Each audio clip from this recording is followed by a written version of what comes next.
From NBC News, live from Chicago, the Democratic National Convention. Here is Lester Holt. Good evening and welcome to our special coverage of the first night of this year's Democratic National Convention. We have a lot to get to tonight, including the keynote speech of the evening from President Biden. But first, former Secretary of State Hillary Clinton is speaking right now. Let's join her remarks in progress. Jobs, and yes, she will restore abortion rights nationwide.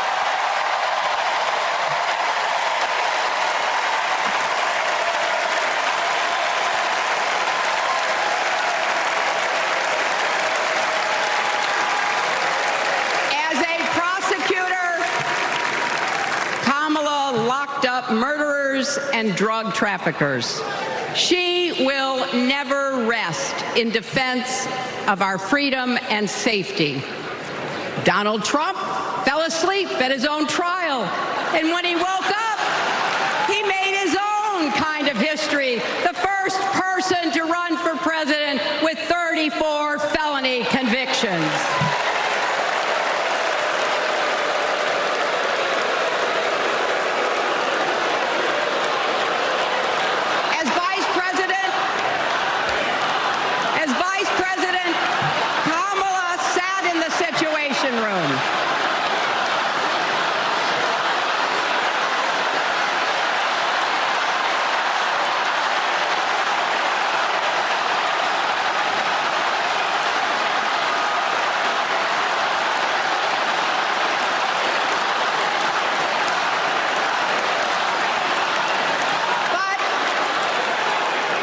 We also know, as Vice President, Kamala sat in the Situation Room and stood for America's values.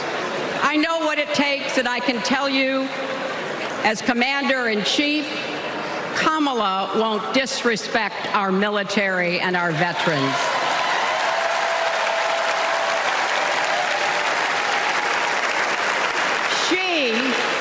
She reveres our Medal of Honor recipients.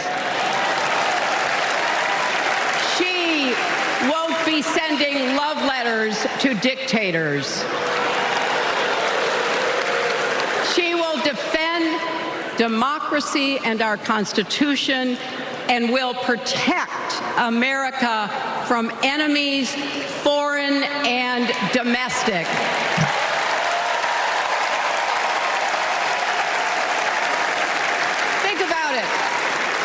The Constitution says the president's job is to take care that the laws be faithfully executed. Those are the words of our founders. Take care. Just look at the candidates.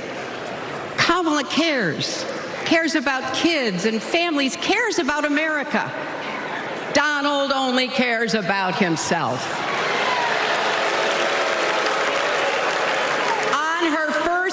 In court, Kamala said 5 words that still guide her.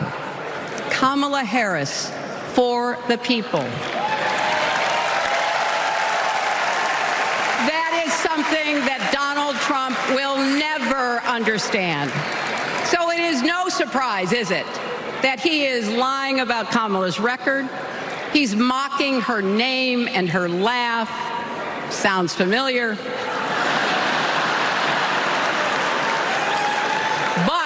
We have him on the run now.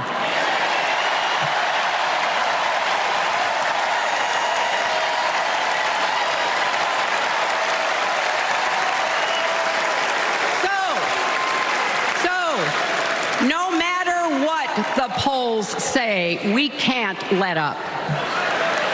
We can't get driven down crazy conspiracy rabbit holes. We have to fight for the truth. We have to fight for Kamala as she will fight for us. Because you know what? It still takes a village to raise a family, heal a country, and win a campaign.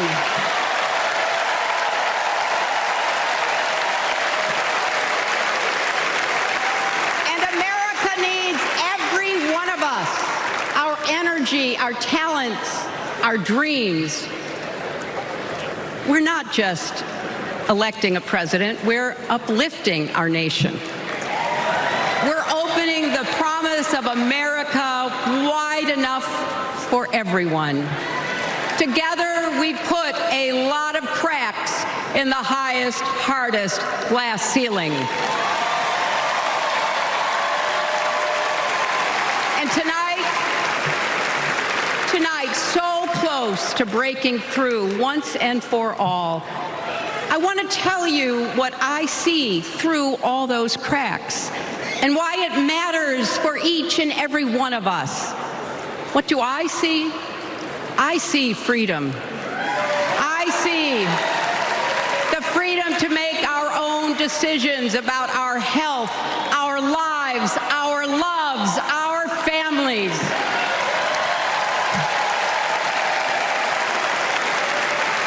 The freedom to work with dignity and prosper, to worship as we choose or not, to speak our minds freely and honestly. I see freedom from fear and intimidation, from violence and injustice, from chaos and corruption. I see the freedom to look our children in the eye and say, in America, you can go as far as your hard work and talent will take you, and mean it. And you know what? On the other side of that glass ceiling is Kamala Harris raising her hand and taking the oath of office as our 47th President of the United States.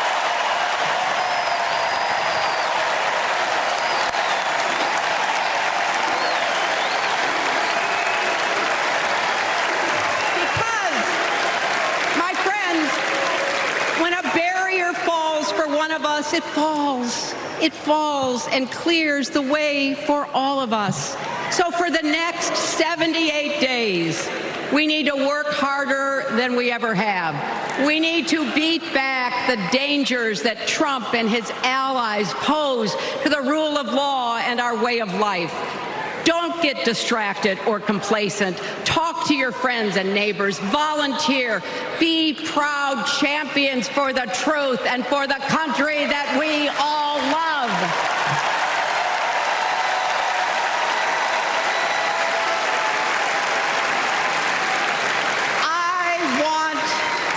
I want my grandchildren and their grandchildren to know I was here at this moment, that we were here, and that we were with Kamala Harris every step of the way. This is our time, America. This is when we stand up. This is when we break through. The future is here. It's in our grasp. Let's go win it.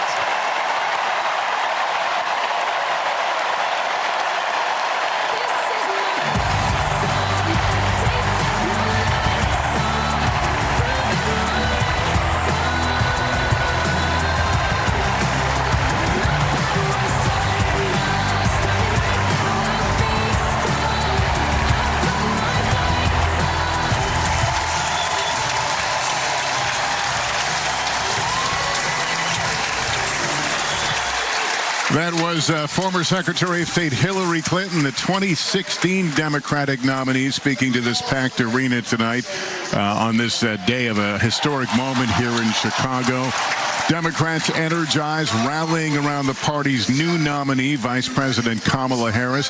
The DNC is branding tonight's theme For the People, a nod to the VP's background as a prosecutor. You heard Hillary Clinton make a similar reference in her speech a moment ago. Harris arriving earlier this evening to loud cheers for her first appearance at this convention. The vice president making a point to thank President Biden and deliver an optimistic message to the crowd. Here's some of what she said. Every corner of our country and every walk of life are here, united by our shared vision for the future of our country. And this November, we will come together and declare with one voice, as one people, we are moving forward.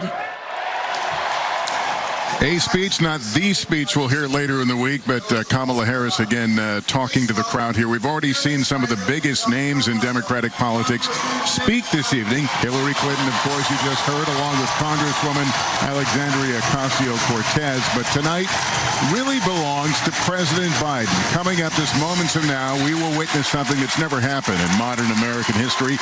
A sitting first-term president making his case for his second in command instead of a second term, and passing the torch to a new generation. For more on the night ahead, let's bring in Meet the Press moderator Kristen Welker and our senior Washington correspondent Hallie Jackson. Kristen, start us off. We're going to hear from the president today. This is a moment of transition for this party. We've heard some of the ideas of what we'll hear from him. Give us your sense of the bar he needs to cross tonight. This is an extraordinary night, Lester. This is not the convention that Democrats were anticipating they would have just a month ago. They thought President Biden would be at the top of the ticket. Instead, tonight he will be passing the torch to Vice President Kamala Harris officially, if somewhat reluctantly, because, of course, he fought till the very end to stay at the top of the ticket. But that won't be on display tonight, I am told. He is going to deliver a full-throated, not only endorsement, but call to action to defeat Donald Trump, to elect Vice President Kamala Harris. I'm told he's going to talk about the things that he's proud of that he has accomplished, remind the country about the dire situation when he took office in 2021, a country that was coming out of COVID. And he's going to make the case that he did not do this on his own. So this is not going to be his final farewell speech. This is going to be, yes, a moment to reflect on his legacy, but really to lean into a full-throated endorsement of Vice President Kamala Harris. You can feel the energy and the excitement in the room. You saw that with Hillary Clinton's speech. This crowd energized tonight. Like let me bring Hallie into this. You were talking about what Kristen just mentioned there about what he plans to do tonight. Has there been some lag in this campaign right now as to how best to use President Biden? I spoke with one of his closest advisors earlier today who said that he is going to act as a kind of volunteer-in-chief for Vice President Kamala Harris and do what the campaign asks him to do, whatever that may be. So he is apparently going to be taking a backseat role in this campaign moving forward, but certainly vocal and out there in what, as Kristen describes, is going to be a call to action tonight. Of course, before President Biden gets to that speech, he is going to, in the words of the DNC chair to me earlier, he's going to get his flowers. And boy, have you heard those flowers here tonight. Again and again, these speakers here at the Democratic National Convention on night one have taken the stage to effusively thank President Biden for what he has done, for what they see as his act of selflessness, stepping off the ticket. And look at what the numbers have shown us in just the last 24 to 72 hours here. We're getting in new polling from key battleground states and new national polling showing that, yes, Vice President Kamala Harris has not only gained ground on former President Trump, in some cases pulling even with or ahead of him in some of these polls within the margin of error, she is doing better than President Biden was doing against former President Trump. And that is in so many ways the rationale for this move in the first place and what helps us set the table for the week ahead. Because while this is not President Biden's convention, as it may have been a month ago, this tonight is his moment. After this, he's out of here. And it is Kamala Harris's convention, very clearly. Yeah, it's absolutely right. And what is so striking about this moment is how unified the Democratic Party seems to be right now. They are unified because they're looking at those polls, energized by the idea that this is a real fight. They can see a potential victory in their sights. And you really heard that when we were just listening to Secretary Clinton speak. The only other woman to win a major party nomination. She talked about Kamala Harris's candidacy in historic terms, breaking through that glass ceiling. What's so notable to me, Lester, is that we've not really heard Vice President Harris lean into the historic nature of her candidacy. So it was powerful that you had Secretary Clinton doing that. She will undoubtedly continue to try to remind voters of that. But it speaks to this moment that we are in. You heard her talk about reproductive rights. The gender gap right now is yawning. It's 20 to 30 points, depending on which poll you are looking at. And that could be a huge huge factor in who wins this election. We're, of course, following the schedule, how close they are on time. But we can tell you we came on the air with Hillary Clinton because that went over partly, I would suspect, from the thunderous ovation that she received leading into this. Tom Yamas is down on the floor right now of the convention.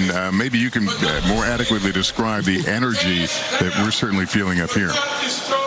Yeah, Lester, I will tell you there's electricity in this room, there's energy in this room, and there is enthusiasm in this room.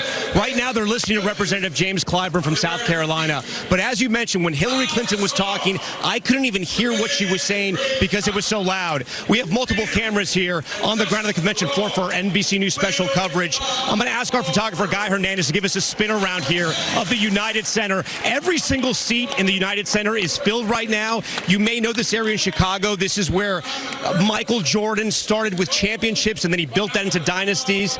The Democratic Party hopes the same thing starts with Kamala Harris. Joining me here is Kristen Hamill, and she had a poster that stood out to me. One, because it is reminiscent of when President Obama was running, then Senator Obama, and so many people were voting for him. They were so energized by his campaign. On my way to the United Center, I saw something I hadn't seen in a long time. There was merchandise for Vice President Kamala Harris. You really didn't see that with President Joe Biden. You really didn't see that with Secretary Hillary Clinton, to be completely honest. But you're seeing that excitement here for Kamala Harris. So, Kristen, let me ask you, you're from Rhode Island. Why is there so much excitement here? I think because we're moving forward, and she's given us a lot of hope.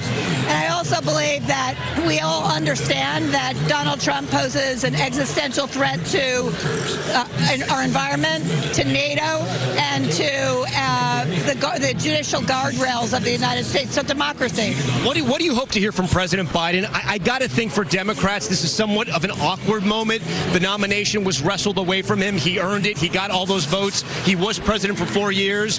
What do you hope he says? And is that feeling alive at all in this arena, do you think? I think people feel a lot of gratitude. One of the reasons I'm featuring on this dress, President Biden, is because he did something that was very patriotic. He walked away from power. It's very much like what George Washington did. So I think he's here to be thanked by these people who really think he's done a lot for the country in the past, but it was his time to step down because of his age. Kristen Hamill from Rhode Island, we thank you so much. Lester, that's the sentiment really from a lot of the delegates here and the people on the floor. People are excited. There's energy in here. But again, there is some sort of trepidation. What will President Biden say? A lot of people say he's going to stay with the party line. He's going to support Kamala Harris and pass that torch. Lester, back to you. All right, Tom, thanks. Let's go over to Peter Alexander. I believe, Peter, you are in the state of Washington section. Yep, we're in the state of Washington section. And Lester, if you're trying to find us in a dark arena like this, it's not hard. We've got the best dressed, best decorated, most lit up delegation there is from Washington State right now. More than 130 delegates here, including some of the youngest in the entire United Center right now. Jonica, you're from Seattle, Washington. One of the biggest concerns coming into this convention was that Joe Biden may not be able to get all those young people to come back the Democratic ticket, but you believe Kamala Harris will. What have you heard from those sort of in your demographic group? You're still 17 years old. You don't turn 18 till when? I will turn 18 on October 20th, which is also Kamala Harris's birthday. And so are younger people excited about this new Democratic ticket in a way? Are you feeling that new energy?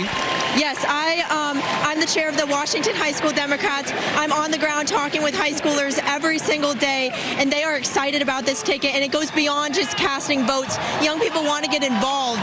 They want to do more than just vote for Kamala Harris. They want to canvass for her. They want to talk to their friends and their family. They want to organize, and they want to get involved because they want to be part of this movement because they know we're making history. Jonica's a good talker. We may be covering you in the future. Nice to meet you as well. And there's some history being made here as well, because with me, the delegation head is the only Southeast Asian woman delegation head in either party, as I understand it, in history. The potential to have the first Southeast Asian president of the United States. This for you is a historic event to be a part of. It just feels incredible to think of someone who looks like me, whose mom looks looks like my mom. It just means like that we're at the table, that we're really here, that we are fully America, and we're part of this moment. And Lester, what strikes me right now is you see these guys, you can't miss these gorgeous hats that they help dial up here, right? But also the sashes, they say Cowboy Kamala after Cowboy Carter. For those a little bit younger than me, that's Beyonce's new album. Of course, the song Freedom, the anthem, the unofficial anthem of the Harris Walls campaign. Lester? Yeah, Peter, one of the fun things about doing these conventions is the personalization of some of what we see on the floor. So thanks for bringing that story to us. Joining us now is Transportation Secretary Pete Buttigieg. He's joining us here tonight in his capacity as a surrogate for the Harris campaign. Great to see you. Thanks for being with us tonight. Thanks for having me on. Before we talk about the president's speech and all that, let's talk about you for a second. Your name was out there as on the short list as a potential VP nominee. You could have been on the stage tonight. Any sense of disappointment?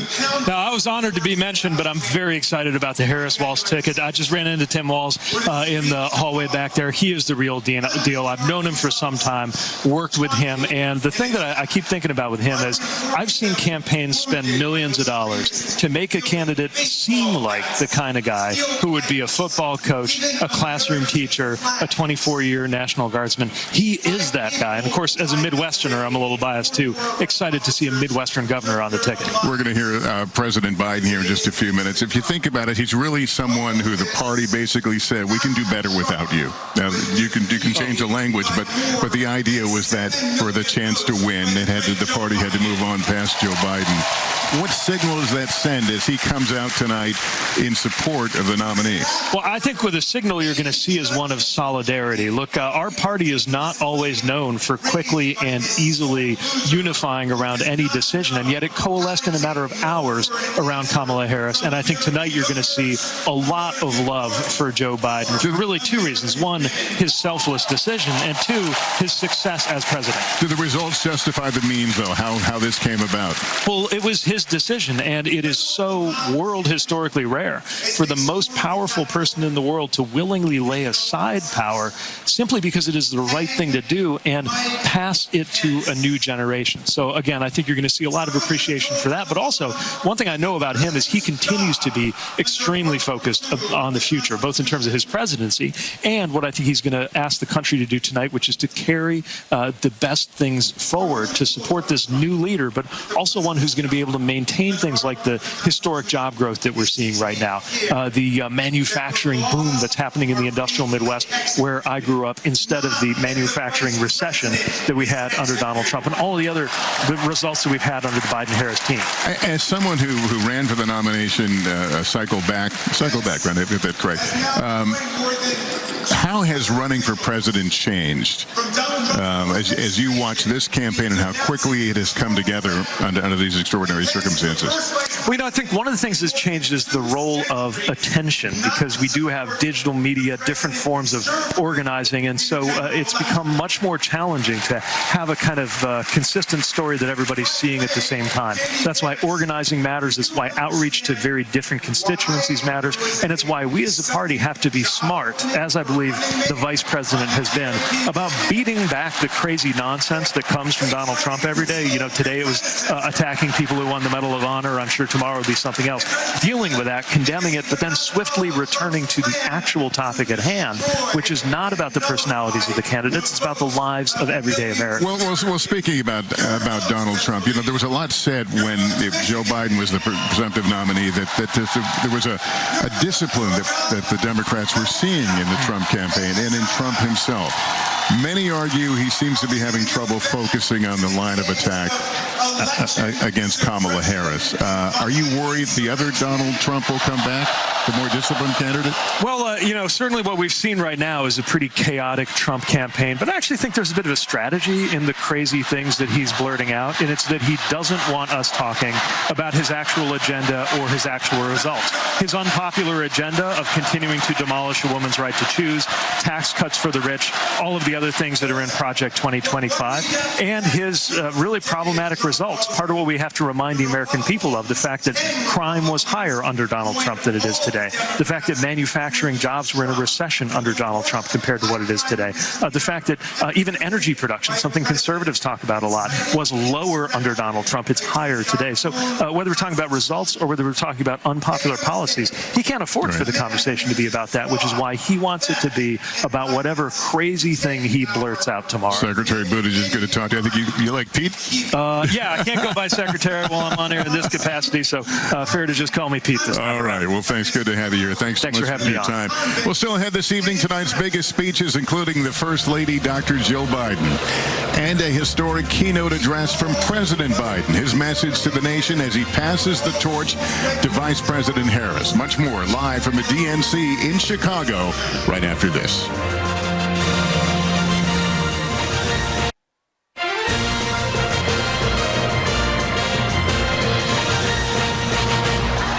Welcome back to our special coverage of the first night of the Democratic National Convention. Soon here at the DNC, we'll hear from the First Lady, Dr. Jill Biden, who will pay tribute to her husband's decades-long career in Democratic politics. Then we'll hear from President Biden himself as he makes his case for Vice President Harris less than a month after he stepped aside as the Democratic nominee. But for now, Texas Democratic Congresswoman Jasmine Crockett is on the stage.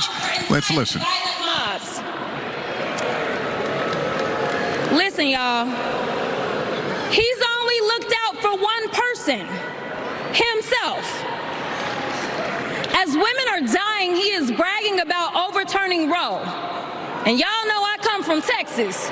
And right now in Texas, come on, Texas. But right now in Texas, they want to institute the death penalty. That is a problem.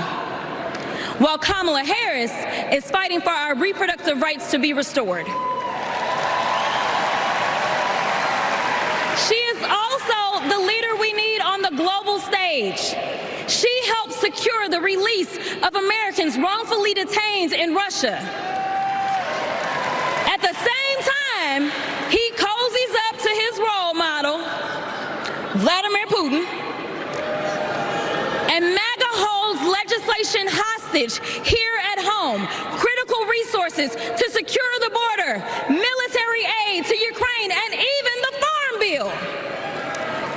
She's lived the American dream while he's been America's nightmare.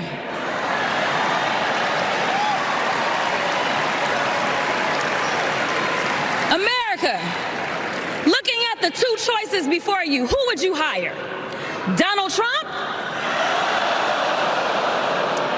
or Kamala Harris?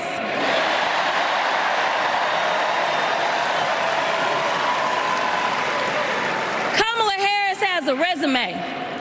Donald Trump has a rap sheet.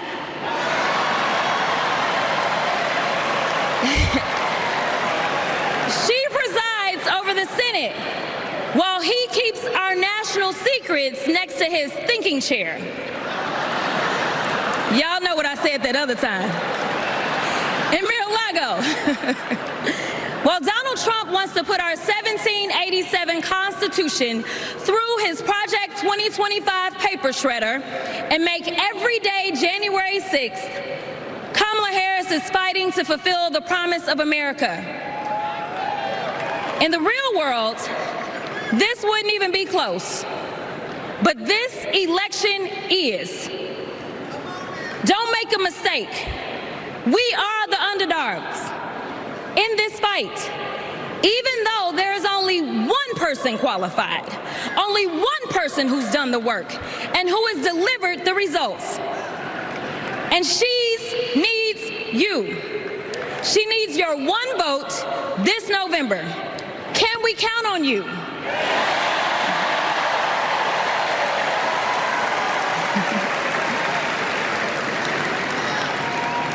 Some of you know a little bit of my history, some of you don't, so let me tell you.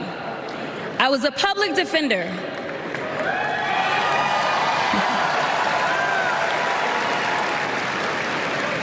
I did criminal defense as well as practiced civil rights law for almost 2 decades.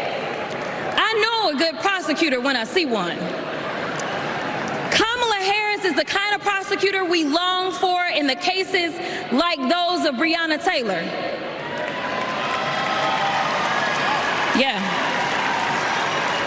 She was the first Attorney General in the nation to order that her officers wear body cams, and she started the Back on Track program to reduce recidivism.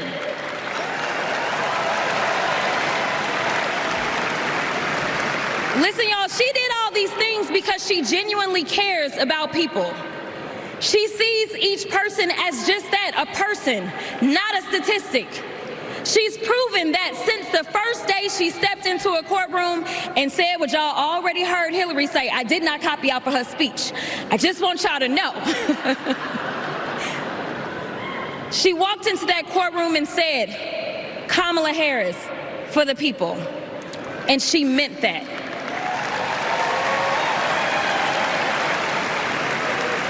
Many of you know her credentials. But what I love about Kamala Harris goes beyond her resume, is that she sees the humanity in everyone. She's the only candidate in this race who is capable of empathy.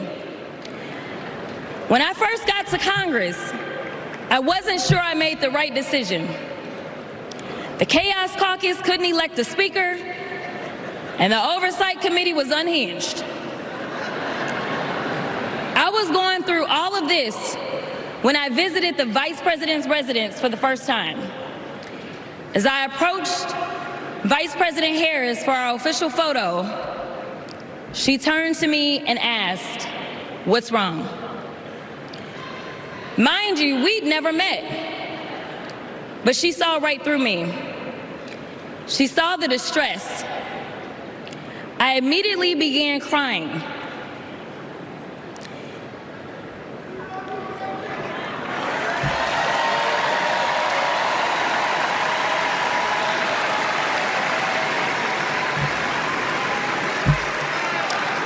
And the most powerful woman in the world wiped my tears and listened.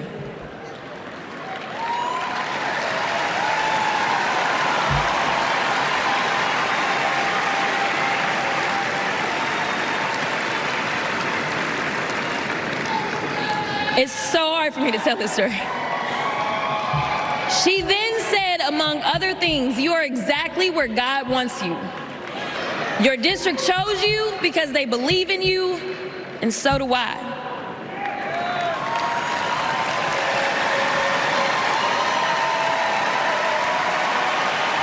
Okay, I'm gonna stop. Okay. The next month, I went viral for the first of many times to come for hitting Republicans with a dose of their own medicine. That brief but impactful interaction gave me my legislative legs, and I've been running ever since.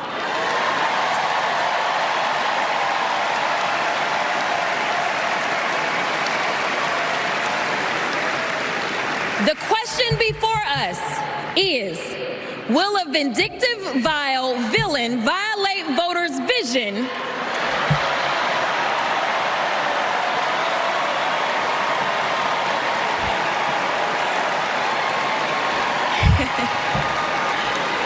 for a better America or not?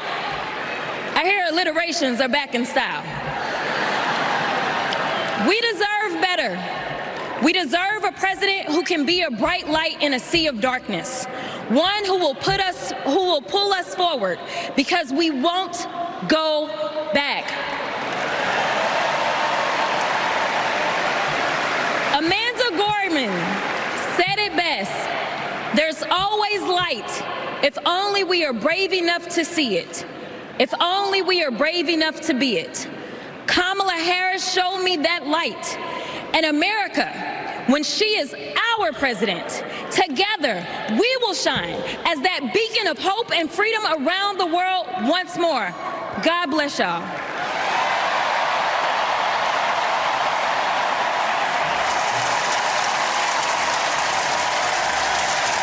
That was Texas Representative Jasmine Crockett speaking to the crowd here. I want to Go spend some time with Kelly O'Donnell right now. Kelly, I don't know what the best seat in the House is, but you may have it. Your view there. Show us what you got. We are above the podium, and so from this vantage point, we've been able to feel what the speakers are feeling, and that has been a rush of different emotions through the night.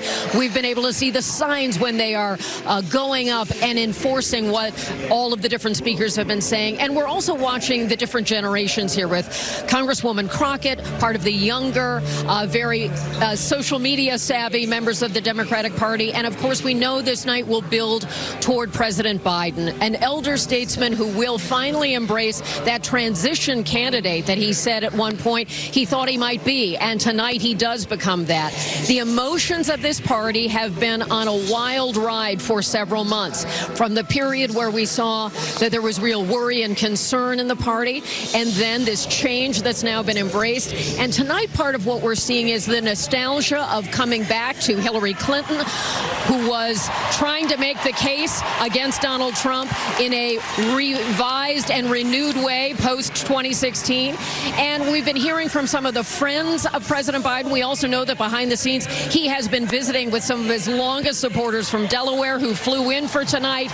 He's been meeting privately with some of the leadership of the Democratic National Convention as this party will build toward him. Nostalgia for sure, respect, and a transition to go forward by first acknowledging Joe Biden's contributions, his life story, and the decision he made, fateful for him and certainly for his party, to make a change at a time when so many in the country said they wanted to see change and when there is so much at stake. He will talk about defending democracy in 2020 and that it can be done again. He will link his policies to his vice president, and he will make the case that she is the right person to go forward, along with Tim Walz, governor of Minnesota, who we've been watching, enjoying this night. He had made the rounds today to the various caucuses. Also, Douglas Emhoff, the, of course, husband of Kamala Harris, and his two children have been here. So we've seen a sense of the family. We've seen a sense of the emotion, the energy, and the hopes of the Democratic Party on this first night,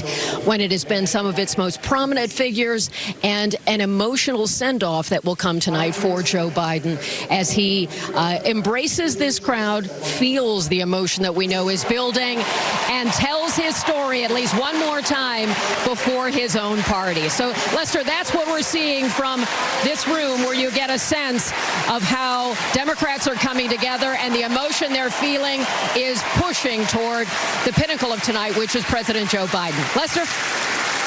Yeah, Kelly, thanks. You mentioned Tim Walz. Our friend Jacob Soboroff got to get a few questions into the Minnesota governor and vice presidential candidate. Jacob joining us off on the floor. What did he tell you? Lester, good evening. Governor Walz is sitting on what would basically be the half-court line if this was a Chicago Bulls game. We ventured up to his box to try to chat with him briefly about how he was feeling in advance of President Biden speaking tonight. Take a look at what he had to say. So I'll continue sharing. How you feeling, sir? We're excited. It's a pretty important night for Democrats tonight to honor Joe Biden, and I think Wynn and I, the kids, are excited to be here. Could you ever imagine a night like this, to be here and to be with the second gentleman, to be with your wife, and to be potentially on the verge of becoming the next vice president of the United States? I don't know. Doesn't every public school teacher imagine being here? No. It's a privilege. It's an honor, and I can tell you this ticket, feeling that energy, just a privilege. I'll leave you alone, but you were in Aliquippa, Pennsylvania over the weekend. You feel like you guys are going to take Pennsylvania? Absolutely. I said the energy out there, and to be with those high school kids, to see what that means, exciting. Governor, thank you very much. Nice to talk to you. Nice to see you as well.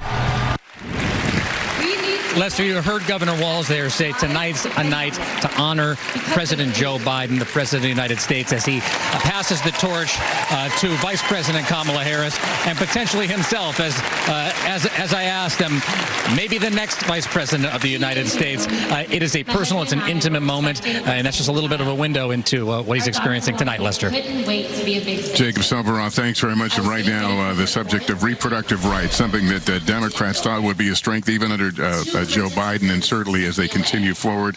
Hallie, let me get your thoughts on where they're positioning that now as part of the overall theme we're looking at tonight. Front and center, because it is one of the issues in which Vice President Harris outperforms former President Trump by a quite handy margin. And it's an issue that Democrats think is going to be mobilizing to voters come November. In fact, some recent polling shows that 25% of Americans say this is the most important issue to them, behind the economy and inflation, behind immigration, to be clear. But Democrats see an opportunity here. I want to tell folks what we're seeing on stage.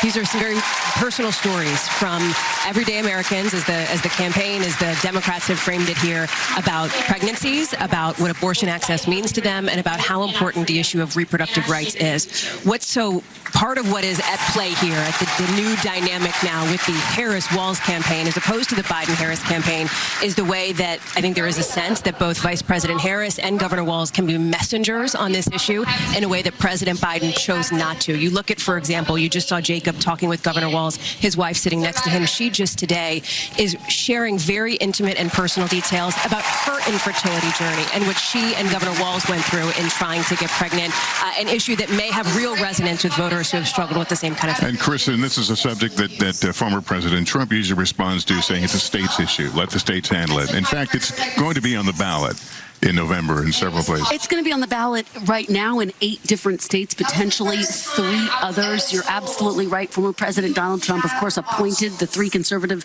Supreme Court justices who made it possible to overturn Roe v. Wade. So he's walking this fascinating, delicate, fine line of trying to say, look, it's a states' rights issue now, but at the same time, really trying to pivot and saying, I don't think the issue of abortion is going to be a big deal in this election. The reality, as Hallie lays out the poll numbers, seems to be quite different, particularly, Lester, if you go back to the midterms, if you go back to some of the special elections that we have covered time and time again. It has been energizing, and the results show that reproductive rights has been energizing for Democratic voters, and that is what Democrats are banking on in this election as well. Vice President Kamala Harris has been the really lead messenger, if you think about it, in the Biden administration on this topic. She's traveled from state to state where reproductive rights are being threatened.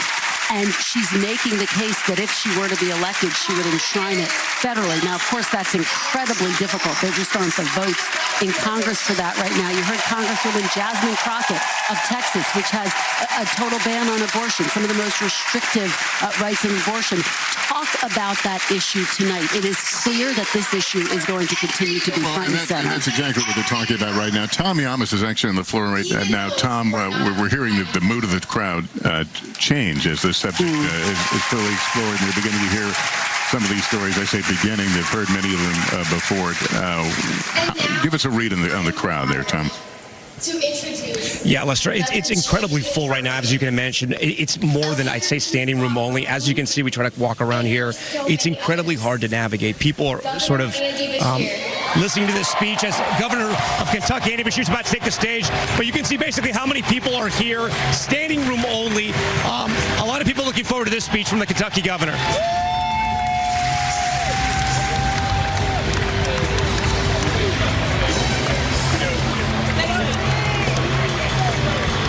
No, it's all right. It's all right.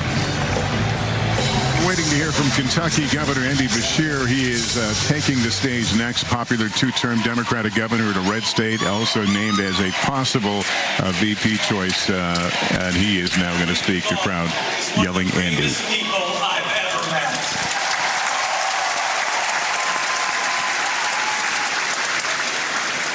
I'm amazed at the courage it takes to share her pain, to share her truth. Yet Donald Trump brags about tearing a constitutional right away from Hadley and every other woman and girl in our country. That's why we must tear away any chance he can ever be president ever again.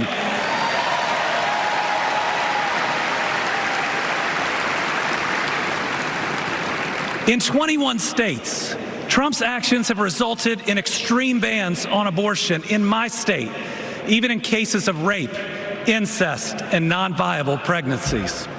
That leaves 12-year-old girls like Hadley with no options. That fails any test of humanity, any test of basic decency, any test of whether you have any underlying empathy. Thankfully, this extremism is being soundly rejected all over our country.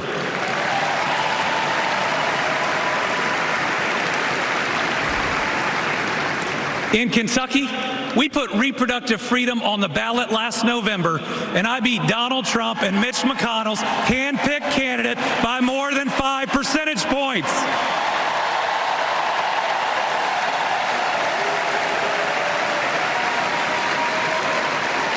This November, we're going to beat them again. Elect Kamala Harris and Tim Walz and protect reproductive freedom. Folks, Donald Trump appointed the Supreme Court justices who got us into this mess. His Project 2025 goes even further. Here's the thing. Trump and Vance simply don't believe in your freedom. Trump says people are absolutely thrilled that women had their basic rights eliminated.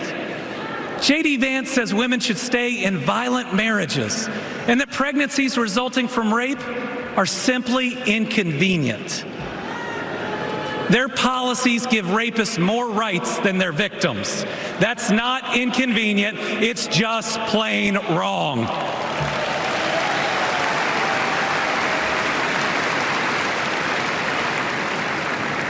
And a woman grieving a non-viable pregnancy shouldn't be required to carry it to term just to listen to her child die or to hear no sound at all.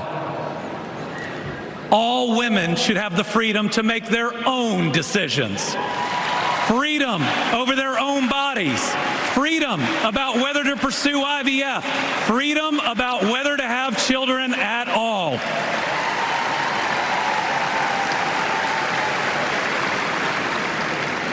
How we treat people transcends party lines.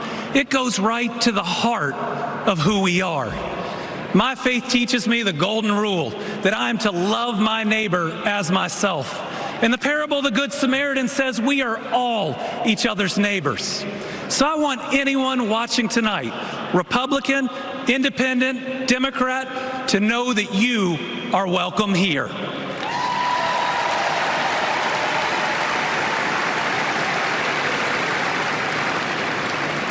We believe in an America where we live out our values, end anger politics once and for all, and move beyond this us versus them by remembering we are all Americans.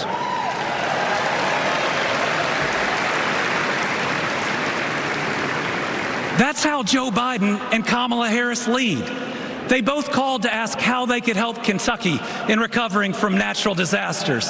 They helped us improve our roads, our bridges, and invested in our people. They didn't ask me who Kentuckians voted for. They asked me what Kentuckians needed, and folks, they delivered.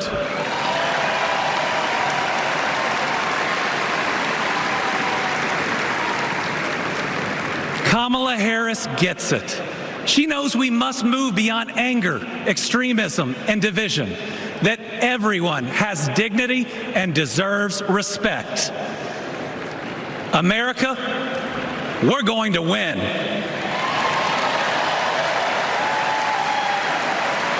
And we're going to win by staying true to our values of compassion, empathy, and doing right by our neighbors. I'm so proud to be all in for the next president of the United States, Kamala Harris. Thank you.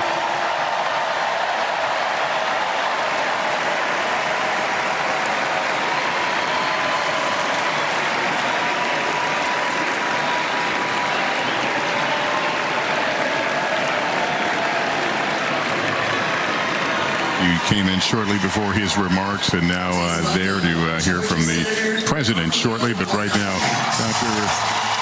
Democratic Georgia Senator Raphael Warnock being brought to the stage.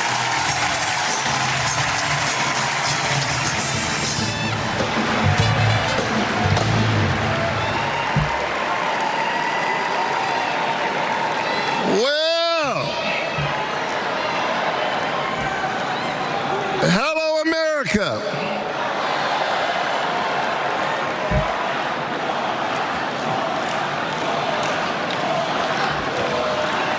Thank you so very much. On January 5th, 2021, the people of Georgia did an amazing thing.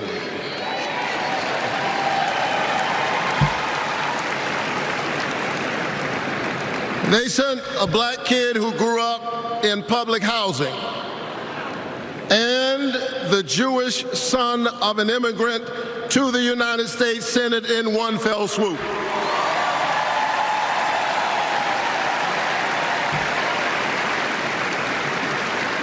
And among those Georgians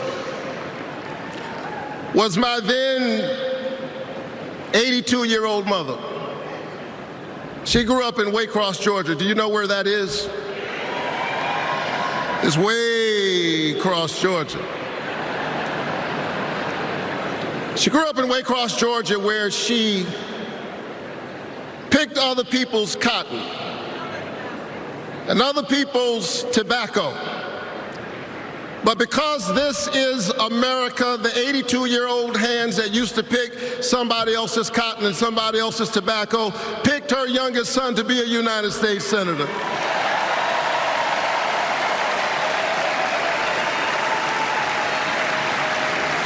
This is my America. Thank you, Mom. Thank you, Georgia. Thank you, America, for raising your voice and using your vote. A vote is a kind of prayer for the world we desire for ourselves and for our children, and our prayers are stronger when we pray together. And so together we flipped the Senate, held the House, and we sent Joe Biden and Kamala Harris to the White House.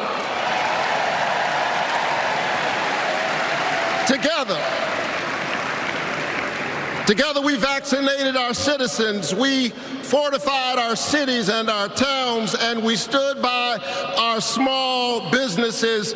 Together we set out to heal the land. A nation besieged by a deadly pandemic and beset by the awful and divisive rhetoric of a man too small for the office entrusted him or the task set before him.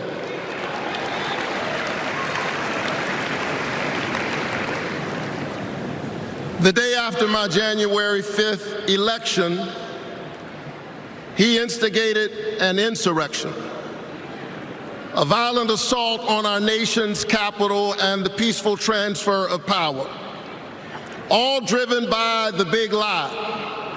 But behind the big lie was an even bigger lie.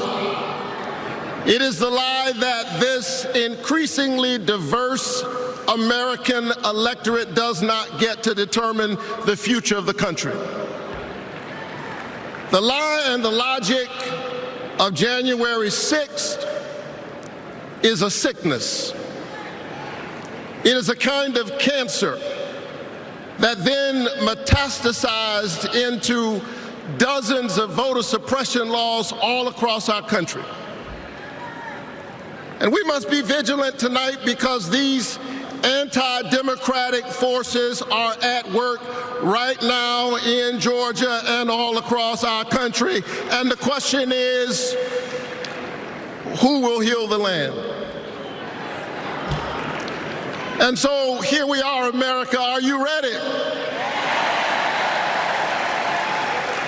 Are you ready to stand up in this moral moment and stand up for the best in the American covenant?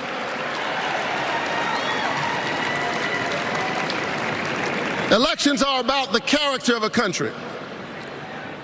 And we must decide, again, we are the latest generation of Americans who get to decide what kind of country we want to be. And we must choose between the promise of January 5th and the peril of January 6th. A nation that embraces A nation that embraces all of us or just some of us. Donald Trump's America is the America of January 6th. People who have no vision traffic in division. He does not know how to lead us, and so he wants to divide us. America, make no mistake, Donald Trump is a plague on the American conscience.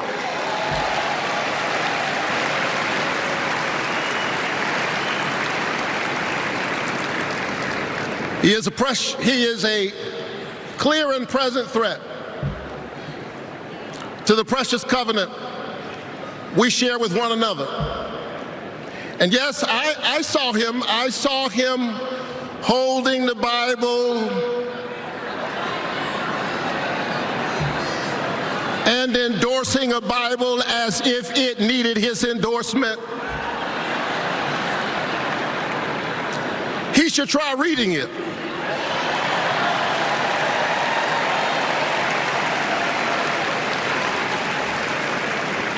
It says, do justice, love kindness, and walk humbly with your God. He should try reading it. It says, love your neighbor as yourself. It says, inasmuch as you've done it unto the least of these, you have done it also unto me.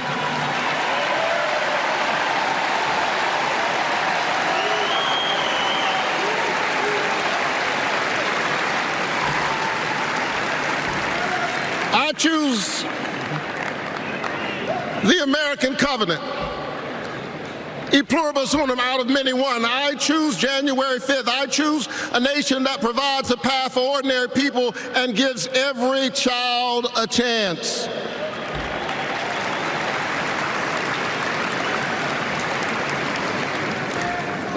And that's Joe Biden's America. And he's been fighting for it for more than a half century. President Biden, America is so much better because of you, a true patriot who has always put the people first. Thank you, Joe.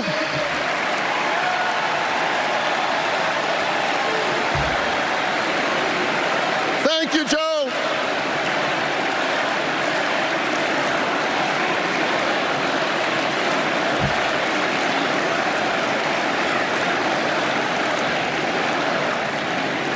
But I'll tell you something else. Not only is that Joe Biden's America, that's Kamala Harris's America.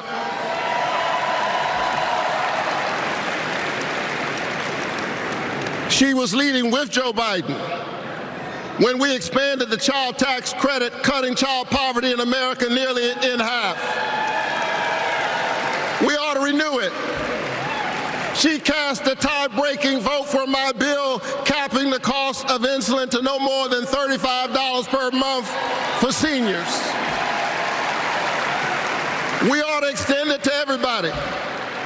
Together we passed an infrastructure bill, bolstered American manufacturing and clean energy, an investment in the house that we all share together. And I've got news for you, we are just getting started. Are you ready to win this election?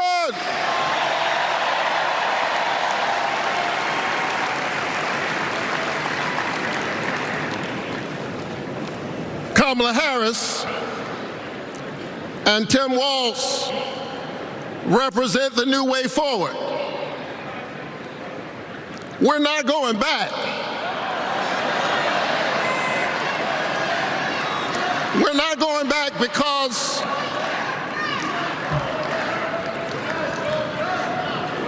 we are the United States of America. We always dream about the future. And so forward on women's reproductive rights, because we believe that a patient's room is too small and cramped a space for a woman, her doctor, and the United States government. That's too many people in the room.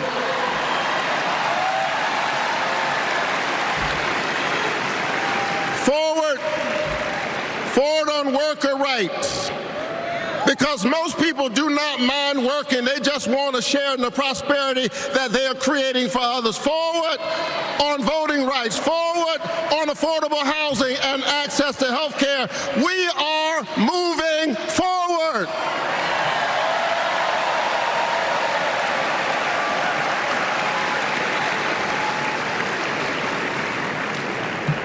And so I'm inspired tonight. I'm inspired by all of you.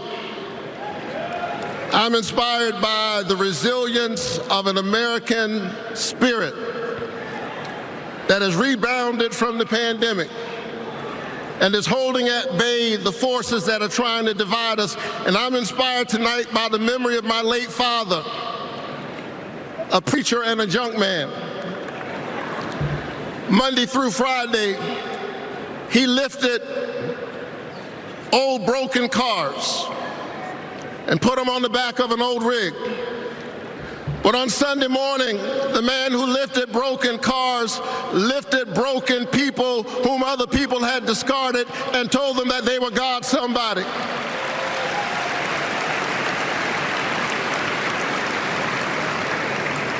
My dad discovered strength in the broken places, a power made perfect in weakness. And so I'm convinced tonight that we can lift the broken even as we climb. I'm convinced tonight that we can heal sick bodies. We can heal the wounds that divide us. We can heal a planet in peril. We can heal the land.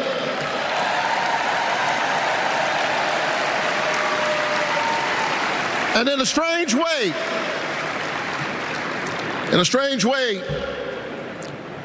the pandemic taught us how. A contagious airborne disease means that I have a personal stake in the health of my neighbor. If she's sick, I may get sick also. Her health care is good for my health. I'm just trying to tell you that we are as close in our humanity as a cough. I need my neighbor's children to be okay so that my children will be okay. I need all of my neighbor's children to be okay. Poor inner city children in Atlanta and poor children of Appalachia. I need the poor children of Israel and the poor children of Gaza. I need Israelis and Palestinians. I need those in the Congo, those in Haiti, those in Ukraine. I need American children on both sides of the track to be okay. Because we are all God's children. And so let's stand together. Let's work together. Let's organize together. Let's pray together. Let's stand together. Let's heal the land. God bless you. Keep the faith and keep looking up.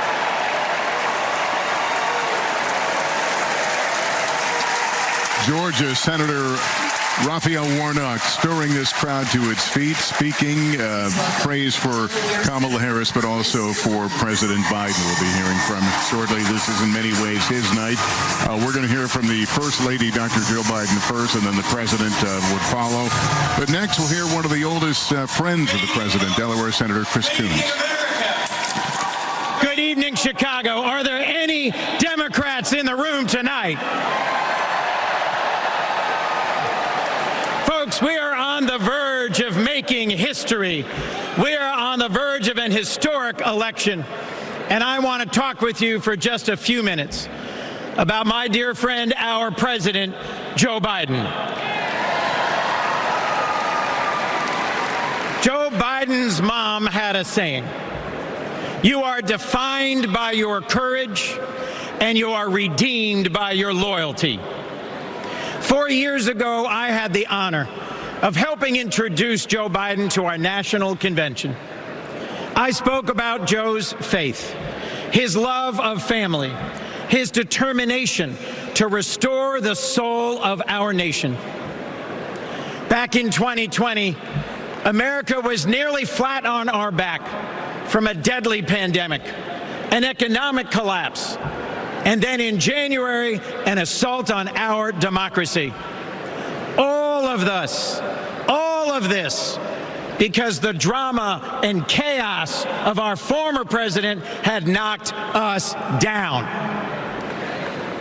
But folks, Joe Biden's courage, Joe Biden's faith in us, Joe Biden's determination to heal the soul of our nation gave us hope and gave us confidence. Someone who has himself been knocked down by life time and again. Joe Biden knows the grit and determination of the American people. He believed in us, and Joe Biden helped us get back up again.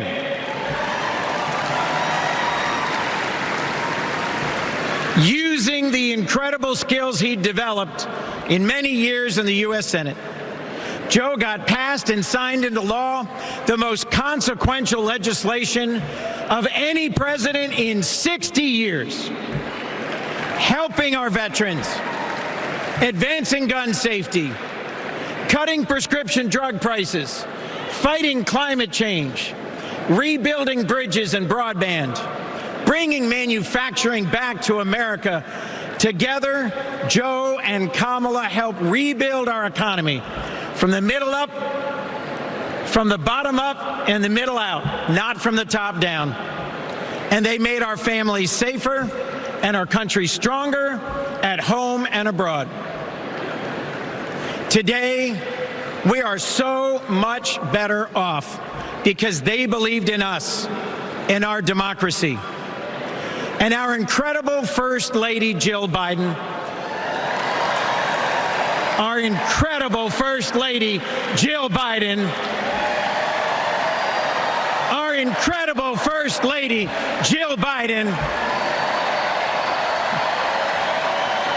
was at Joe's side every step of the way, fighting for education, advancing the cancer moonshot, determined to improve women's health care, honoring military families. Joe and Jill, together, you have done so much for us, and there's so much more you will do and we can do together. Mr. President, thank you. Thank you for elevating a great leader in Kamala Harris.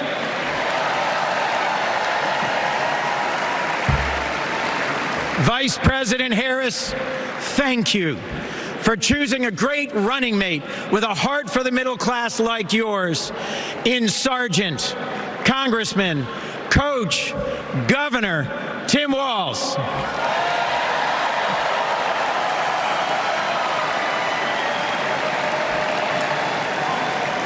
I have hope. Do you?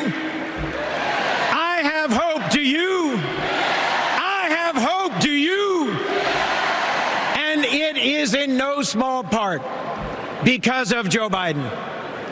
I have never known a more compassionate man than Joe Biden. I have never known a man who has taken from his own loss and his own faith and delivered so much for the future of so many others. Mr. President, you were my senator as a Delawarean. You are my president as an American, and you will always be my friend. On behalf of our nation, Joe, for your courage in fighting for our democracy, we thank you.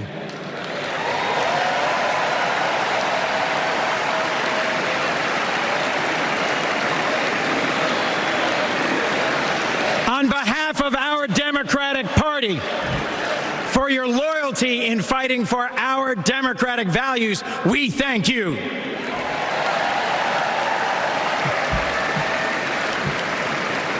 And on behalf of Delaware, thank you, Joe, and God bless you.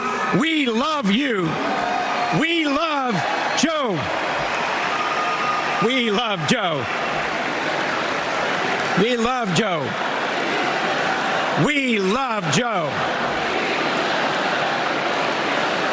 We love Joe. Thank you all. We love Joe. God bless you, and thank you very much. Tonight's session, somewhat of a love letter to Joe Biden, who we'll hear from shortly. The First Lady, Dr. Joe Biden, is about to take the stage first. She will honor her husband, President Biden. We will also expect to hear from their daughter, Ashley, all part of tonight's tribute to him in Chicago. I've been bouncing around all week, excited for this moment, and last night I could barely sleep. I remember the day that we heard that President Biden had won, and the whole neighborhood started. And I'm joined again by Kristen and Howie. It is hard to believe that just a few weeks ago, the Democratic Party was searching for its soul. It was overrun by despondent, worried attitudes about where this party was going. When we were all gathered to cover the Republican National Convention, we continued to remark on how unified Republicans felt, and the big question was, would Democrats be unified? How could they be, given their concerns about President Biden? Now what we are seeing is a party that is unified around this new ticket, around Kamala Harris and Tim Walz. And I think the question is, are they just energized by the prospect of winning, or are they also energized by Kamala Harris? We'll know more at the end of this week. And of course, the woman we're about to hear from, the First Lady, in the innermost circle in that decision-making process, Lester, as President Biden decided to withdraw from that race. And here is Dr. Joe Biden.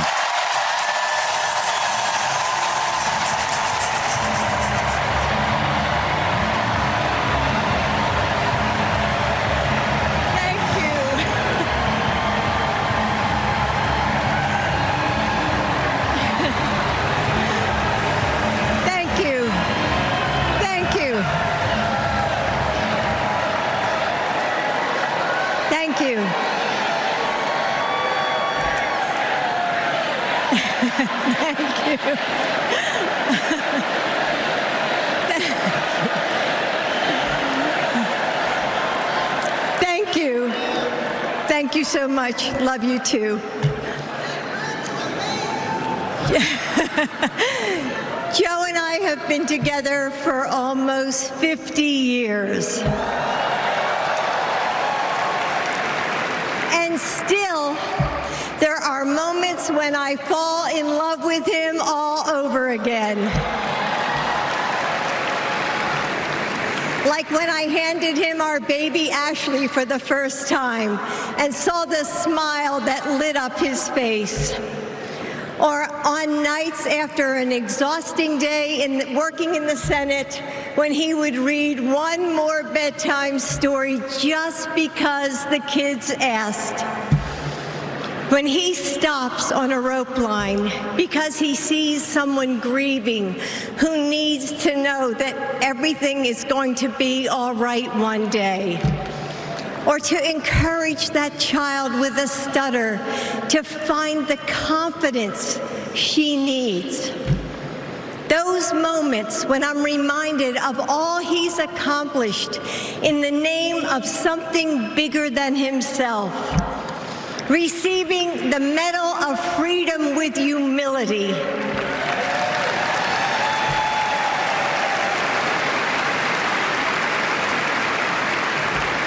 Placing his hand on our family Bible to take his oath of office. And weeks ago, when I saw him dig deep into his soul and decide to no longer seek re-election and endorse Kamala Harris,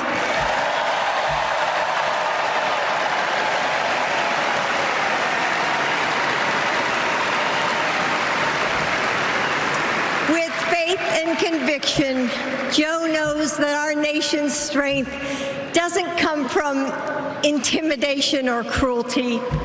It comes from the small acts of kindness that heal deep wounds, from service to the communities that make us who we are, from love of a country that shines with promise and renewal. Kamala Harris knows that too.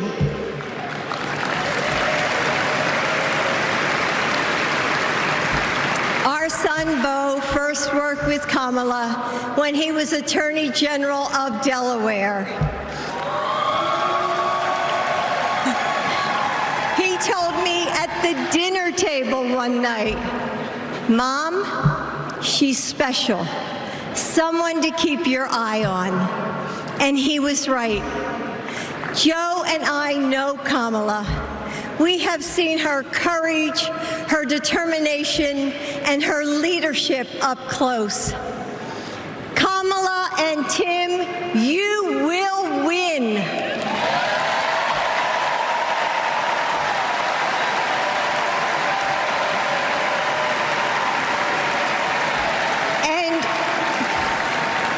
And you are inspiring a new generation.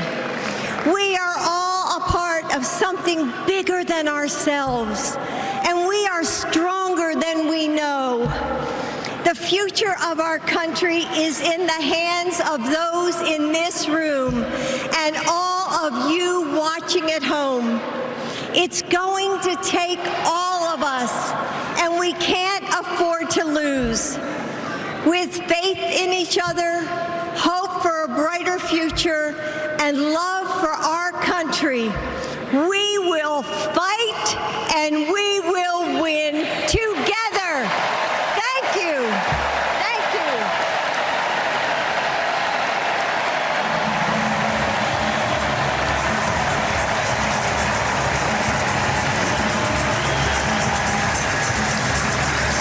Much of the crowd holding Jill signs. Up next from the DNC, we're going to hear from President Biden's daughter, Ashley. She's the president's youngest child.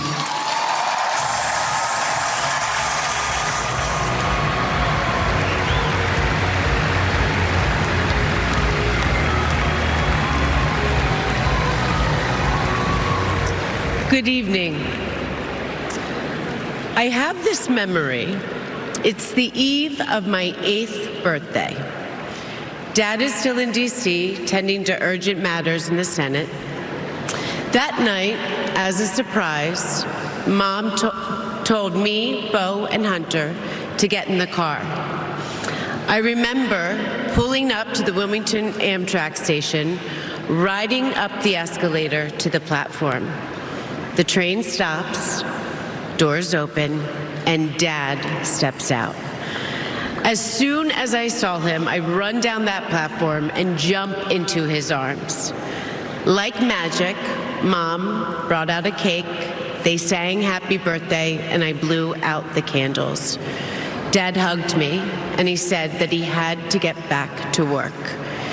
He crossed to the southbound train, and off he went to D.C. That was a snapshot of one moment, of one day, on this extraordinary journey of being Joe Biden's daughter.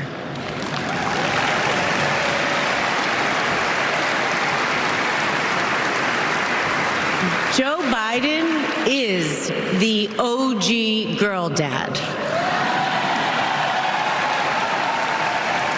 He told me I could be anything and I could do anything.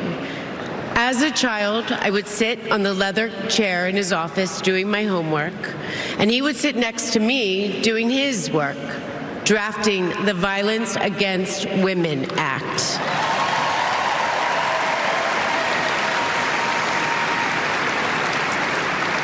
And he wasn't just a girl dad. And he wasn't just a girl dad. I could see that he valued and trusted women.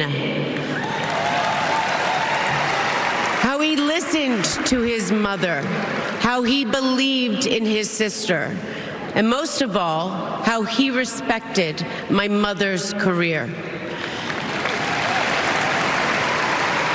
Dad was always there, doing everything he could to be a true partner to her.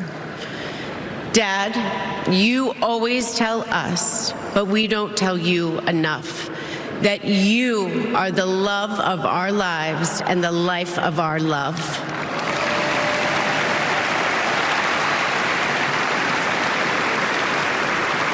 I had my wedding reception in my parents' backyard. At the time, my dad was vice president. But he was also that dad who literally set up the entire reception. He was riding around in his John Deere four-wheeler, fixing the place settings, arranging the plants, And by the way, he was very emotional. I thought that I would be a mess, but he was the one crying, and I was the one who had to comfort him. Before he walked me down the aisle, he turned to me and said that he would always be my best friend. All these years later, Dad, you are still my best friend. His example in service inspired my career. I'm a social worker in Philadelphia.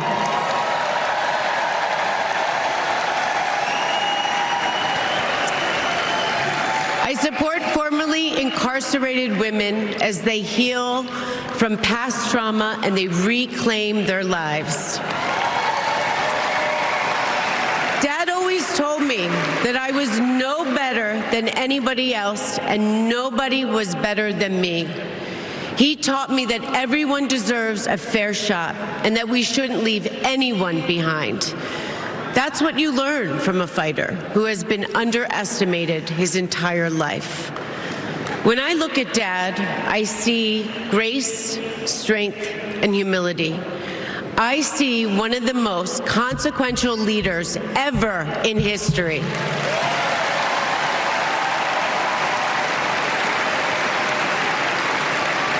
And I also know that he never stops thinking about you, about your dreams, about your dignity, about your opportunities, about your family. Dad knows that family is everything. When Hunter and I lost our brother Bo to cancer in 2015, the grief and the pain felt like it might never end. Dad had the capacity to step out of his own pain and absorb ours. And I know that Bo is here with us tonight, as he is always with us.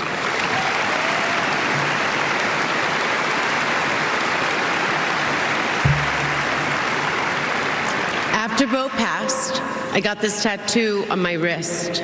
It says, "Courage, dear heart." A reminder to myself to keep going, to get back up, like my dad has always done. He has taught me that a courageous heart is a miraculous thing. A courageous heart can heal a family. A courageous heart can heal a nation, and maybe even the world. And now, this election requires the courageous hearts of all of us. In 2020, my dad selected Kamala Harris to beat Donald Trump. And he knows in 2024, she will beat Donald Trump again.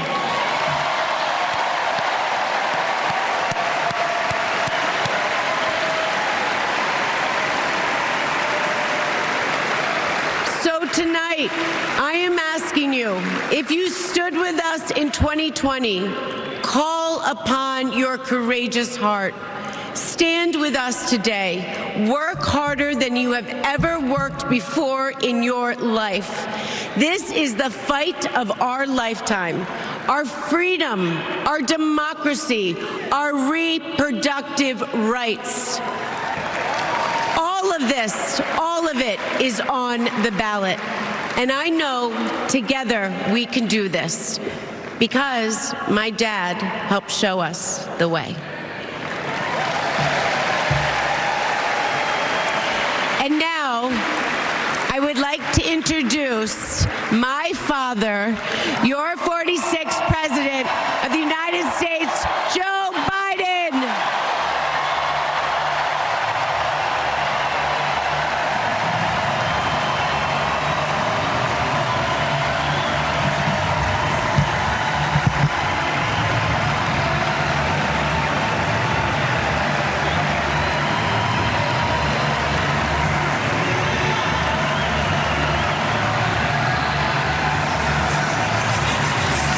Emotional moment between father and daughter as the time approaches for tonight's keynote address from President Biden. A remarkable scene here in Chicago in a convention hall that was supposed to be his big stage. Instead, Kamala Harris, destined to be the party's nominee, but not before this love letter, this adoration toward President Biden is sent from this crowd.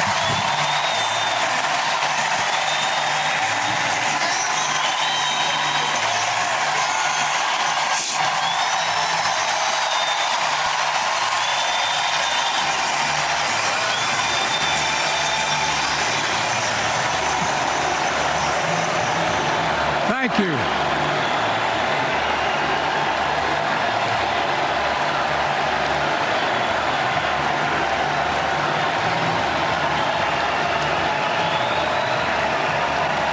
Thank you.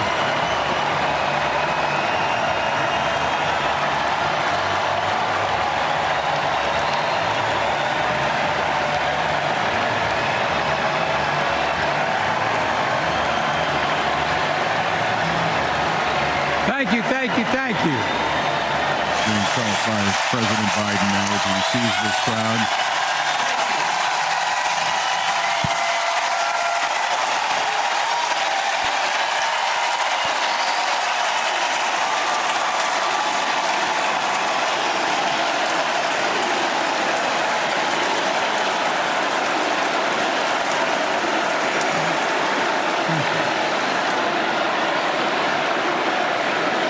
Thank you, thank you, thank you.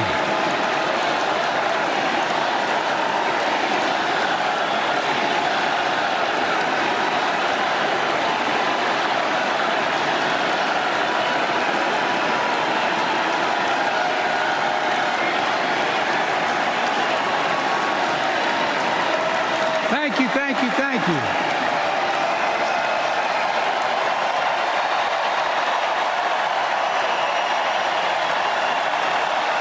Thank you.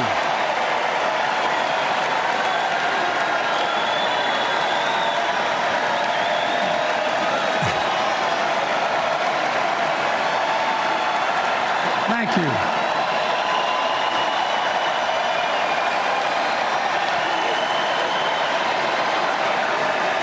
Thank you. I love you. Thank you.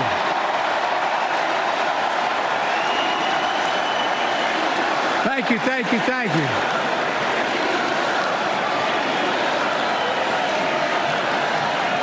That was my daughter.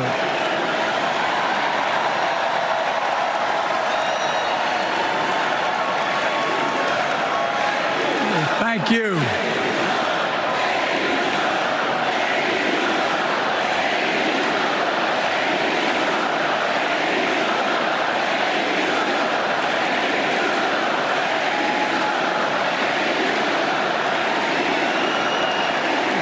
Thank you, thank you, thank you. Thank you. Thank you for so. I tell you what.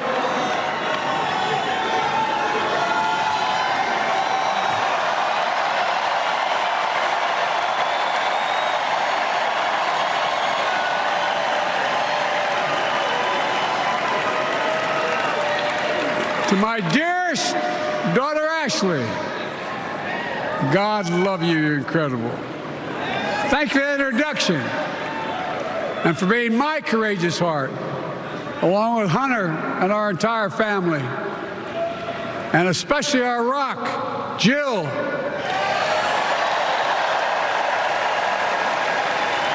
Who, as those of you who know us, she still leaves me both breathless and speechless. Everybody knows her. I love her more than she loves me. She walks down the stairs and I still get that going boom, boom, boom. Y'all will know me. No, not kidding. Let's give a special round of applause to our First Lady, Jill Biden.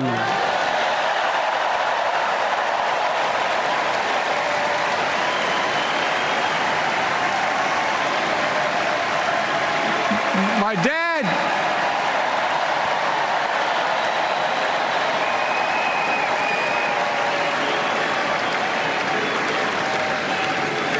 My dad used to have an expression, for real. He'd say, Joey, family is the beginning, the middle, and the end. And I love you all. Folks. And America, I love you.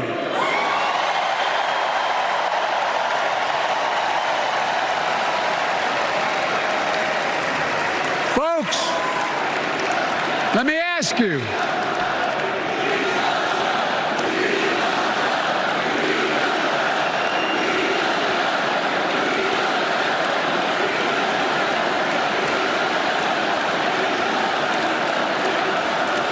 Let me ask you, are you ready to vote for freedom?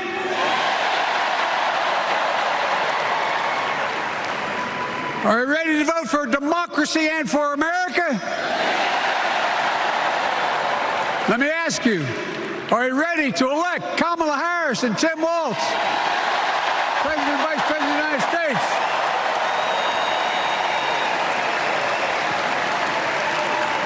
My fellow Democrats, my fellow Americans, nearly 4 years ago in winter, on the steps of the Capitol, on a cold January day, I raised my right hand and I swore an oath to you and to God to preserve, protect, and defend the Constitution and to faithfully execute the office of the President of the United States.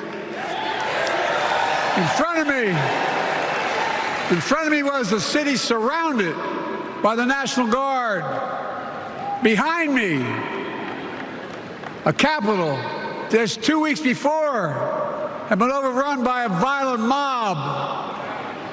But I knew then, from the bottom of my heart, that I knew now, there is no place in America for political violence. None. You cannot say you love your country only when you win.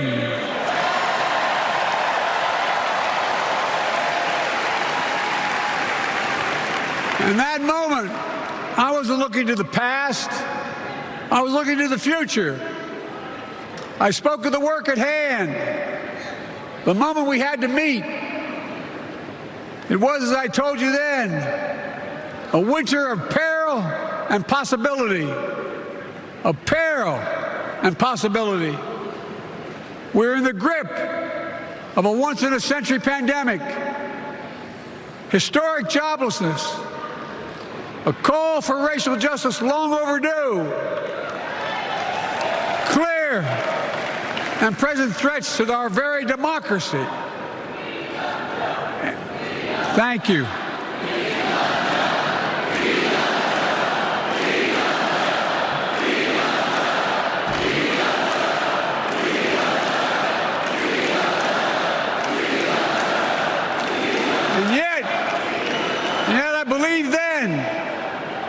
And I believe now that progress was and is possible.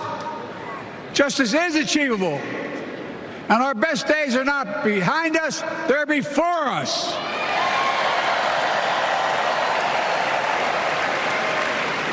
Now it's summer. The winter has passed.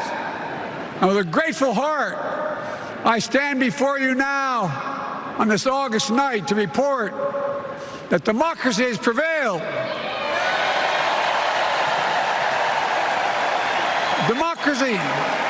Democracy has delivered.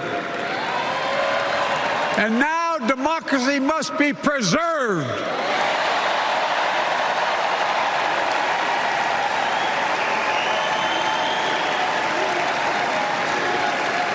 You've heard me say it before. We're facing an inflection point. One of those rare moments in history when the decisions we make now will determine the fate of our nation and the world for decades to come. That's not hyperbole. I mean it literally. We're in a battle for the very soul of America. I ran for president in 2020 because of what I saw in Charlottesville in August of 2017. Extremists coming out of the woods carrying torches, their veins bulging from their necks, carrying Nazi swastikas and chanting the same exact anti-Semitic bile that was heard in Germany in the early 30s. Neo-Nazis, white supremacists, and the Ku Klux Klan, so emboldened by a president then in the White House that they saw as an ally. They didn't even bother to wear their hoods. Hate was on the march in America. Old ghosts and new garments, stirring up the oldest divisions, stoking the oldest fears, giving oxygen to the oldest forces that they long sought to tear apart America. In the process, a young woman was killed. When I contacted her mother, I asked about what happened. She told me. When the president was asked what he thought had happened, Donald Trump said, and I quote, "There are very fine people on both sides. My God." That's what he said. That is what he said and what he meant. That's when I realized, had listened to the admonition of my dead son, I could not stay in the sidelines. So I ran.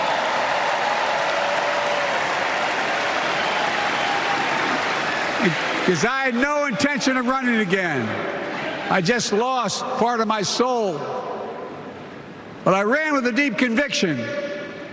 In America, I know and believe in an America where honesty, dignity, decency still matter. An America where everyone has a fair shot and hate has no safe harbor.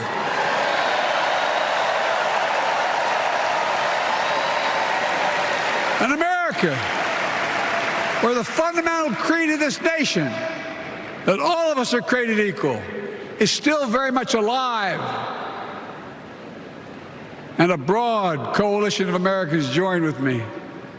81 million voters voted for us, more than any time in all of history.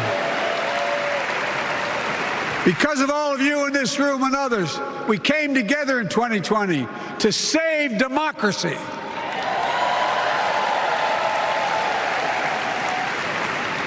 As your president, I've been determined to keep America moving forward, not going back, to stand against hate and violence in all its forms, to be a nation where we not only live with but thrive on diversity, demonizing no one, leaving no one behind, and becoming the nation that we profess to be.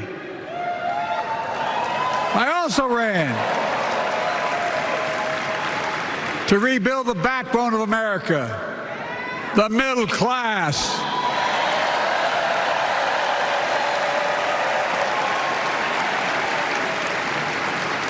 I made a commitment to you that I be a president for all Americans, whether you voted for me or not.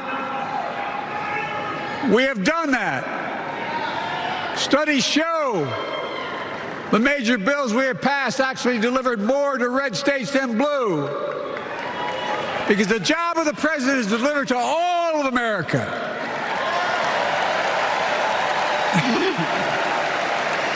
And because of you, and I'm not exaggerating, because of you, we've had one of the most extraordinary 4 years of progress ever, period. When I say we, I mean Kamala and me.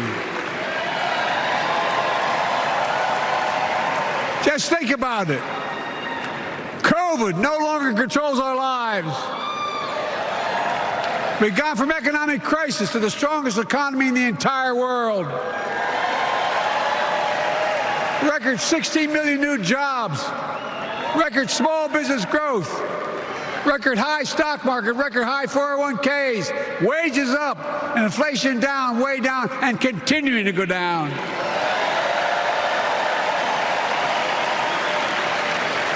The smallest racial wealth gap in 20 years. And yes, we both know we have more to do, but we're moving in the right direction. More Americans have peace of mind that comes from having health insurance. More Americans have health insurance today than ever before in American history.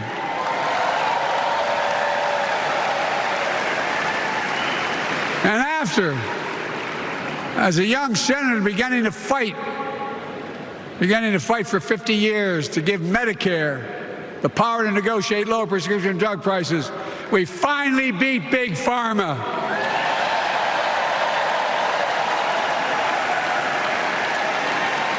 And guess who cast the tie-breaking vote? Vice President, soon-to-be President Kamala Harris.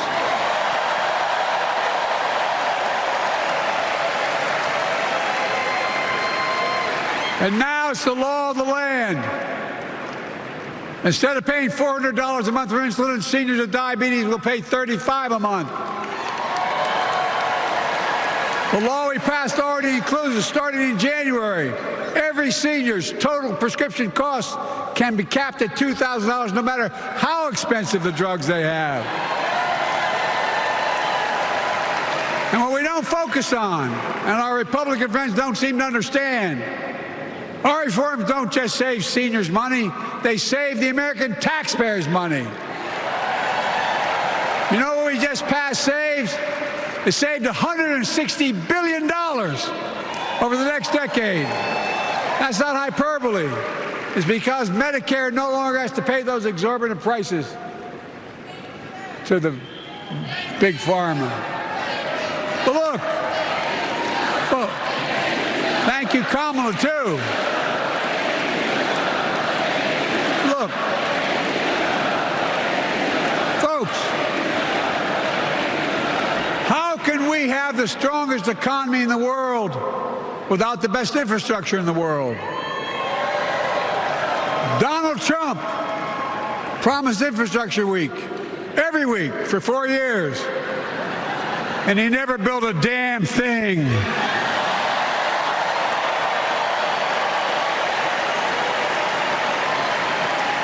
But now, because of what Kamala and I have done, remember we were told we couldn't get it done. Remember when we came into office, we couldn't get anything passed? But right now, we're giving America an infrastructure decade, not week. We're modernizing our roads, our bridges, our ports, our airports, our trains, our buses. We're removing every lead pipe from schools and homes so every child can drink clean water. We're providing affordable high-speed internet for every American, no matter where they live, not unlike what Roosevelt did with electricity. And so much more. We are uniting the country. We're growing our economy. We're improving our quality of life. And we're building a better America.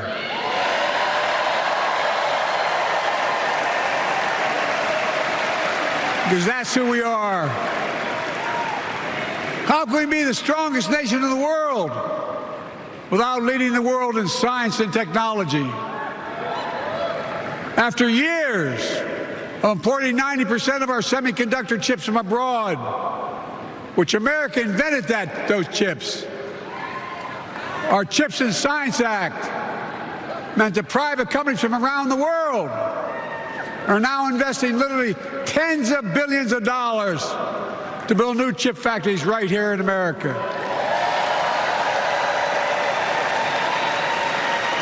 And over that period, they'll create tens of thousands of jobs. And many of those jobs in the so-called fabs, the buildings that make the chips, that's being constructed now. And guess what? The average salary in those fabs, size of a football field, will be over $100,000 a year, and you don't need a college degree.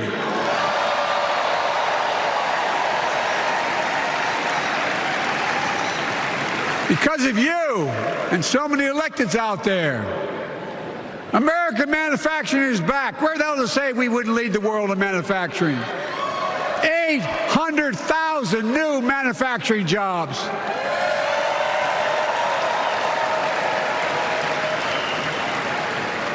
Our Republican friends and others made sure they'd go abroad to get the cheapest labor. We used to import products and export jobs.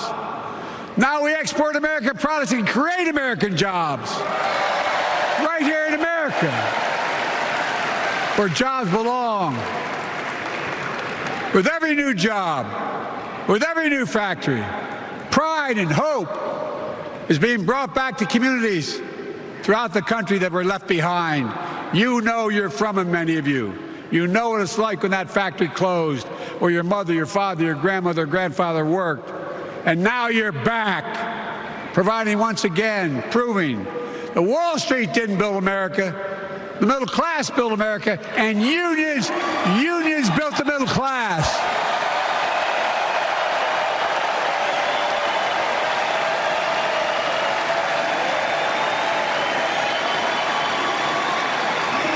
It's been my view since I came to the Senate. And that's why I'm proud to have been the first president to walk a picket line.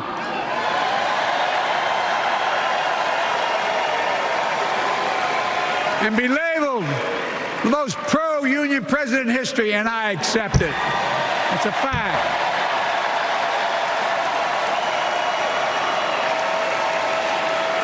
Because when unions do well, we all do well.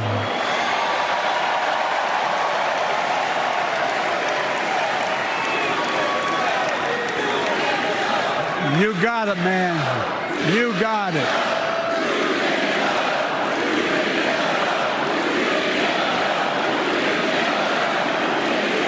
I agree. I'm proud. Look, remember we told we couldn't get anything done because we couldn't get anything done in the Congress?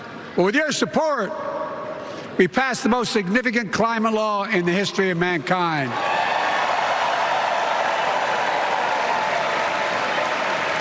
Over $370 billion. Cutting carbon emissions in half by 2030. Launching a climate corps, similar to AmeriCorps and Peace Corps, creating tens of thousands of jobs for young people of the future who are going to make sure this continues. Creating hundreds of thousands of jobs in clean energy for American workers, including the IBEW installing 500,000 charging stations all across America. And in the process, reducing carbon emissions. And we're seeing it.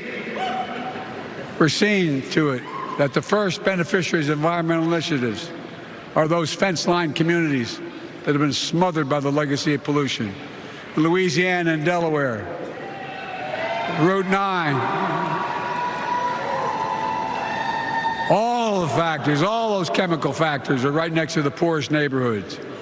They're the ones we're going to bring back.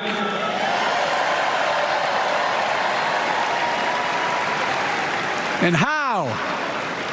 How can we be the greatest nation in the world without the best education system in the world? Donald Trump and the Republican friends, they not only can't think, they can't read very well. Seriously, think about it.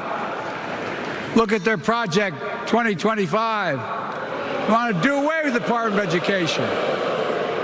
Well, during the pandemic, Kamala and I helped states and cities get back their schools back open. And we gave public school teachers a raise. We created apprenticeships with businesses and communities, putting students on a path to a good paying job, whether or not they go to college. And by the way, we're making college a hell of a lot more affordable. Increasing Pell Grants by $900. Over $15 billion for HBCUs. Minority service engines, including Hispanic institutions and tribal colleges. We kept our commitment to provide more student relief than ever by lifting the burden of helping millions of families so they could get married, start a family, buy a home, and begin to build family wealth and contribute to the community and grow our economy. It's not costing us, it's creating more wealth. We've fundamentally transformed how our economy grows, from the middle out and the bottom up instead of the top down. You know, my dad used to say there wasn't a whole hell of a lot to drop down on my kitchen table at the end of the month. I come from a basic middle-class family, 3-bedroom house, 4 kids, a grandpop living with us, decent neighborhood, but never a penny to spare. And look, that top-down notion never worked. A lot of Democrats didn't think it worked, thought it worked, but it doesn't. And when we did all that, what we've done, everybody can do well. Everybody.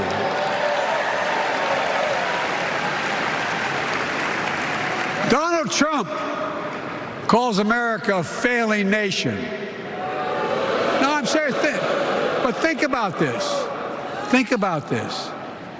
He publicly says to the whole world, I'm going to say something outrageous. I know more foreign leaders by their first names and know them well than anybody alive. Just because I'm so damn old. But I'm not joking.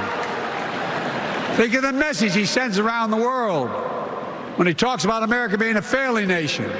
He says we're losing. He's the loser. He's dead wrong.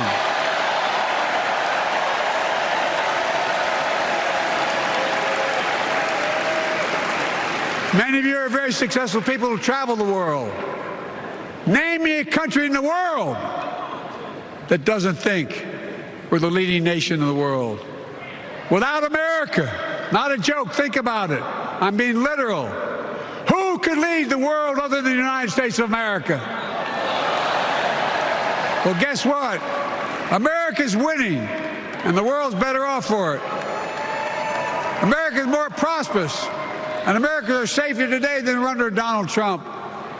Trump continues to lie about crime in America, like everything else. Guess what?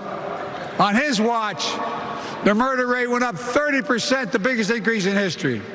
Meanwhile, we made the largest investment, Kamala and I, in public safety ever. Now, the murder rate is falling faster than any time in history. Violent crime has dropped to the lowest level of more than 50 years. And crime will keep coming down when we put a prosecutor in the Oval Office instead of a convicted felon.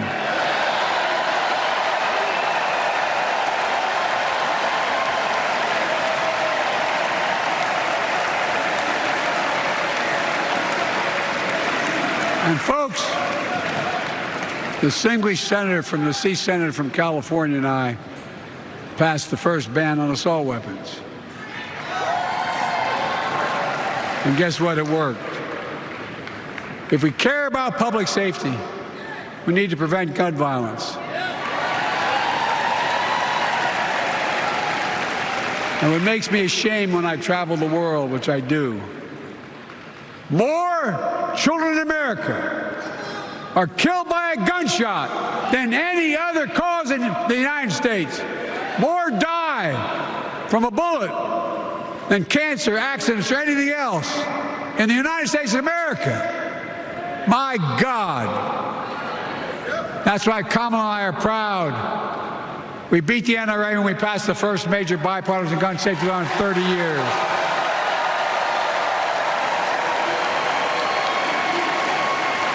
I'm serious. That comes from here. And now it's time to ban assault weapons again. And demand universal background checks.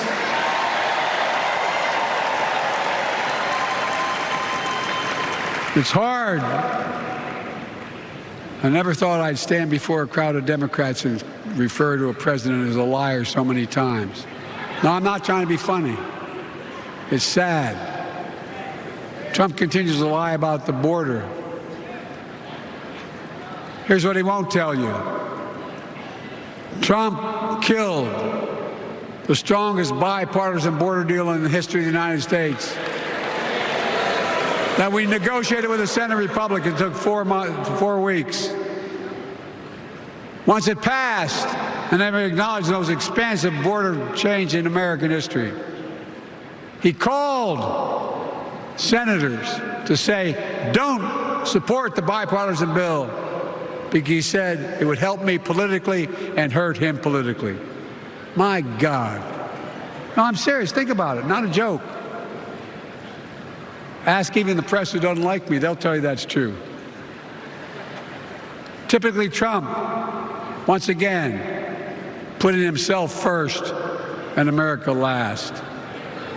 Then I had to take executive action. The result of the executive action I took, border encounters have dropped over 50%. In fact, there are fewer border crossings today than when Donald Trump left office. And unlike Trump, we will not demonize immigrants, saying they're the poison of blood of America, poison the blood of our country. Kamala and I are committed to strengthening legal immigration, including protecting dreamers and more.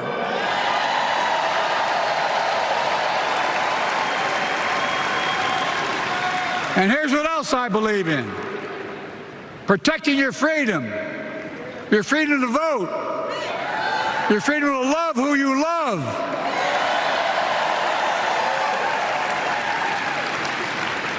and your freedom to choose. In its decision overturning Roe v. Wade, as you heard earlier tonight, the United States Supreme Court majority wrote the following, quote, women are not without electoral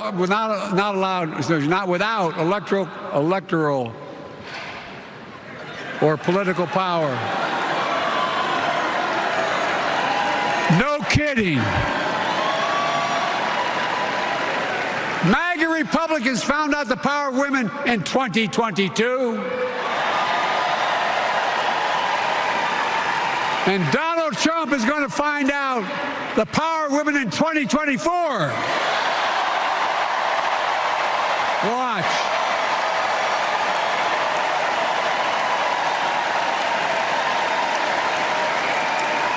And where Trump and his mega Republican right-wingers seek to erase history, we Democrats continue to write history and make more history.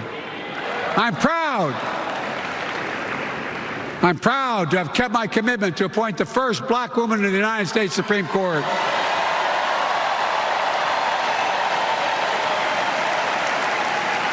Ketanji Brown Jackson, a symbol for every young woman in America that you can do anything. I'm proud that I've kept my commitment to have an administration that looks like America and that taps in to the full talent of our nation.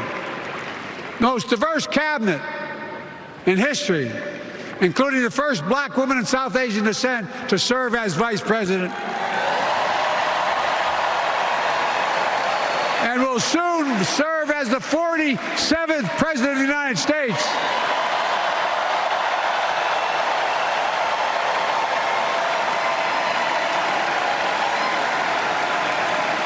She is good. Look. Thank you, Kamala.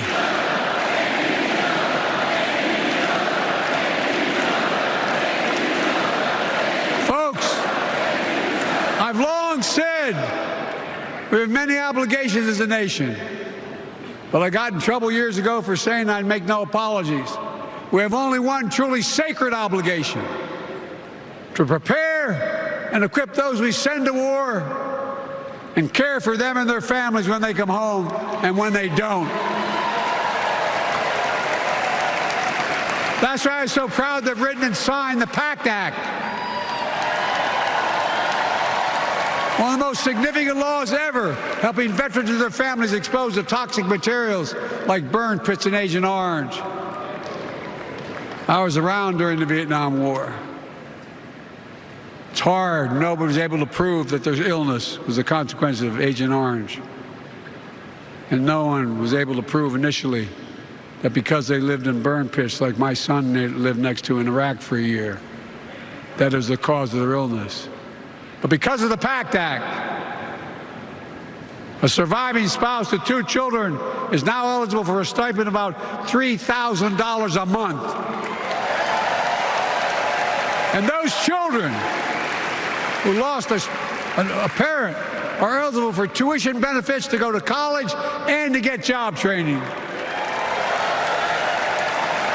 It's already helping over 1 million veterans and their families just so far.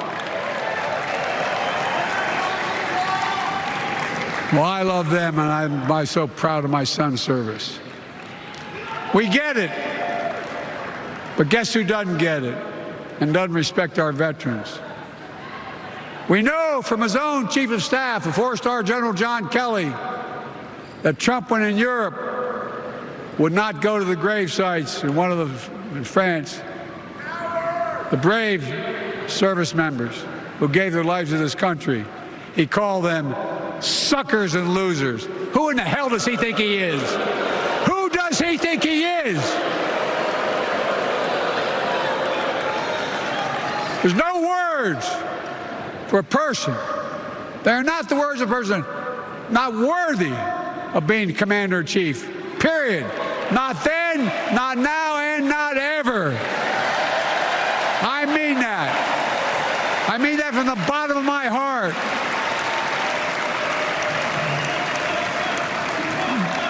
Just as no commander-in-chief should ever bow down to a dictator, the way Trump bows down to Putin. I never have, and I promise you, Kamala Harris will never do it. Will never bow down. When Trump left office, Europe and NATO was in tatters. Not a joke. America First doctrine changed our whole image in the world. Well, they gave the hours, about 190 hours sum total, than my counterparts or heads of state in Europe, to strengthen NATO. We did. We united Europe like it hadn't been united for years, adding Finland and Sweden to NATO. 10 days before he died, Henry Kissinger called and said, not since Napoleon has Europe not looked over their shoulder at Russia with dread until now. Until now. Well, guess what?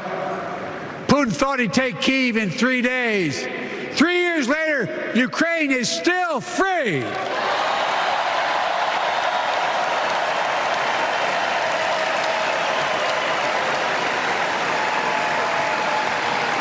When I came to office, the conventional wisdom was that China would inevitably surpass the United States. They haven't noticed. No one's saying that now.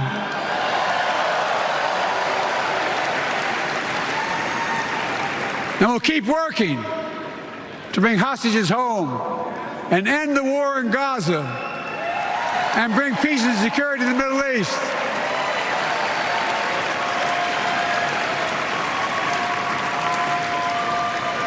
As you know, I wrote a peace treaty for Gaza. A few days ago, I put forward a proposal that brought us closer to doing that than we've done since October 7th. We're working around the clock, my Secretary of State, to prevent a wider war and reunite hostages with their families and surge humanitarian health and food assistance into Gaza now. To end the civilian suffering of the Palestinian people, and finally deliver a ceasefire and end this war.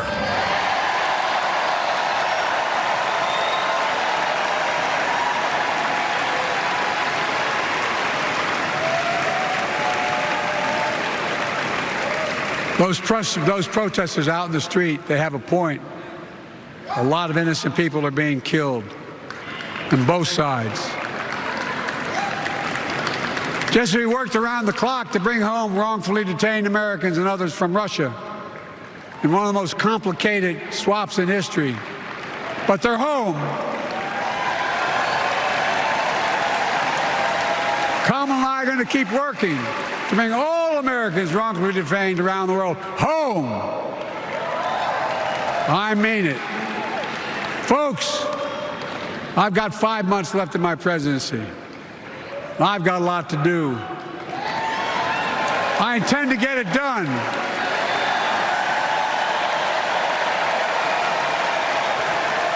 It's been the honor of my lifetime to serve as your president.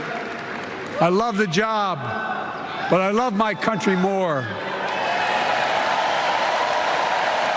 I love my country more.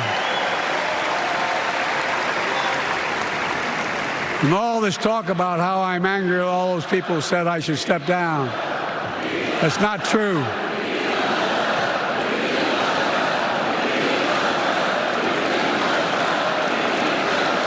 Thank you.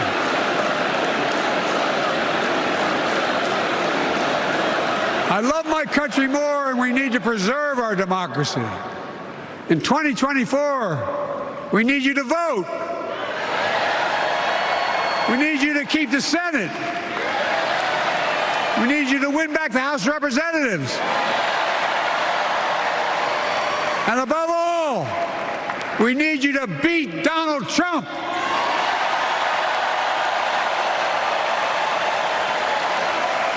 And elect Kamala and Tim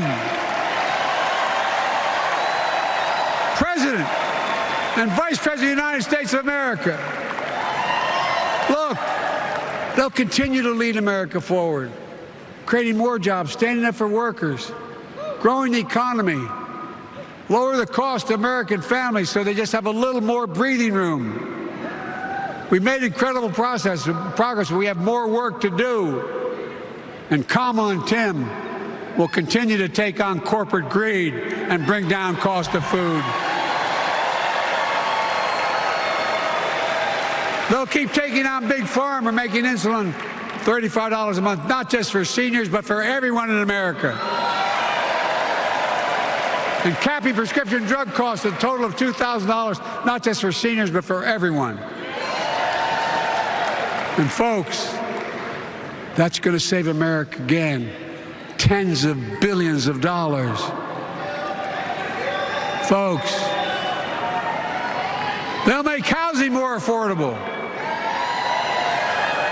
building 3 million new homes, providing $25,000 down payment assistance for the first-time home buyer,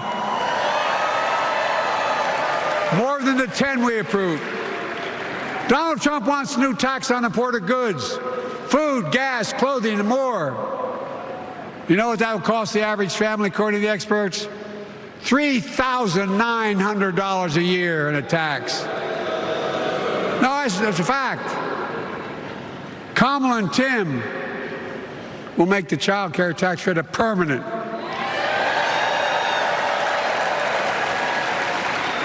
Lifting millions of children out of poverty and helping millions of families get ahead. But you know what Trump has? He created the largest debt any president had in 4 years with his $2 trillion tax cut for the wealthy. Well, Trump has a new plan. He wants to provide a $5 billion tax cut for corporations that are very wealthy. Read it. Put us further in debt. And folks, you know we have 1,000 billionaires in America. You know what their average tax rate they pay? 8.2%. If we just increased our taxes we proposed to 25%, which isn't the highest tax rate even, it would raise $500 billion new dollars over 10 years. They'd still be very wealthy. Look,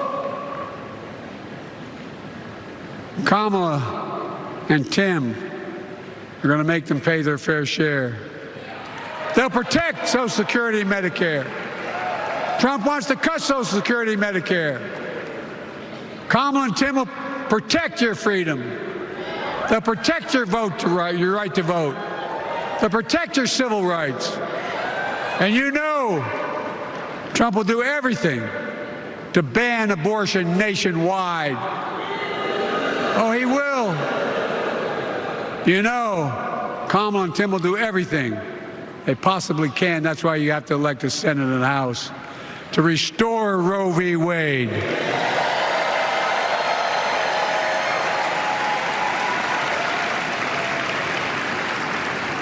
The ancient Greeks taught us that character is destiny. Character is destiny. For me and Jill, we know Kamala and Doug are people of character.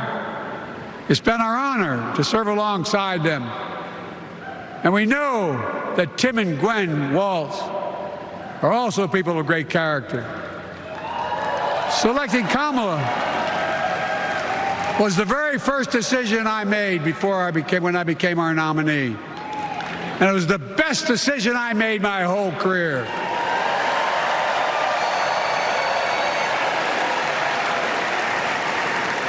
We've not only gotten to know each other, we've become close friends. She's tough, she's experienced, and she has enormous integrity, enormous integrity. Her story represents the best American story. And like many of our best presidents, she was also vice president. That's a joke.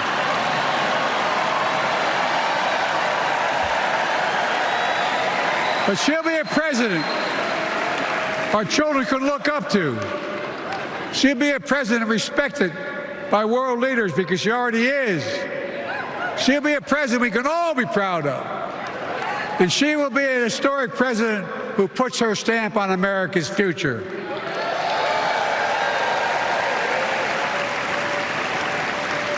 This will be the first presidential election since January 6th. On that day, we almost lost everything about who we are as a country. And that threat, this is not hyperbole, that threat is still very much alive. Donald Trump says he will refuse to accept the election result if he loses again. Think about that. He means it. Think about that. He's promising a bloodbath if he loses, in his words. And that he'll be a dictator on day one, in his own words. By the way, this sucker means it. No, I'm not joking. Think about it. Anybody else said that in the past, you'd think he was crazy. He is crazy, but you'd think it was an exaggeration, but he means it. We can't let that happen. Folks, all of us carry a special obligation. Independents, Republicans, Democrats. We saved democracy in 2020, and now we must save it again in 2024.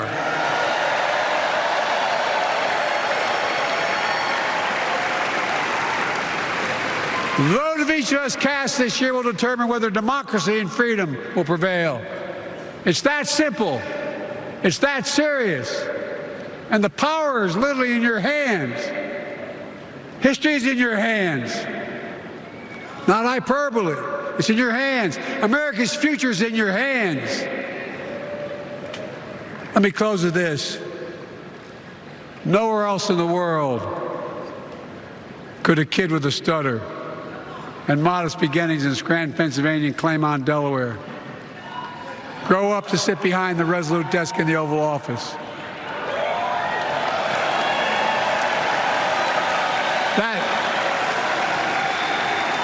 That's because America is and always has been a nation of possibilities.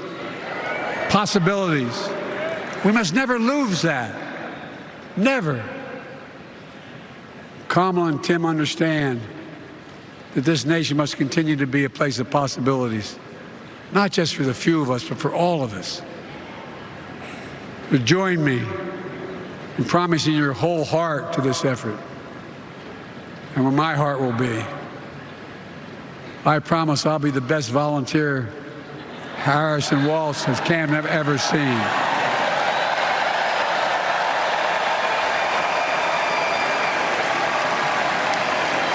Each of us As a part in the American story, for me and my family, there's a song that means a lot to us, that captures the best of who we are as a nation. The song is called American Anthem. There's one verse that stands out, and I can't sing worth a damn, so I'm not going to try. I'll just quote it. The work and prayers of centuries have brought us to this day. What shall our legacy be? What will our children say? Let me know in my heart when my days are through. America, America, I gave my best to you.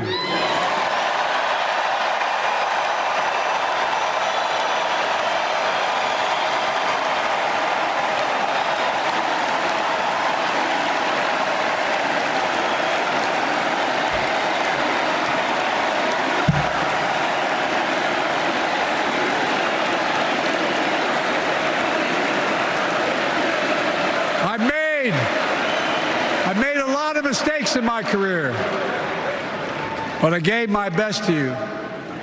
For 50 years, like many of you, I've given my heart and soul to our nation. And I've been blessed a million times in return with the support of the American people. I've either been too young to be in the Senate because I wasn't 30 yet, and too old to stay as president. But I hope you know how grateful I am to all of you. I can honestly say, and I mean this in the bottom, give you my word as a Biden, I can honestly say I'm more optimistic about the future than I was when I was elected as a 29-year-old United States Senator. I mean it. Folks, we just have to remember who we are. We're the United States of America.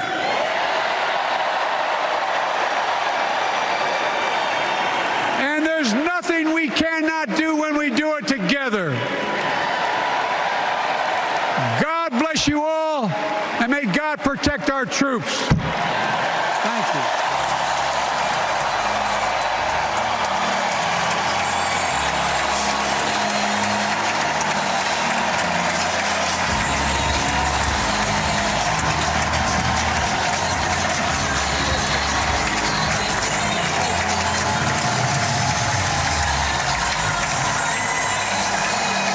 Speech that was largely a litany of accomplishments, getting personal near the end. The president saying, for 50 years, I have given my heart and soul to our nation. I have been blessed a million times in return. First Lady Dr. Jill Biden joining him at the podium, celebrating that speech. The president delivering the keynote address here at the Democratic National Convention, talking about his decision to drop out of the race, making his case for Vice President Kamala Harris and against former President Trump. Kristen Walker, Hallie Jackson joining me here in the anchor booth as we continue to watch Kamala Harris now greeting the president. Truly a passing of the torch occurring on the stage. Kristen, jump in here. What are your thoughts? Well, this is the moment here, President Biden embracing his Vice President Kamala Harris, as he quite literally does pass the torch to her to take over the top of the ticket. We are witnessing a dramatic and extraordinary moment in political history, Lester, when you think about the fact that President Biden delivered this speech when just 4 weeks ago he thought he would be the one accepting his party's nomination. And tonight he instead delivered a forceful call to action, urging Democrats, urging the country to vote for Vice President Kamala Harris. He talked about why he got into this race in the first place, a fight for the nation's democracy, which we have heard him talk about so often, a fight for the soul of the nation. And then he talked about some of what he sees as his biggest accomplishments, helping to pull the country out of the pandemic, passing the infrastructure law, the gun safety law. He is relishing this moment, Lester. If you look at the time, he spoke for more than 45 minutes, making this speech tonight longer than his 2020 acceptance speech, his 2008 VP acceptance speech, and his 2012 VP acceptance. You look at this moment, Lester. President Biden, Vice President Kamala Harris on stage. A month ago, this would have been the last night of the Democratic National Convention. This would have been the Thursday night finale, the Biden-Harris ticket. Instead, it is anything but. It is a Democratic race that is reimagined. As you see the family here on stage and those little waves. You see Kamala Harris taking the mantle from President Biden, Lester. It didn't, maybe I'm wrong, it didn't feel like a farewell speech. It felt more like a State of the Union. He's not trying to say goodbye forever, Lester. He's still got time in office, and he made that very clear. And he wants to be a volunteer for this campaign. He's still got work to do. And talking with people close to him, he is going to be a presence on the campaign trail to the degree that the campaign wants him to, as you're looking at him. Still on stage, by the way, basking in this ovation. An emotional moment, not just for him, but for so many of his friends and allies, Lester. A 4-minute and 23-second ovation for President Biden when he walked on stage. And now here he is taking in these moments, if not a goodbye, Lester, at least a swan song and maybe the last sort of huge speech of his political career. Tom Yamas no doubt has a read on how this crowd took it in from down on the floor. Tom? Hey, Lester, I'll tell you this. It was an incredibly long speech, but the crowd here in Chicago was hanging on to the president's every word. You can see the signs, "We love Joe," whosever idea that was, in the Democratic Party. It was pretty brilliant because it's created some very memorable shots here at this convention. Supporters all throughout the Union Center right here, the United Center, carrying those signs up. And again, I got to tell you, I mean, every part of that speech, the people here in this convention hall were supporting Joe Biden. They were clapping. There were people crying. There were people cheering. And again, at the end, I mean, when he wrapped that speech up with those lyrics from the song, you could hear everything. There are a small number of protesters. They have sort of gathered around me right now as we started this. But I would say they're a very, very, very minuscule part of this convention right now. It's a tiny population of people that are protesting right now. They're obviously protesting the war in Gaza and the U.S.'s role in that. But for the most part, there's joy, there's celebration on this floor. I'm going to send it back to you guys. And as Hallie knows, this is night one of the Democratic National Convention. Our coverage continues from Chicago right after this break.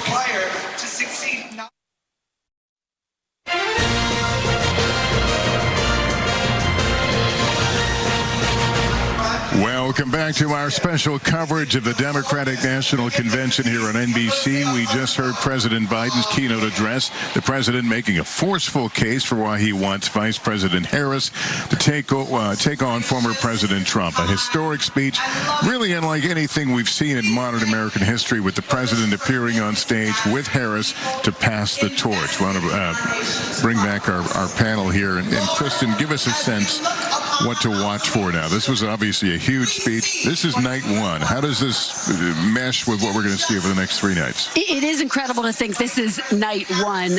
President Biden and the First Lady will now go to California. They'll watch the rest of this convention on TV. Like the rest of us, we are going to hear from the biggest names, the biggest stars in the Democratic Party, including former President Barack Obama, former President Bill Clinton.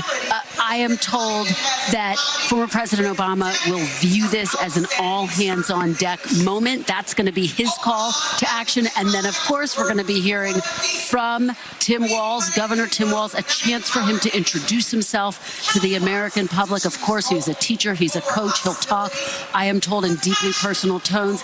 And then, of course, the big night, Thursday night, when we hear from Vice President Kamala Harris. My big question for that night, what I'll be watching for, does she build on and echo everything we heard from President Biden tonight, or does she find ways to carve out a separate path, a new path from a policy perspective and also from her vision for the future? Yeah, the platform here was completed before she came on board, so her fingerprints really aren't on that. So we will find out more about what her thinking is. Hallie?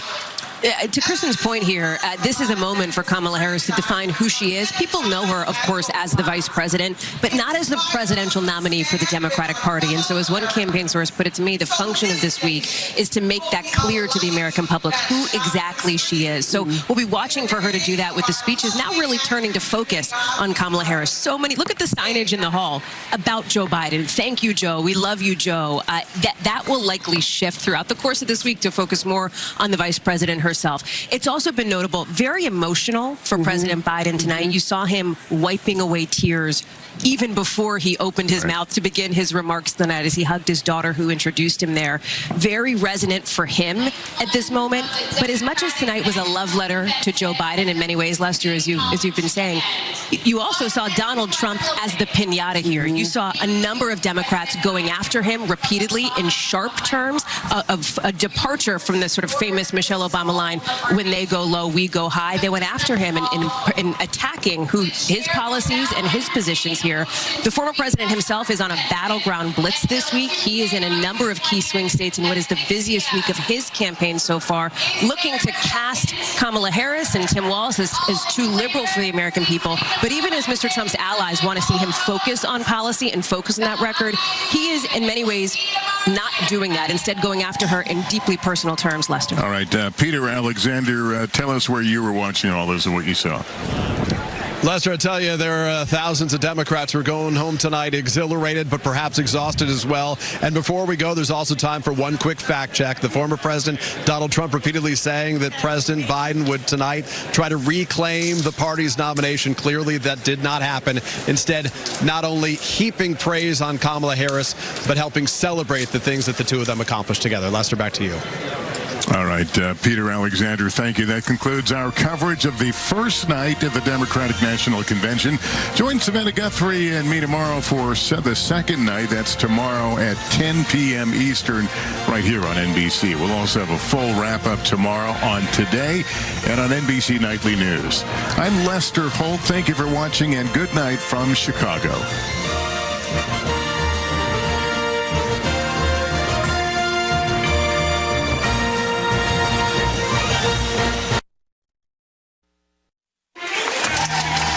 Tonight from Chicago, history in the making. Vice President Kamala Harris shatters a barrier. The first woman of color to win the nomination of a major American party. And in this packed arena tonight, a show of force and unity on night 2 of the Democratic National Convention. Our special coverage starts right now. The Democratic Party making it official. The next president, Kamala Harris. After Vice President Kamala Harris secures the Democratic nomination for President of the United States. Former President Barack Obama, one of the most popular Democrats in the country, takes the spotlight tonight to throw his support behind Harris. As the Vice President mounts a historic bid to break another barrier and become the next president. From NBC News, live from Chicago, the Democratic National Convention. Here are Lester Holt and Savannah Guthrie. Hi there, everybody. Good evening and welcome to our special coverage of the second night of the Democratic National Convention. 20,000 people inside this arena right now. Democrats fired up, rallying around their new nominee, Vice President Kamala Harris. The party projecting unity heading into the final stretch of the presidential campaign. Tonight's theme from the DNC, looking forward. Branding the evening is a bold vision for America's future. And moments ago, a roll call with a soundtrack. Each state pledging their delegates, with the DNC DJ here hyping up the crowd, and Harris's home state of California putting her officially over the top. California, we proudly cast our 482 votes for the next president, Kamala Harris. A celebratory roll call in the last hour. Harris filling 2 arenas, surprising her supporters in Chicago from a rally in Milwaukee, about an hour and a half up the road, with a massive crowd in the same arena where Donald Trump held his convention last month. This is a people-powered campaign, and together we will chart a new way forward. Notably, the DNC also shining a spotlight on former Trump supporters who are now backing Harris, including Donald Trump's former press secretary, Stephanie Grisham, who said he mocks his own supporters behind closed doors. Well, in a matter of moments, we're going to hear from some of the biggest names in Democratic politics, including Second Gentleman Doug Emhoff, former First Lady Michelle Obama, and tonight's closing speaker, former President Barack Obama. So for more on a busy night ahead, we want to bring in Meet the Press moderator Krista Welker and our senior Washington correspondent, Hallie Jackson. Kristen, we'll start with you. Definitely a party atmosphere here at the DNC tonight, and how interesting. It was certainly purposeful that Kamala Harris beams in from the very convention hall that a month ago Donald Trump had filled to the rafters. Hers is filled to the rafters, and so is this one in Chicago. Absolutely. The optics tell the tale here, Savannah and Lester. That arena in Milwaukee was filled to capacity. Kamala Harris creating her own split screen of sorts, campaigning in a critical battleground state, the very same venue where Donald Trump held his convention just a few weeks ago, and really trying to make the case that we've got the energy, we've got the unity. Remember when we were covering the Republican National Convention, we talked about the unity that was on display. We wondered if Democrats would be able to match it. Well, they are trying to send the signal that, yes, we are unified around Kamala Harris. Last night was about officially passing the torch, President Biden officially passing the torch to Vice President Kamala Harris.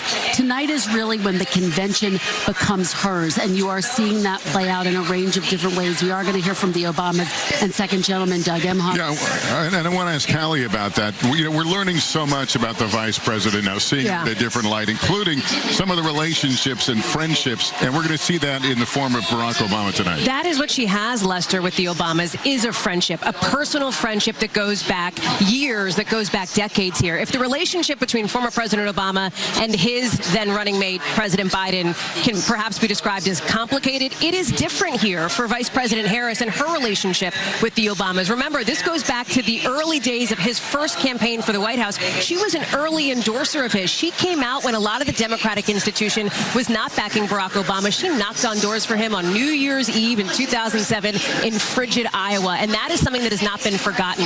More recently, the former President Obama has acted as a kind of advisor to the vice president as she has taken on now the top of the Democratic ticket and moved forward here in her push to win the White House. What's been interesting as we've been at this convention and as I'm talking with delegates and other Democrats, you know what there's a lot of comparisons to? 2008 and the energy and the vibe and the momentum that was around Barack Obama. And I'm asking folks, okay, do you feel that now? You feel that momentum already? And they're thinking, and they're telling me, we think we can get there. So the question for the former president tonight, I'm told he's going to make the case for Kamala Harris and make the case against former President Trump. How does he differentiate the Biden agenda from the Harris agenda? We'll watch. The big question looming over all of this is whether this energy, this newfound energy in the Democratic Party and unity can be sustained for the long haul. We want to get down to the floor. I just want to mention as a programming note, our intention tonight is to play most of the programming that you're going to see and will not cut away to a commercial break. That is the plan. So just so you know, you're not going to be missing the programming. Let me quickly go to Tom Yamas, though, down on the floor, because it was interesting. Last night it went very, very late, well past midnight, and the Democratic National Convention organizers heard that and are trying to tighten things up.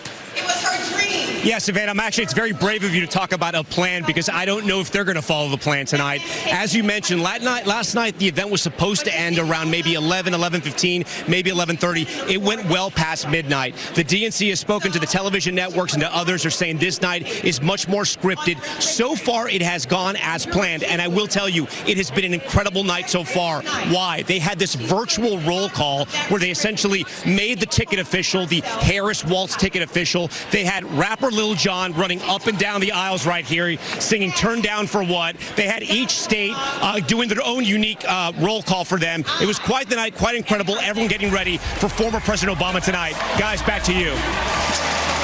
Yeah, the DJ in the house kind of livened things up during that celebratory roll call. Right now, we are listening to Angela Also Brooks, the Democratic nominee for the Senate. Let's listen to some of her remarks. Been inspired by women like my grandmother, women who imagine a better future and then have the grit to make it a reality. One of those women is a friend, a mentor, and a role model. That woman is Kamala Harris. Let me tell you about the Kamala I've known for 14 years. I first heard about her in 2009 when I was running for state's attorney in Prince George's County, Maryland. I read a story in Essence magazine about a district attorney in San Francisco using new ideas to keep her community safe. Few had a better record prosecuting violent crime. She put rapists, child molesters, and murderers behind bars. But what she knew was that violent crime accounts for about 30% of all crimes. For the 70% that are nonviolent, she created a first-of-its-kind program called Back on Track.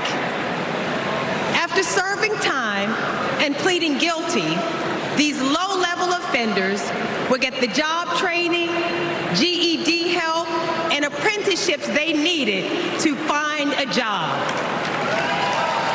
The result? The recidivism rate plummeted. Now, after reading about this super bad district attorney, I talked nonstop about her on the campaign trail. 2 days after I won the election, my phone rings. It's Kamala Harris calling to congratulate me and ask how she could help. She helped me bring Back on Track to Maryland. And wouldn't you know it, crime went down and economic growth went up. Back on Track is now a national model.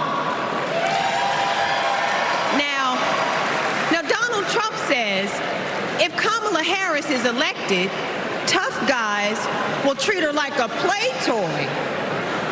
Do you know who else thought that? The drug cartels she busted, the big oil companies she made pay for polluting, the big banks that she made pay $20 billion to homeowners they ripped off.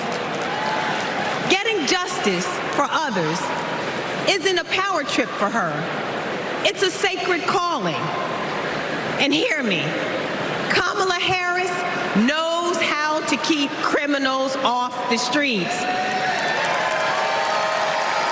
And come November, with your help, she'll keep one out of the Oval Office.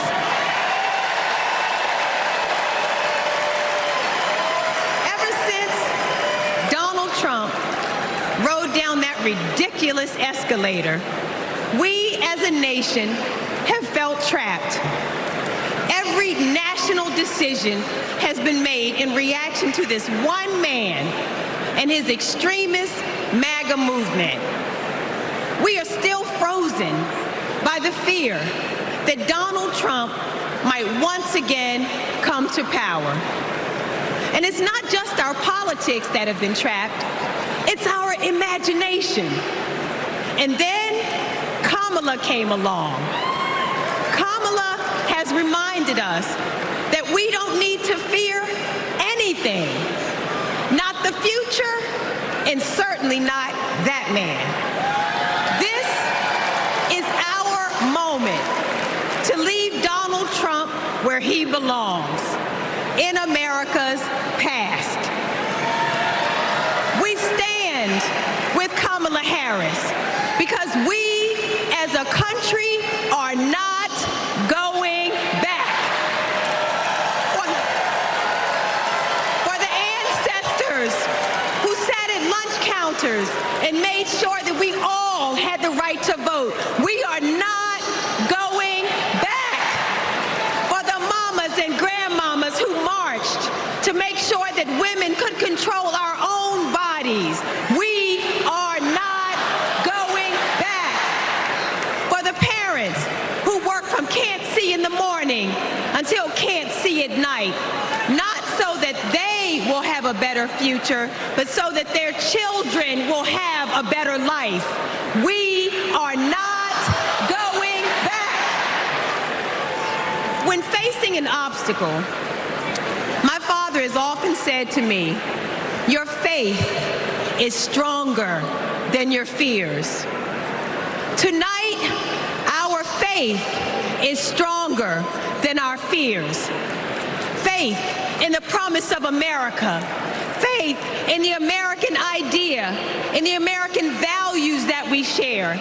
Faith that we, the people, can choose a new leader, a better future for the people. Faith that as dark as our days and challenges have sometimes felt, it's always darkest before the dawn. We know that we can endure for a night because joy cometh in the morning. Morning is coming. Morning is coming. And that joy will be led by Kamala Harris. Thank you so much.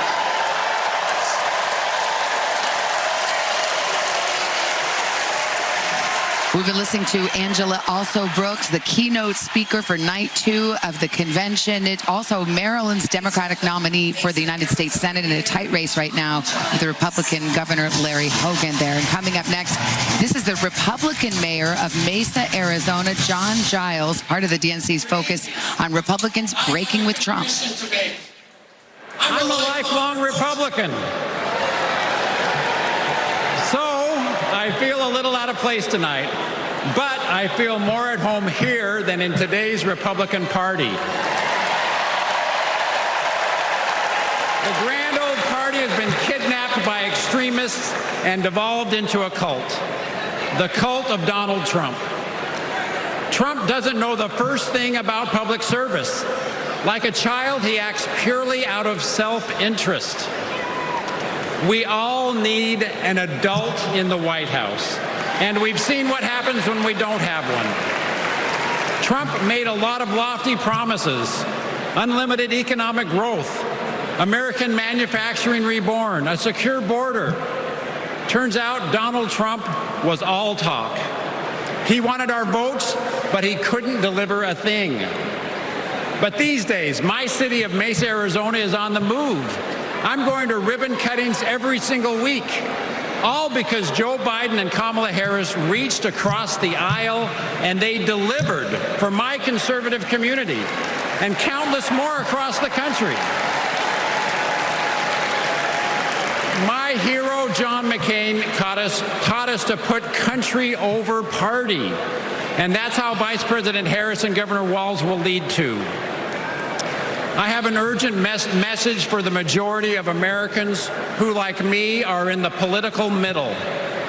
John McCain's Republican Party is gone, and we don't owe a damn thing to what's been left behind. So let's turn the page. Let's put country first. Let's put adults in the room where our country deserves. Thank you. A warm welcome for Governor Giles, who came out and basically said the grand old party has been hijacked, and really making an appeal to those in the center. Our chief White House correspondent, Peter Alexander, is on the convention floor right now. What was the reaction, Peter? Well, Lester, hard to give an instant reaction to that, though there's certainly a lot of applause. But I've been struck by not just the electricity, it's almost battery-powered here. They've all been wearing those Taylor Swift-like bracelets that light up throughout the night. As we've been talking to people like those here from Illinois, Barack Obama's home state, there's just a ton of energy. As one Democrat described it to me tonight, it's like the Democrats were mourning a loss not long ago, and now they're celebrating a success with only 77 days to go. I'm here with Dwayne from Delaware very quickly. That roll call tonight, you haven't seen one of those in 20 years. What was special about it that made it so memorable? Oh my gosh, the energy in the room. Every state had its own dynamic. We had Little John coming in, not Lil John coming in, turnout for Waltz is what we're doing. And to be clear, you think the party, the Democrats have found new energy going forward? Oh my God, this is amazing. You never felt anything like it in this room. He's not alone in those feelings right now, and as evidenced by this place being packed and that other arena about a couple hours away, Fiserv Forum, being packed tonight as well. The Democrats here are showing their stripes. Lester, Savannah. All right, Peter, thank you. Up next from the DNC, the program is going to focus on IVF, which, of course, has become part of the national conversation as part of a larger conversation about reproductive rights. We're going to be hearing now from the Illinois Democratic Senator Tammy Duckworth, who will take the stage momentarily. And, of course, this is a major focus of the Democratic Party.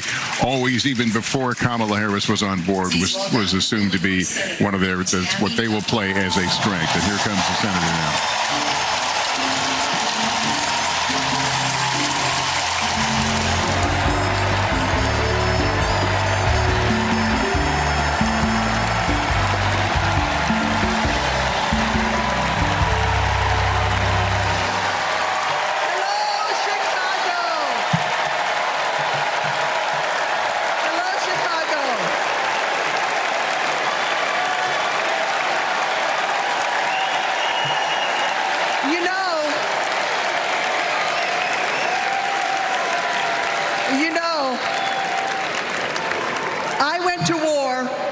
protect America's rights and freedoms. So I take it personally when a five-time draft-dodging coward like Donald Trump tries to take away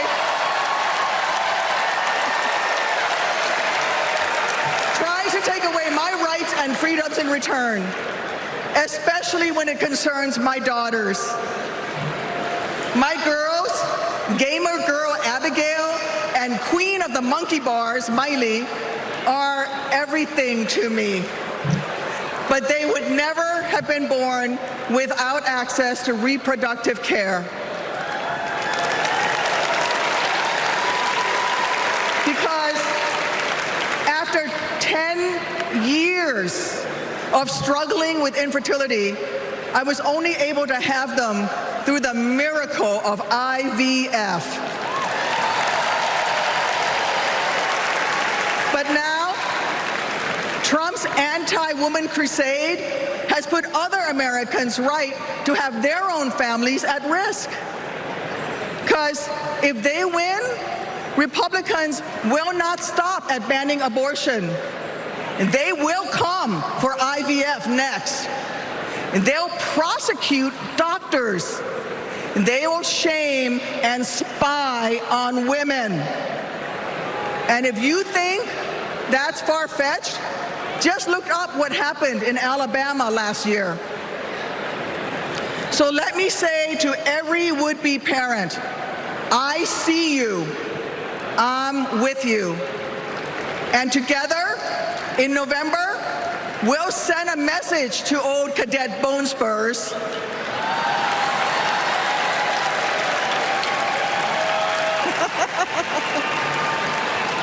Stay out of our doctors' offices, and we'll yell at it out of the Oval Office too.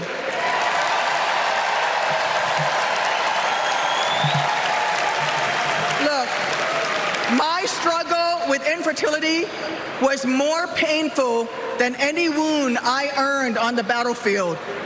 So how dare a convicted felon like Donald Trump treat women seeking health care like they're the ones breaking the law? How dare J.D. Vance criticize childless women on cable news, then vote against legislation that would have actually helped Americans to start families? How dare the GOP endanger the dreams of countless veterans whose combat wounds prevent them from having kids without IVF, punishing our heroes for their willingness to serve? It's simple. Every American deserves the right to be called mommy or daddy without being treated like a criminal. Kamala Harris believes that. So let's make some history and elect her in November. God bless America.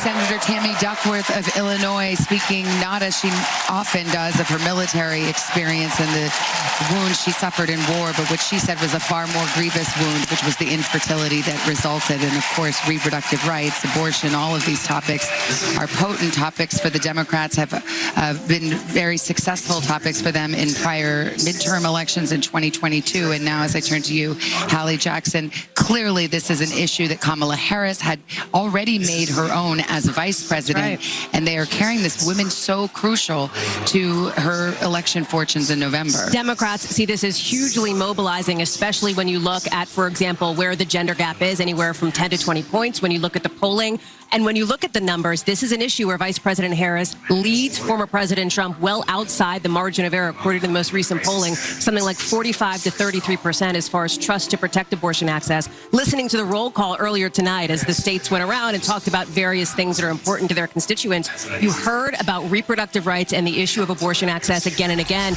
And of course, these very personal stories, like what we just heard from Senator Duckworth, Governor Tim Walz and his wife have a personal story as well. You saw the Trump campaign try to make make something of that today because Governor Walz referred to it as IVF when it's IUI, a different procedure. The Harris campaign says, listen, everybody kind of knew what he was talking about here. He was shorthanded.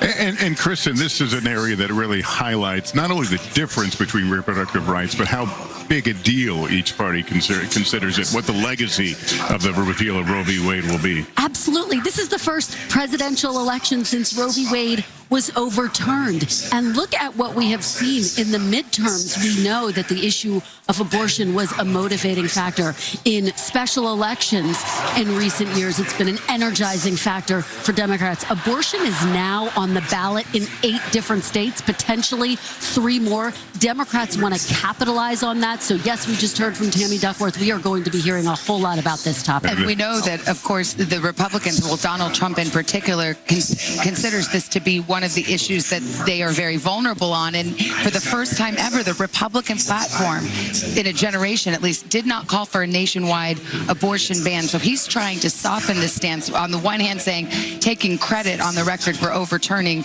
Roe v. Wade, appointing the justices who made that a reality, but then saying, oh, it's now up to the states. And here's where the real issue comes in, because Democrats say if he's elected, he's going to try to enforce a federal ban.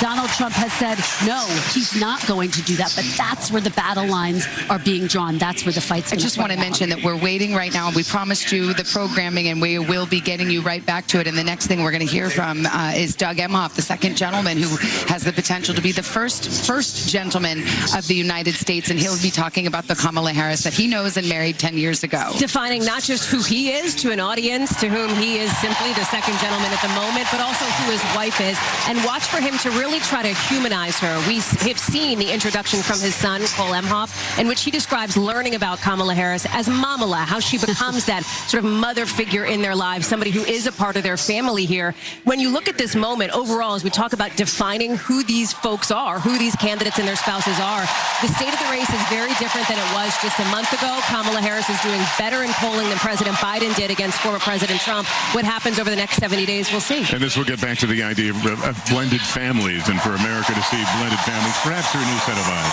Absolutely. A significant theme, particularly with J.D. Vance, saying that Democrats aren't focused enough on family. Second gentleman, Doug Emhoff, having his moment in Chicago.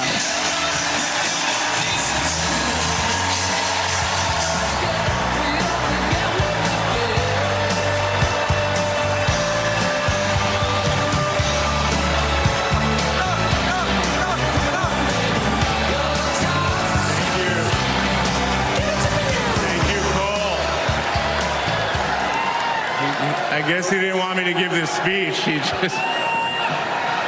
Thank you. Thank you so much. Hello. Thank you. Hello to my big, beautiful, blended family up there. I love you so much. Aren't you proud of Cole? Wow. And a special shout out to my mother. I see you.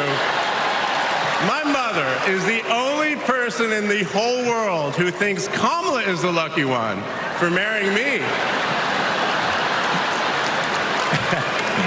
And to Kamala, who, well, we just saw where she is. She's out on the trail listening to and talking with voters.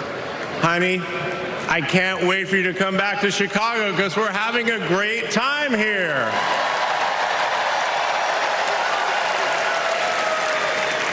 I love you so much. I'm so proud of how you're stepping up for all of us. But that's who she is. Wherever she's needed, however she's needed, Kamala rises to the occasion. And she did it for me and our family. And now that the country needs her, she's showing you what we already know. She's ready to lead. She brings both joy and toughness to this task, and she will be a great president we will all be proud of. Now, I'm the son of 2 Brooklynites, Mike and Barb. They've been together almost 70 years. My dad worked in the shoe business in Manhattan. And he moved our family out to New Jersey. Where's New Jersey? I see you out there. When I was a little kid. And in a lot of ways, I had a typical Jersey suburban childhood. I biked around the neighborhood. I took the bus to Hebrew school. And I rode to Little League practice in the way back of my coach's wood-paneled station wagon. And if we did well, we got to have a Slurpee after. In my neighborhood, everyone left their garage door open. Wherever you ended up at dinner time, that's the family that fed you. Everyone took care of everyone else. And the guys I grew up with are still my best friends. The group chat is active every day, and it's probably blowing up right now, guys. When my dad had to get a new job, we moved across the country to LA. Money was tight. Hey, California.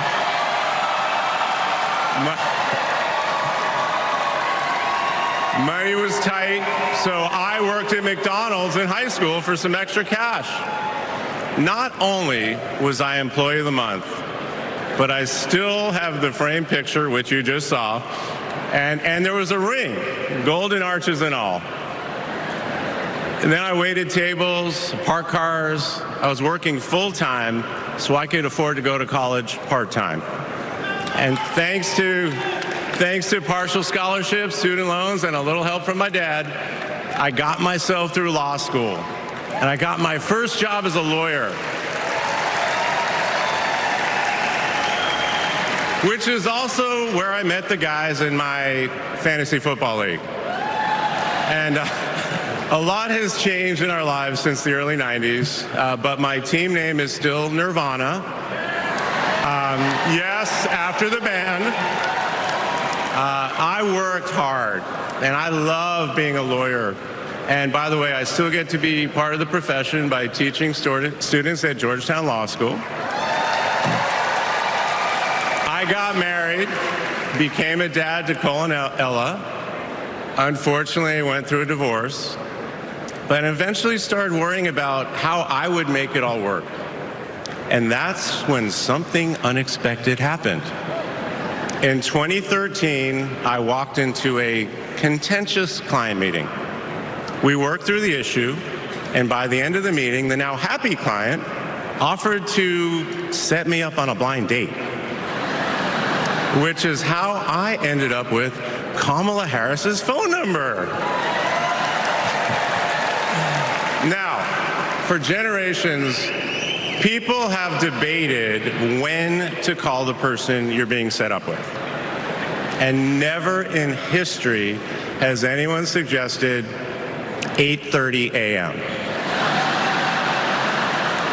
And yet, that's when I dialed. I got Kamala's voicemail, and I just started rambling. Hey, it's Doug. I'm on my way to an early meeting. Again, it's Doug. I remember I was trying to grab the words out of the air and just put them back in my mouth. And for what seemed like far too many minutes, I hung up.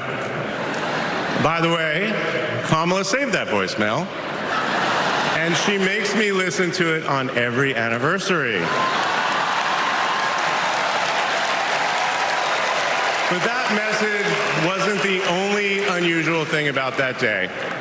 Now, Kamala, who normally would have been working hard at her office, just happened to be waiting at her apartment for a contractor to do some work on her kitchen. I was eating at my desk, which was not a regular occurrence for a busy lawyer like me who appreciated a good business lunch. But that's when she called me back. And we talked for an hour, and we laughed. Well, you know that laugh. I love that laugh.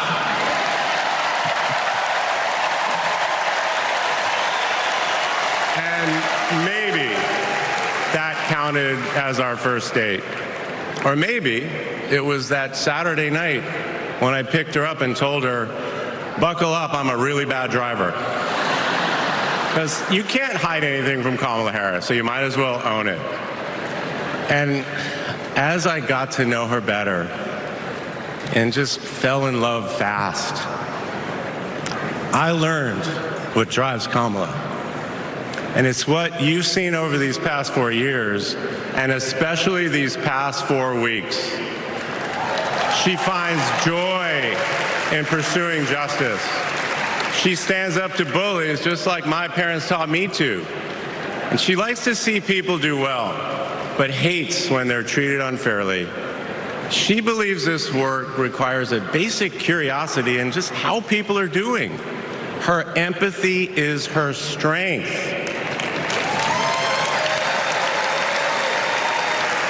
Over the past decade, Kamala has connected me more deeply to my faith, even though it's not the same as hers. She comes to synagogue with me for high holiday services, and I go to church with her for Easter. I get to enjoy her mom's chili relleno recipe every Christmas, and she makes a mean brisket for Passover.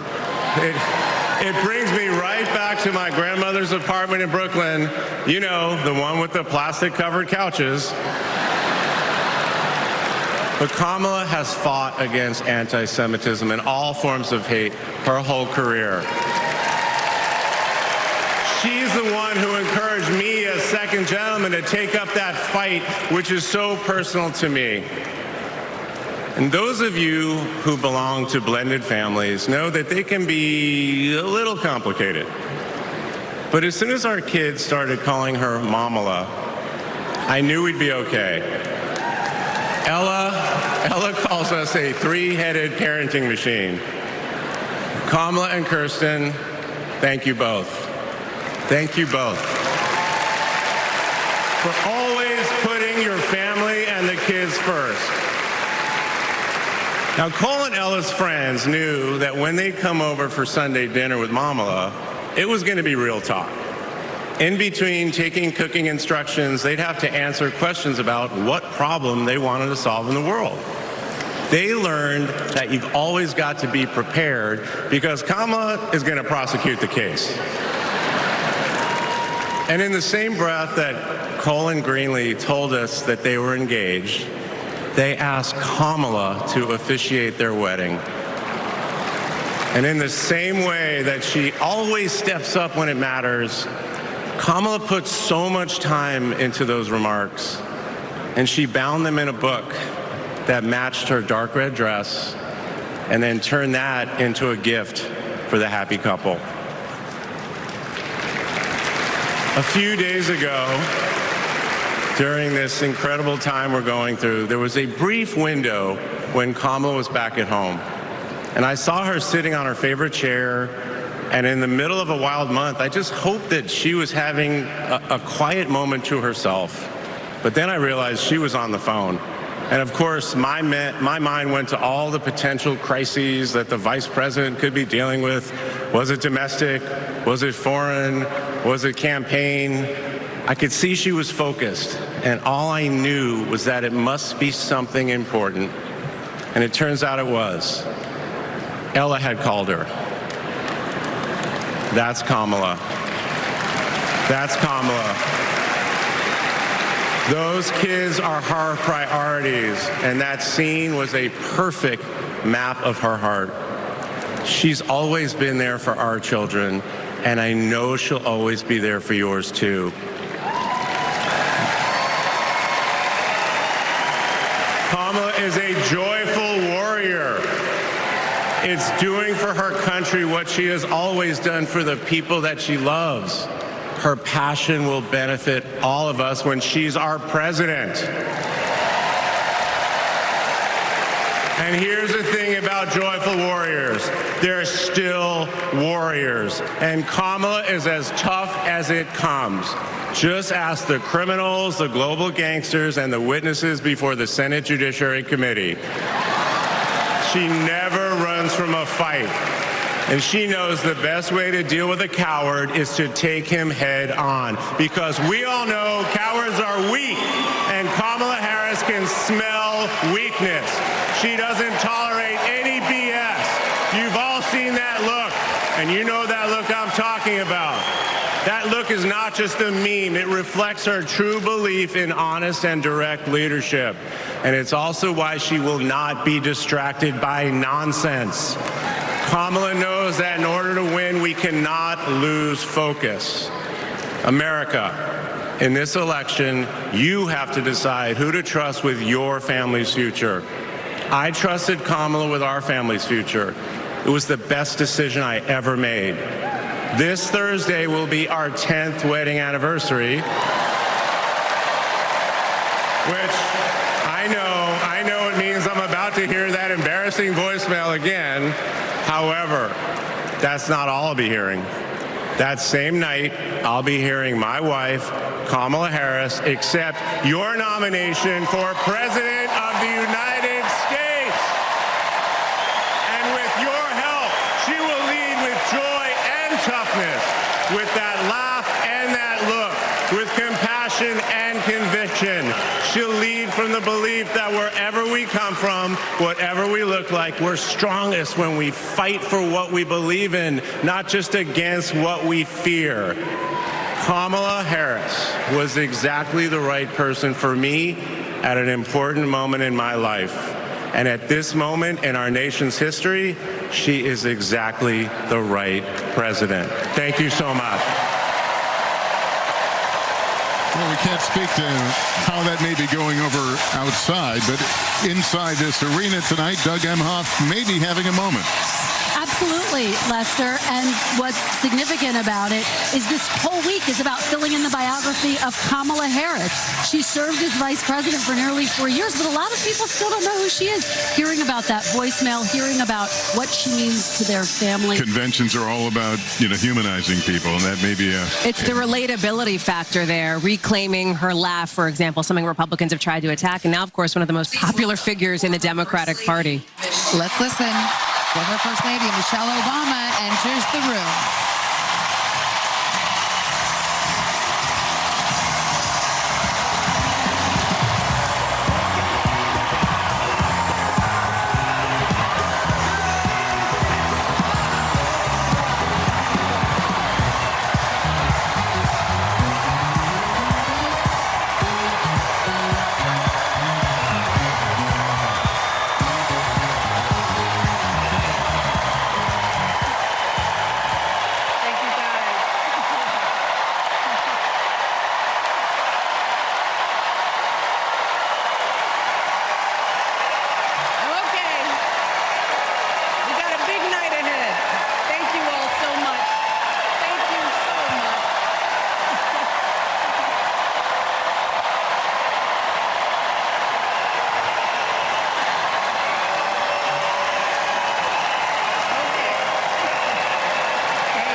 Wonderfully magical is in the air, isn't it?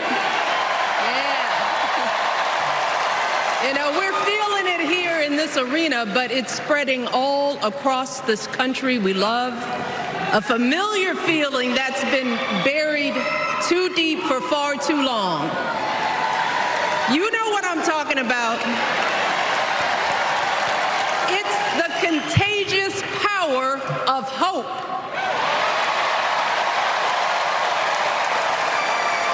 Anticipation, the energy, the exhilaration of once again being on the cusp of a brighter day.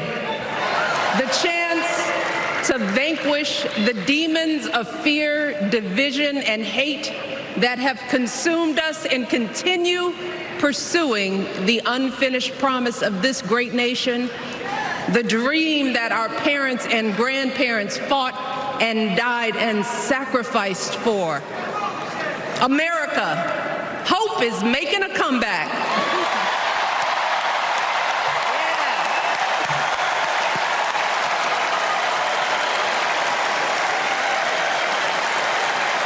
But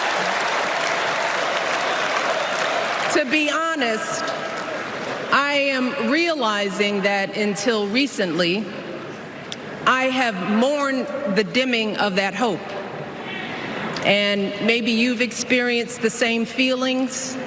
Is that deep pit in my stomach, a palpable sense of dread about the future. And for me, that mourning has also been mixed with my own personal grief. The last time I was here in my hometown was to memorialize my mother, the woman who showed me the meaning of hard work and humility and decency, the woman who set my moral compass high and showed me the power of my own voice. Folks,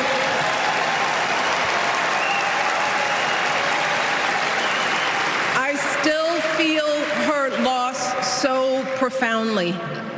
I wasn't even sure if I'd be steady enough to stand before you tonight, but my heart compelled me to be here because of the sense of duty that I feel to honor her memory and to remind us all not to squander the sacrifices our elders made to give us a better future. You see, my mom, in her steady, quiet way, lived out that striving sense of hope every single day of her life. She believed that all children, all people have value, that anyone can succeed if given the opportunity. She and my father didn't aspire to be wealthy. In fact, they were suspicious of folks who took more than they needed. They understood that it wasn't enough for their kids to thrive if everyone else around us was drowning. So my mother volunteered at the local school. She always looked out for the other kids on the block. She was glad to do the thankless, unglamorous work that for generations has strengthened the fabric of this nation. The belief that if you do unto others, if you love thy neighbor, if you work and scrape and sacrifice, it will pay off. If not for you, then maybe for your children or your grandchildren. You see, those values have been passed on through family farms and factory towns, through tree-lined streets and crowded tenements, through prayer groups and National Guard units and social studies classrooms. Those were the values my mother poured into me until her very last breath. Kamala Harris and I built our lives on those same foundational values. Even though our mothers grew up an ocean apart, they shared the same belief in the promise of this country. That's why her mother moved here from India at 19. It's why she taught Kamala about justice, about the obligation to lift others up, about our responsibility to give more than we take. She'd often tell her daughter, "Don't sit around and complain about things, do something." So, with that voice in her head, Kamala went out and she worked hard in school, graduating from an HBCU, earning her law degree at a state school. And then she went on to work for the people, fighting to hold lawbreakers accountable, strengthening the rule of law, fighting to get folks better wages, cheaper prescription drugs, a good education, decent health care, child care, elder care. From a middle-class household, Kamala worked her way up to become Vice President of the United States of America. My girl, Kamala Harris, is more than ready for this moment. She is one of the most qualified people ever to seek the office of the presidency. And she is one of the most dignified. A tribute to her mother, to my mother, and to your mother too. The embodiment of the stories we tell ourselves about this country. Her story is your story. It's my story. It's the story of the vast majority of Americans trying to build a better life. Look, Kamala knows, like we do, that regardless of where you come from, what you look like, who you love, how you worship, or what's in your bank account, we all deserve the opportunity to build a decent life. All of our contributions deserve to be accepted and valued. Because no one has a monopoly on what it means to be an American. No one.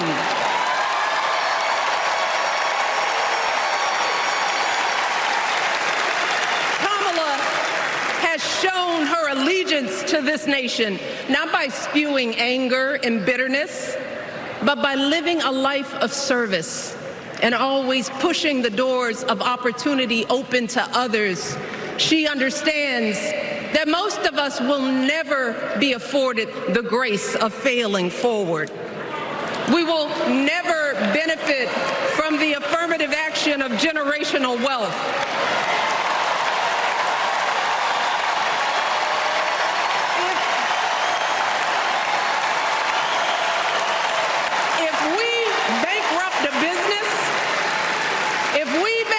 Business or choke in a crisis, we don't get a second, third, or fourth chance. If things don't go our way, we don't have the luxury of whining or cheating others to get further ahead. No. We don't get to change the rules so we always win. If we see a mountain in front of us, we don't expect there to be an escalator waiting to take us to the top.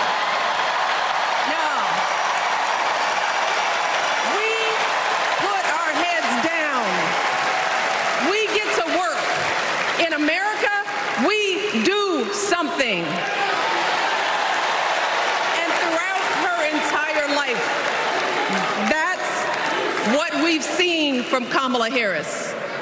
The steel of her spine, the steadiness of her upbringing, the honesty of her example, and yes, the joy of her laughter and her light. It couldn't be more obvious. Of the two major candidates in this race, only Kamala Harris truly understands the unseen labor and unwavering commitment that has always made America great.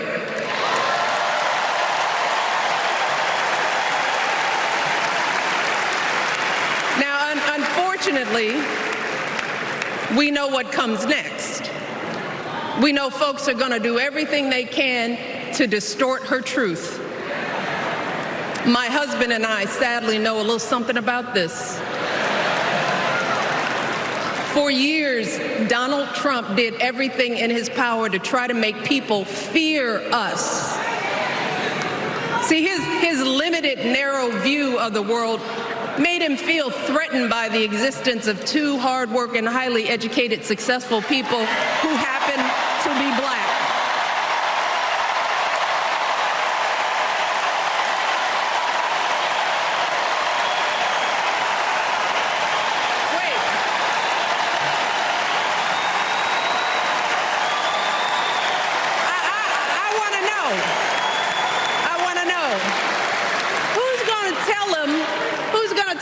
The job he's currently seeking might just be one of those black jobs.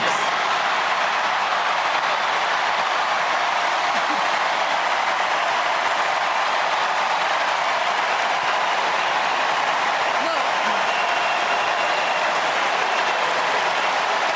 it's his same old con. His same old con. Doubling down on ugly, misogynistic, racist lies as a substitute for real ideas and solutions that will actually make people's lives better. Look, because cutting our health care, taking away our freedom to control our bodies, the freedom to become a mother through IVF like I did, are not going to improve the health outcomes of our wives, mothers, and daughters. Shutting down the Department of Education, banning our books, none of that will prepare our kids for the future. Demonizing our children for being who they are and loving who they love, look, that doesn't make anybody's life better. Instead, it only makes us small. And let me tell you this, going small is never the answer. Going small is the opposite of what we teach our kids. Going small is petty, it's unhealthy, and quite frankly, it's unpresidential.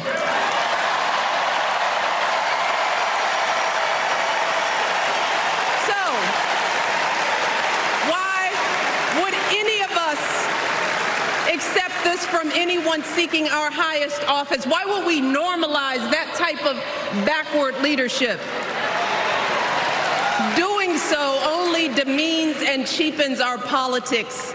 It only serves to further discourage good, big-hearted people from wanting to get involved at all. America, our parents taught us better than that, and we deserve so much better than that. That's why we must do everything in our power to elect two of those good, big-hearted people. There is no other choice than Kamala Harris and Tim Walz. No other choice.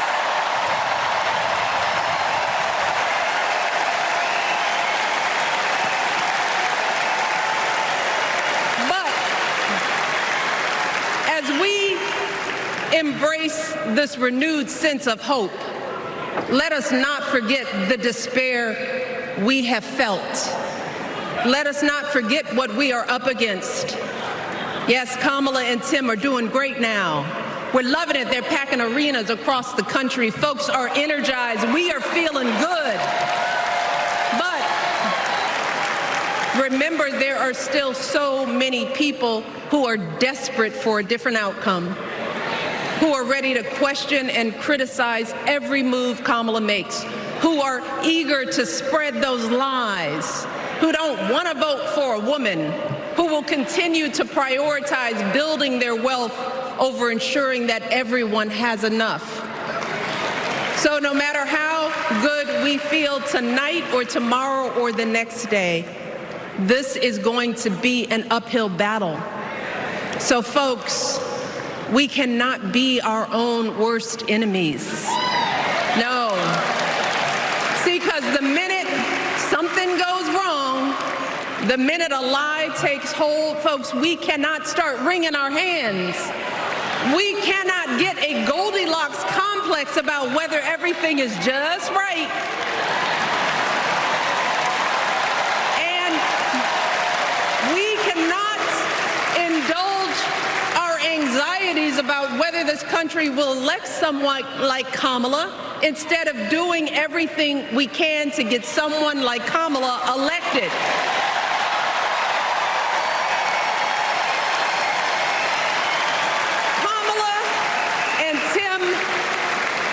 They have lived amazing lives, and I am confident that they will lead with compassion, inclusion, and grace.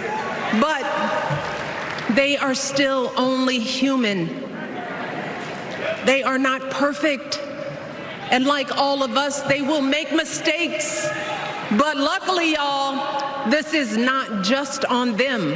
No, this is up to us, all of us, to be the solution that we seek. It's up to all of us to be the antidote to the darkness and division. Look, I don't care how you identify politically, whether you're Democrat, Republican, Independent, or none of the above. This is our time to stand up for what we know in our hearts is right.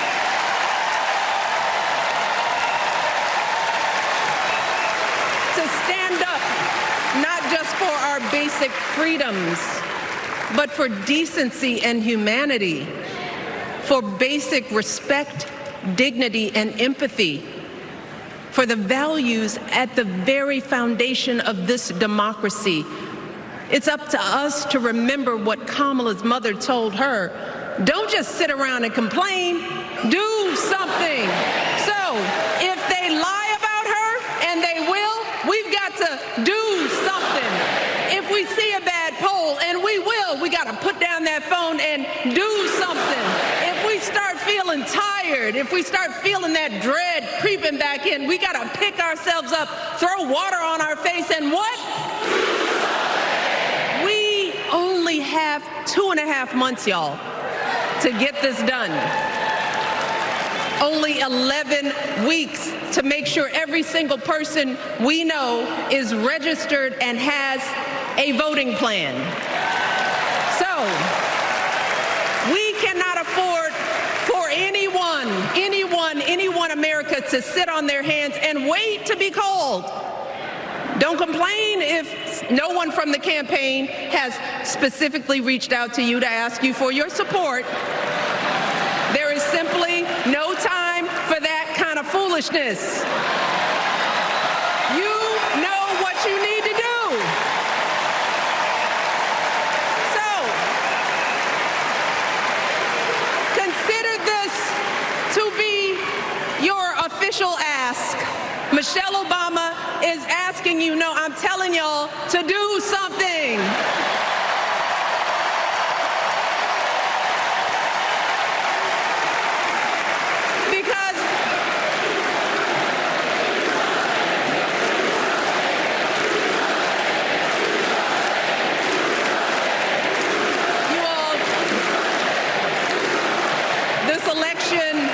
Is going to be close.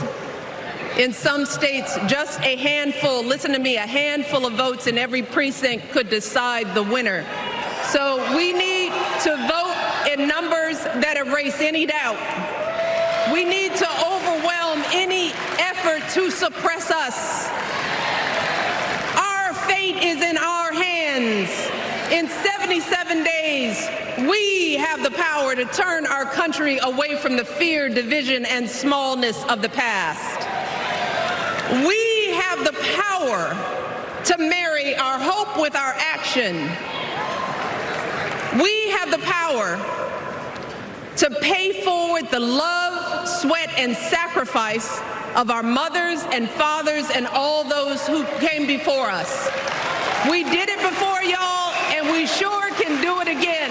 Let us work like our lives depend on it. And let us keep moving our country forward and go higher. Yes, always higher than we've ever gone before as we elect the next president and vice president of the United States, Kamala Harris and Tim Walz. Thank you all. God bless. Right away after this.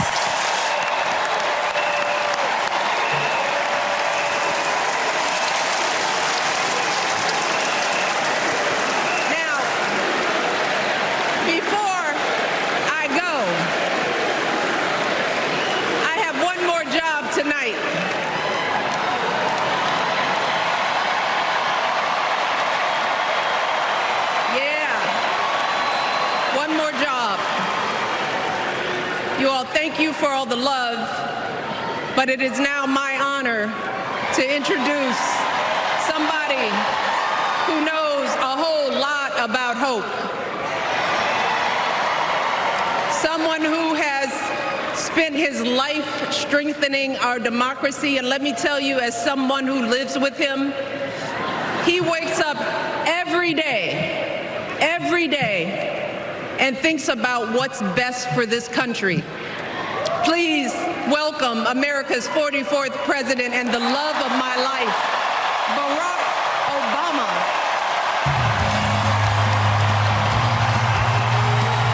First Lady Michelle Obama with a fiery, heartfelt, and personal call to action as she greets her husband, former President Barack Obama, to the stage. This speech was personal. It covered the terrain. And it felt like this was a first lady who had some things to get off her chest, particularly about Donald Trump, first by implication and then by name, Hallie. She blew the roof off this place. It was a full-throated endorsement of Kamala Harris and a full-throated indictment of Donald Trump. She has blown the doors off this house and certainly raised the bar for what is to come from her husband.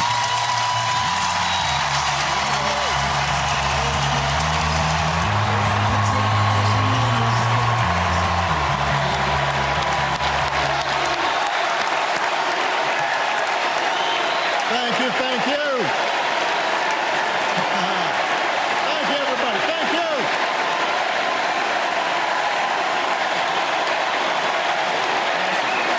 Thank you. All right. That's enough. Thank you, thank you. Chicago! It's good to be home. It is good to be home. I don't know about you, but I'm feeling fired up.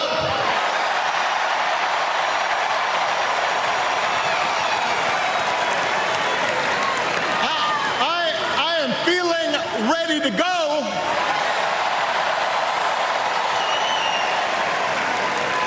Even if I am the only person stupid enough to speak after Michelle Obama.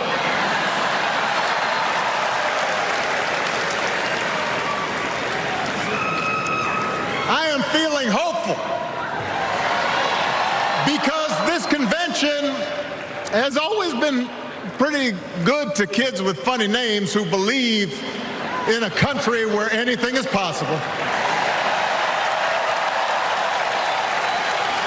Because we have a chance to elect someone who has spent her entire life trying to give people the same chances America gave her. Someone who sees you and hears you and will get up every single day and fight for you. The next president of the United States of America, Kamala Harris.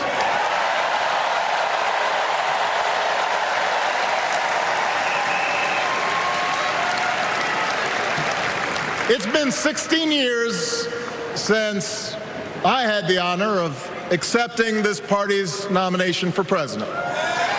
And I know that's hard to believe because I have not aged a bit. But it's true. And looking back, I can say without question that my first big decision as your nominee turned out to be one of my best. And that was asking Joe Biden to serve by my side as vice president.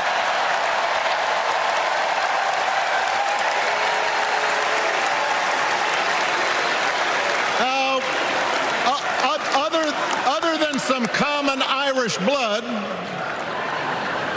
Joe and I come from different backgrounds, but we became brothers.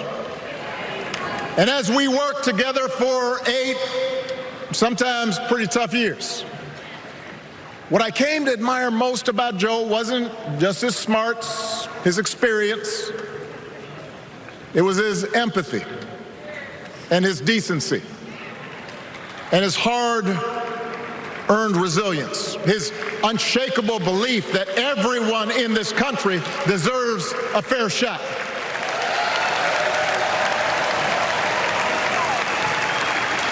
And over the last 4 years, those are the values America has needed most.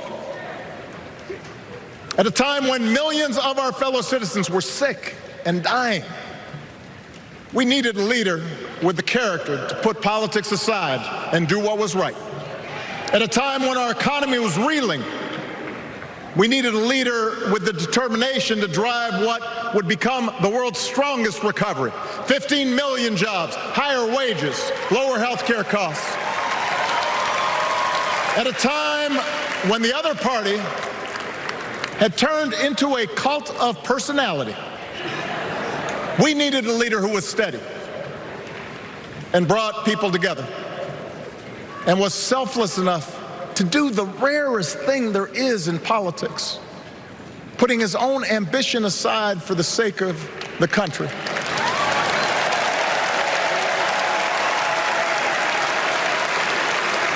History will remember Joe Biden as an outstanding president who defended democracy at a moment of great danger.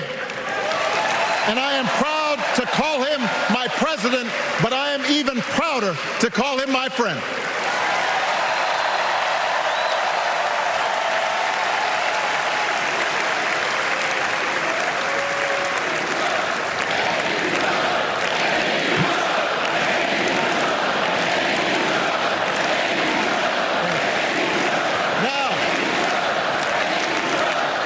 The torch has been passed. Now it is up to all of us to fight for the America we believe in. And make no mistake, it will be a fight. For all the incredible energy we've been able to generate over the last few weeks, for all the rallies and the memes, this will still be a tight race in a closely divided country. A country where too many Americans are still struggling. Where a lot of Americans don't believe government can help. And as we gather here tonight, the people who will decide this election are asking a very simple question. Who will fight for me? Who's thinking about my future, about my children's future, about our future together? One thing is for certain, Donald Trump is not losing sleep over that question.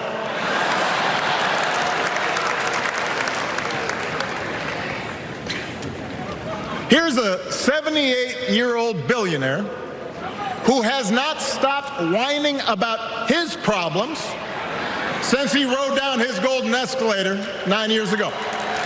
It has been a constant stream of gripes and grievances that's actually been getting worse now that he's afraid of losing to Kamala. There's the childish nicknames, the crazy conspiracy theories, this weird obsession with crowd sizes.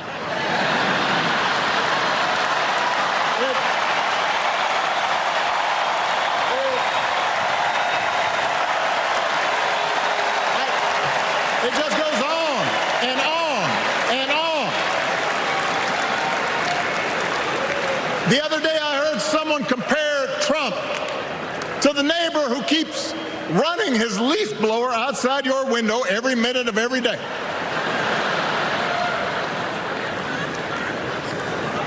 Now, from a neighbor, that's exhausting. From a president, it's just dangerous. The truth is, Donald Trump sees power as nothing more than it means to his ends. He wants the middle class to pay the price for another huge tax cut that would mostly help him and his rich friends. He killed a bipartisan immigration deal written in part by one of the most conservative Republicans in Congress that would have helped secure our southern border because he thought trying to actually solve the problem would hurt his campaign. He doesn't. Do not boo. Vote.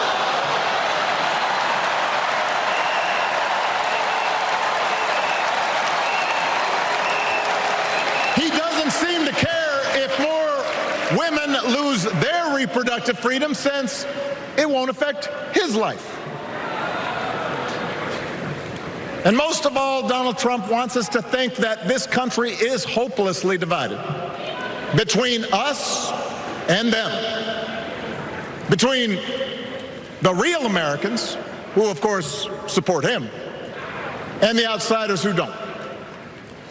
And he wants you to think that you'll be richer and safer if you will just give him the power to put those other people back in their place.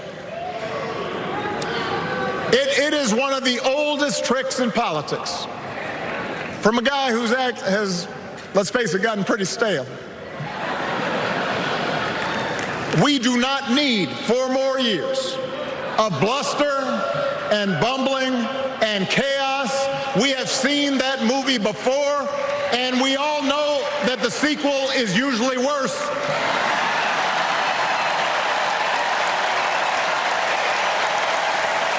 America's ready for a new chapter. America's ready for a better story. We are ready for a President Kamala Harris.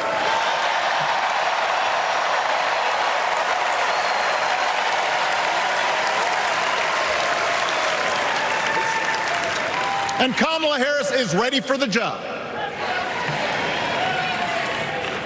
This is a person who has spent her life fighting on behalf of people who need a voice and a champion. As you heard from Michelle, Kamala was not born into privilege. She had to work for what she's got. And she actually cares about what other people are going through. She's not the neighbor running the leaf blower. She's the neighbor rushing over to help when you need a hand. As a prosecutor, Kamala stood up for children who had been victims of sexual abuse. As an attorney general of the most populous state in the country, she fought big banks and for-profit colleges, securing billions of dollars for the people they had scammed. After the home mortgage crisis, she pushed me and my administration hard to make sure homeowners got a fair settlement. Didn't matter that I was a Democrat. Didn't matter that she had knocked on doors for my campaign in Iowa. She was going to fight to get as much relief as possible for the families who deserved it.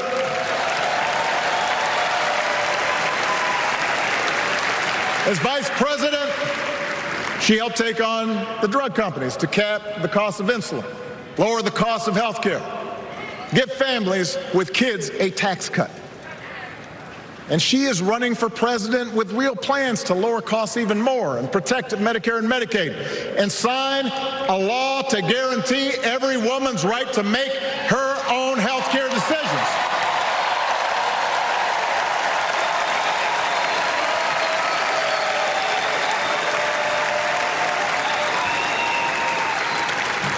In other words, Kamala Harris won't be focused on her problems. She'll be focused on yours. As president, she won't just cater to her own supporters and punish those who refuse to kiss the ring or bend the knee. She'll work on behalf of every American. That's who Kamala is. And in the White House, she will have an outstanding partner in Governor Tim Walz.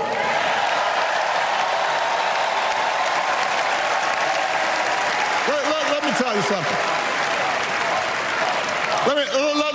Let me tell you something. I love this guy. Tim is the kind of person who should be in politics.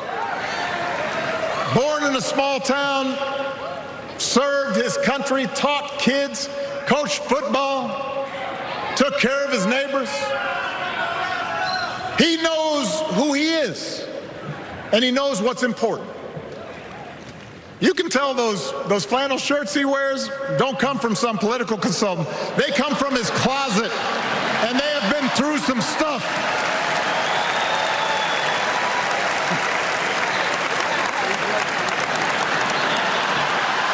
They have been through some stuff. That's right.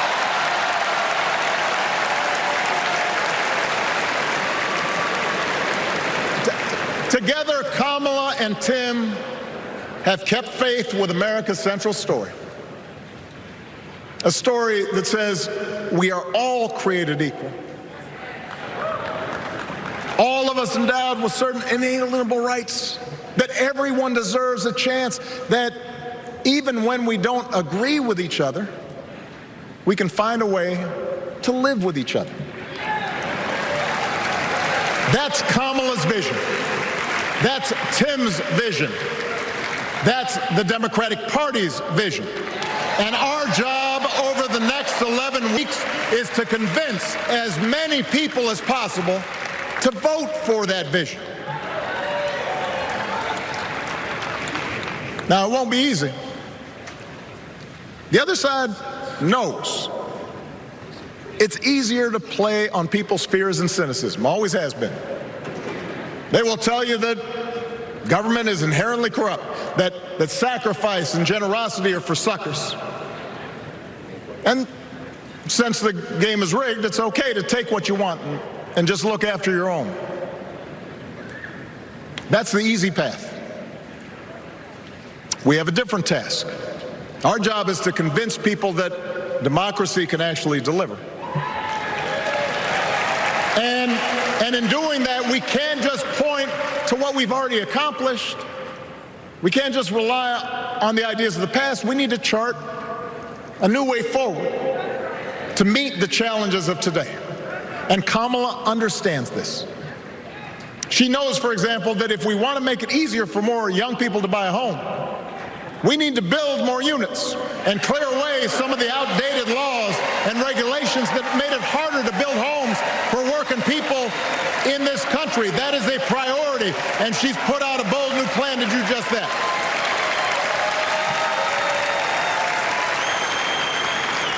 On health care, we should all be proud of the enormous progress that we've made through the Affordable Care Act, providing millions of people access to affordable coverage, protecting millions more from unscrupulous insurance practices. And I noticed, by the way, that since it's become popular, they don't call it Obamacare no more.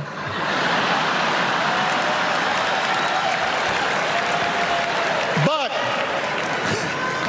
Kamala knows we can't stop there, which is why she'll keep working to limit out-of-pocket costs. Kamala knows that if we want to help people get ahead, we need to put a college degree within reach of more Americans. But she also knows college shouldn't be the only ticket to the middle class. We need to follow the lead of governors like Tim Walz, who said, if you've got the skills and the drive, you shouldn't need a degree to work for state government. And in this new economy, we need a president who actually cares about the millions of people all across this country who wake up every single day to do the essential, often thankless work, to care for our sick, to clean our streets, to deliver our packages. We need a president who will stand up for their right to bargain for better wages and working conditions. And Kamala will be that president.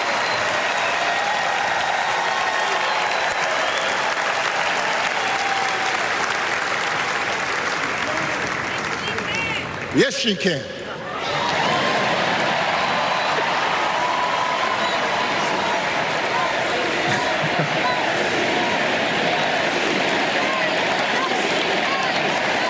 Yes, she can.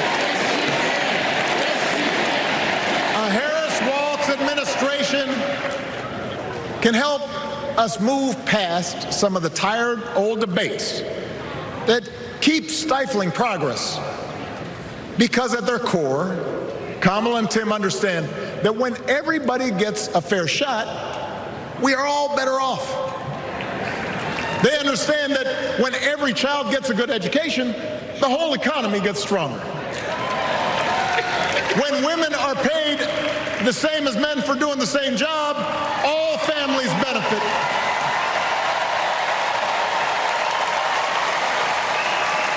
They understand that we can secure our borders without tearing kids away from their parents.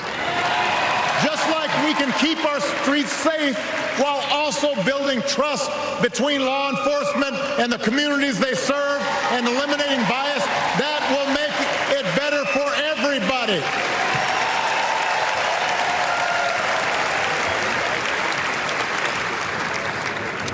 Donald Trump and his well-heeled donors, they don't see the world that way. For them, one group's gains is necessarily another group's loss. For them, freedom means that the powerful can do pretty much what they please, whether it's fire workers trying to organize a union, or put poison in our rivers, or avoid paying taxes like everybody else has to do. Well, we have a broader idea of freedom. We believe in the freedom to provide for your family if you're willing to work hard. The freedom to breathe clean air and drink clean water and send your kids to school without worrying if they'll come home. We believe that true freedom gives each of us the right to make decisions about our own life, how we worship, what our family looks like, how many kids we have, who we marry. And we believe that freedom requires us to recognize that other people have the freedom to make choices that are different than ours. That's okay.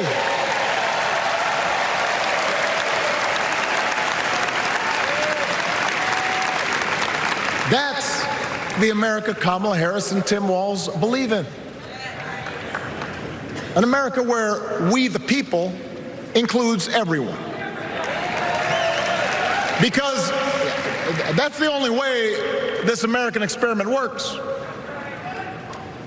And despite what our politics might suggest, I think most Americans understand that. Democracy isn't just a bunch of abstract principles and dusty laws in some book somewhere. It's the values we live by. It's the way we treat each other, including those who don't look like us, or pray like us, or see the world exactly like we do.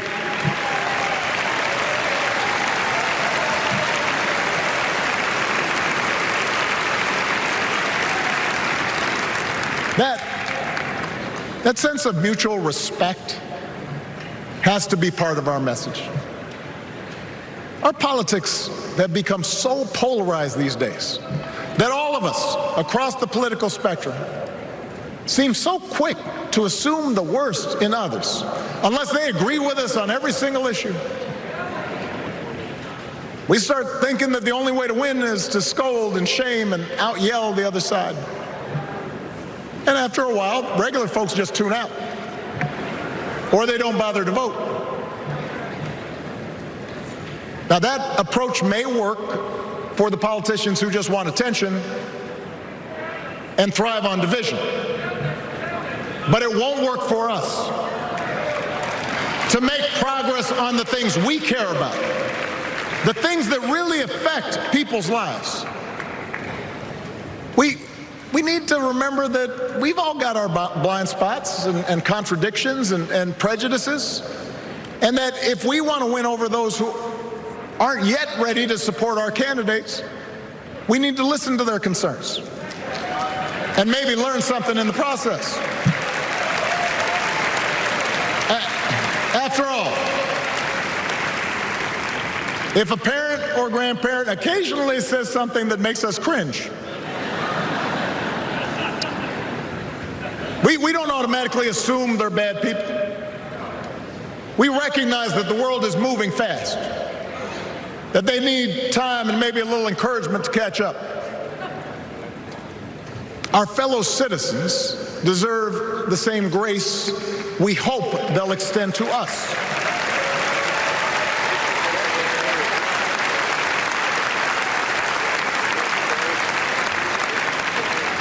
That's how we can build a true Democratic majority, one that can get things done. And by the way, that does not just matter to the people in this country. The rest of the world is watching to see if we can actually pull this off.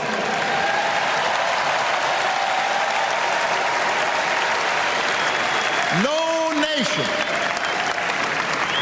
no society has ever tried to build a democracy as big and as diverse as ours before. One that includes people that over decades have come from every corner of the globe. One where our allegiances and our community are defined not by race or blood, but by a common creed. And that's why when we uphold our values, the world's a little brighter. When we don't, the world's a little dimmer. And dictators and autocrats feel emboldened. And over time, we become less safe. We shouldn't be the world's policemen, and we can't eradicate every cruelty and injustice in the world. But America can be and must be a force for good. Discouraging conflict, fighting disease, promoting human rights, protecting the planet from climate change, defending freedom, brokering peace. That's what Kamala Harris believes, and so do most Americans.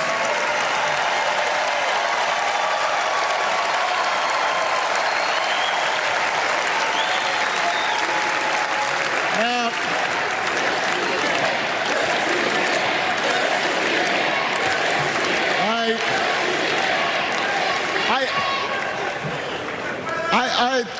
I know these ideas can feel pretty naive right now. We live in a time of such confusion and rancor, with a culture that puts a premium on things that don't last. Money, fame, status, likes. We chase the approval of strangers on our phones. We build all manner of walls and fences around ourselves, and then we wonder why we feel so alone. We don't trust each other as much because we don't take the time to know each other. And in that space between us, politicians and algorithms teach us to caricature each other and troll each other and fear each other. But here's the good news, Chicago. All across America, in big cities and small towns, away from all the noise, the ties that bind us together are still there. We still coach Little League and look out for our elderly neighbors. We still feed the hungry in churches and mosques and synagogues and temples. We share the same pride when our Olympic athletes compete for the gold.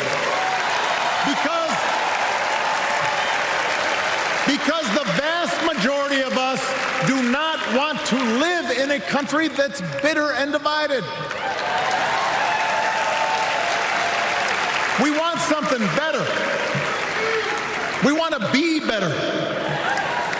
And the joy and the excitement that we're seeing around this campaign tells us we're not alone. You know, I've spent a lot of time thinking about these past few months because, as Michelle mentioned, this summer we lost her mom, Ms. Marion Robinson. And I don't know that anybody has ever loved their mother-in-law any more than I love mine. Now, mostly it's because she was funny and wise and the least pretentious person I knew. That, and she always defended me with Michelle when I messed up. I'd hide behind her.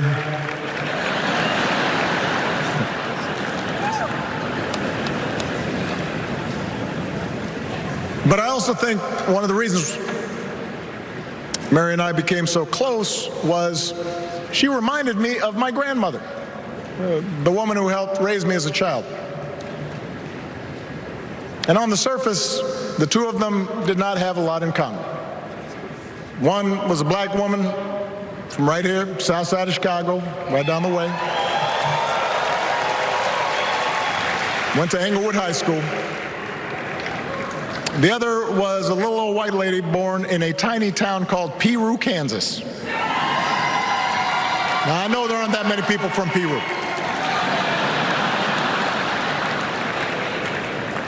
And yet they shared a basic outlook on life. They were strong, smart, resourceful women, full of common sense, who, regardless of the barriers they encountered, and women growing up in the 40s and 50s and 60s, they encountered barriers. They still went about their business without fuss or complaint and provided an unshakable foundation of love for their children and their grandchildren. In that sense, they both represented an entire generation of working people who, through war and depression, discrimination and limited opportunity, helped build this country. A lot of them toiled every day at jobs that were often too small for them and didn't pay a lot. They willingly went without just to keep a roof over their families' heads, just to give their children something better. But they knew what was true. They knew what mattered. Things like honesty and integrity, kindness and hard work. They weren't impressed with braggarts or bullies. They didn't think putting other people down lifted you up or made you strong. They didn't spend a lot of time obsessing about what they didn't have. Instead, they appreciated what they did. They found pleasure in simple things. A card game with friends, a good meal, and laughter around the kitchen table. Helping others. And most of all, seeing their children do things and go places that they would have never imagined for themselves.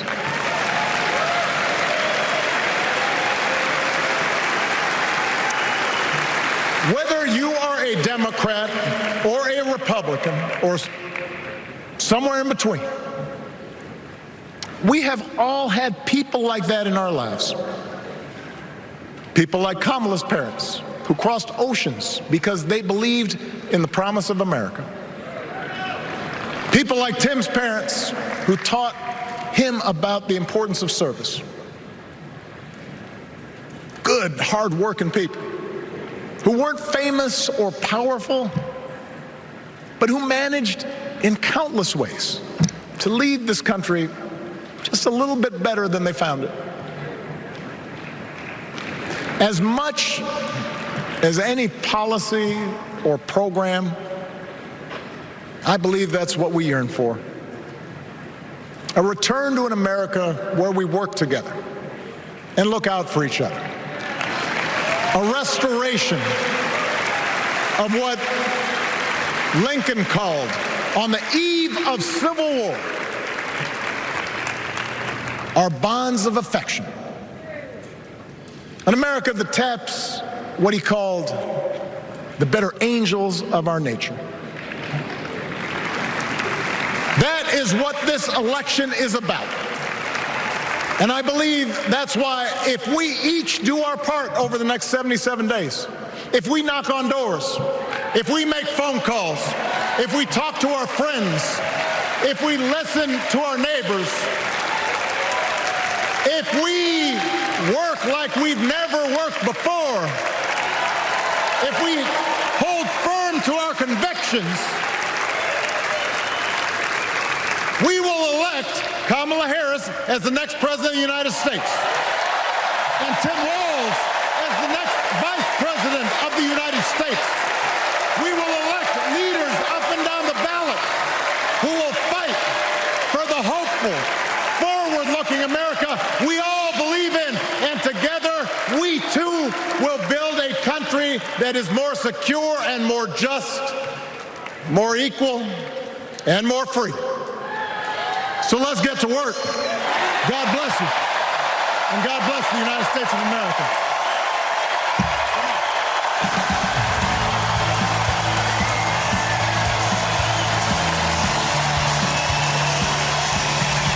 A remarkable one 1-2 punch from former President Obama and former First Lady Michelle Obama to an energized hometown crowd here in Chicago. The former president not only paying tribute to his former running mate and now President Biden, but both Obamas making forceful cases for Vice President Harris, directly going after former President Trump, not holding back. In many ways, you could argue, Savannah, that what we heard from Barack Obama there was really, at times, while going after Trump, really an appeal to the middle. These were two different speeches, and yet they were bookends to an argument for a return to American ideal that the Obamas argued has been lost in our recent politics. Michelle Obama started out by saying, hope is making a comeback. Of course, Barack Obama was the candidate so famous for saying hope and change. And he went out there and gave an endorsement of Kamala Harris, an indictment of Donald Trump.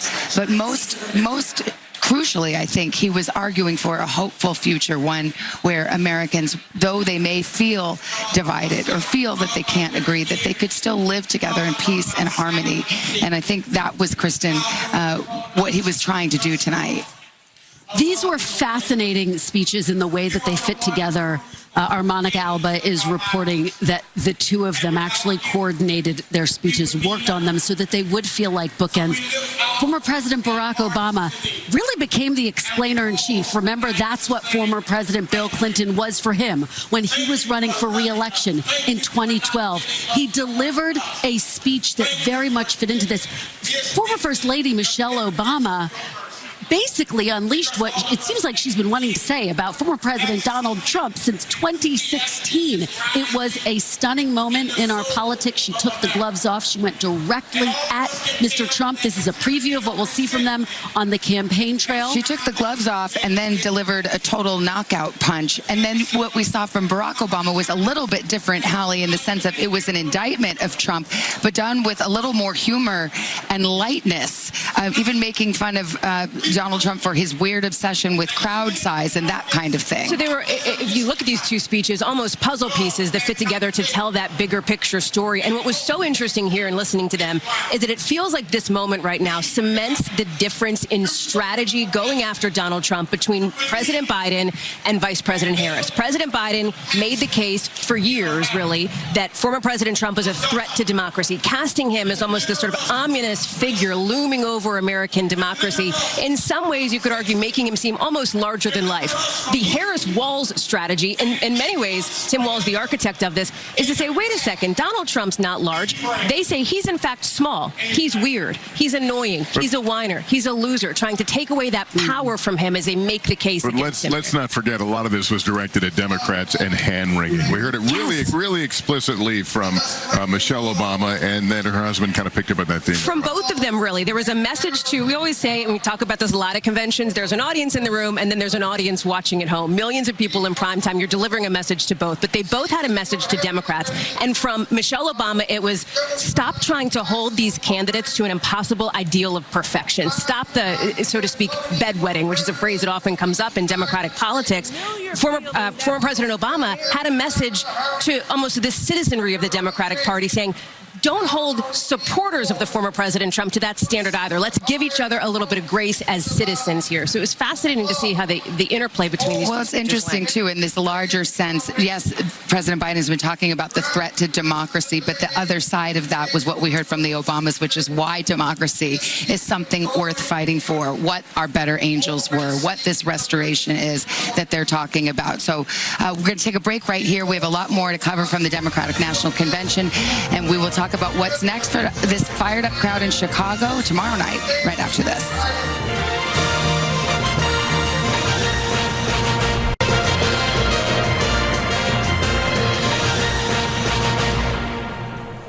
Welcome back. Tuesday night in Chicago. Our special coverage of the second night of the Democratic National Convention rolls on. Tonight's program has come to a close after former President Obama delivered the night's major address, of course, throwing his support behind Vice President Harris.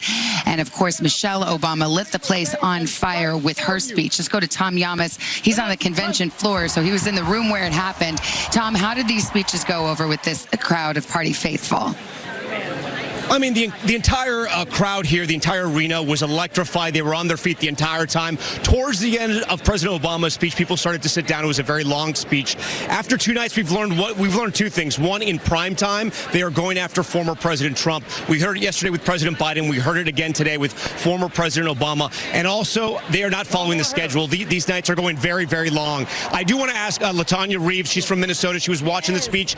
Tell me, why were people so excited about the Obamas, and did they deliver? They definitely delivered. I've lost my voice because I was crying at the words of Michelle Obama, really speaking to the experience of people of color and the fact that Kamala is a woman going for the highest office. I was so impressed by both of them, and for them to endorse her, the first black man president to endorse a black and South Asian woman, is just phenomenal. Can Democrats maintain this energy and enthusiasm for the next 75 days? You see this room, we are going to maintain this energy, and she is going to win this race. What's with our wonderful governor, of course, Minnesota, Tim Walz. LaTanya Reeves, we thank you so much for talking to us. Savannah, I'm going to send it back to you guys up there. All right, Tom, thank you. And we want to bring back Peter Alexander. He's also on the convention floor getting a sense of how this landed with that crowd. Peter. Yeah, Lester and Savannah, what struck me, among other things, is how the Obamas sort of lent some of their language and their energy to Kamala Harris, saying hope is making a comeback. You heard from Michelle Obama, do something. The crowd repeated that, something you might hear along the way. And from President Obama tonight, he had a little smile on his face when the crowd picked on Yes, We Can and said, yes, she can. That's something I already am hearing from some campaign officials they think may stick going forward. William is from California. Rate it, 1 to 10. How was it? I thought it was a 10 out of 10 speech. I was so moved by President Obama and all the speakers tonight. It really infused me with hope. Growing up, we're going to let you head on your way. I just want to make sure we get it back to them on the way. The debate tonight from these guys, which Obama did better, Michelle or Barack? Back to you guys. Yeah, a lot of conversations taking place at this table and many others about what we witnessed tonight. We're going to take a break. When we come back, what to expect tomorrow from the DNC as the new Democratic ticket prepares to address the nation. More from Chicago right after this.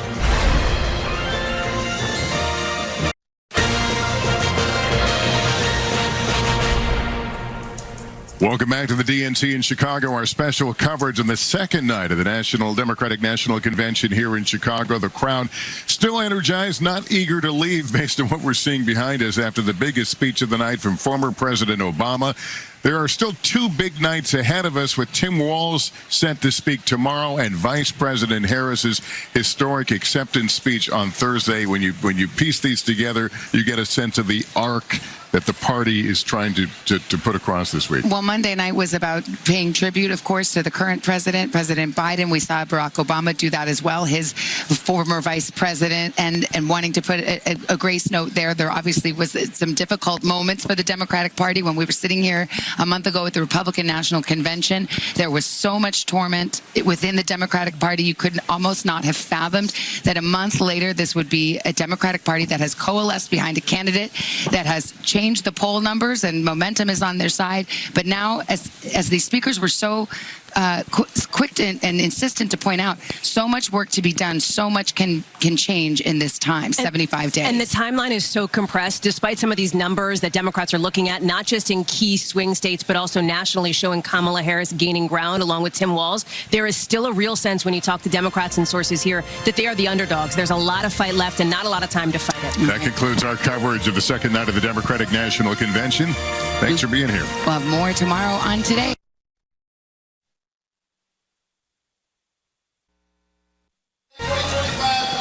Tonight in this packed arena, Vice President Harris's running mate stepping out on the national stage. Minnesota Governor Tim Walz introducing himself to America on night 3 of the Democratic National Convention. Our special coverage starts right now. In Chicago, Democrats fired up. The new ticket officially set. Together, we will chart a new way forward. Vice President Kamala Harris picking Minnesota Governor Tim Walz as her running mate. A popular 2-term governor with a progressive record and a history of winning working-class voters. Kamala Harris! As Democrats look to hold on to critical Midwestern states. Is he ready for his moment? And will his pitch work to win over the party and swing voters alike less than 3 months until Election Day? From NBC News, live from Chicago, the Democratic National Convention.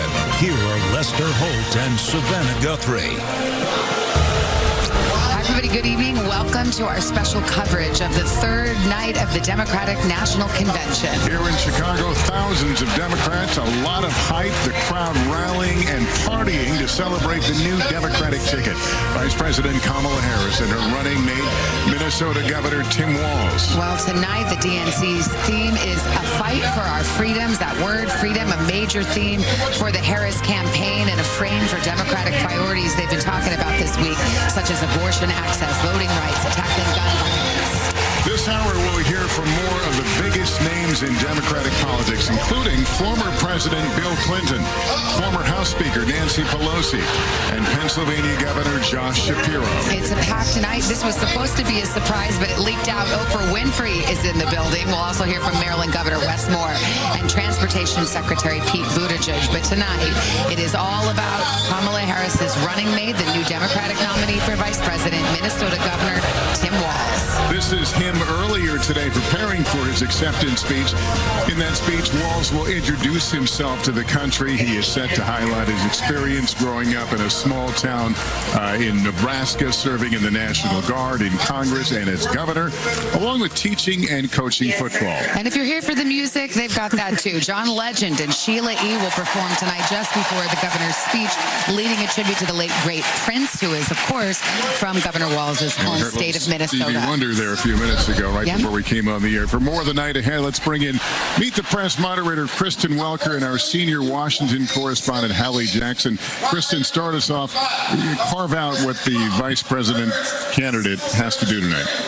The stakes could not be higher for Governor Tim Walz. This is the biggest test of his entire political career. He has got to introduce himself to the American public tonight. One recent poll showed 4 in 10 Americans are familiar with him, so he's got to show them who he is tonight. And the challenge is, and I think his goal will be, to showcase himself as a regular American, someone who is a former teacher, someone who also is a family man, someone who also served in the National Guard. I am told in talking to senior advisors with the campaign, this speech is going to be heavy on the biography. It's going to be light on the policy. It's really going to be about continuing to thread the story of who he is and what he and Vice President Kamala Harris will bring to the future if they are put in the White House. And it is going to be a full-throated endorsement and argument for Vice President Kamala Harris why she's best positioned to beat former President Donald Trump. Of course, he was picked because he appeals to, and they're hoping he'll appeal to, some of those critical swing state Midwestern voters. The first speaker we're going to bring you live tonight is the House Speaker, Hakeem Jeffries, and we will bring that to you live as we seek to cover as much of what's going on the floor behind me as possible. Let me bring Hallie Jackson into this. The other marquee name, well, Oprah. but it wouldn't be a Democratic National Convention if you didn't have a former president. Right. Monday, we had the President Joe Biden. Last night, the Obamas. And tonight, Bill Clinton, who actually received his nomination here for president, 1996 in Chicago, in this very building. A decades-long fixture inside the Democratic Party, and he will be coming out tonight to make his case for Kamala Harris. I had a chance to catch up with somebody very close to him who said, he's in the building. Apparently, his daughter, Chelsea Clinton, her husband are coming. Is a bit of a surprise to the former president here, and he is going to try to lay out a positive case for Kamala Harris. We've been talking about this over the course of the last couple of nights, the nickname that he's the Secretary of Explaining Stuff, and he will try to explain what Kamala Harris can do on some of these issues that are really important to voters, the economy and inflation, on immigration. Don't expect it to be a super policy wonky speech, but it will likely be very kind of classic Bill Clinton here. The other big marquee names, of course, former House Speaker Nancy Pelosi.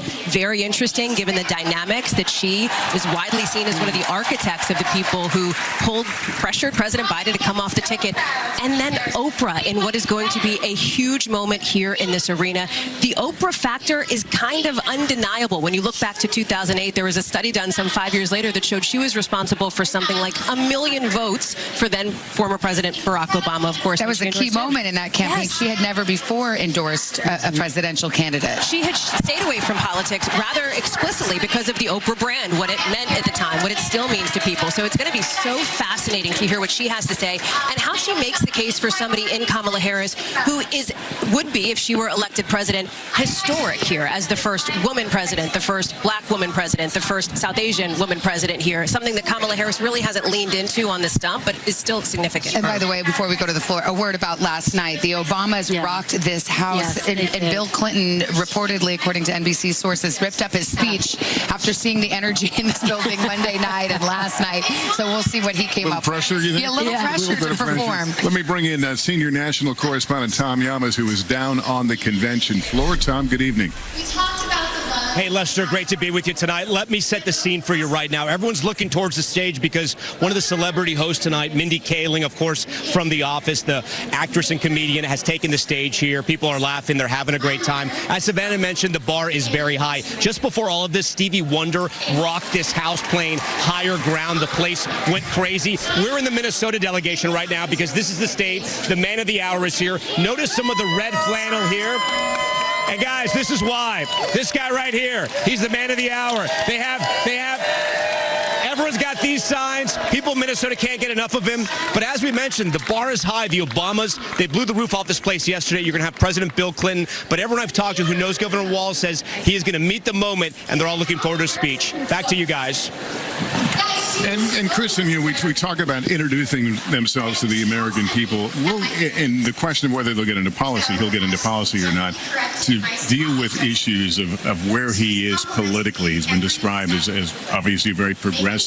Is that something he will try to further explain? Well, I think it's something he's going to have to explain to voters at some point. To what extent does he delve into it? I would not be surprised if he talked very proudly about the fact that he got universal school lunches, for example, in public schools in Minnesota. That's something that he's very proud of. Of course, he did sign in a law that provides people the right to have an abortion in his state. So he's very proud of that. He will talk about those things. He'll talk about the fact that he and his wife struggled with fertility issues. So I do think he'll talk about the pieces of his legacy that he feels very proud of and that appeal to those all-important moderate and independent voters. But again, I don't know that he's going to do a deep dive into policy tonight. All right, we got Peter Alexander, our correspondent, also on the convention floor for us. Are people still talking about last night? What's the energy this evening? Yep. They're talking about what they've already seen tonight. Savannah, Stevie Wonder, John Legend expected this evening. Abina Billups is here from historic Selma, Alabama. Last time he did one of these conventions, 2008. Does it even compare? Oh, yes. It's electric. It's historic. I'm just happy to be here. Enjoy it, Abina. Appreciate it. Back to you. All right, Peter, let's listen to the House Speaker, Hakeem Jeffries. And a distinct privilege as a Brooklynite, New Yorker, and as an American to stand before you today and unequivocally express my support for Kamala Harris and Tim Walz to be the next president and vice president of the United States of America. Over the last few years, House Democrats have been hard at work, and we could not have asked for a better leader to partner with than President Joseph Robinette Biden, who will go down as one of the most consequential presidents of all time. Last month, President Biden selflessly passed the torch to Vice President Kamala Harris, who is ready, willing, and able to fight for the people. Kamala Harris is a courageous leader, a compassionate leader, and a common sense leader who will deliver real results for everyday Americans. Kamala Harris is fighting for our freedom. Kamala Harris is fighting for our families. Kamala Harris is fighting for our future. Together, let's make Kamala Harris the 47th President of the United States of America.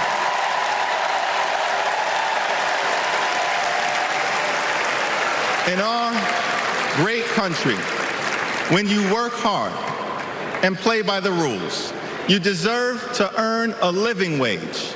You deserve to have an affordable place to call home. You deserve to educate your children in a great public school that is free from gun violence. And you deserve high-quality, affordable health care, and you deserve the chance to one day retire with grace and with dignity. But for far too many people in our great country, they are struggling to live paycheck to paycheck. And as a result, the American dream is out of reach. Here's the thing. Extreme MAGA Republicans don't care about everyday Americans. They only care about themselves. Our approach, led by Kamala Harris and Coach Walz, is very different. We care about you, the American people. And we will fight hard to make sure that the American dream is alive and well in every single community. Now, the road ahead will not be easy, which brings me to you-know-who. Donald Trump is like an old boyfriend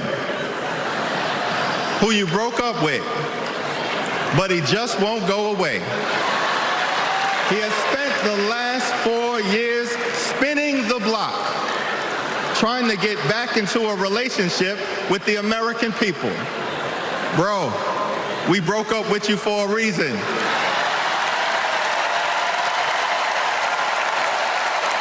Trump was the mastermind of the GOP tax scam, where 83% of the benefits went to the wealthiest 1% in America. Trump failed our country during the COVID-19 pandemic. Trump is a chaos agent who is focused on himself, not the American people. Trump tried to destroy our democracy by lying about the election and inciting a violent mob to attack the Capitol. Trump put 3 extreme justices on the Supreme Court who destroyed Roe v. Wade. We broke up with you for a reason. Donald Trump can spin the block all he wants, but there's no reason for us to ever get back together. Been there, done that. We're not going back.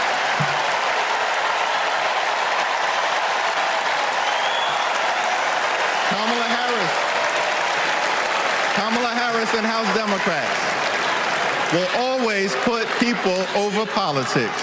Kamala Harris and House Democrats will lower costs and grow the middle class. Kamala Harris and House Democrats will fix our broken immigration system and secure the border. Kamala Harris and House Democrats will strengthen the relationship between the police and the community. Kamala Harris and House Democrats will continue to combat the climate crisis with the fierce urgency of now.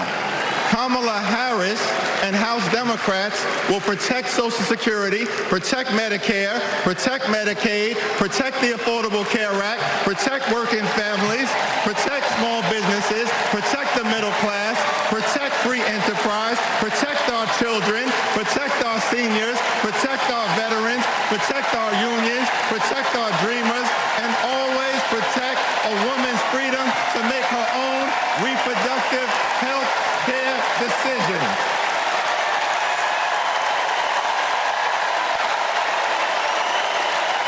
The extreme MAGA Republicans want to divide us. But the Constitution promises equal protection under the law. We are one nation, under God, indivisible, with liberty and justice for all. Together, let's build a brighter future for our children and our grandchildren. In the Old Testament, book of Psalms, the scripture tells us that weeping may endure during the long night, but joy will come in the morning. Here's how we Energize on Sunday. Meet the moment on Monday. Take it to him on Tuesday. Work it out on Wednesday. Thank the Lord on Thursday. Fight the power on Friday. Set it off on Saturday. Get a few hours of sleep, wake up the next day, and do it all over again until joy comes in the morning.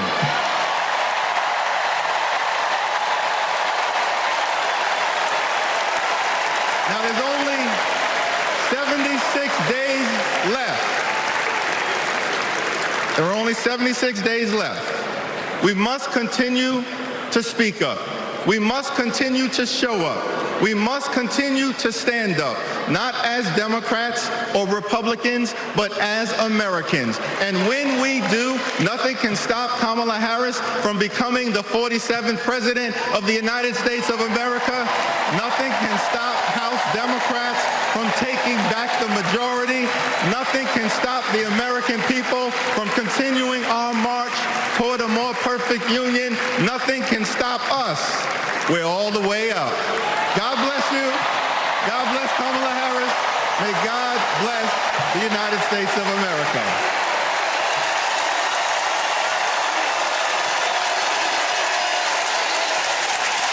That was House Minority Leader Hakeem Jeffries. I'm going to turn back to our table as we await former President Bill Clinton. I have to say, I misspoke as we were introducing Hakeem Jeffries. I called him House Speaker, but that leads me to you quite nicely, my error, because that is a promotion he would very much like to see. That's exactly right. And Democrats see it very closely. They're just a handful of seats away to take back the House. They see it way more closely now than they did about 6.5 weeks ago, Savannah. That is for sure, based on a lot of conversations I've been having. Remember what the state of play is right now when it comes to these down ballot races in the House of Representatives. We're talking something like 4 or 5 seats. That is it that Democrats would need to win back in order to take the majority in the House of Representatives. And yes, perhaps install Hakeem Jeffries as the House Speaker here. Razor-thin margins. Back in the sort of Biden era when he was on the ticket, one thing you heard a lot after that debate performance, widely panned as disastrous, was real concern that he, at the top of the ticket, would hurt those down ballot races. He cited that even in describing why he steps off the ticket. That's why Nancy Pelosi, who is, of course, the Speaker Emerita, but wields so much power, and that is in no dispute now after everything that's happened, got involved, because when she saw bleeding down ballot, she saw those chances of taking back the House start to dwindle. That's when she said enough is enough, and went on this rather unsubtle campaign to have Joe Biden removed from the top of the ticket. And do you know what the former Speaker deeply cares about? The House of Representatives and keeping Democrats in power there. Despite her friendship with Joe Biden, she has talked publicly about how it pains her. She loses sleep, she says. She prays for her friendship after what happened here, but she did it because she believed that this was the better choice for Democrats. She's hardcore politics, though, Kristen. She also said sometimes you got to take a punch for the children. That is a Nancy Pelosi quote. That's right. And our Andrea Mitchell asked, when was the last time you spoke with President Biden? She said, well, we're all busy. They haven't spoken since President Biden stepped aside. That is just a stunning revelation. She was in the crowd. The split screen was just so fascinating to watch her hold that sign, "We love Joe," as he spoke. But to know that there were these underlying tensions, which they are not going to allow to come to the surface. By the way, when we should mention, we did the House, we should mention in the Senate, it is a very tough road for Democrats to hold on to their razor-thin majority. It's very tough. We're looking at states like Montana. We're looking at states like Ohio. By the way, Sherrod Brown, John Tester, not at this convention for that. There is Bill Clinton taking the stage right now. He's expected to... He's essentially returning to the exact same arena where he accepted the Democratic Party's nomination for his re-election campaign in 1996. NBC News has learned he tore up his speech earlier this week, rewrote it after seeing the energy at this convention.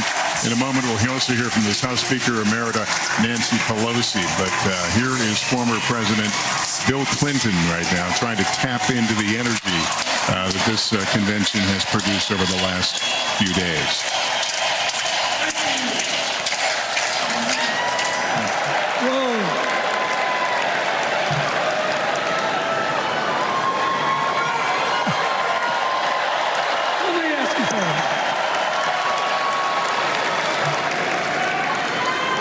After the last 2 days,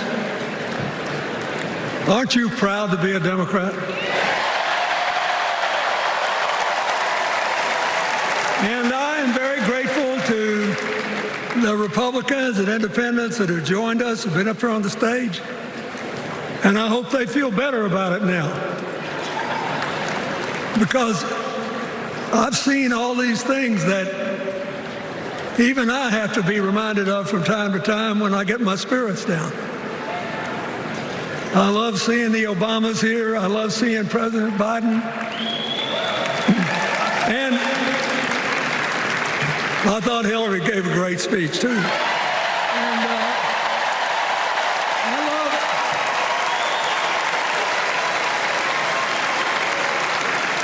And I love seeing all these young leaders. A bunch of them are coming up after me. They look better, they sound better, and they'll be exciting. I do want to say one word about President Biden. Remember, he had an improbable turn that made him president.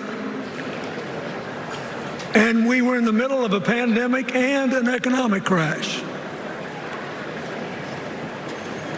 He healed our sick and put the rest of us back to work.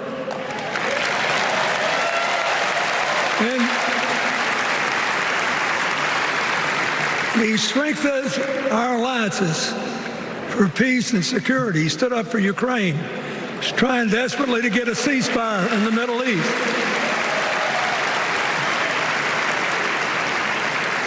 And then he did something that's really hard for a politician to do. He voluntarily gave up political power. And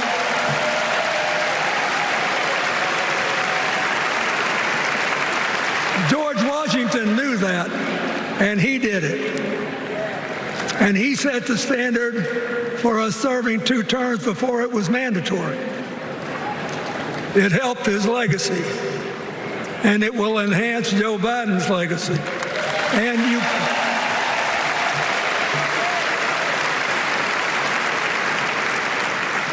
And it's a stark contrast to what goes on in the other party. So I want to thank him for his courage, compassion, his class, his service, his sacrifice.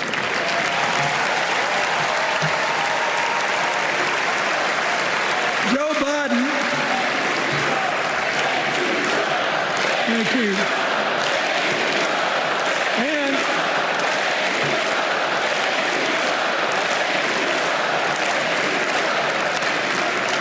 he kept the faith, and he's infected a lot of the rest of us. Now let's cut to the chase. I am too old to gild the lily. 2 days ago, I turned 78, the oldest man in my family of 4 generations. And the only personal vanity I want to assert is I'm still younger than Donald Trump.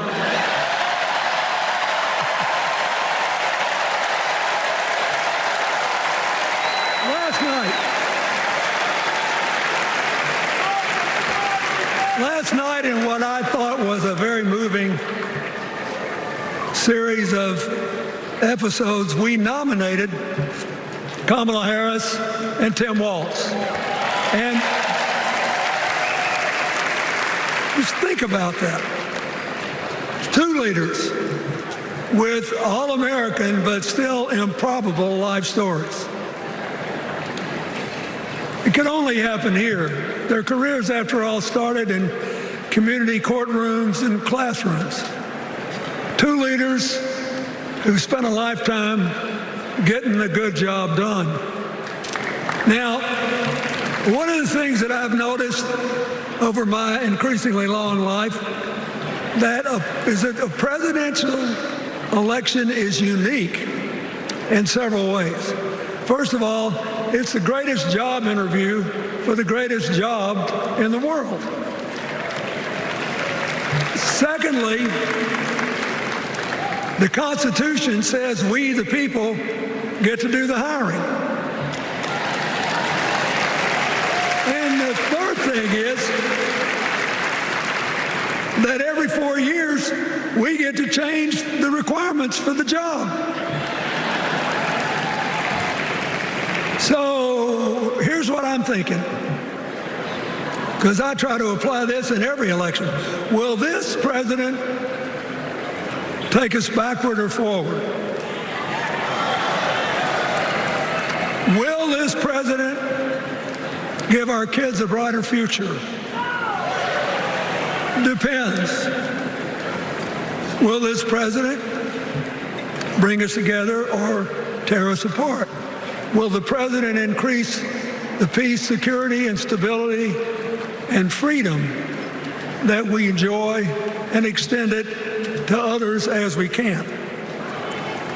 We, the people, we have to make a decision about these kind of questions. And every 4 years, it's a little different because the people come at the candidates, and they say, as they're saying now, here are our problems, solve them. Here are our opportunities, seize them. Here are our fears, ease them. Here are our dreams, help them come true.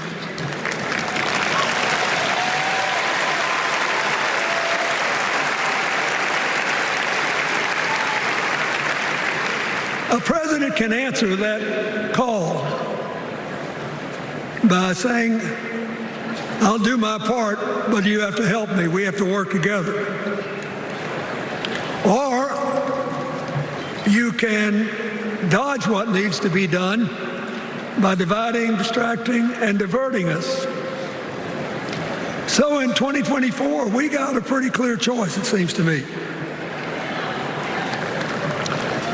Kamala Harris for the people,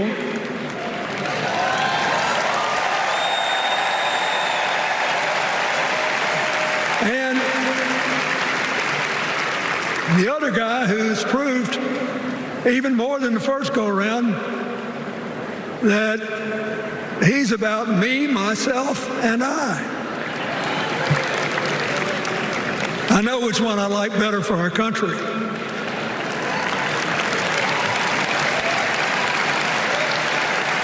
Kamala Harris will work to solve our problems, seize our opportunities, ease our fears, and make sure every single American, however they vote, has a chance to chase their dreams.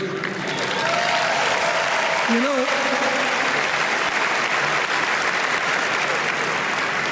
when she was young, she worked at McDonald's. And she greeted every person with that 1,000-watt smile and said, how can I help you? Now she's at the pinnacle of power, and she's still asking, how can I help you?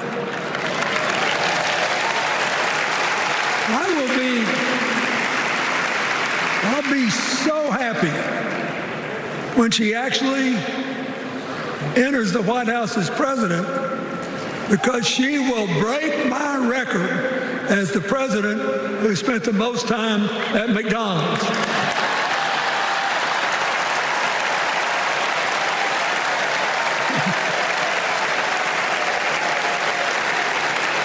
Now, but we got an election to win. And remember, we've got a guy that's pretty good at what he does. Donald Trump has been a paragon of consistency. He's still dividing, he's still blaming, he's still belittling other people. He creates chaos, and then he sort of curates it as if it were precious art. Let me say, not a single day goes by, even though I've been gone for well over 23 years from the White House, not a day goes by that I don't thank the Lord for the chance I had to serve and what it meant. And one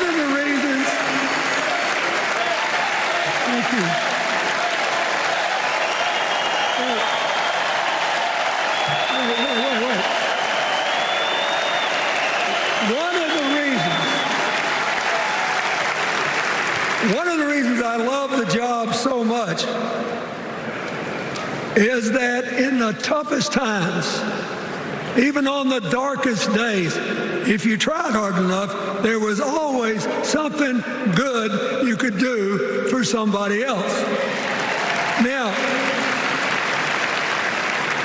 some days that's not easy to do. You've got to deal with all these emergencies, or there's something going on here, there, or yonder. But Kamala Harris is the only candidate in this race who has the vision, the experience, the temperament, the will, and yes, the sheer joy to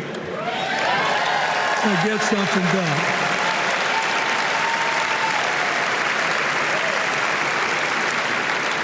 I mean, look, what does her opponent do with his voice? He mostly talks about himself, right?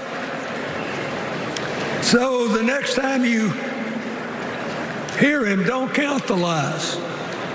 Count the eyes.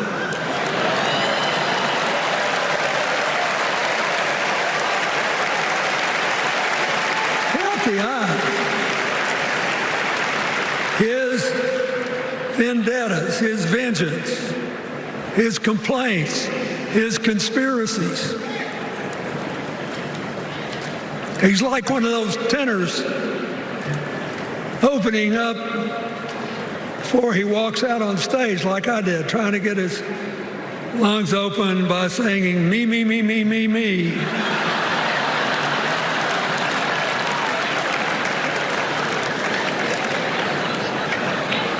When Kamala Harris is president, every day will begin with you, you, you, you.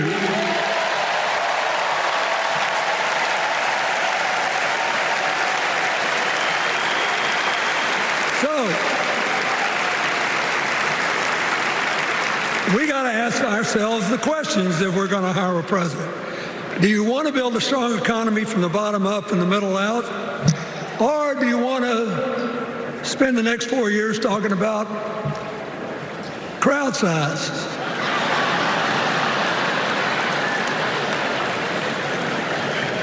You're going to have a hard time believing this, but so help me, I triple-checked it. Since the end of the Cold War in 1989, America has created about 51 million new jobs. I swear I checked this 3 times. Even I couldn't believe it. What's the score? Democrats 50, Republicans 1.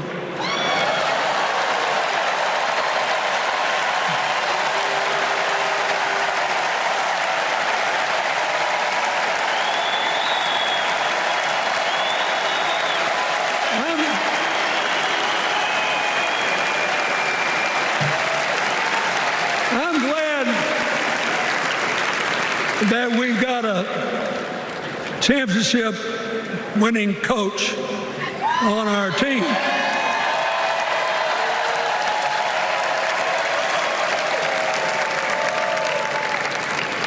But even the most limited of us in what we know about football or any other sport knows that if you're got 50 and the other side's got 1, you're ahead.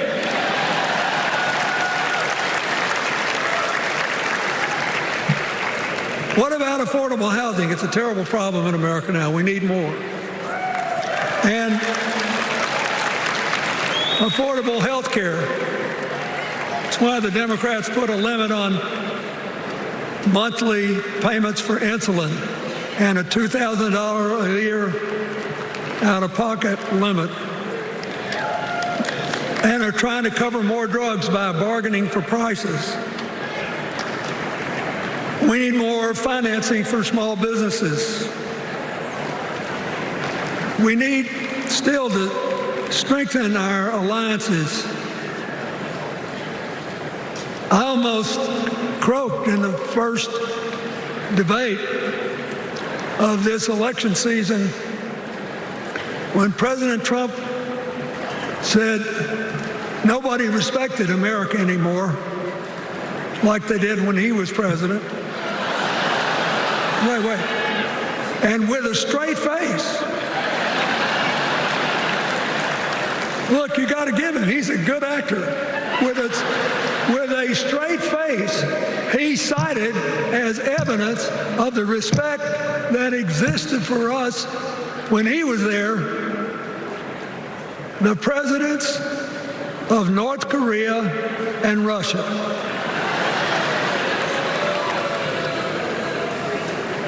I'd rather have the people who respect us now. And one of the things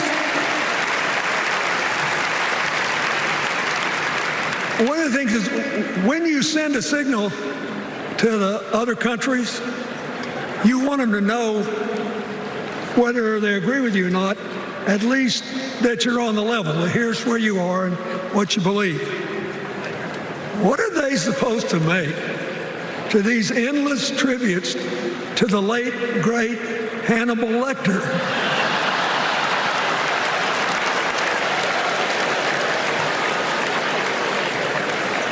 I mean, President Obama once gave me the great honor of saying I was the explainer-in-chief. Folks, I've thought and thought about it, and I don't know what to say.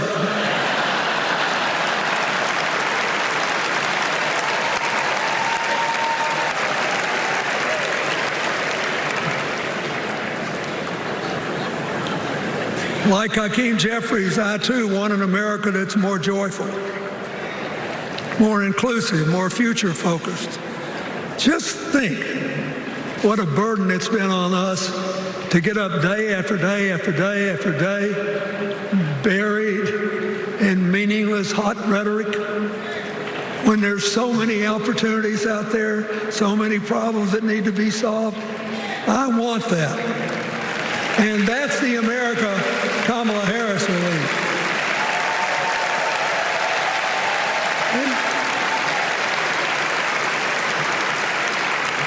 She's already made her first presidential decision, and she knocked it out of the park when she asked Governor Tim Walz to be her nominee for vice president.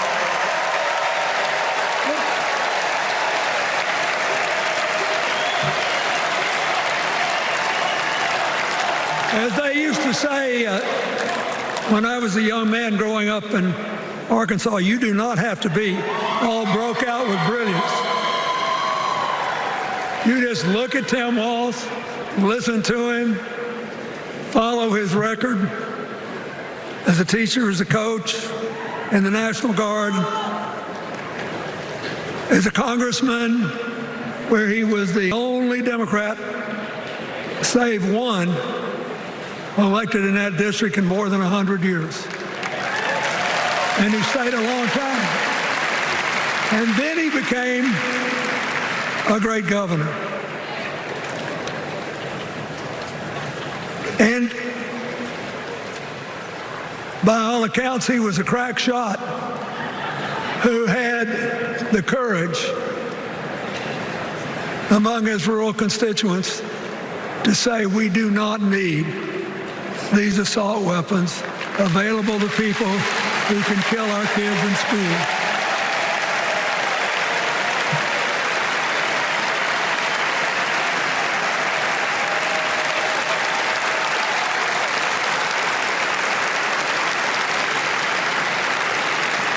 So, armed with her first decision,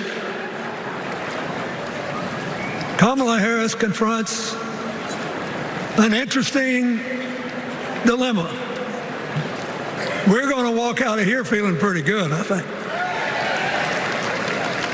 We've got energy, we are happy, we feel like a load's off our shoulders.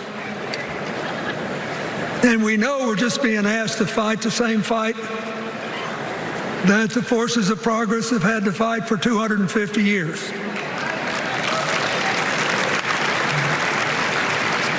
In the face of stiff and often violent opposition, we have to find a way to go forward together. where we the people make our union more perfect. So that's a good thing. How could we possibly lose? Kamala Harris has fought for kids her whole life that were left out and left behind. She's taken on gangs trafficking across the border. She's fought to protect the rights of homeowners. She's been our leader in the fight for reproductive freedoms, and we know a majority of the American people are with us on that.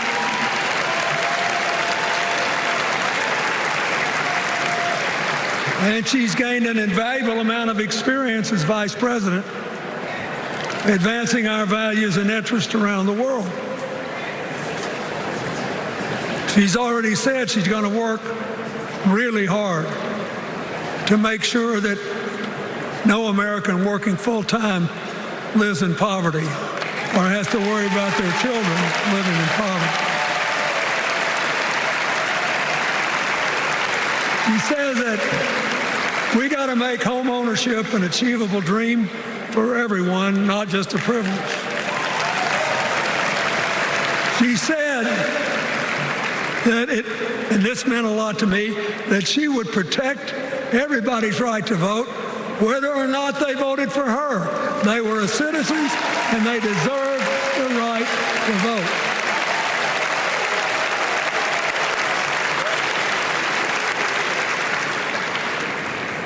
The other day, her opponent implied that as his people voted one more time, they'd be able to rig it from now on and they wouldn't have to vote again. You think they're kidding, but I know a lot of these folks, and most of them are really good people, but some of them think that they are bound to dominate America politically, economically, and socially, and they have to use politics to do it, and they should rig the system. I don't believe that.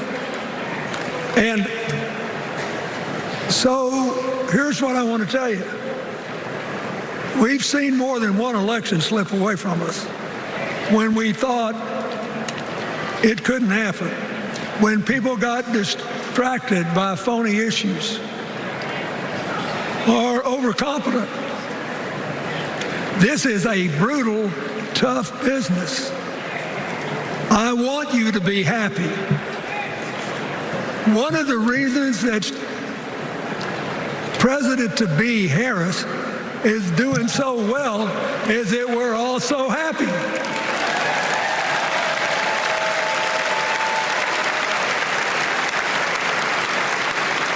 But you should never underestimate your adversary. And these people are really good at distracting us, at triggering doubt, at triggering buyer's remorse. As the Obama said so eloquently last night, they are human, you know. They're bound to make a mistake now and then. We got to be tough. And so, as somebody who spends a lot of time in small towns and rural areas in New York and Arkansas and other places, I urge you to talk to all your neighbors. I urge you to meet people where they are. I urge you not to demean them, but not to pretend you don't disagree with them if you do. Treat them with respect, just the way you'd like them to treat you.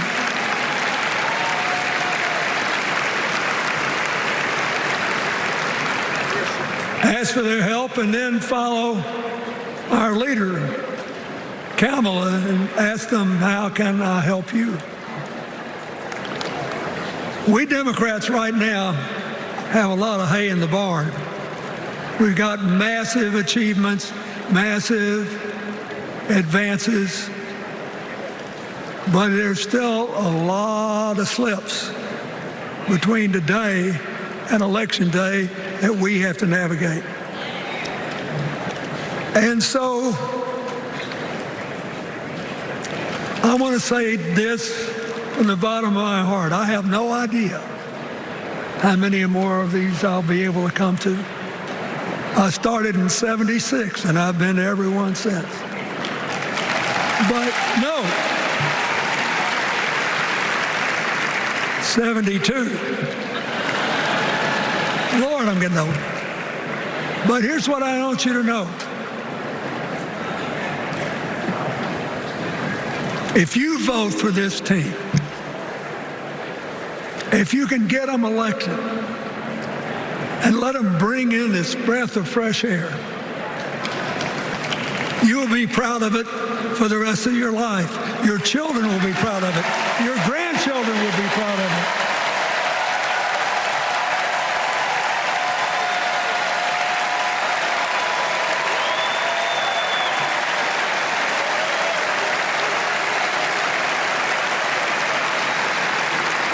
Take it from a man who once had the honor to be called in this convention the man from hope. We need Kamala Harris, the president of joy, to lead us.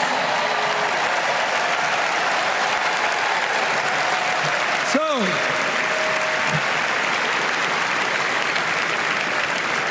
I'll be doing my part, you do yours. I'll see you when we're making a real joyful noise when the votes are counted. God bless you, and God bless America.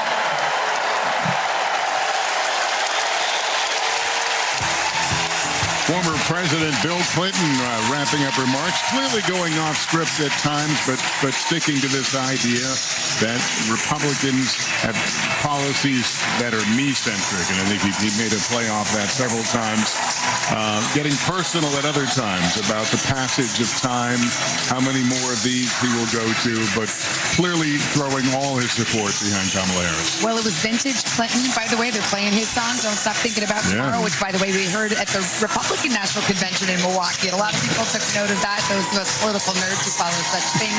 Vintage Clinton, plain spoken, speaking from the heart and to the heartland, referring to the man from hope and saying that Kamala Harris would be the woman from joy, but also vintage Clinton going literally twice as long as convention organizers had planned for him. The prompter operator just got up and left. There was a lot of ad-libbing that we just heard, but the crowd ate up every single word because this was vintage Clinton. He was trying to do two things, draw a sharp contrast with former President Trump, and he was trying to sell this idea of hope. What strikes me is that both former President Clinton, former First Lady Michelle Obama, former President Barack Obama are all trying to sort of repurpose the idea of hope and change. Where have you heard this before? 2008. They're trying to bring that spirit back to this moment, to say this is another history-making moment. Become a part of it. Go out and make it happen. And the crowd clearly felt like it resonated with them. The former president paid tribute to Joe Biden, and then he later ad-libbed, we all feel joyful now. We feel a load off our shoulders, which was not exactly subtle in terms of the former president. And the way that Democrats do have a lightness in their step now as they see this race that was all but lost in their eyes, now suddenly, potentially, in their sights. And former President Clinton also making the case, and I'm paraphrasing, that vibes are not votes. You have to get out there. You're not going to get the White House by magic. He said you got to work hard, casting this campaign as an underdog, and who knows more about underdogs than the comeback kid. Well, and here, who may well still be the most powerful woman in Democratic politics, make no mistake about it, Nancy Pelosi, the former House Speaker.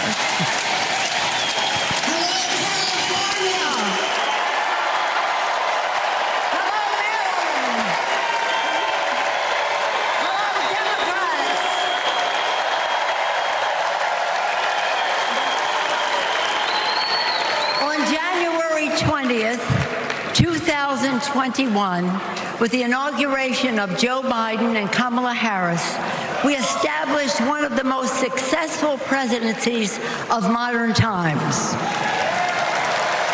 And we quickly proved that Democrats deliver. Millions of jobs, stronger infrastructure and rural broadband, a Biden child tax credit, rescuing human pensions, honoring our veterans, bold climate action, lowering the cost of prescription drugs, all thanks to President Biden's patriotic vision of a fairer America, doing so with liberty and justice for all. Thank you, Joe.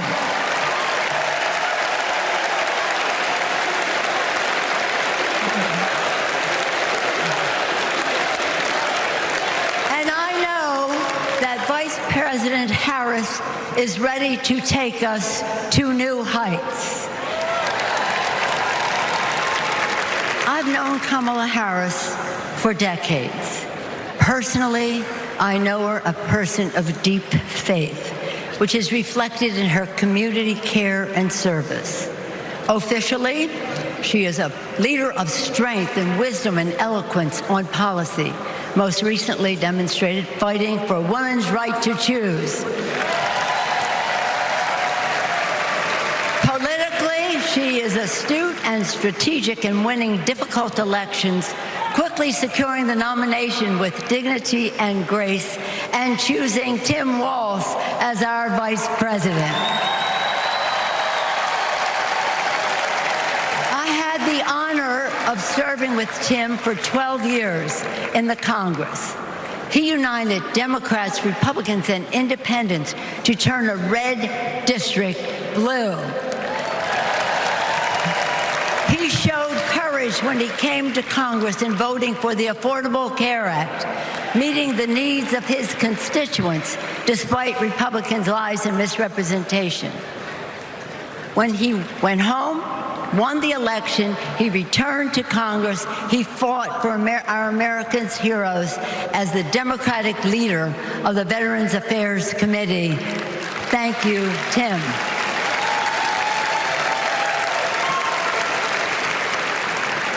January 6th was a perilous moment for our democracy. Never before had a president of the United States so brazenly assaulted the bedrock of our democracy, so gleefully embraced political violence, so willfully betrayed his oath of office. Let us not forget who assaulted democracy on January 6th. He did. But let us not forget who saved democracy that day. We did. And thank God we had a Democratic House of Representatives then. We returned to the Capitol that very same night. We insisted on certifying the election results on the floors of the House and the Senate. And we demonstrated to America and to the world that American democracy prevailed.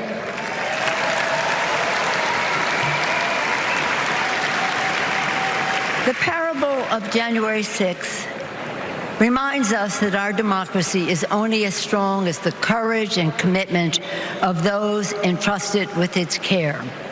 And we must choose leaders who believe in free and fair elections, who respect the peaceful transfer of power. The choice couldn't be clearer. Those leaders are Vice President Harris and Governor Walz.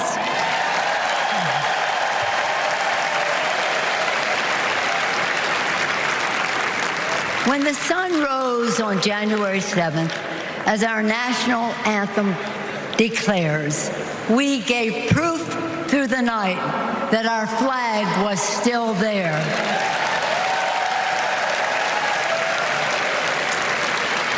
Now, in this election, we are called upon to do the same, to stand together, to reject autocracy, to choose democracy, and we will do so by electing a Democratic House with Hakeem Jeffries as Speaker of the House,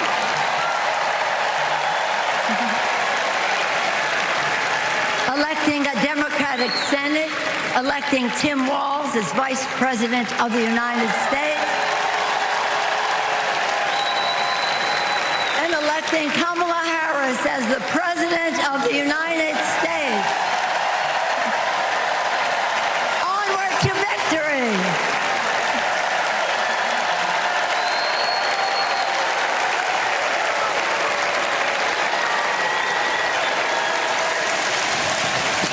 House Speaker Nancy Pelosi in a rather short remarks here, but bringing back the specter of January 6th. And we're going to take a short break here. Still ahead tonight, the night's biggest speakers, including Oprah Winfrey, and tonight's keynote address from VP nominee Tim Walz. Those speeches and more live from Chicago right after this.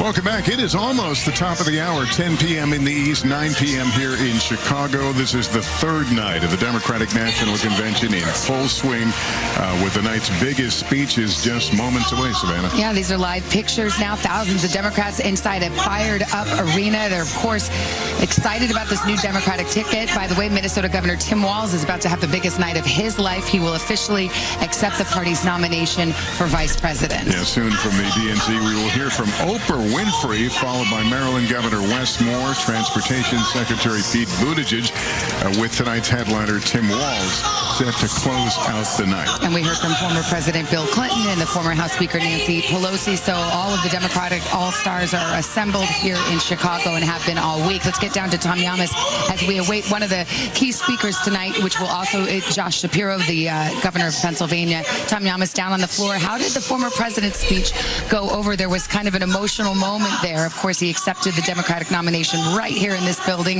in 1996 and said this may be one of his last conventions. He doesn't know.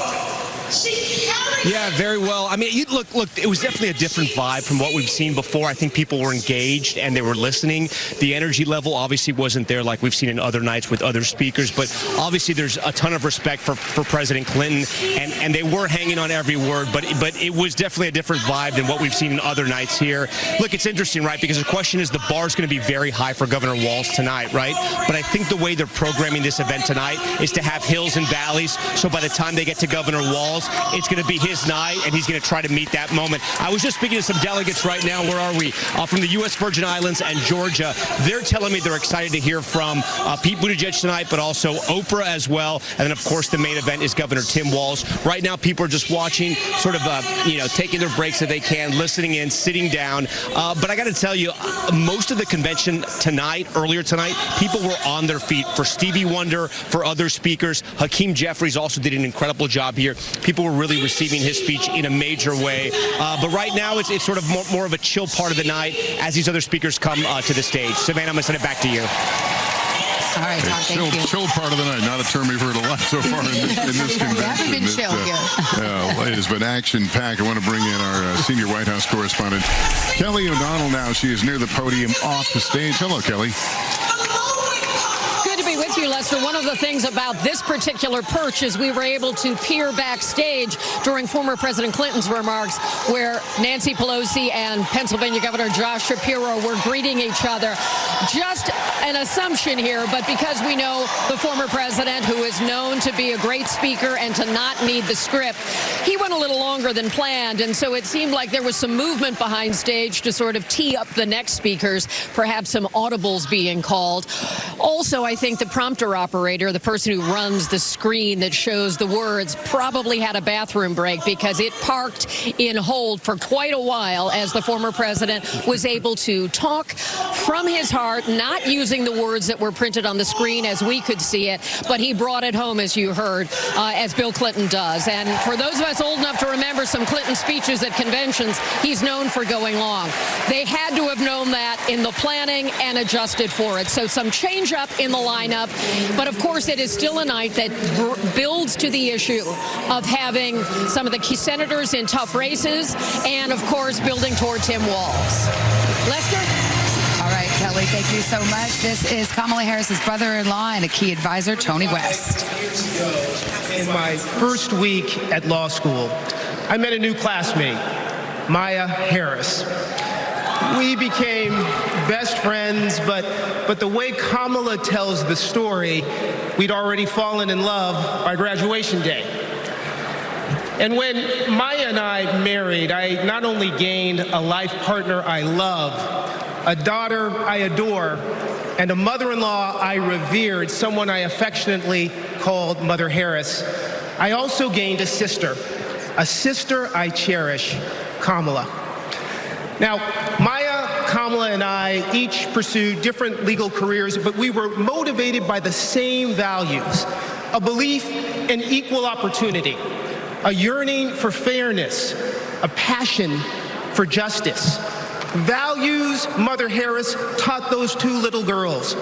Values that powered Kamala's public service from the very beginning. You know, one of Kamala's very first cases in the district attorney's office, it involved a woman, an innocent woman, wrongfully arrested in a police raid. It was a Friday afternoon, and the courthouse was shutting down for the weekend. And look, most prosecutors, they would have gone home and dealt with the matter the following Monday. But not Kamala. You see, my sister-in-law knew that if the judge didn't see this woman that afternoon, she'd spend the entire weekend in jail. And Kamala, she wondered, does this woman work weekends? Would she lose her job? Does she have young kids at home? Who'd feed those kids? So Kamala pleaded for the judge to return to the bench and to hear the matter. And the judge agreed. And within minutes, that woman was released back to her family that night. Now, it may seem small, but that's what it means to stand up for justice. That's what it means to stand for the people. And as Kamala says, when you know what you stand for, you know what to fight for. And look, believe me when I tell you, as a sister, a daughter, an auntie, and a mother, I've seen Kamala fight for her family. As district attorney, attorney general, U.S. Senator, and Vice President of the United States, I have watched her fight in the halls of power for those who have no voice there. And as president, I know she'll fight for you. She'll fight for all of us. Because, friends, when Kamala fights, we win. Thank you. God bless you.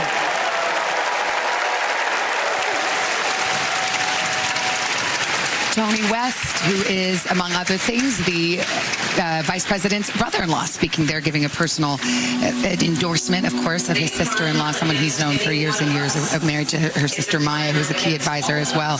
Kristen, it's interesting because there's so much excitement, so much energy. Some might even call it giddiness in this room over the last few days and, frankly, the last few weeks. But the hallway conversations that you hear, the rumblings are, is this just a sugar high?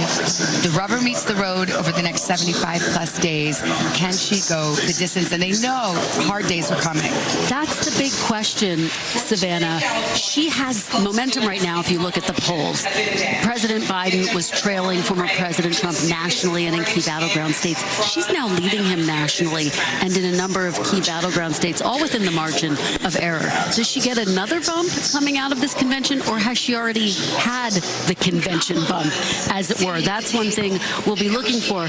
And in particular, we'll be looking at some of the key constituencies that she would need in order to win the White House. Young voters, for example. President Biden led Trump with 1 point among young voters. She now leads them with 21 points.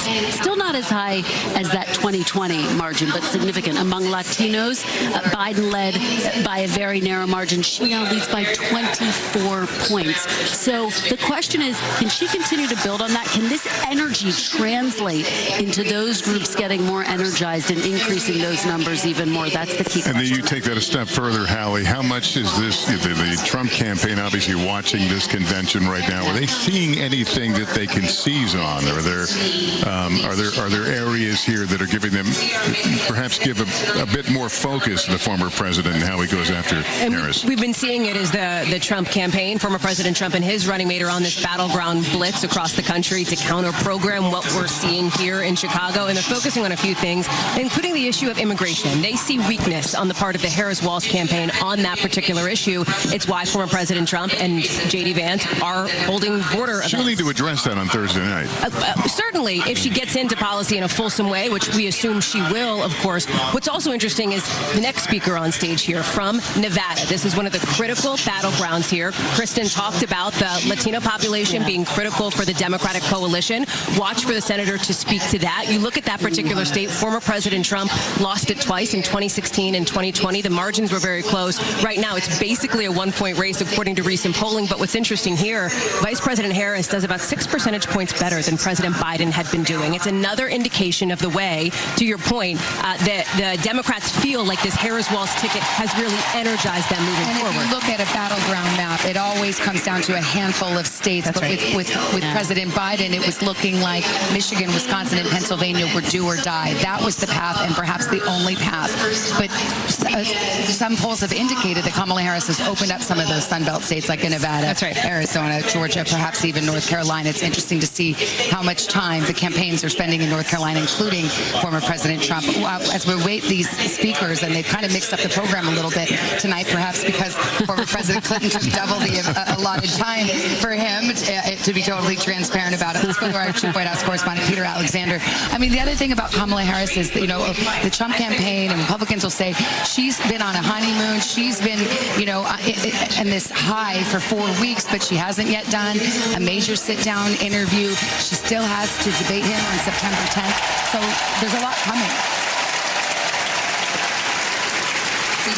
I think that's exactly right, with a series of interviews likely over the course of the next several days. But recognize we only have fewer than 77 days to go right now, and they feel like she is perfectly suited in this final sprint. It's like a British snap election. Real energy here that they're hoping to capitalize right now. And beyond that, what's been particularly striking to me is just moments ago they were playing a biographical video, revisiting some of the moments where Kamala Harris, as the senator from California, was prosecuting the case against Brett Kavanaugh, the future Supreme Court justice. A moment that really put her on the national map in many ways. It's a moment that gained her a lot of appreciation from Democrats across the country. And when that moment played in the biographical video, this place got loud. Back to you. Peter, thank you. And let's listen in. Go back to the convention floor here in Chicago. Nevada Senator Catherine Cortez Masto. After the foreclosure crisis. And let me tell you, Kamala did not settle for less than homeowners deserved. Her leadership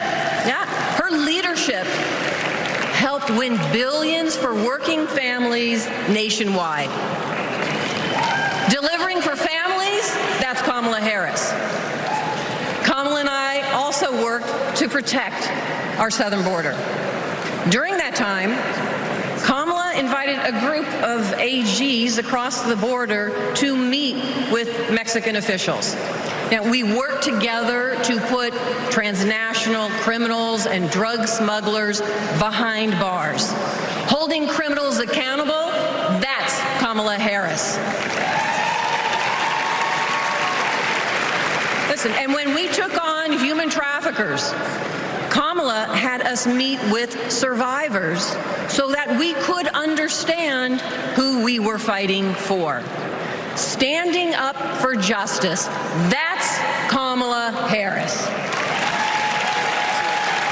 So trust me when I say I know she will fight for our families and our freedoms. Now, we must fight for her. Every vote matters. I know. In 2016, Nevadans elected me, the granddaughter of a baker from Mexico, to serve as the first Latina in the United States Senate. I'll tell you what. And in 2022, my re-election came down to 7,928 votes. Because of voters in Nevada, the Democrats won the Senate majority. And I'm here to tell you, we can do it again. We can send Kamala Harris and Tim Walz to the White House. Are we ready to do it? ready to fight? Let's get it done, Chicago. Thank you, everyone.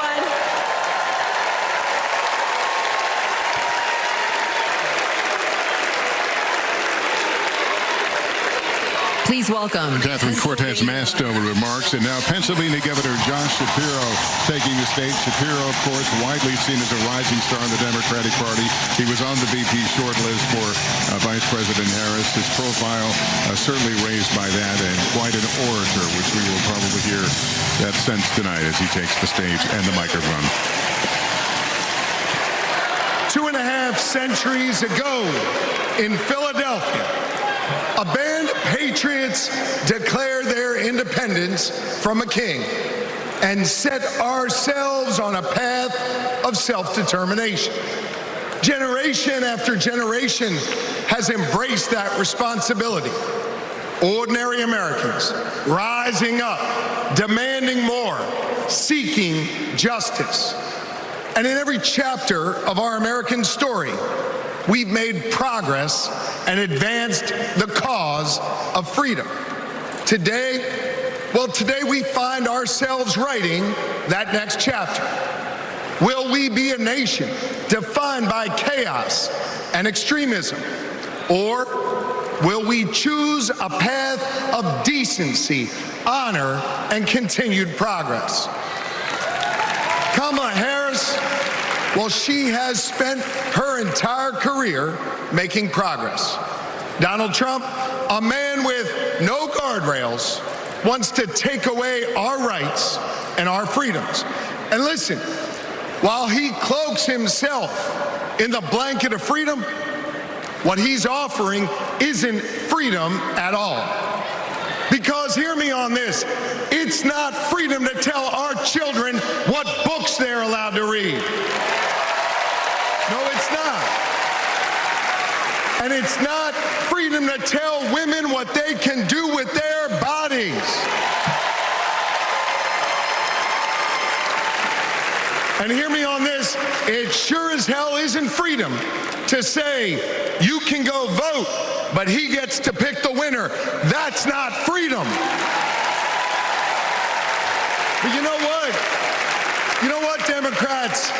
We are the party of real freedom. That's right.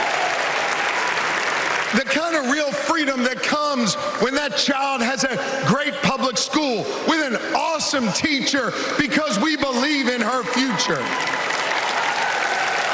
Real freedom that comes when we invest in the police and in the community so that child can walk to and from school and get home safely to her mama. Real freedom that comes when she can join a union, marry who she loves, start a family on her own terms, breathe clean air, drink pure water, worship how she wants, and live a life of purpose where she is respected for who she is.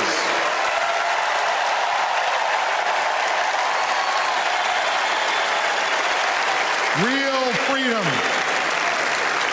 freedom comes when she can look at Madam President and know that this is a nation where anything and everything is possible. That is real freedom, and that is what we are fighting for.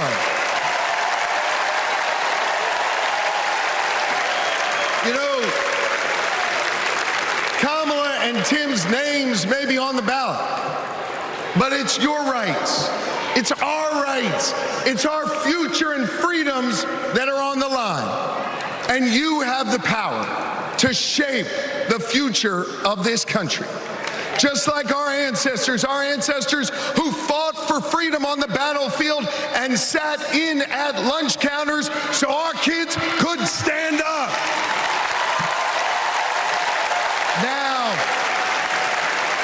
Now it's on us. It's on us, my friends, to organize in our communities and on our For You pages around three basic American principles. We value our freedom. we cherish our democracy, and we love this country. And listen,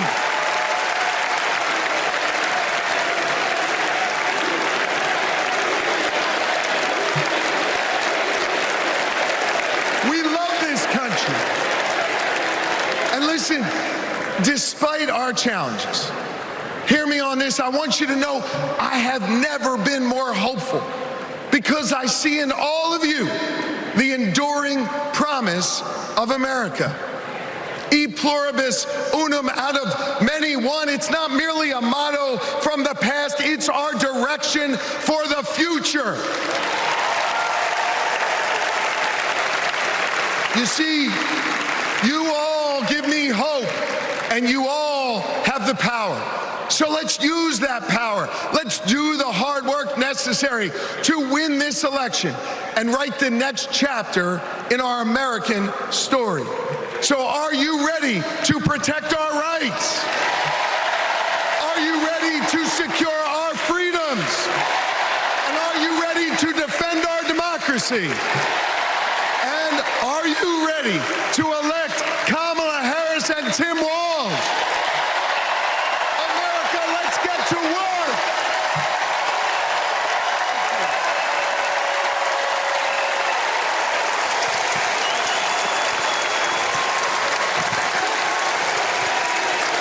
Governor Josh Shapiro of Pennsylvania, vice presidential shortlister as well.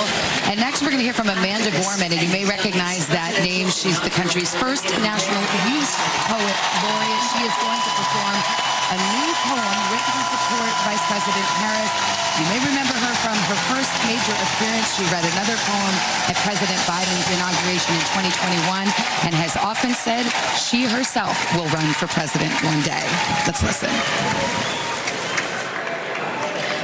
We gather at this hallowed place because we believe in the American dream. We face a race that tests if this country we cherish shall perish from the earth, and if our earth shall perish from this country. It falls to us to ensure that we do not fall for a people that cannot stand together, cannot stand at all. We are one family, regardless of religion, class, or color. For what defines a patriot is not just our love of liberty, but our love for one another.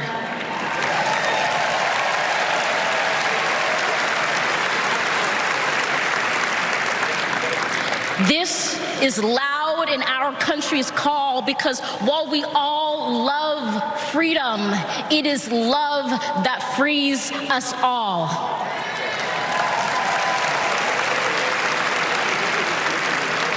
Empathy emancipates, making us greater than hate or vanity. That is the American promise, powerful and pure. Divided we cannot endure, but united we can endeavor to humanize our democracy and endear democracy to humanity.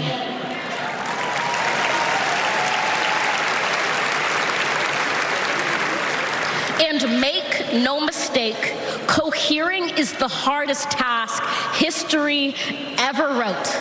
But tomorrow is not written by our odds of hardship, but by the audacity of our hope, by the vitality of our vote.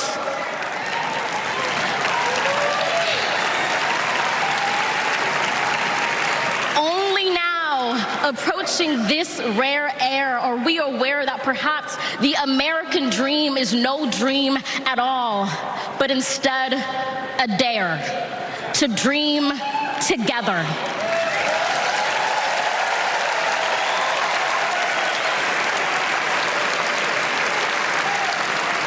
Like a million roots tethered, branching up humbly, making one tree. This is our country from many, one, from battles won, our freedoms sung, our kingdom come has just begun.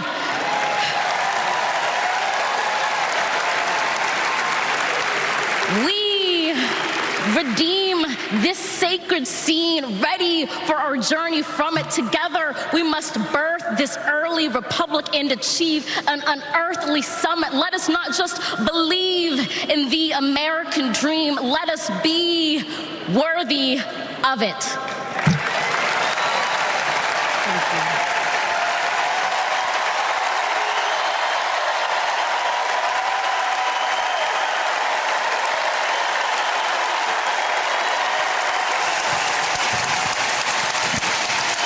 This is a young woman who really burst into the consciousness of America when she performed and read her poetry at the inauguration of President Biden, and once again stirring this crowd. Next is a video that is going to lead into Oprah Winfrey. Can you tell me what it means? Interesting. Let me think about that for a second. The spirit of freedom. For me? Oh, yeah. Freedom, to me, means choice. The ability to laugh with friends. Be who you want to be. Go where you want to go. Living your life day to day. Having new chapters in that life. I believe in having your own words and being able to do what you want to. The freedom to raise our family in healthy communities. The idea that I can turn to my partner, my husband, and say I love you with every being of my soul. Being able to start a family when I want to, being able to, support the missions that I want to go to the church that I want to. Not everyone has the same opportunities, but the United States is, of anywhere I've ever been, it's the one place where you can accomplish more. The big, fantastic thing about America is that it is the land of opportunity. I know it sounds trite, but it's the truth. I grew up with a single mom, and she really imbued in me these qualities that you just really have to care about your neighbors and your family and your friends. I feel like the American dream is having opportunities, having opportunity to go to college if you want to, having opportunity to get any job you can, no matter who you are or where you come from. The American dream is about having the ability to make choices about your medical care and do whatever you want to do with your life without anybody telling you if it's good or not. We are in an incredible moment in history. We've seen women stripped of their most fundamental right to autonomy over their bodies. The freedom to make choices about your body, your life, your career should be entirely in your control. But I have found that good people want to do good things. That you find a way to move forward under ugly and scary circumstances. The work that lies ahead is to make America live up to its highest ideals. And, we're proud to go to work. The work to build a better future really depends on all of us coming together. We have to bring back that respect for everyone. I don't think we're as divided as we seem. Let's come together as one big nation. I feel like we are on the verge of something very amazing in this country. It makes me want to fight for our children and future generations to ensure they have just as many, if not more, freedoms than we had. I believe in a future where my mom can feel safe no matter where she is in the country. A future that is filled with a healthy and vibrant planet where families are not separated by fences or jail bars. A future in which we all get what we need. I want to say that for people who are younger than me. Hopefully the kids I teach can chase their dreams and believe in what they want to be. I want a future for him that he knows that he's covered and protected. Everyone should think about what we can leave to the next generation. It's our responsibility. It's what we have to do. My name's Tyler. My name's Yvette. And Vermont. I'm Kiara. My name is Steven. My name is Charlie. I'm a proud 7th generation Texan. I am from Waterford, Michigan, just north of Detroit. I'm from East Tennessee. And we believe in the American dream. We believe in a better world for our child, and we believe in this country. My name is Karen, and I believe in justice. My name is Nancy. My name is Thoreau. My name is Jennings. My name is Dana, My name is Todd. and we believe in freedom. My name is Gina, and I believe in freedom. My name is Pat, and I believe in the freedom to work together.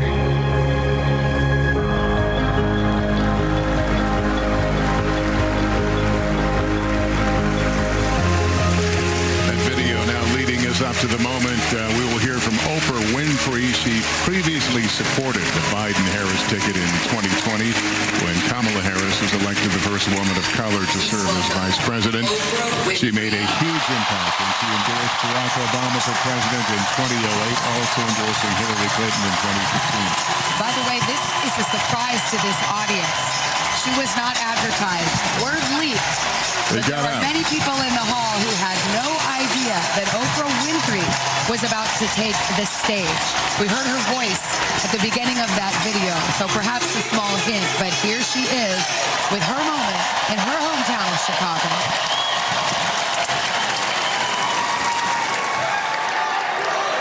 Who says you can't go home again?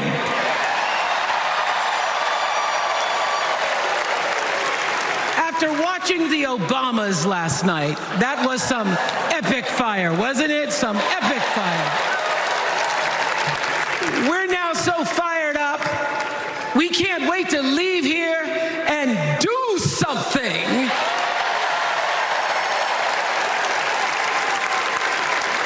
And what we're going to do is elect Kamala Harris as the next president of the United States.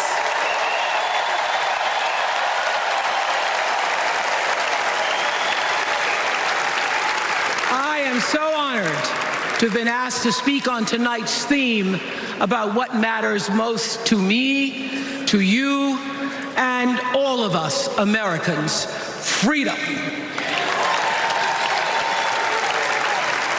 There are people who want you to see our country as a nation of us against them, people who want to scare you, who want to rule you, people who'd have you believe that books are dangerous and assault rifles are safe, that there's a right way to worship and a wrong way to love.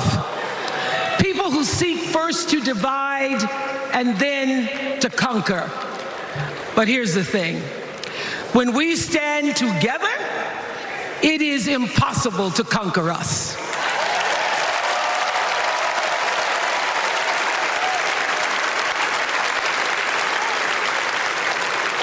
In the words of an extraordinary American, the late Congressman John Lewis,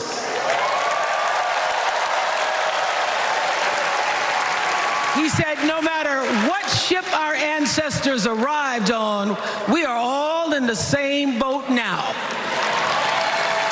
Congressman Lewis knew very well how far this country has come because he was one of the brilliant Americans who helped to get us where we are.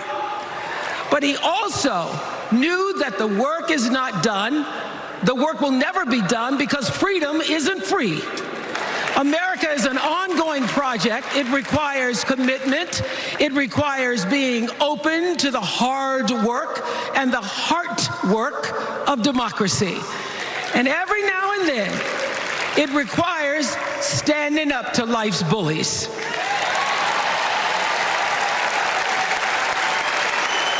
I know this.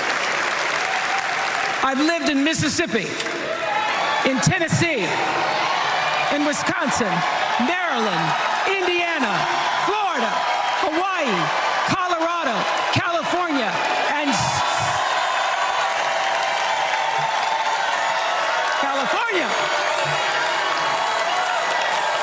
sweet home Chicago, Illinois.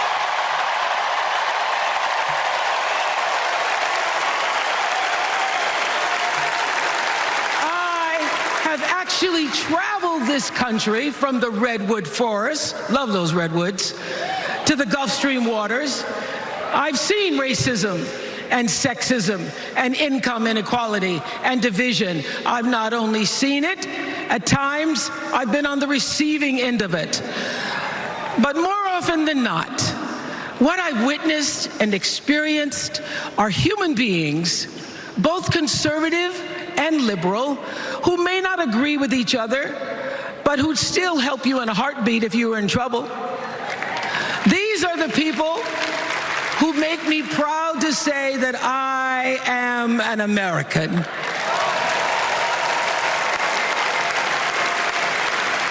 They are the best of America.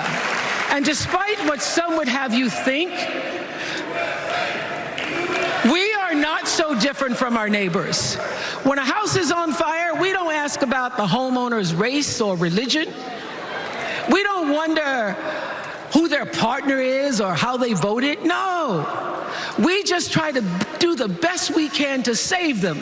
And if the place happens to belong to a childless cat lady,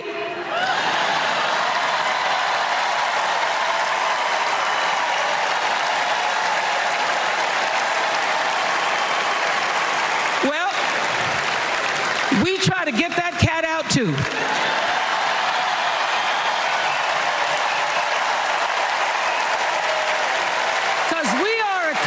People who work hard for the money. We wish our brothers and sisters well, and we pray for peace. We know all the old tricks and tropes that are designed to distract us from what actually matters, but we are beyond ridiculous tweets and lies and foolery. These are complicated times, people, and they require adult conversation. Conversations, because civilized debate is vital to democracy, and it is the best of America. Now, over the last couple of nights, we have all seen brave people walk onto this stage and share their most private pain.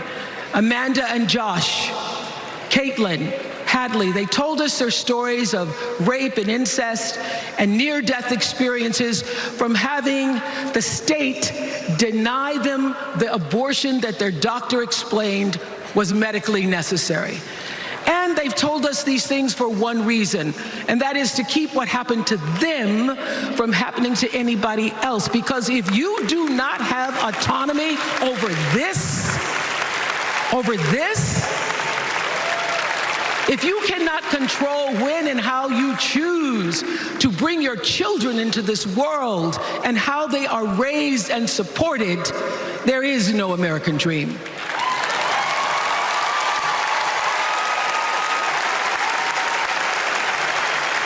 The women and men who are battling to keep us from going back to a time of desperation and shame and stone cold fear, they are the new freedom fighters. And make no mistake, they are the best of America.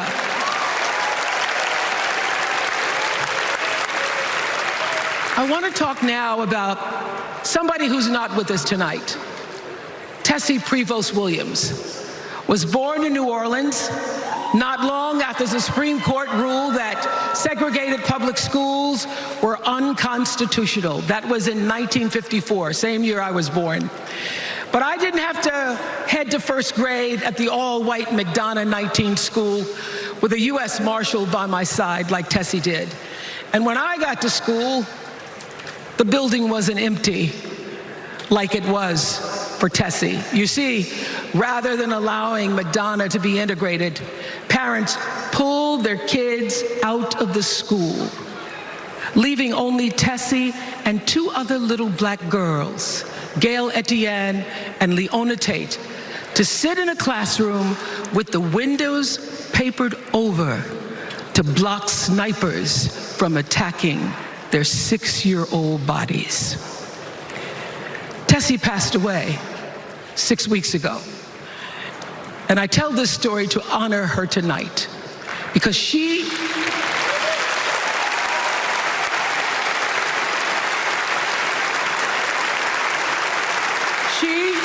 like Ruby Bridges, Peaches and her friends, Leona and Gail.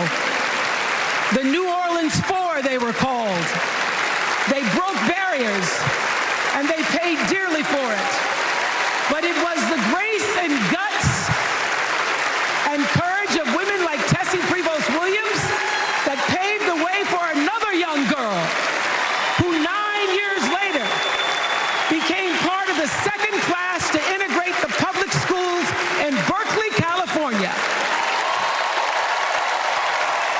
And it seems to me that at school and at home, somebody did a beautiful job of showing this young girl how to challenge the people at the top and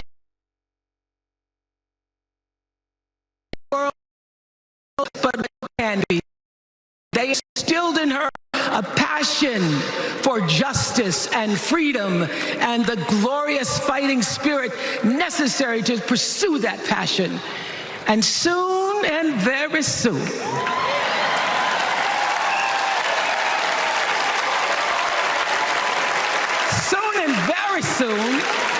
we're going to be teaching our daughters and sons about how this child of an Indian mother and a Jamaican father, two idealistic, energetic immigrants,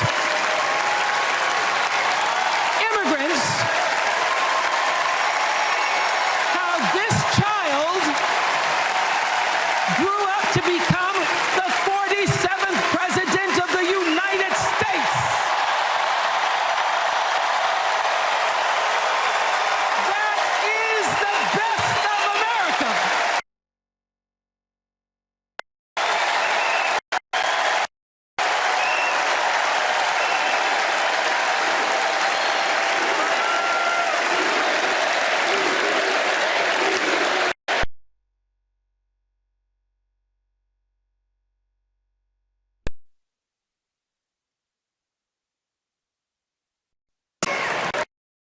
And says if we just go to the polls one time, that we'll never have to do it again. Well, you know what?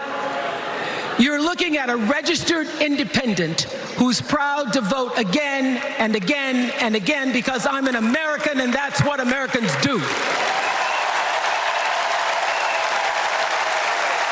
Voting is the best of America.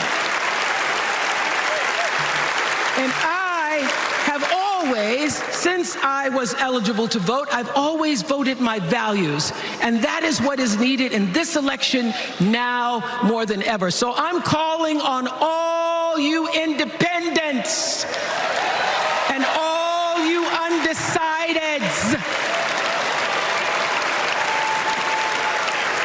You know this is true. You know I'm telling you the truth, that values and character matter. You know this is true.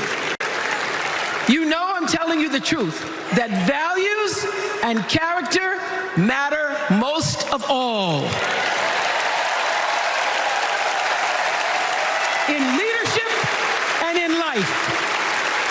And more than anything,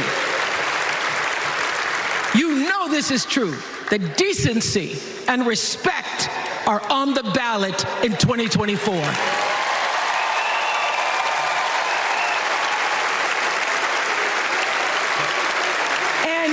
And just plain common sense.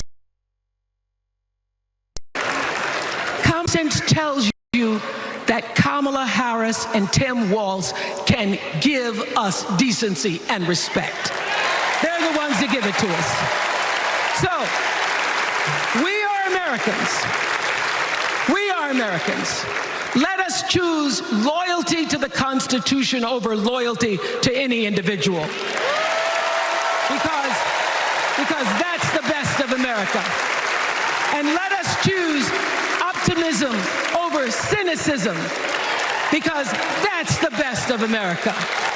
And let us choose inclusion over retribution. Let us choose common sense over nonsense.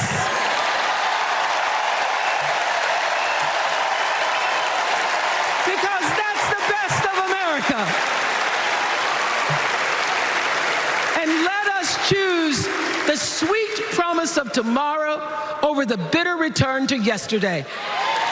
We won't go back. We won't be set back, pushed back, bullied back, kicked back. We're not going back.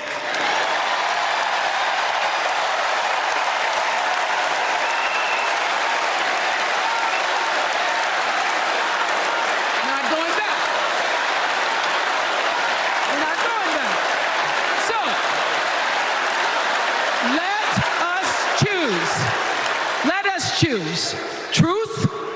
Let us choose honor, and let us choose joy.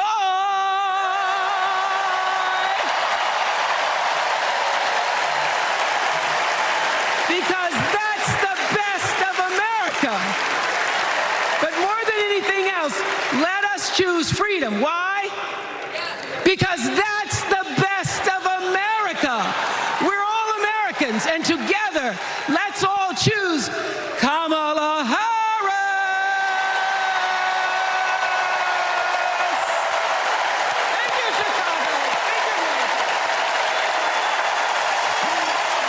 Oprah Winfrey, tonight's surprise guest at the Democratic National Convention, doing that Oprah thing and vouching for Kamala Harris, endorsing her, and we'll see, Hallie Jackson, if the Oprah effect is still in effect. She just delivered the political gospel for Democrats there, making some allusions to that. This was such a sweeping speech. Instead of making the case for who Democrats are fighting for, being Kamala Harris and Tim Walz, which she did, she made the case for what Democrats are fighting for: democracy, freedoms, civil rights, equality. She revealed that she was an independent and made a direct appeal to independence. Let's remember, she's not given a convention speech before. She was on the trail, helped Barack Obama, of course, in 2008, was not present on the campaign trail for Hillary Clinton largely in 2016, came in those sort of closing days for President Biden in 2020, but now she is out here fairly early and in a very full-throated way. She endorsed John Fetterman against Dr. Oz, for example, a frequent guest on her show. She was involved with the Stacey Abrams campaign in 2018, but this is a big moment for Oprah Winfrey and for the Democratic Party. And we should note it's a bit of a homecoming. We are on the west side of Chicago right now, where she had established Harpo Productions and created new neighborhoods, really, from that back in the 90s. Absolutely, and you could feel the energy and the excitement when she walked out onto the stage, this unscheduled appearance by Oprah Winfrey. I do think the question is, how prevalent will she be on the campaign trail, and will she help to energize those all-important independents? Let's go back to the floor. We've got Governor Wes Moore. Yeah, Wes Moore, the governor of Maryland, widely considered to be part of the Democratic Party's next generation. He took on a more of a national profile after the collapse of the bridge, the Francis Scott Key Bridge, several months ago, and now addressing this convention. At 1:30 in the morning, a container ship the length of 3 football fields slammed into the Francis Scott Key Bridge in Baltimore, and the bridge collapsed. A port that drives 13% of our state's economy was now closed.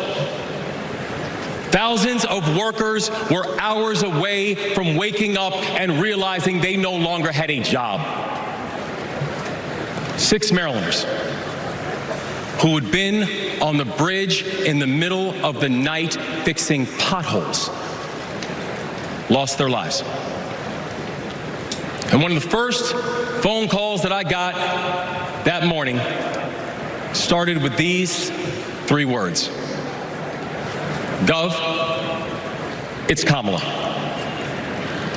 She said, I know you spoke to the president, and I want you to know we are here with you every step of the way.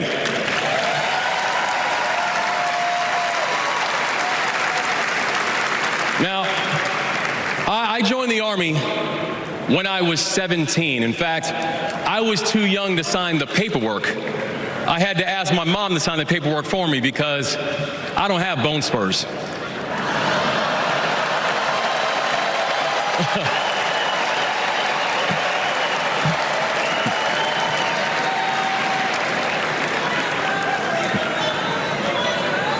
I led soldiers in combat in Afghanistan.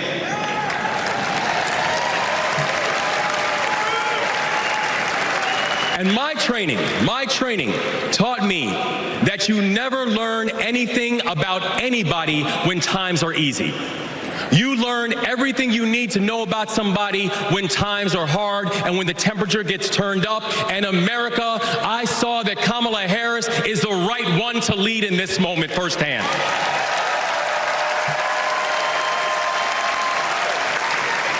And united, with the Almighty God's grace, we brought closure to the families of the 6 victims. And while many said it could take 11 months to reopen the port of Baltimore, we got it done in 11 weeks.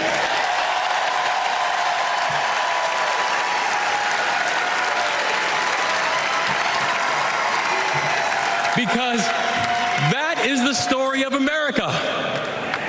We are a nation of patriots who serve when the mission is hard and who serve when the destination is uncertain. And I know our history is imperfect. The unevenness of the American journey has made some skeptical. But I'm not asking you to give up your skepticism.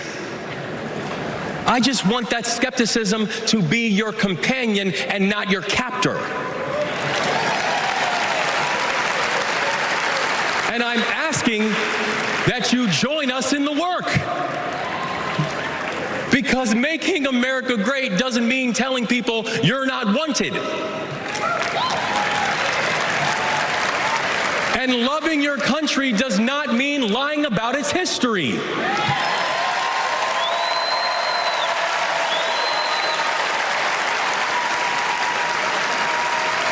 Making America great means saying the ambitions of this country would be incomplete without your help.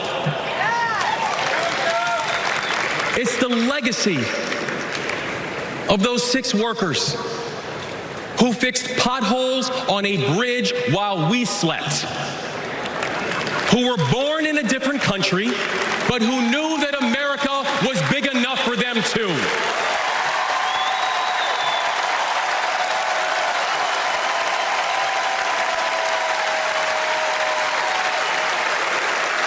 It's the journey.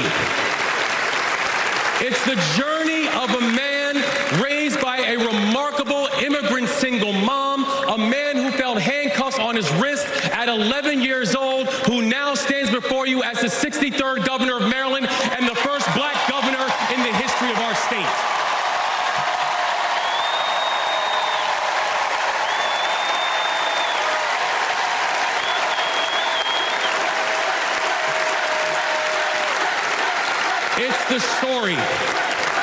It's the story of a prosecutor who defended our freedoms and had Maryland's back when we needed it most. And now, MVP, we've got your back as well.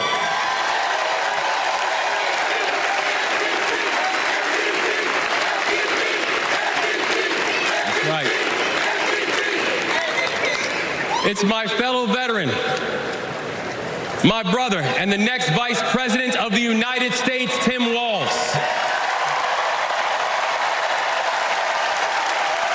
And now, Tim knows that in the military, you count the days towards mission completion.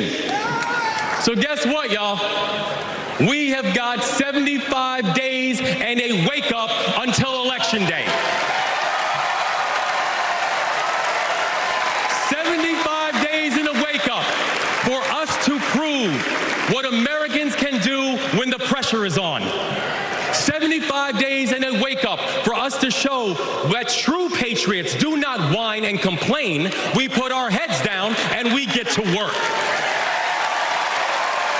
75 days and a wake-up to build a future that those who came before us hope for, and those who come after us that they deserve. And 75 days and a wake-up to elect a leader who is willing to believe in the best of us, and that leader is Kamala Harris, the next president of the United States. God bless you, and let's leave no one behind.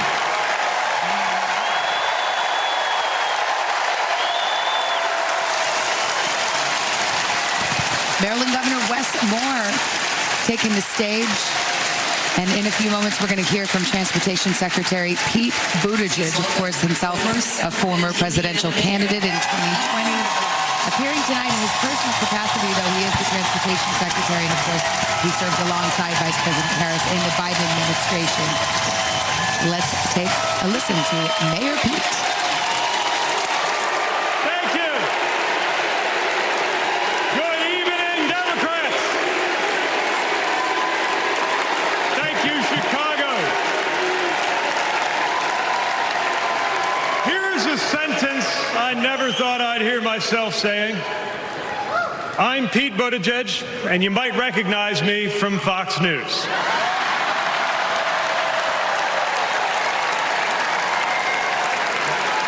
I believe in going anywhere, in service of a good cause, and friends, we gather in a very good cause, electing Kamala Harris and Tim Walz, the next president and vice president of the United States.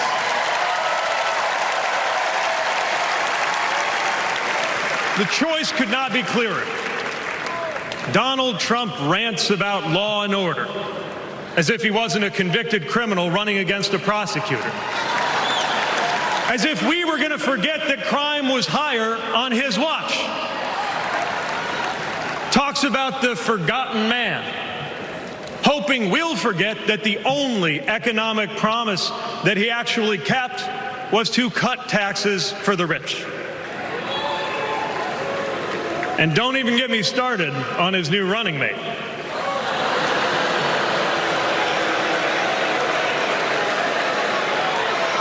At least Mike Pence was polite. J.D. Vance is one of those guys who thinks if you don't live the life that he has in mind for you, then you don't count. Someone who said that if you don't have kids, you have, quote, no physical commitment to the future of this country. You know, Senator, when I deployed to Afghanistan, I didn't have kids then. Many of the men and women who went outside the wire with me didn't have kids either. But let me tell you, our commitment to the future of this country was pretty damn physical.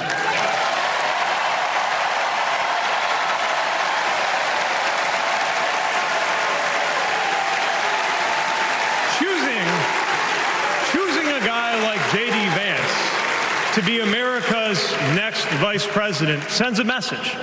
And the message is that they are doubling down on negativity and grievance.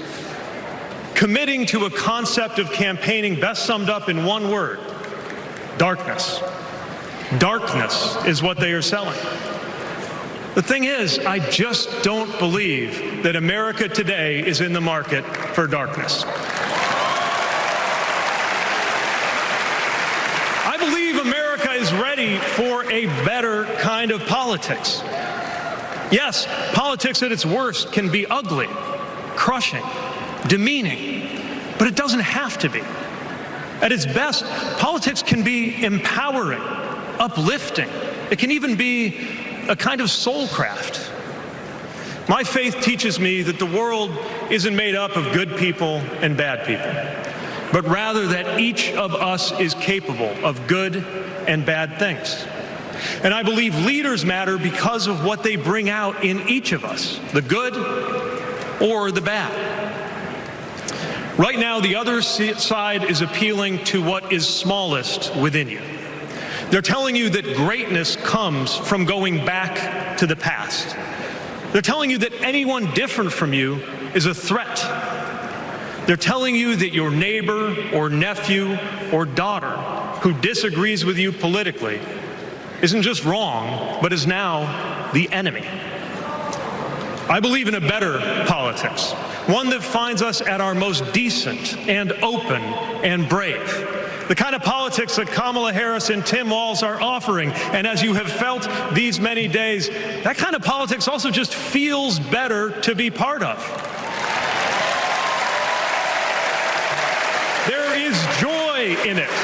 as well as power.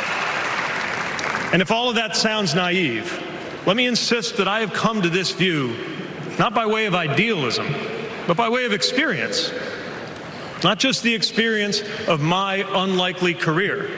Someone like me serving in Indiana, serving in Washington, serving in uniform. I'm thinking of something much more basic. I'm thinking of dinner time at our house in Michigan. When the dog is barking and the air fryer is beeping and the mac and cheese is boiling over, and it feels like all the political negotiating experience in the world is not enough for me to get our 3-year-old son and our 3-year-old daughter to just wash their hands and sit at the table. It's the part of our day when politics seems the most distant, and yet the makeup of our kitchen table, the existence of my family, is just one example of something that was literally impossible as recently as 25 years ago, when an anxious teenager growing up in Indiana wondered if he would ever find belonging in this world.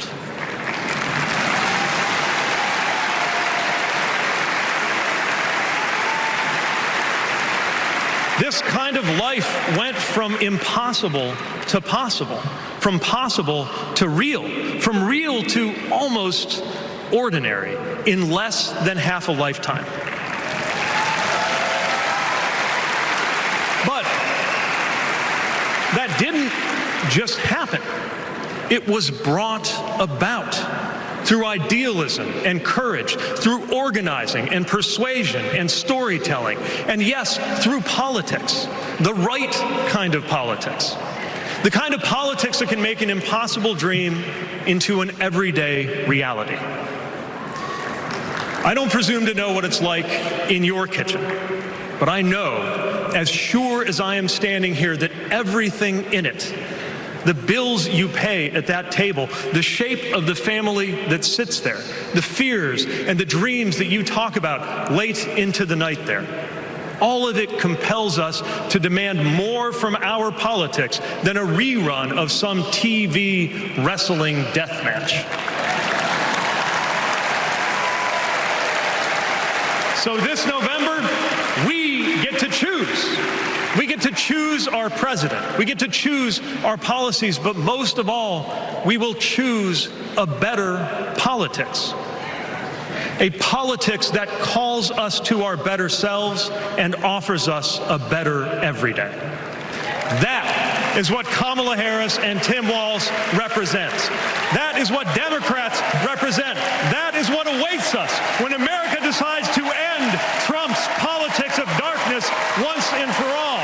That is what we choose when we embrace the leaders who are out there building bridges and reject the ones who are out there banning books. This is what we will work for every day to November and beyond. So let's go win this. Thank you, Democrats. Thank you. We've heard it time and time again tonight. Freedom. Freedom is really the defining theme of this night 3 of the Democratic Convention. Pete Buttigieg himself was seen by many on the short list for a VP job. And now we're getting to the portion of the evening where we will focus on the vice presidential candidate, Tim Walz. Video playing right now. It's top of the hour, 11 o'clock on the East Coast. And yes, they are running a tad late. So we're going to hear from Governor Walz in just a few moments. There's a musical interlude. But Hallie, as I go to you, this is the moment of Tim Walz's political career. I have to say, if you'd asked most of us a couple of months ago outside the Washington Beltway, people didn't know Tim Walz, even though he's been a two-term governor. Sure. He's the head of the National Governors Association. But this is someone who's not widely known. And by the way, that's nothing to feel bad about. Polling showed that something like 7 in 10 Americans, when she named him her running mate, did not have a familiarity with Tim Walz, unless you obviously was down in the Minnesota delegation. They love him, the Democrats here, of course, but this is his introduction to a national audience in prime time on this big stage. And it is going to be heavily biographical. He's going to tell the story of who he is and expect to hear hear the word coach a lot. That is the way that Kamala Harris, his running mate, describes him.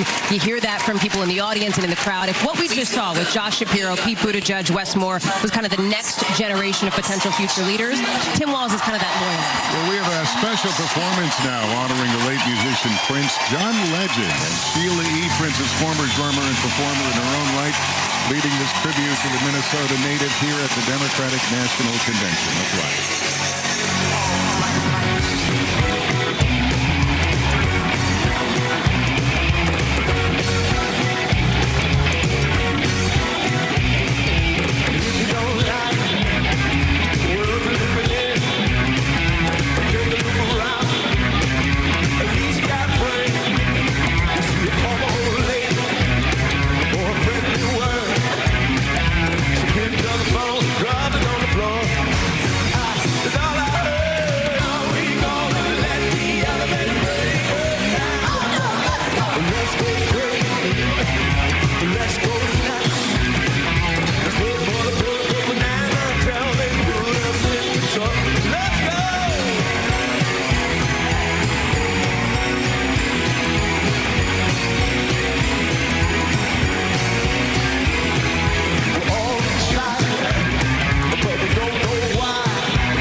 John Legend and Sheila E.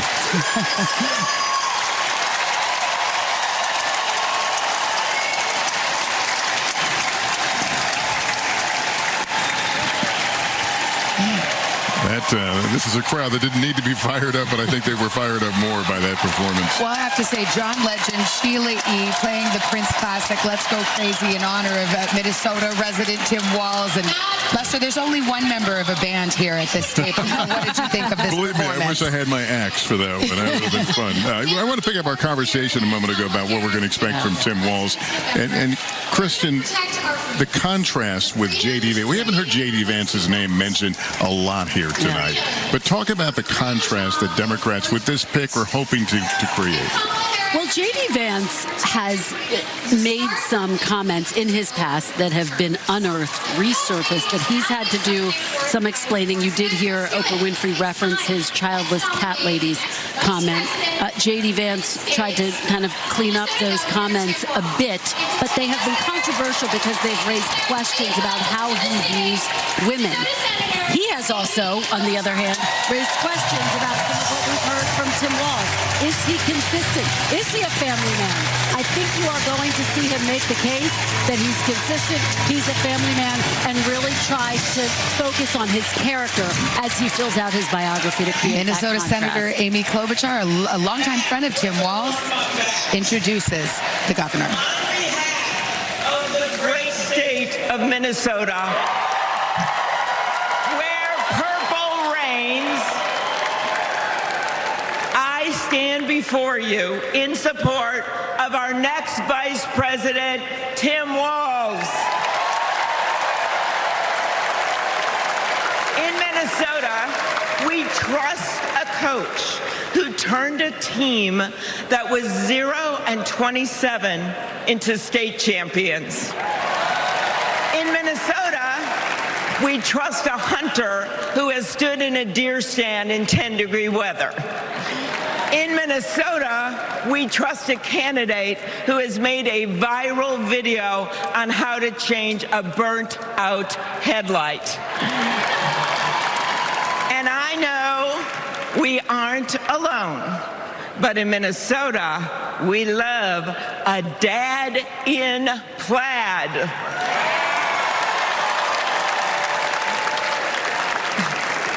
So Tim and I go way back. He taught high school right down the road from where my husband John grew up.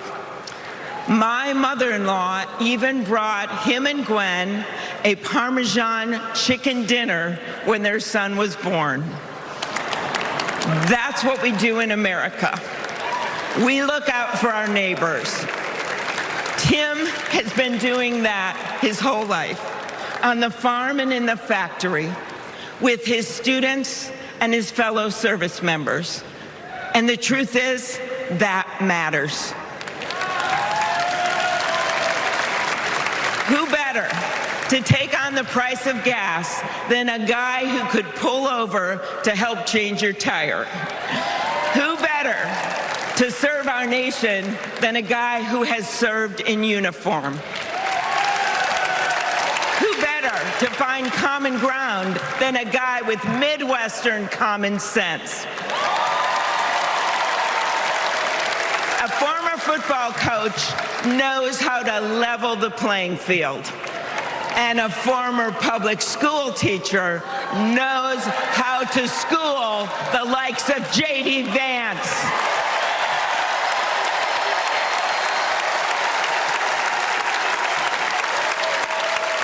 What you've done with your life matters, and what you do with power matters too. Tim has delivered paid leave, school lunches, and the biggest tax cut in Minnesota history. A Democrat from a red district in a purple state, Tim has brought Minnesota together. And together with Vice President Kamala Harris, I know he will do the same for our nation. America, there is so much that we share, so much that connects us. Way up north in Minnesota, out of Lake Itasca, flows the Mississippi River. It starts small and it grows wider. It flows down to Wisconsin and to Iowa. It goes down to Illinois and to Missouri. It goes to Kentucky and Tennessee. It goes to Arkansas, and it goes way down to Mississippi, and then it goes all the way down to New Orleans, Louisiana, where the spirit of our nation's resilience abounds. So let us commit here and now to cross the river of our divides to get to a higher ground. And let us join together to elect Kamala Harris and Tim Walz.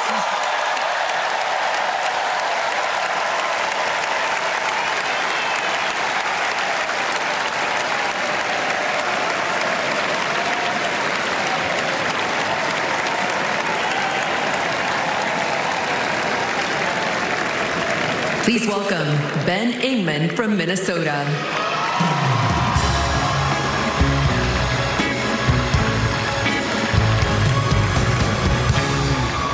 Tim Walz is the kind of guy you can count on to push you out of a snowbank.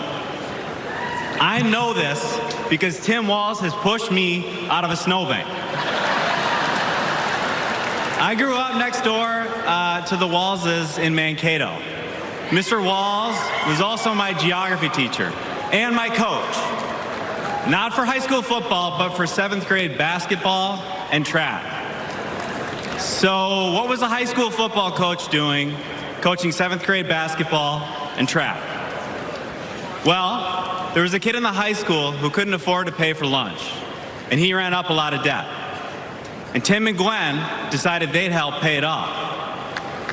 They started calling around the district to see if there were any positions they could fill to make a little extra money, and that's how he wound up coaching us 7th graders.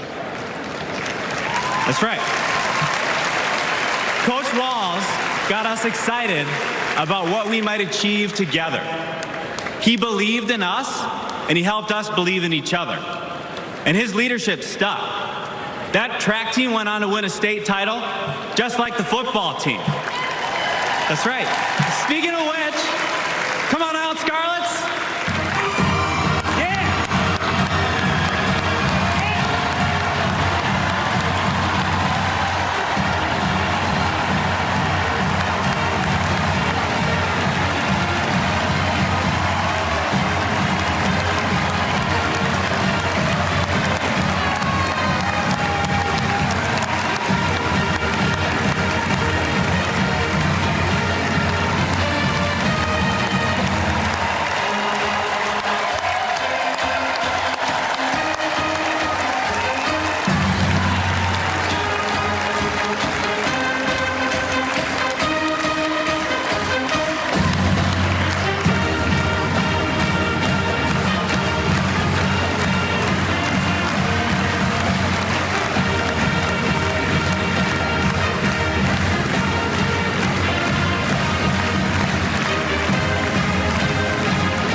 You know, all this got me thinking about the kinds of leaders we need. We want the people in charge to be genuine, compassionate, and trustworthy. The thing is, there are people in our neighborhoods who fit this description. The kind of people who display quiet leadership by helping kids pay for their lunches, by bringing teams together to believe in each other. And when we're stuck in the snow, they push us out. Well, in my neighborhood, we always wish that people like that would run for office. Well, in my neighborhood, someone like that did run for office. And he's going to be a wonderful vice president. Thanks very much.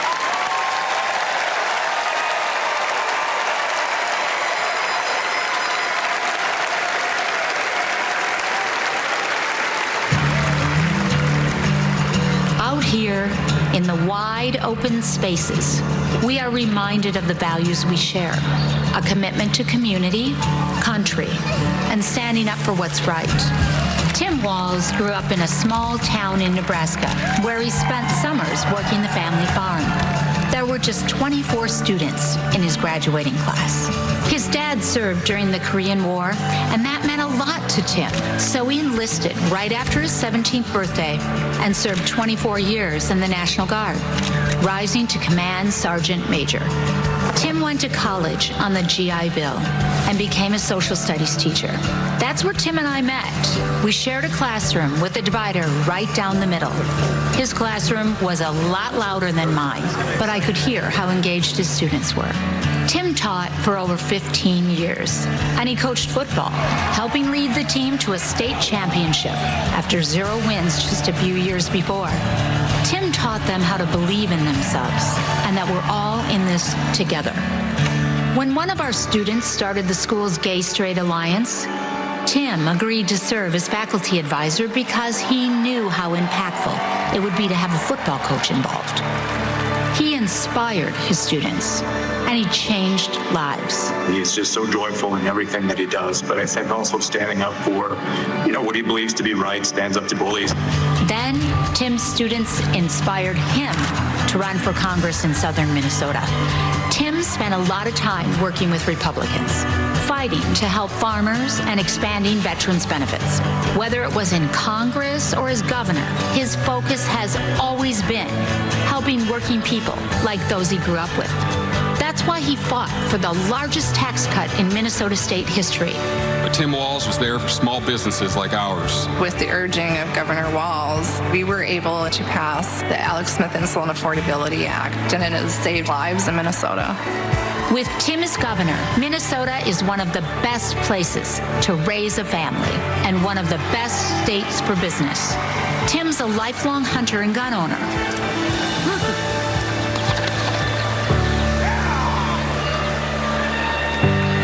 After the Sandy Hook school shooting, he knew that we had to do something, so he's fought for background checks and red flag laws.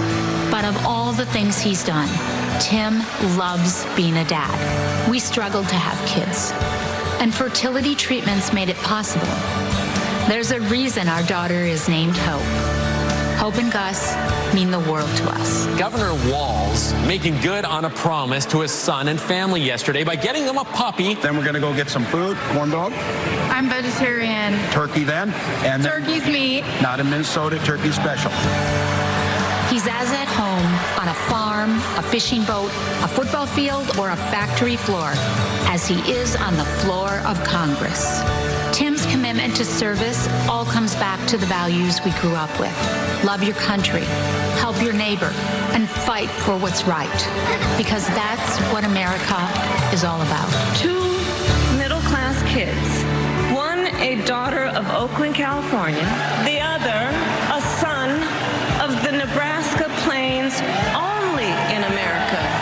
Is it possible for them together to make it all the way to the White House?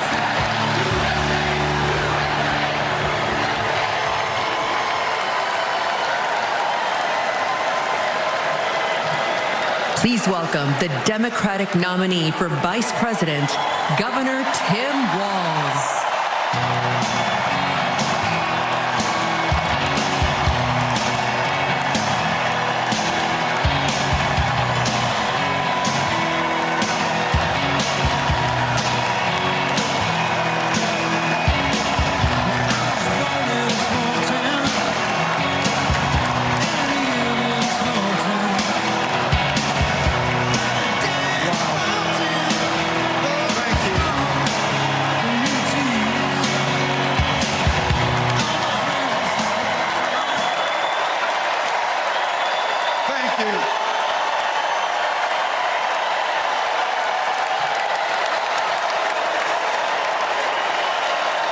Thank you.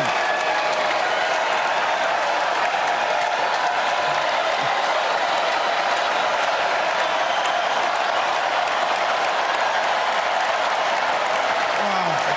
Well, thank you. Thank you, first of all, to Vice President Harris. Thanks for putting your trust in me and for inviting me to be part of this incredible campaign. And a thank you to President Joe Biden for 4 years of strong, historic leadership.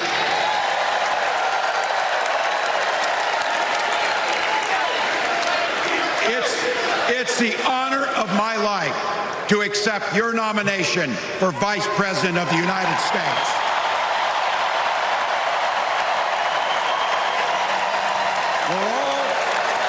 We're all here tonight for one beautiful, simple reason. We love this country. So thank you to all of you here in Chicago and all of you watching at home tonight. Thank you for your passion. Thank you for your determination. And most of all, thank you for bringing the joy to this fight.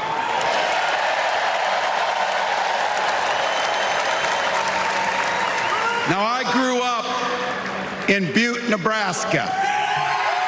a town of 400 people. I had 24 kids in my high school class, and none of them went to Yale.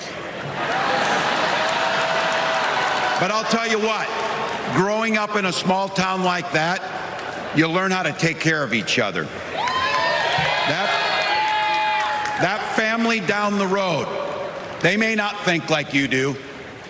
They may not pray like you do. They may not love like you do, but they're your neighbors. And you look out for them, and they look out for you. Everybody belongs, and everybody has a responsibility to contribute. For me, it was serving in the Army National Guard. I joined up 2 days after my 17th birthday, and I proudly wore our nation's uniform for 24 years. My dad, a Korean War era Army veteran, died of lung cancer a couple years later. He left behind a mountain of medical debt. Thank God for Social Security survivor benefits. And thank God for the GI Bill that allowed my dad and me to go to college, and millions of other Americans. Eventually, like the rest of my family, I fell in love with teaching. Three out of 4 of us married teachers. I wound up teaching social studies and coaching football at Mankato West High School. Go Scarlets! We ran a 44 defense. We played through to the whistle on every single play, and we even won a state championship. Never closed the yearbook, people. But it was those players and my students who inspired me to run for Congress. They saw in me what I had hoped to instill in them, a commitment to the common good, an understanding that we're all in this together, and the belief that a single person can make a real difference for their neighbors. So there I was, a 40-something high school teacher with little kids, 0 political experience, and no money, running in a deep red district. But you know what? Never underestimate a public school teacher. Never.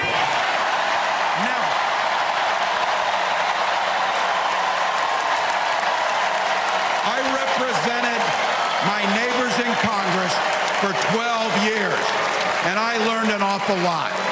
I learned how to work across the aisle on issues like growing the rural economies and taking care of veterans. And I learned how to compromise without compromising my values. Then I came back to serve as governor, and we got right to work, making a difference in our neighbors' lives. We cut taxes for the middle class. We passed paid family and medical leave. We invested in fighting crime and affordable housing.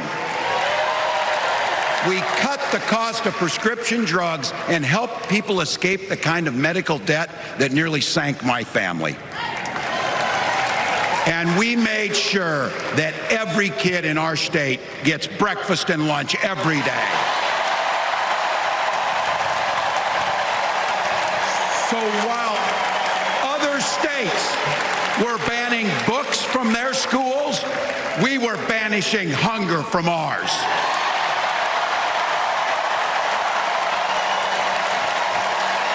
We also protected reproductive freedom because in Minnesota, we respect our neighbors and the personal choices they make. And even if we wouldn't make those same choices for ourselves, we've got a golden rule. Mind your own damn business.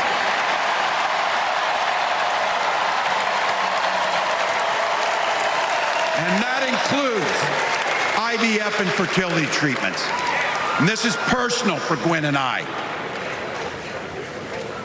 If you've never experienced the hell that is infertility, I guarantee you know somebody who has.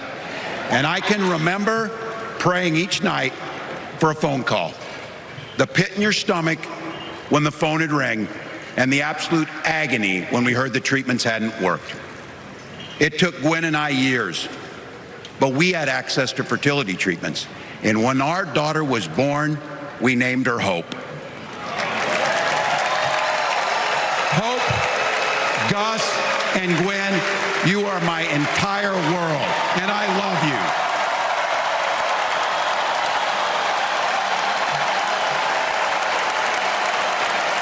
I'm letting you in on how we started a family, because this is a big part about what this election is about. Freedom. When Republicans use the word freedom, they mean that the government should be free to invade your doctor's office. Corporations free to pollute your air and water. And banks free to take advantage of customers. But when we Democrats talk about freedom, we mean the freedom to make a better life for yourself and the people that you love. Freedom to make your own health care decisions. And yeah, your kids' freedom to go to school without worrying about being shot dead in the hall. Look, I know guns. I'm a veteran. I'm a hunter. And I was a better shot than most Republicans in Congress, and I got the trophies to prove it. But I'm also a dad. I believe in the Second Amendment, but I also believe our first responsibility is to keep our kids safe.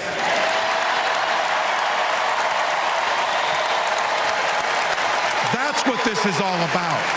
The responsibility we have to our kids, to each other, and to the future that we're building together, in which everyone is free to build the kind of life they want. But not everyone has that same sense of responsibility. Some folks just don't understand what it takes to be a good neighbor.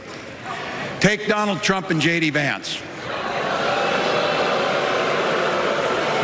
Their Project 2025 will make things much, much harder for people who are just trying to live their lives. They spent a lot of time pretending they know nothing about this.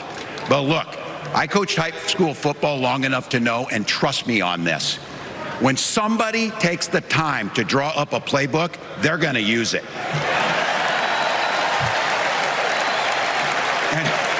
And we know if these guys get back in the White House, they'll start jacking up the costs on the middle class. They'll repeal the Affordable Care Act. They'll gut Social Security and Medicare. And they will ban abortion across this country, with or without Congress. Here's the thing. It's an agenda nobody asked for. It's an agenda that serves nobody except the richest and the most extreme amongst us. And it's an agenda that does nothing for our neighbors in need. Is it weird? Absolutely. Absolutely. But it's also wrong. And it's dangerous.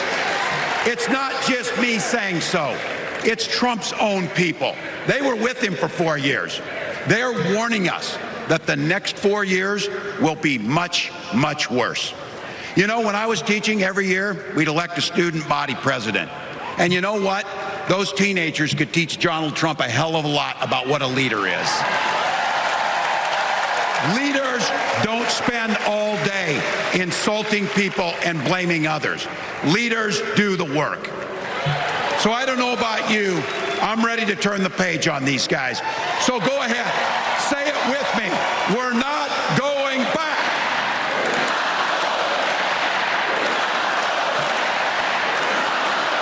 We've got something better to offer the American people.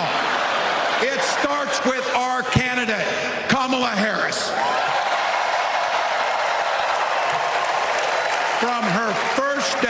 as a prosecutor, as a district attorney, as an attorney general, as a United States senator, and then our vice president.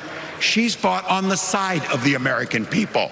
She's taken on the predators and fraudsters. She's taken down the transnational gangs, and she stood up to powerful corporate interests. She has never hesitated to reach across that aisle if it meant improving your lives. And she's always done it with energy, with passion, and with joy. Folks, we've got a chance to make Kamala Harris the next president of the United States.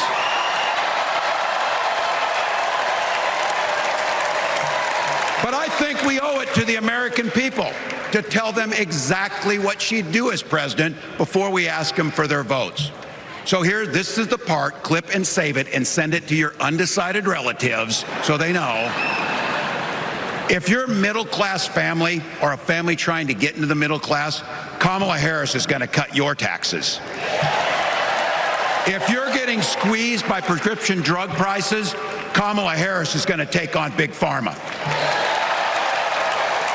If you're hoping to buy a home, Kamala Harris is going to help make it more affordable.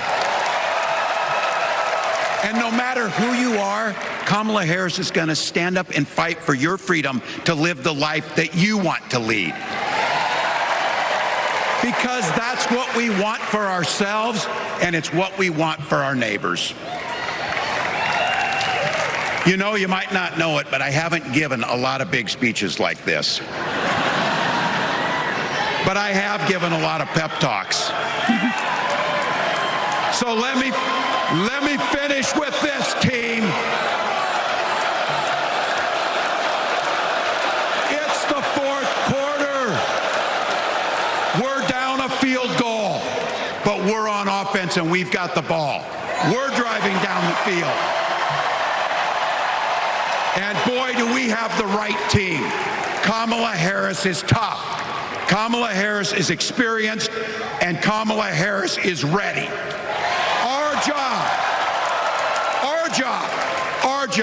Our job for everyone watching is to get in the trenches and do the blocking and tackling. 1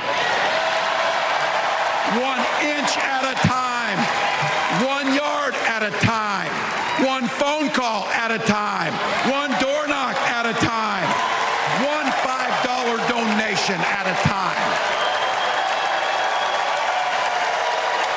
Look, we got 76 days. That's nothing. There'll be time to sleep when you're dead. We're going to leave it on the field. That's how we'll keep moving forward. That's how we'll turn the page on Donald Trump. That's how we'll build a country where workers come first. Healthcare and housing are human rights. And the government stays the hell out of your bedroom.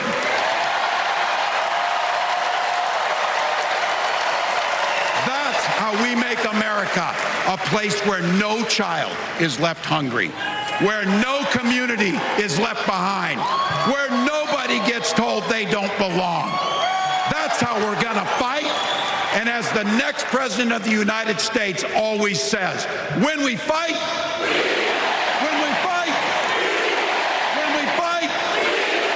thank you. God bless.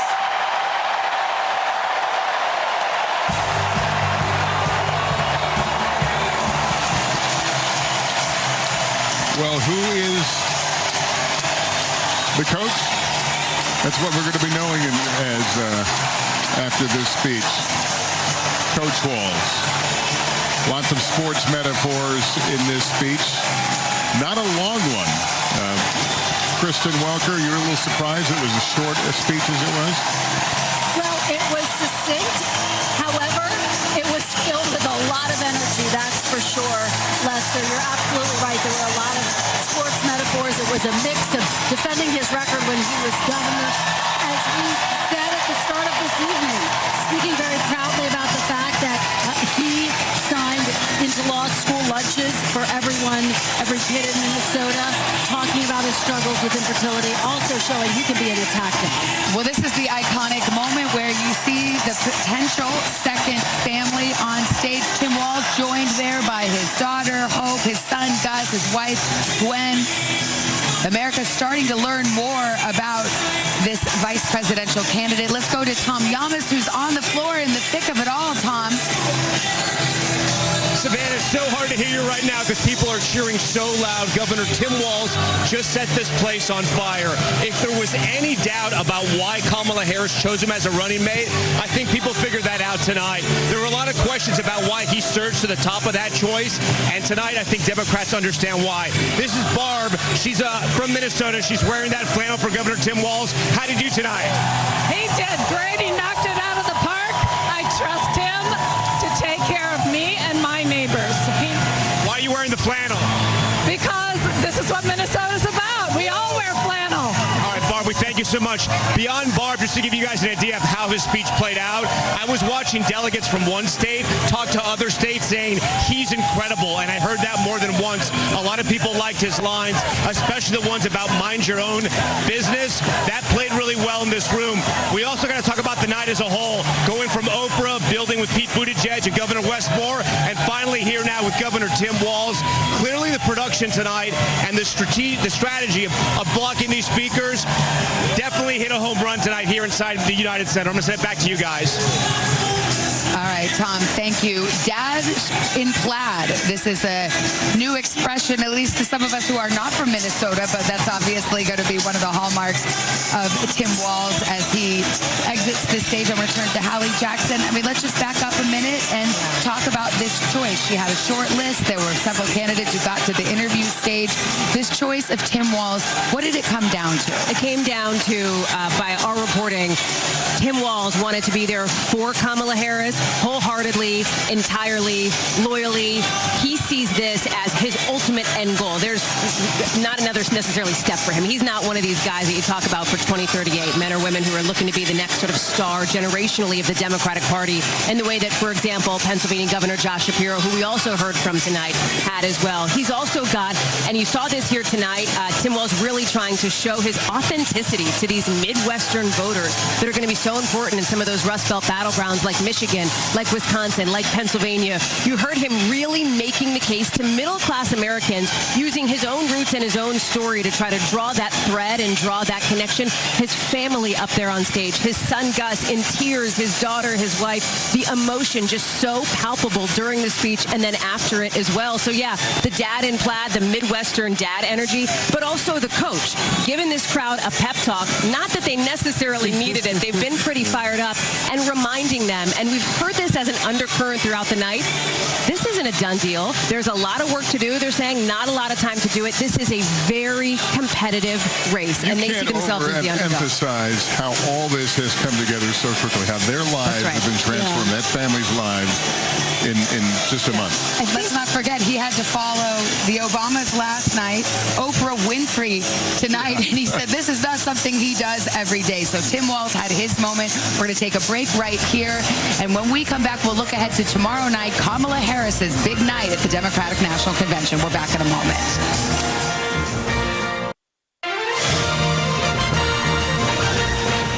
Welcome back to our special coverage of Night 3 of the Democratic National Convention. This crowd just hearing from tonight's keynote speaker, the Democratic Vice Presidential nominee, Minnesota Governor Tim Walz. Meanwhile, we're just learning new details about what to expect from VP Harris's speech tomorrow night. That, of course, the next big event at this convention. Governor Walz has left the stage, but they're still rocking in the free world down here. As mentioned, this is a fired-up crowd. Let's go to our Washington correspondent, Yamiche Alcindor. Yamiche, I know you've got some new reporting on Kamala Harris and her prep for her big moment in the spotlight tomorrow.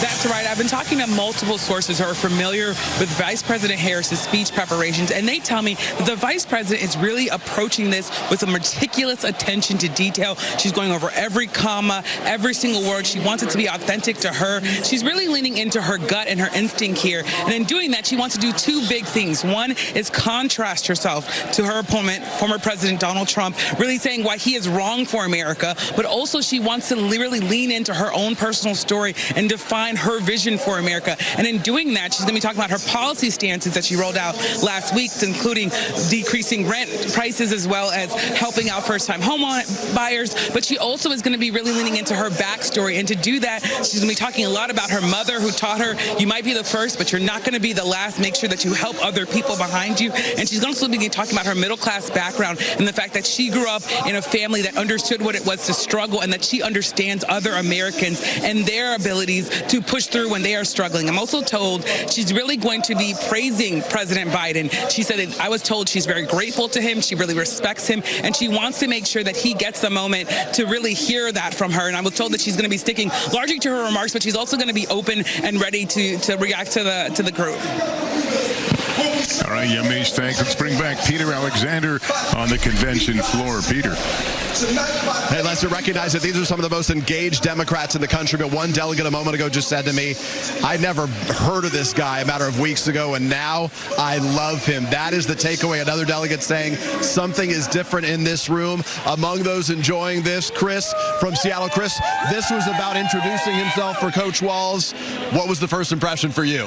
First, I thought on day one, high bar to meet. On second day, even higher. On today, he came out and rapped happiness, optimism, fun, tears, all into one. And those tears of his son, those tears of his son, Gus? Oh, it really caught me. It really got me. So Coach Walz really delivered. Well, he delivered a pep talk tonight, and those tears were not just on the eyes of Gus Walz. They were on the eyes of a lot of people in this room at that time as well. Back to you, Lester and Savannah.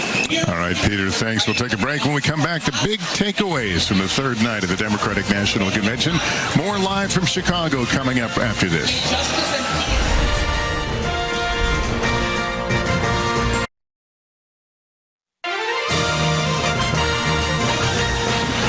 Welcome back to our special coverage of the third night of the DNC. The program wrapping up just a few moments ago. Tomorrow, of course, is the big night, the culmination of this convention. Vice President Kamala Harris to deliver her acceptance speech, and she will be making history once again. Let's bring back Kristen Welker and Hallie Jackson for some final thoughts. This is obviously the big windup for tomorrow. How will these things mesh? Well, you're right. I mean, on the one hand, you have Tim Walz, who's introducing himself to the American public. You have Vice President Kamala Harris, who tomorrow night will deliver the most important speech of her political career. She will be reintroducing herself, and she's really going to, I think, draw the same type of contrast that we heard Tim Walz draw tonight. She's going to have to paint a vision of what she wants to do if she's elected. I don't know that she's going to delve into a whole lot of policy details, but again, I think you're going to see that sharp contrast. One of the things that really stands out to me tonight after night 3 is the extent to which there was a real focus on independence. From Oprah talking about the fact that she's an independent. You heard Governor Tim Walz tout the fact that he's a gun owner. He's a veteran, that he wants to adhere to the Second Amendment. At the same time, he wants to keep kids safe in schools. That's the type of messaging that could potentially reach out to some of those independents, some of those undecided voters who are going to be so critical. And then we have to say it over and over again, the issue of reproductive rights is just the common thread that runs through every single speech that we have heard. Democrats clearly believe that is going to be the animating factor in this election. Yeah, we were quite touched by his description of his own family's adventure. Spoken very personal terms about his own adventure. Obviously meant their experience with IVF. With infertility, yeah, absolutely. I mean, and when you look at this, you sometimes can tell by a convention where the campaign thinks the fertile ground is. As Kristen just mentioned, a reach out to independence. So what else do you glean from the audiences that they were clearly trying to address here for the path that they see to victory? So the battleground states that we've been talking about here, the Rust Belt, the Sun Belt, but also what's been interesting is the way that you're also seeing them try to make sure they're supercharging the people who are already behind them. The message to Democrats in the room, the message to Americans at home. It is, right, about reaching those so-called persuadable voters, those independents, those maybe centrist Republicans who are uncomfortable with a vote for Donald Trump here. But it's about getting those loyal Democrats to show up. Democrats who who may not have shown up for President Biden, given where his favorability rating was. That's a key part of the strategy here as well. You know, it's interesting, too, because we haven't talked about it all that much, and frankly, Kamala Harris hasn't made so much of it. The fact that this would be the first female commander-in-chief. Part of the program tomorrow night will address her foreign policy credentials. For example, former CIA Director Leon Panetta expected to come to the podium here and talk about that aspect of her experience. But that's a really important credential that she has to sell people on. Absolutely. And I think that you are going to hear a full-throated endorsement from all of the speakers tomorrow for why she does have those credentials to do that. But what's notable is she's not leaning into the historic nature of her campaign. It's such a different tone than what we heard from Hillary Clinton, for example, when she was running for president in 2016, when she really leaned into the idea that she would be the first woman president. Kamala Harris continues to quote her late mother, who said, make sure you're the first, but not the last. Interesting, because Barack Obama did not emphasize the historic nature of his candidacy either. Yeah. And it worked for him. It worked for him because she is running, she would say, to be the president of everyone, that yes, she would be an historic choice, but that's not the only credential and her only leading credential that qualifies. And we talk about reintroducing herself. I mean, what don't we know? What do voters need to know about her? Anything about what she would be like, right, as the presidential nominee. They know her as the vice president. They know her as a presidential candidate unsuccessfully, but not in a position like this. All right, well, that concludes our coverage of the third night of the Democratic National Convention here in Chicago. And we will have more tomorrow night. We kick off 4 Eastern on NBC News Now. Our special coverage, 9 o'clock Eastern. We'll see you tomorrow morning on Today.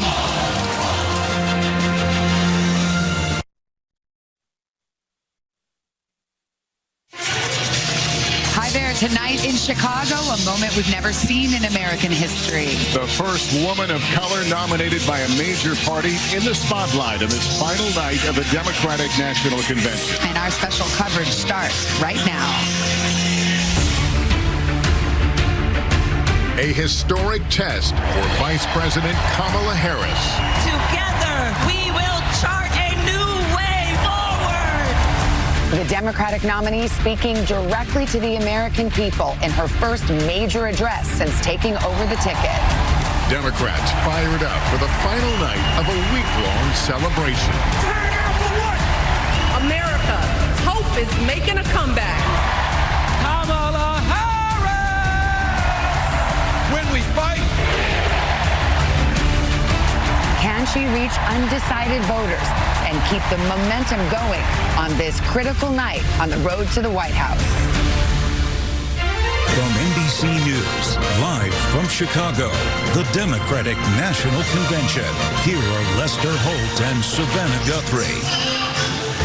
Good evening, everyone. Welcome to our special coverage, the fourth and final night of the Democratic National Convention. We're live here in Chicago, and tonight before an audience of thousands in this arena, which is at capacity, by the way, and of course the millions watching at home, Vice President Kamala Harris will make history with the biggest speech of her life. Harris shattering another barrier, the first black woman and Asian American person to accept a major party's nomination for president. Her address tonight is perhaps her best opportunity to define herself and reintroduce herself now as the new Democratic presidential candidate, just weeks after she took over the top of the ticket from President Biden. The vice president's speech is set to focus on 3 areas: sharing her background, drawing a contrast with her opponent, former President Trump, along with what her campaign is framing as her patriotic vision. Well, the DN's theme for the night is For Our Future, as the country enters the final stretch of the presidential campaign.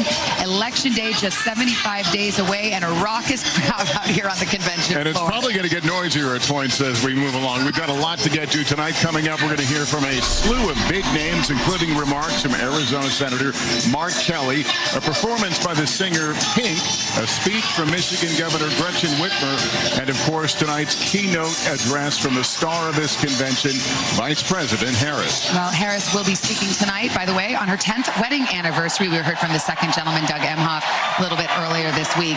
And as we gear up for the grand finale, we just got to go there. There have been a lot of rumors, Lester, in this arena all week long, actually, that Beyonce might perform tonight. Gotta say, NBC News has not yet confirmed that. The convention has had a lot of surprises up its sleeve. For what it's worth, the security guard that checked us in the car earlier says that Beyonce is on the premises. Take it for what it's worth. And that's the only one we're mentioning. There have been others mentioned, big surprises. The crowd certainly feeling that anticipation. Right now, we're about to hear the Chicks, formerly known as the Dixie Chicks, perform the national anthem. Let's go to the stage now and listen. Oh, say, can you see by the dawn's early light what so proudly we hailed at the twilight's last gleaming, whose broad stripes and bright stars through the perilous fight o'er the ramparts we watched were so gallantly streaming, and the rocket's red glare, the bombs bursting in air, gave proof through the night that our flag was still there. Oh, say, does that star-spangled banner yet wave?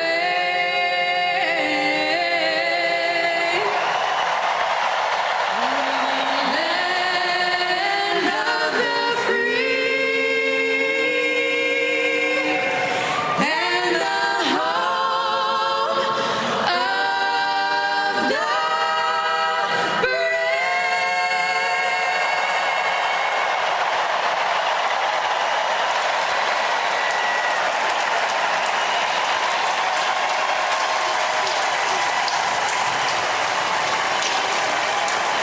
Just some of the star power that we have seen through this convention, and we expect, as Savannah mentioned, even more before the evening is out. We want to bring in Meet the Press moderator Kristen Welker now, and our senior Washington correspondent Hallie Jackson. Kristen, let me start with you. This is obviously a very raucous, a very important event here, but in terms of what it means going forward, how does it launch the campaign forward? What are the blanks that Vice President Harris will likely have to fill in tonight? Well, the big question is, will the momentum she had coming into this convention turn into a post-convention bounce? And a lot of that could be determined by what we hear from Vice President Kamala Harris tonight. The big questions I have: will she clearly lay out for the American people how she will govern? Will she govern differently than President Biden? How will her agenda be different? What will her tone be? Of course, we've talked a lot here at this table about the fact that Democrats seem to be trying to shift to a more positive tone, feeling like President Biden's tactics of trying to paint former President Donald Trump as a threat to the democracy may not be resonating with voters, Lester. Well, we are looking at right now the convention floor in Kerry, Washington, who is the tonight's celebrity host. There's been one every single night. We've already touched on the Beyonce rumors. We're about to hear from some of the relatives of Kamala Harris, but I'll briefly bring you in, Hallie, as we wait for them. So we're expecting Kamala Harris to kind of fill out this. We've said it a lot. I think it was a pollster's quote, said she's famous but not known. And so tonight she's trying to be known as a presidential candidate. And the word I've heard a lot again and again is the word reset for Kamala Harris right now, given that she is the vice president of the United States. People know her name, of course, but this is her appearance now as the presidential nominee of the party. And so defining her in this moment is going to be critical. That's why the kids, the family, the humanizing piece of it for her, like we saw when her husband took the stage, is going to be important here. You look at the numbers, too. She's had a 13-point favorability jump just since June. It's new polling just out today, Savannah. Democrats are hoping that momentum keeps moving forward. But for people who don't know what she stands for, how important is it for her to not just flesh out the biography, but put some meat on the bones in terms of policy and what she would want to do? She's going to have to, but it's also a delicate balance here, because remember, this is a huge audience here. To get into the wonky weeds is not something that we anticipate, but she will have to lay out her vision for the future, her vision for America. I've talked with a couple of people close to her today, and they say that she is ready for that she is resolute, but she is also joyous. And that's another word that we heard again and again this convention, is the word joy. I would also point out, people are waving American flags here. This idea of reclaiming patriotism is important. Well, the crowd just went wild here As Tony Goldwyn, the former Scandal co-star, makes apparently a surprise appearance with Kerry Washington. Let's look. Being rushed off as they know. Video, guys. We're going to take it together. We're going to post it to social media. Text your friends. Send this message out into the world. When I say when we fight, you're going to say? Are you ready? Okay, let's record. We're recording. You ready, Tony? Yep, I'm ready. Okay, ready? When we fight! When we fight! When we fight! Are you ready for Kamala Harris to win? Good, because when Kamala wins, America wins. We did it! We did it, Joe! Thank you, Tony. I don't get to stay? No, you gotta go. Bye, everybody. Tony Goldwyn, ladies and gentlemen. Okay, so listen.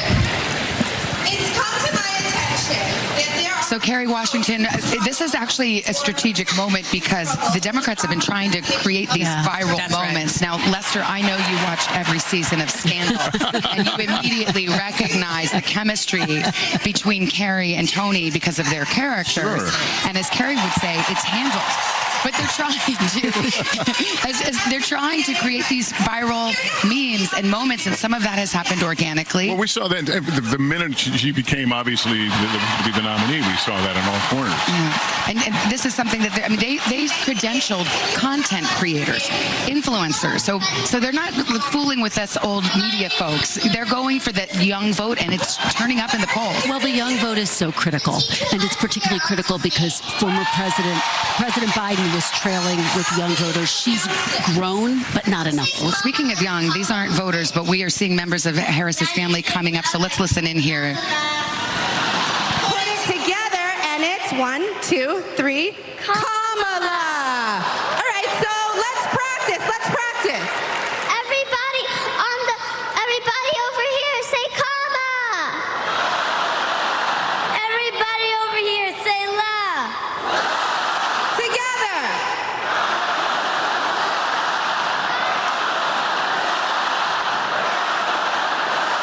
For president.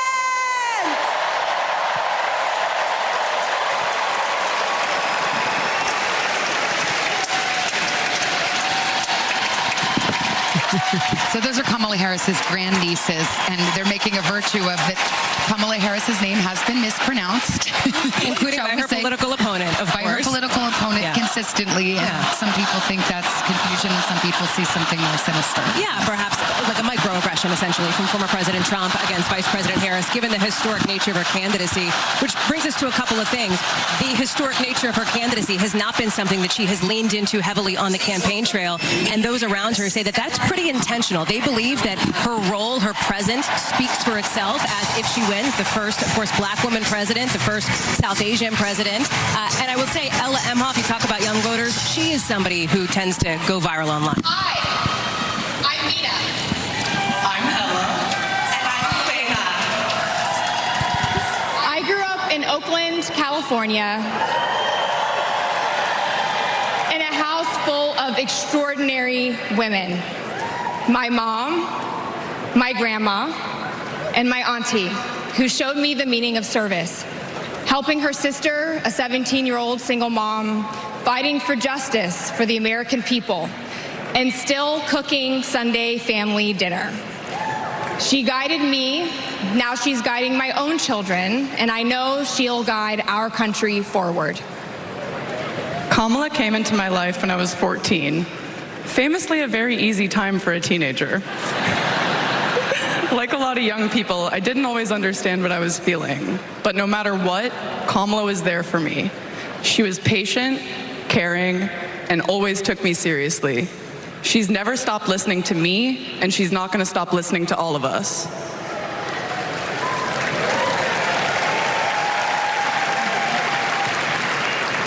Kamala Harris is my godmother. To me, her advice means everything.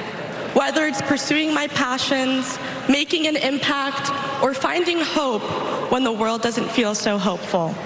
She taught me that making a difference means giving your whole heart and taking action.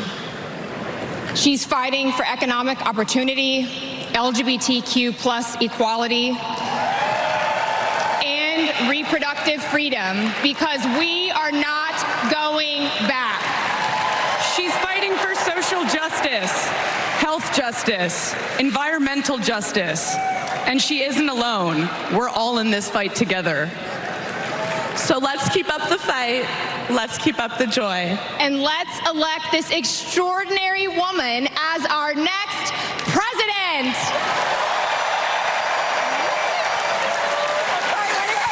One of those key moments reminding viewers that there are families that look like this all across this country, and celebrating the blended nature of this family. And part of this, again, is getting to know who Kamala Harris is.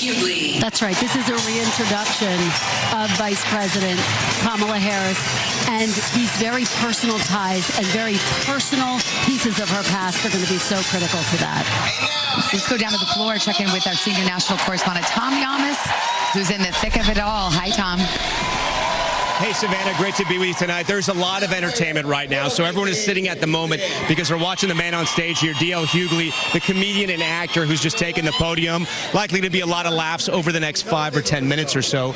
You may notice a lot of American flags over the crowd here. Old Glory is the star of the night so far. A lot of patriotism on display here at the United Center in Chicago. The energy level throughout this night, the last night of the convention, has been about a 10.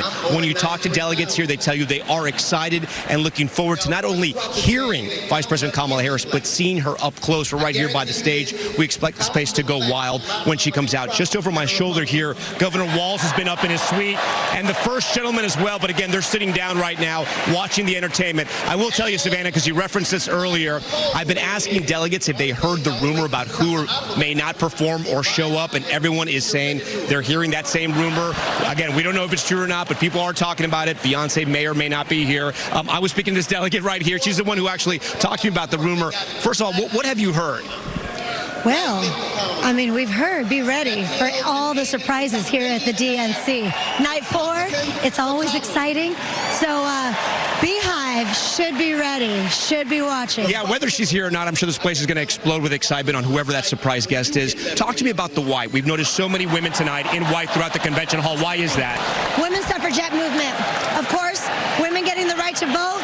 And with our votes, we're going to put the first woman in the White House to represent all of us. All right, we thank you so much. Remind me of your name. Victoria Martinez Muela. All right, thank from California, Victoria, thank you so much. All right, the laughs have started here, Savannah. D.L. Hughley has the stage right now. I'm going to send it back up to you guys.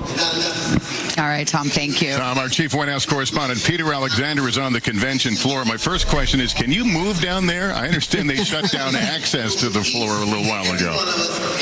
Yeah, it's a tight squeeze down here, I'll tell you that much, and our feet are all going to need a massage at the end of these last several days because people have been standing in the aisles. This has literally been a standing room only experience. We're talking about the energy in this room, joy, optimism, and patriotism. Those are the words that Kamala Harris is going to be striking over the course, that mission, that message over the course of her speech tonight. These folks have been just lighting things up, dancing, enjoying. Among them, Dana, my new friend from Atlanta here. You are a delegate. You went to one of these conventions in 2016 in Philadelphia. How does this one compare, Dana? It's phenomenal. I mean, I can't even say how much. This is like a freedom party. We are celebrating democracy. We're celebrating freedom. We're celebrating truth. And you can feel the energy in the room. And give me, so if you can, give me a sense, though. You've been here over the course of this night. Highlights, obviously, night 1, we got to see Joe Biden. Night 2, we saw the Obamas. Last night, Coach Walz had this place ready for the pep talk, like a post-game locker room, party celebration as people were leaving. Tonight, you get to hear from Kamala Harris herself. Have you heard from her, and what is about her story that's inspired you? I think just her ferocity. I feel like she's going to fight for us. The joy that she brings. You've got some folks out there trying to make fun of her laugh. It makes no sense whatsoever. We should have more laughter, more joy, and I think that that's what she's going to bring to the table. Dana, we've had fun hanging out with you. If you don't mind, we're going to hang out together a little bit, mostly because I can't get anywhere else but this position. We're tightly squeezed in here. Savannah and Lester, back to you guys. All right. Peter, thanks. Joining us now is Pennsylvania Governor Josh Shapiro. He spoke at this convention last night, was previously vetted as a possible running mate for VP Harris. Welcome, first of all. Thank you. Great to be with you. Talk about the evening, what we expect ahead, and what you mostly expect from Kamala Harris. Well, first off, if you can't tell, folks are fired up. They're excited here, and Kamala Harris gets to come and greet these delegates that are sending her on to the White House. And they are people who I think are excited to hear about her life story, hear about her vision, hear about the kind of things she wants to do to lift up this nation. I'm excited to hear her remarks tonight. If there's any do or die state for both campaigns, it's Pennsylvania. I think Democrats and Republicans agree on that. Yeah, that's the one thing you all agree on, which it means that all these candidates are going to be parked in your state. But how do you assess it right now, and particularly having Kamala Harris at the top of the ticket versus Joe Biden, who is a sort of honorary Pennsylvanian, having been born in Scranton? Yeah. But what's the lay of the land for you? You know these politics very well. Well, we love Joe Biden, and we love our native son. I think what's clear, though, is the race has really changed since he got out. I mean, it's effectively a tie right now. The candidates are +1, -1, something like that. Pennsylvania is a wonderful state. It's an incredibly challenging state to win in. Kamala Harris, think about it this way, has kind of marched 49 yards up the field. That last yard and a half is tough in our Commonwealth. The good news is I think she's poised to pick that up. And she understands you got to show up in communities that oftentimes feel ignored and left behind. The day, I think it was a day or two before this convention, she was in Pennsylvania, not in Philly or Pittsburgh, and we love Philly and Pittsburgh. She was in rural Beaver County talking about economic issues, talking about cutting costs, really important stuff.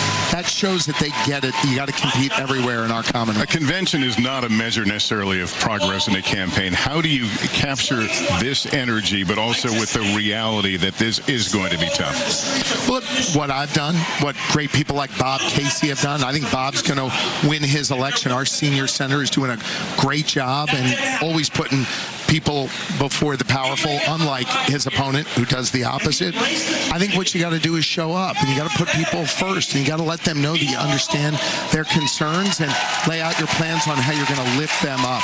Kamala Harris has begun to do that. I think she'll continue to do that over these coming 76 days. Governor, you spoke last night. You had the crowd going. It drew the notice of former President Donald Trump, who tweeted or put on social media and called you the highly overrated Jewish governor of Pennsylvania, who refuses to acknowledge that he is the best friend to Israel and the Jewish people.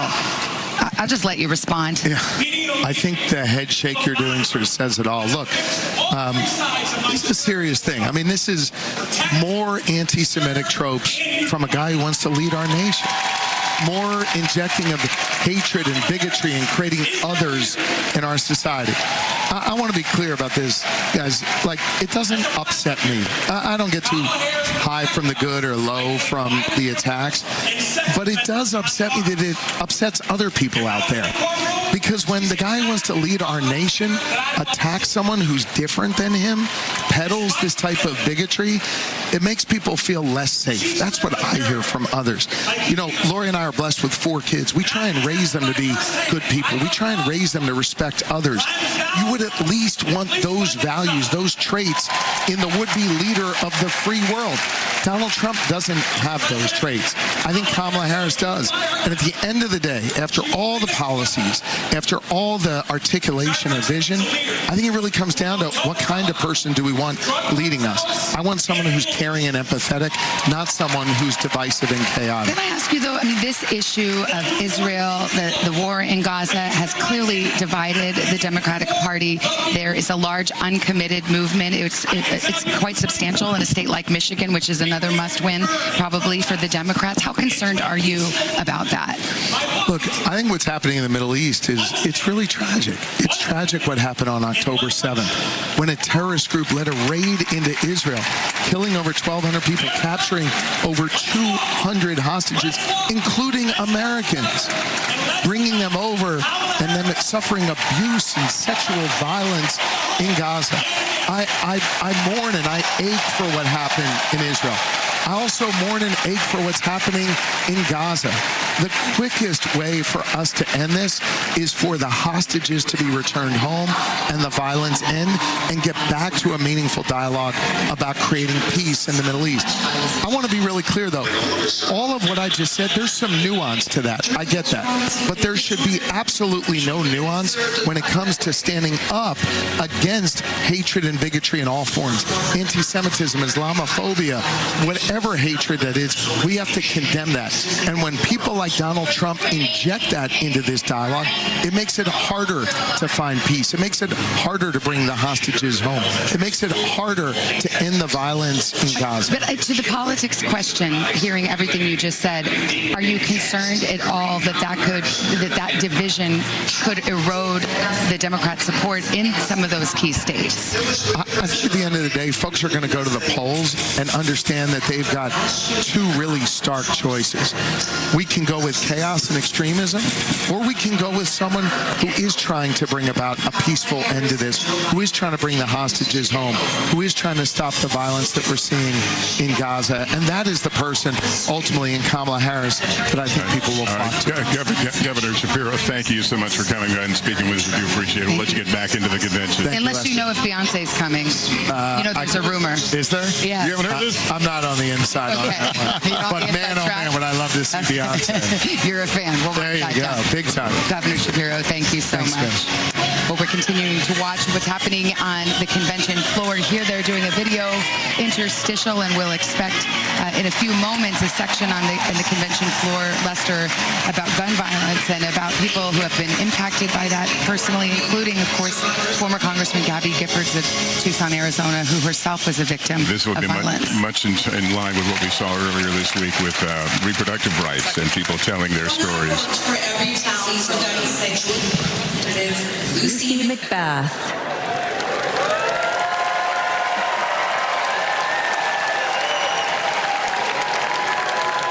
When I worked for Every Town for Gun Safety and Moms Demand Action for Gun Sense in America, I saw firsthand the power of telling our stories. You just heard mine, but there are many more to tell.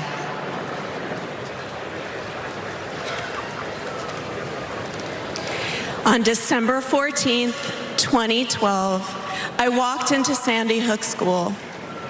I stopped at the office, chatted with my principal, then started my day with my second graders. Suddenly, a loud crash, like metal folding chairs falling. 154 gunshots blaring. Hiding in the coats, trying to sing with my students, trying to read to them, trying to drown out the sounds. Terror, crying, running. I carry that horrific day with me. 20 beautiful first grade children and 6 of my beautiful colleagues were killed. They should still be here.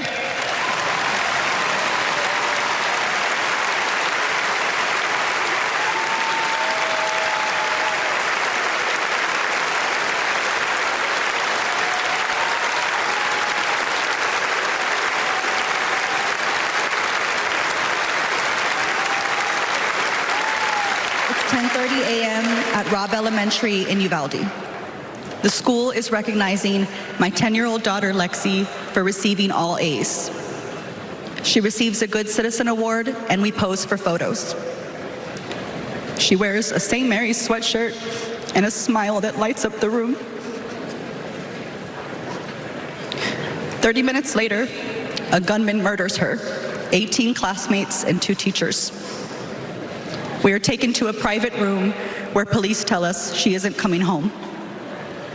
Uvalde is national news. Parents everywhere reach for their children. I reach out for the daughter I will never hold again.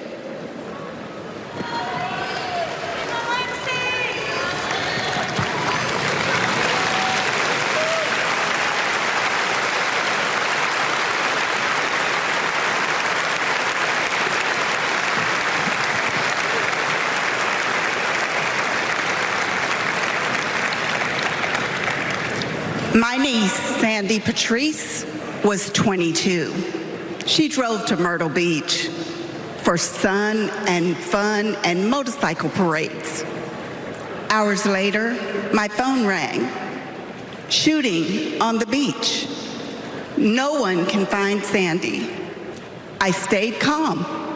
You see, my mother, Patricia Ann, had been shot and killed by an abusive partner.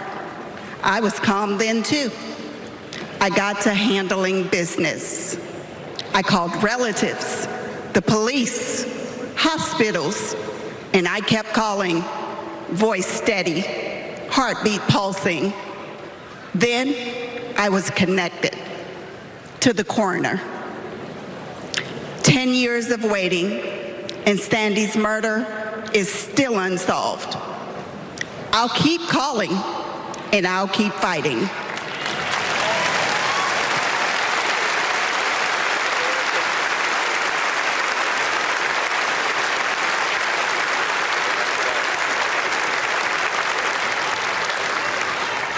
I was in high school when my classmate got shot. It changed my story. Instead of worrying about taking a test, I started worrying about living to take another test. They say schools are for learning, and I did learn a lot that day. I learned how to run, how to hide and drop, that what happens in the news can happen to me. But I learned something else too, that we can write and must write a new story if we choose to.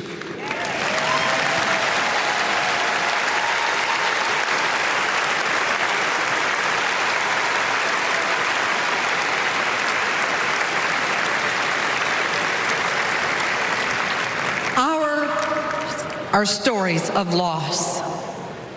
But make no mistake, our losses do not weaken us. They strengthen our resolve.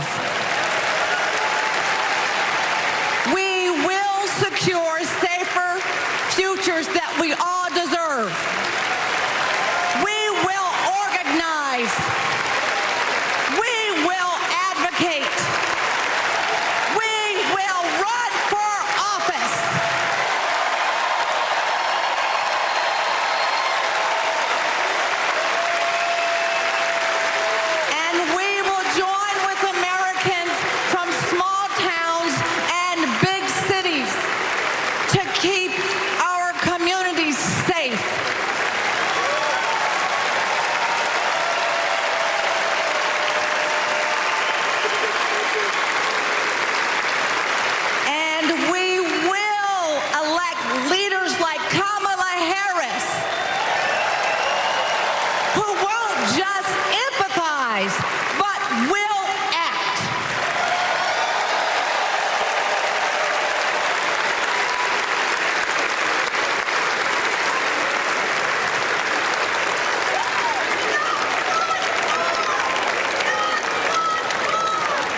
Testimony and drawing images and some days that we would hope to never to think about again. When you look at the issue of gun violence here in this party, it is critical for Democrats. 7 in 10 say it is a huge problem, and it's getting a prime time. And Gabby Giffords taking the stage. She's escorted by her husband, Senator Mark Kelly of Arizona. We'll hear from her in a moment. But Giffords is one of the most famous gun violence survivors after she survived a mass shooting at one of her campaign events back in 2011. That shooting left her partly paralyzed and impacted her speech. But since then, she's built a massive gun violence prevention group and brought the issue to the forefront, and she's here to talk again before this convention.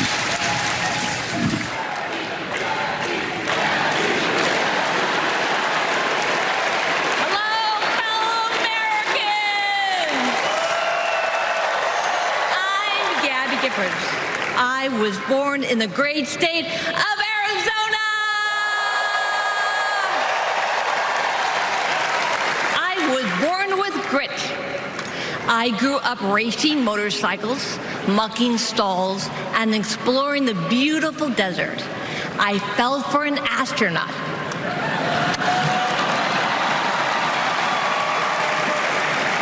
For 5 years, I served in Congress from a swing district. Everybody called me a rising star. Then on January 8th, 2011, a man tried to assassinate me. He shot 19 people. He killed 6. Terrible, terrible day. I almost died, but I fought for my life and I survived.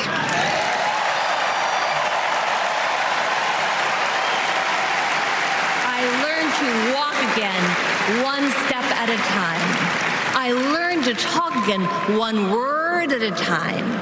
So many people helped me as I worked hard to recover, including a decent man for Delaware who always checked in. He still does. Thank you, Joe Biden. Thank you for everything.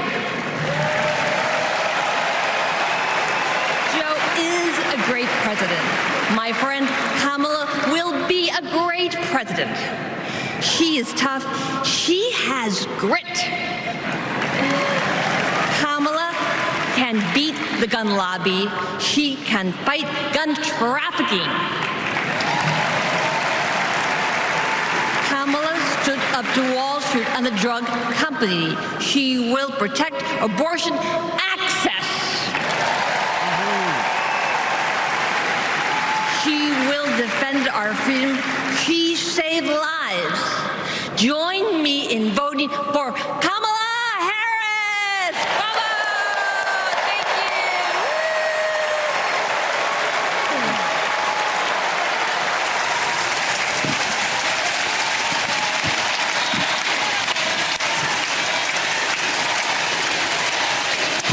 Gabby Giffords, who survived an assassination attempt, a gunshot wounds, feared dead, survived, as she just said, led an incredibly courageous path back to do what she just did. I can guarantee, knowing her as I do, we're from the same hometown, she worked very hard for that moment. It's an incredible survivor story. It really is. And this is one of the issues that is the starkest divide between Democrats and Republicans. They have a very different vision about how to address this issue. And from Sandy Hook to Uvalde, we just heard victims' family members. There's now a generation of young people who believe that the issue of gun violence is paramount, that elected officials need to do something about it. And this goes back to our discussion about the importance of young voters. This is one of those issues that resonates so deeply with them. Well, the class of Newtown survivors are graduating high school now and turning 18 if they're lucky enough to live that day, and they're turning into voters, and so it has become a very prominent issue with younger voters. I want to take you back to the convention floor in a moment here. We're going to hear a special performance. We know the Beyonce rumors, but this is confirmed. Pink's set to perform now a song, What About Us, an acoustic version, and she's got among her background vocalists her own daughter, Willow. Let's listen.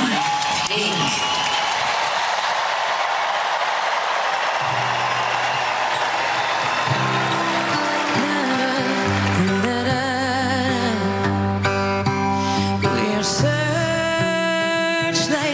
we can see in the dark.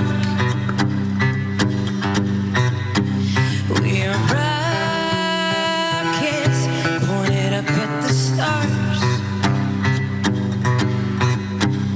We are billions of beautiful hearts. You sold us down the river too far. What about us? What about all the times you said you had the answer? What about us? What about all the broken happy ever afters? What about us? What about all the plans that ended in disaster? What about love? What about trust? What about us? We're problems that want to be solved. We are children that need to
of all, beautiful song. In the acoustic, even better. And how cool to have your daughter sing backup. And Willow, she goes out on the road a lot with Pink, actually, and is a feature, and obviously has a beautiful voice like her mom. As we wait the speeches to continue, let's go down to Peter Alexander on the convention floor. Hi, Peter. Savannah, I was struck by how many people were wiping away tears, have really been feeling the last several speeches we heard about gun violence in this country. I just met Melinda, a school teacher, and a mom. I could see you just moved by the words of Gabby Giffords and the others. What did their stories mean to you? I'm a mother of 2 children, a 10-year-old and a 7-year-old, and I just want them to be safe at school. In addition, I'm also a school teacher, and I want every single student that I teach to be safe every day and to know that they can focus on getting an education in school and be safe. Melinda, I appreciate your talking to us tonight. Her story is not unique. Savannah and Lester, over the course of these last several days, we've met so many people who are here for a variety of different issues: abortion access, their fears about gun violence in this country, their desire to have safe schools and safe communities. Melinda's is just one of thousands similar we've heard over the course of these last few days. All right, Peter. And then there's the commander-in-chief test, and that's going to be an issue going into this campaign. Senator Mark Kelly taking the stage. We saw him there with his wife, former Congresswoman Gabby Giffords. Kelly's a former astronaut. He represents the swing state of Arizona. He's flown combat. He's flown in the space shuttle and vetted by the Harris campaign as a possible VP running mate. Hello, Democrats.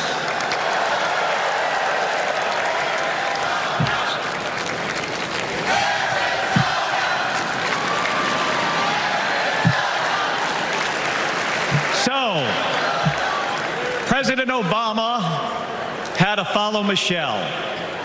I had to follow Gabby and Pink. Gabby amazes me every single day. She was able to walk out and address you tonight because she's a fighter. And thanks to a team of doctors, nurses, and especially her speech therapist.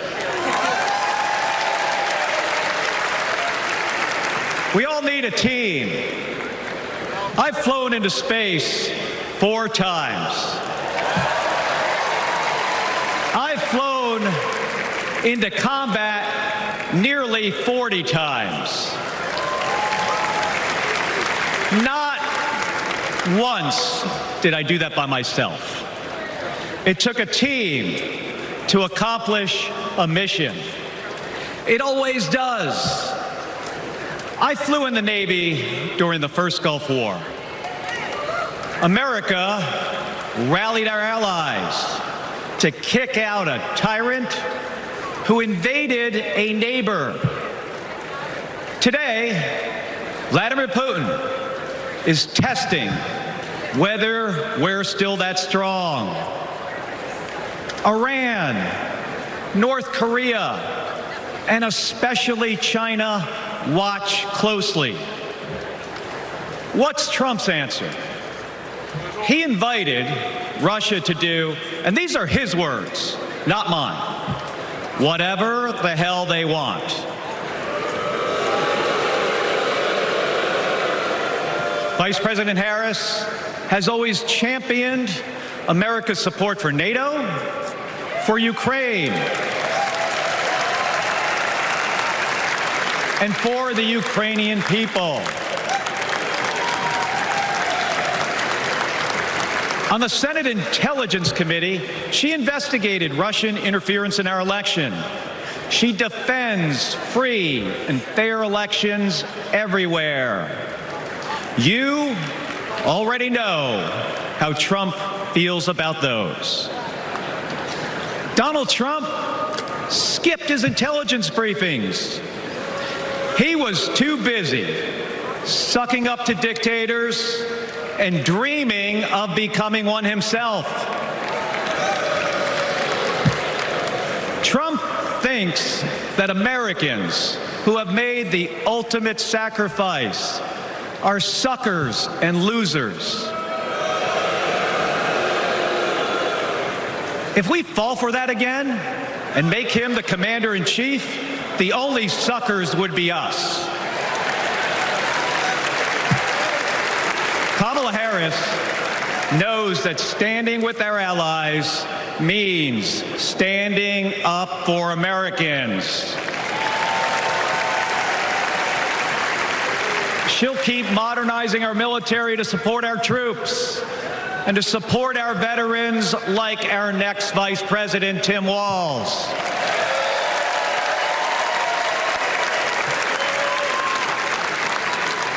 The world laughs at Trump, literally.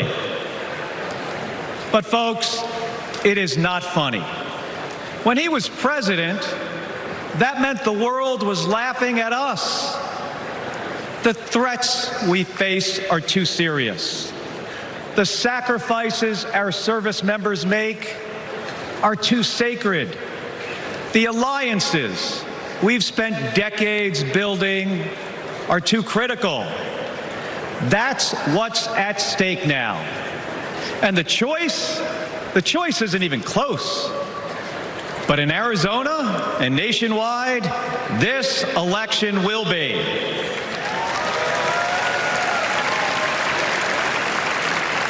We'll win in the same way we launch rockets into space and land fighter jets on an aircraft carrier as one team on one mission. State by state, voter by voter, coming together. No country is better than ours at solving big problems. So, on November 5th, let's prove that America is still the leader the world needs today by electing the leader we need right now, Kamala Harris. Thank you, everybody. Thank you.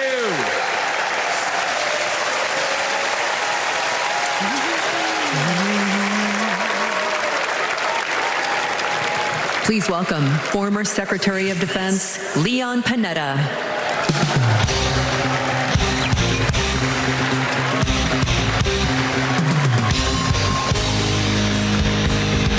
Leon Panetta, former defense secretary, former congressman, former director of the CIA. My fellow Americans, proud to have served in the Army, the Congress, the White House, Chief of Staff, CIA Director, and Secretary of Defense.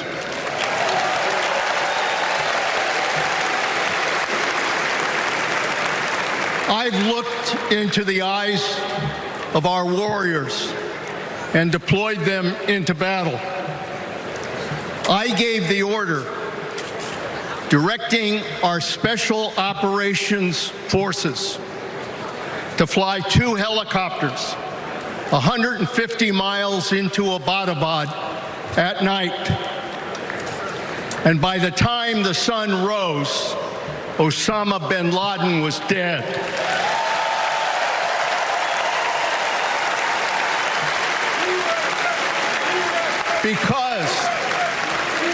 Because nobody attacks our country and gets away with it. Nobody.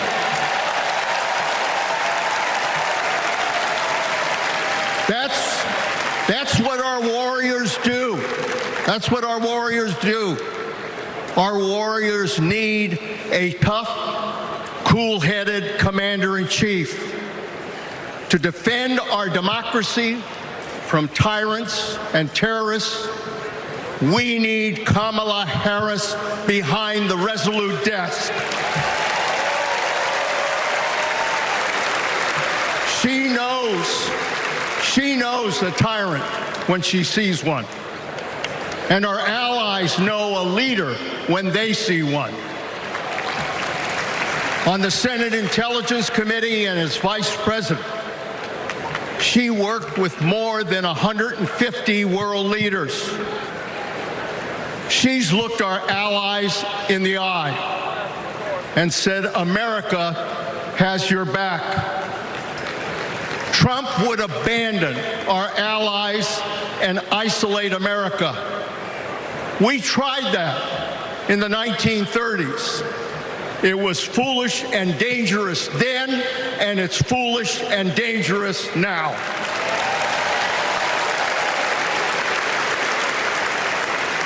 Listen to President Reagan. President Reagan. Isolationism never was and never will be an acceptable response to tyrannical governments. Never. Trump tells tyrants like Putin they can do whatever the hell they want. Kamala Harris tells tyrants, the hell you can, not on my watch. She's worked with President Zelensky to fight back against Russia. She knows that protecting their democracy protects our democracy as well. Look, Donald Trump does not understand the world, and he does not understand the service and sacrifice of our military. Our fallen veterans are not suckers. They are not losers. They are our heroes.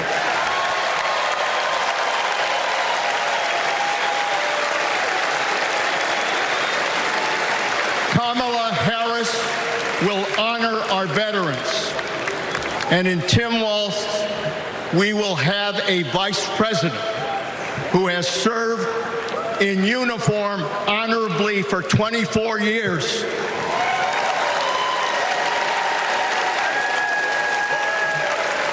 Kamala Harris understands this moment. It is a moment of danger and a moment of opportunity. She'll keep America's military the strongest in the world, the strongest ever known. And she understands what our military is for. The role of our military is to defend us from foreign enemies. It is not to threaten Americans, and it sure as hell isn't to put immigrants in camps.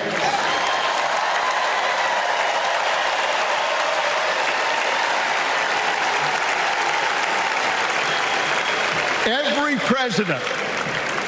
president since World War II, Republican and Democrat, has shared the belief that America must protect democracy in the world.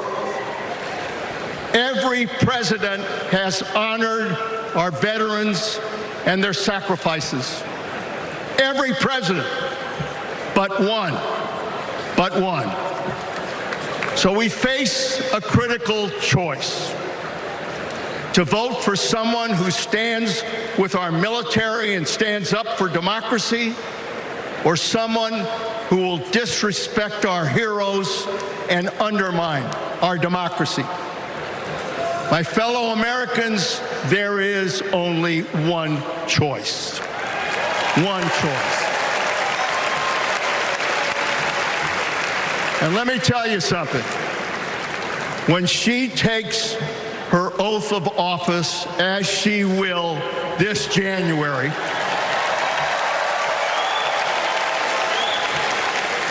our allies will cheer, our enemies will fear, and we will have a commander-in-chief that we can trust. God bless our veterans, and God bless our country. Former Defense Secretary Leon Panetta giving a commander-in-chief endorsement for Kamala Harris. We're going to get a quick break in here. And still ahead tonight, the biggest speech of the night and the entire convention. Vice President Kamala Harris is in the building about to speak. And yes, those rumors of Beyonce still flying here at the Democratic National Convention in Chicago. We'll be right back after this.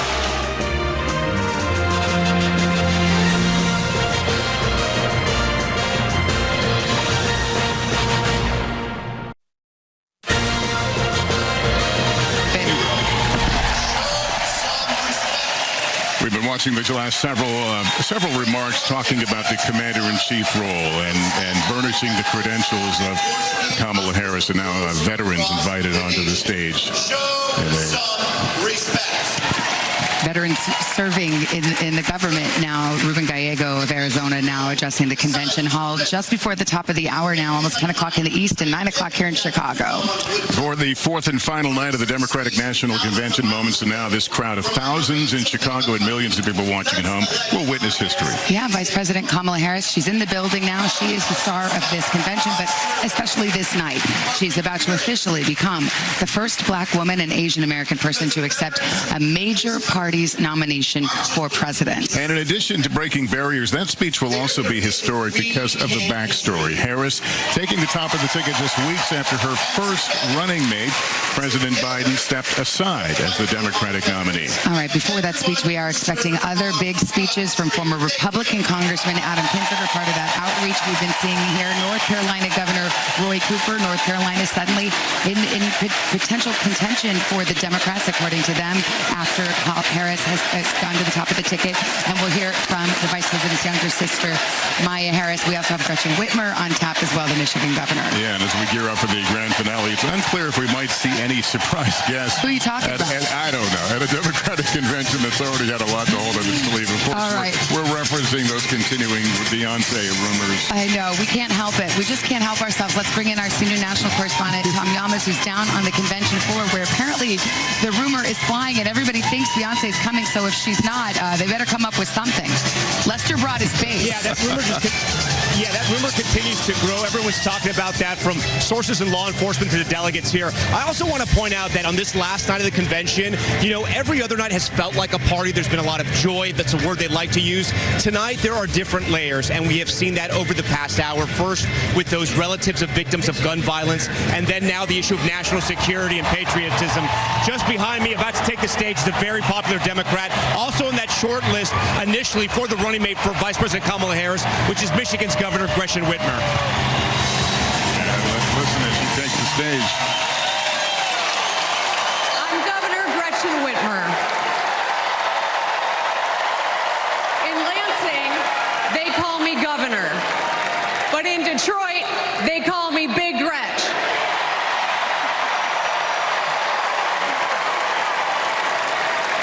Donald Trump called me that woman from Michigan as an insult. Being a woman from Michigan is a badge of honor.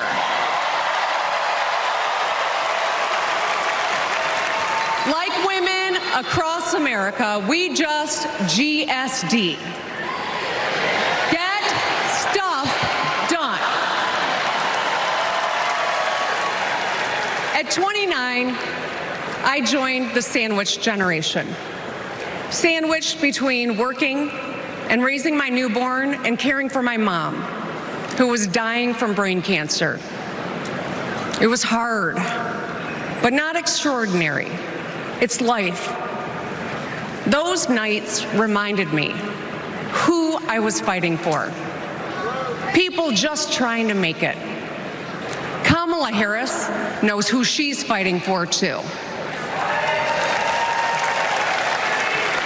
She took care of her mom, who also battled cancer. As president, she'll fight to lower the cost of health care and elder care for every family. She's lived a life like ours. She knows us. Donald Trump doesn't know you at all. You think he understands that when your car breaks down, you can't get to work? No. His first word was probably chauffeur. You think he's ever had to take items out of the cart before checking out? Hell, you think he's ever been to a grocery store? That's what the chauffeur is for. But Kamala Harris, she gets us. She sees us. She is us.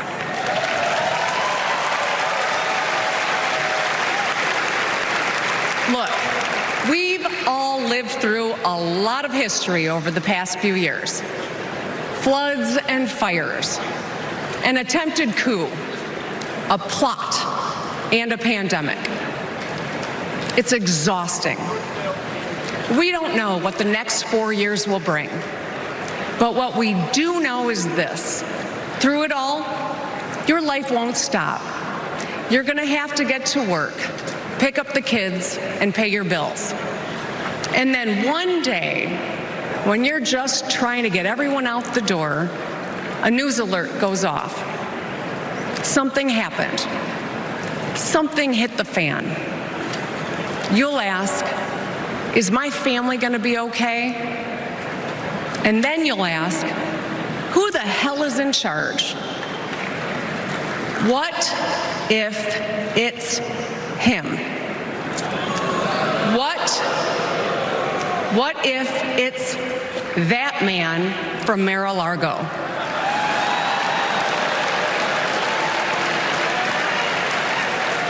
I know, in a crisis, we need someone strong enough to come up with a plan, to tell the truth, and to bring people together. Right now, before the crisis, is when we get to choose. Why wouldn't we choose the leader who's tough, tested, and a total badass?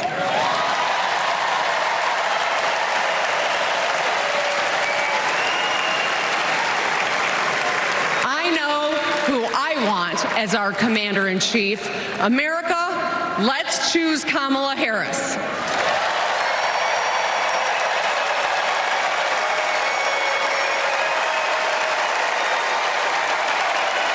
Of Michigan, who has crossed swords with Donald Trump a time or two, taking the stage there. And as the convention hall gets set for the next speaker, let's go to Kelly O'Donnell. She's got this coveted podium position. And if you are looking at the stage there, Kelly is just to the left of it and has an eagle-eyed view and can see what's going on. Kelly, what's the vibe?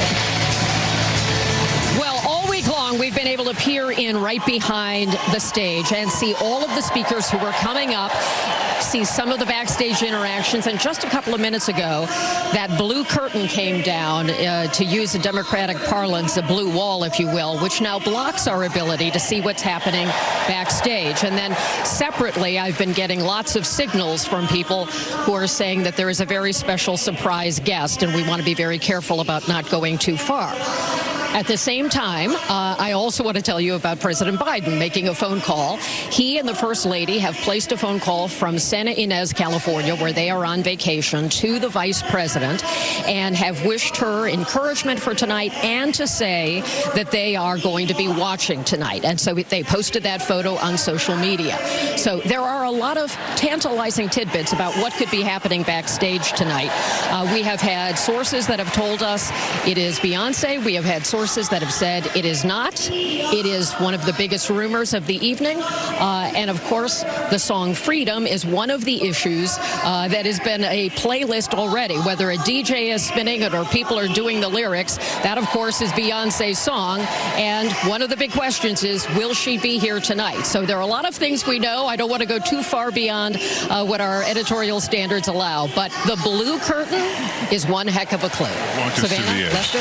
You walked us to the edge. The blue curtain, the blue wall. We're right at the edge of just lunacy. I got to say, Lester, if it's not Beyonce, I hope they're going to deliver Taylor Swift or something. They better come up with someone, because the anticipation in this room and this rumor has persisted. All the people have been stopping me like I know something. I know. Well, you know, it's interesting, actually, because they've tried to do these surprises, but let's bring Hallie and Kristen in here.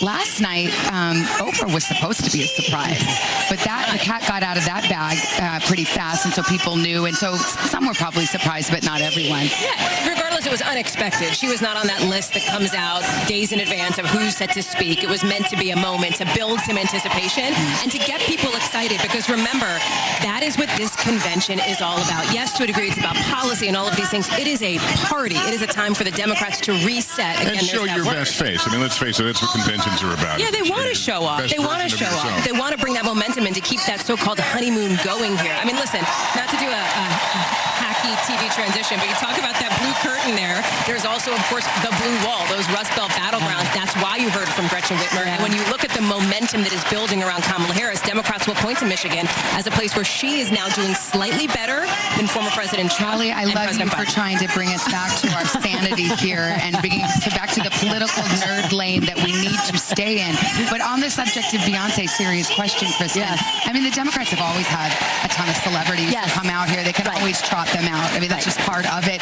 Does that translate to votes? I mean, if they do an event with a Beyonce or a Taylor Swift sometime down the road, is that going to get people to actually come to the polls? It could energize young voters. Again, these all-important young voters we're talking about. But the timing is important. Let's go back to 2016 and Beyonce, who did a big event for Hillary Clinton right before Election Day.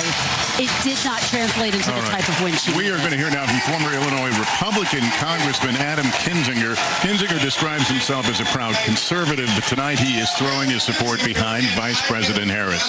Be in the trenches with you as part of this sometimes awkward alliance that we have to defend truth, defend democracy, and decency.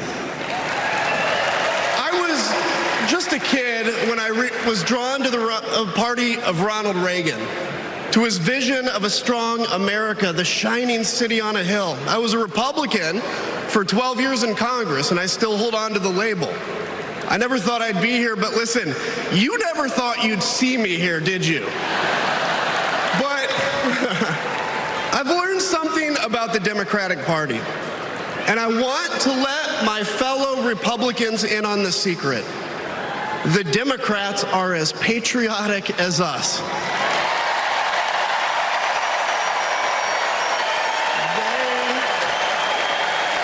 They love this country just as much as we do.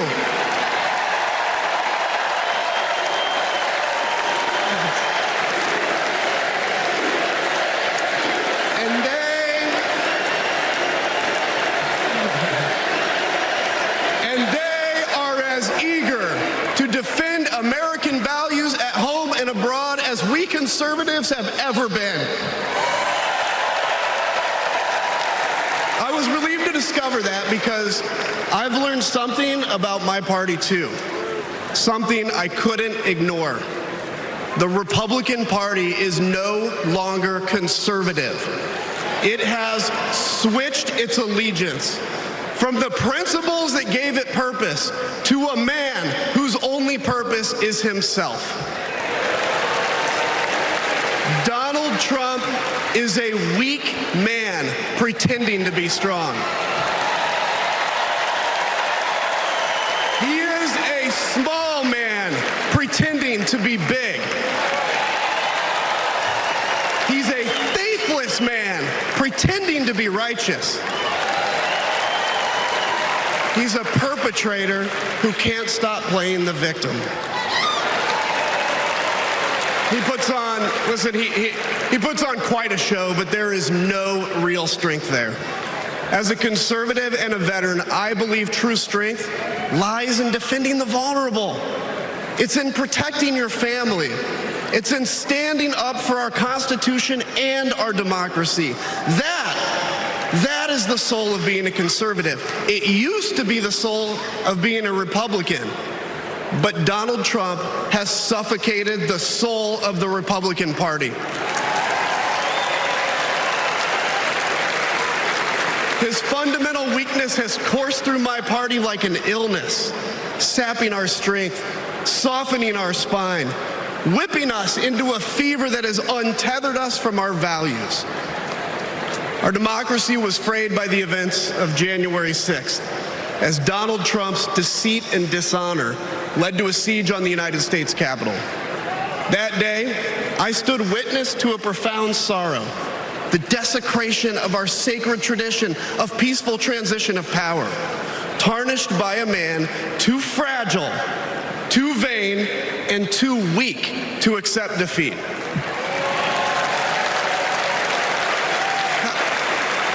How can a party claim to be patriotic if it idolizes a man who tried to overthrow a free and fair election? How can a party party claim to stand for liberty if it sees a fight for freedom in Ukraine, an attack pitting tyranny against democracy, a challenge to everything our nation claims to be? And it retreats. It equivocates. It nominates a man who is weirdly obsessed with Putin. And his running mate who said, quote, "I don't care what happens in Ukraine." Yeah, and he wants to be vice president. Yeah. How can a party claim to be conservative when it tarnishes the gifts that our forebears fought for? Men like my grandfather, who served in World War II, who believed in a cause bigger than himself, and he risked his life for it behind enemy lines. To preserve American democracy, his generation found the courage to face down armies. Listen, all we're asked to do is to summon the courage to stand up to one weak man.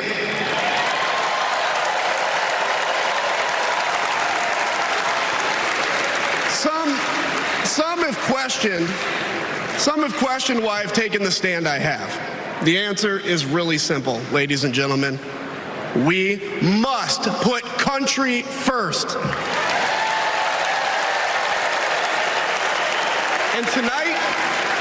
And tonight, as a Republican speaking before you, I'm putting our country first.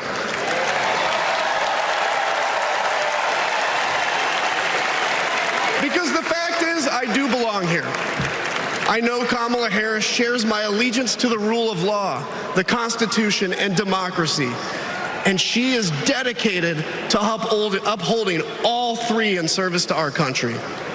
Whatever policies we disagree on pale in comparison with those fundamental matters of principle, of decency, and of fidelity to this nation.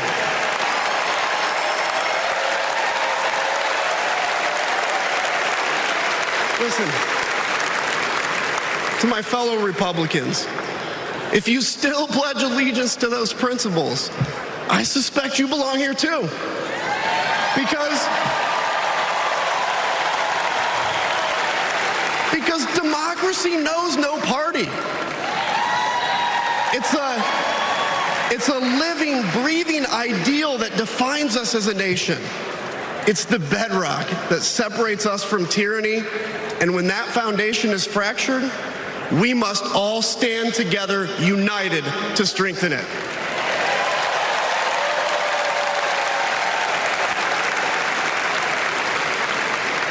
If you think those principles are worth defending, then I urge you, make the right choice.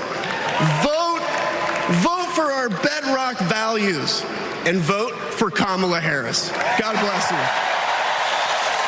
A long-time conservative Republican getting the welcome mat here at the Democratic National Convention, saying his party has essentially rejected.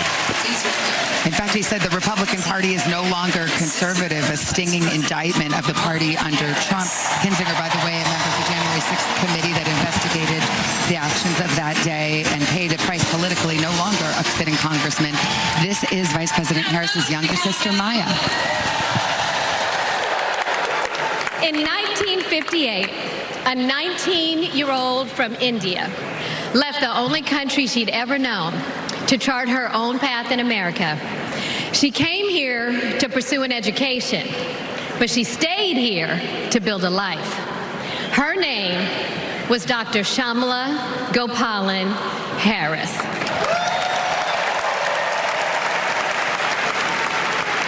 But we called her Mommy. Mommy was so many things to so many people. A civil rights activist, a scientist, a devoted mother to her two little girls.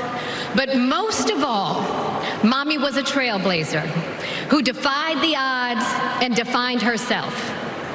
And when it came to Kamala and me, Mommy had great expectations for us, but she had even greater expectations of us. She raised us to believe that we could be and do anything. And we believed her. You see, Mommy understood the power and the possibility that come with knowing and showing who you truly are. She knew we could be the authors of our own stories, just as she'd been the author of her own. Mommy's journey and the opportunity that she wanted for Kamala and me, that's a distinctly American story.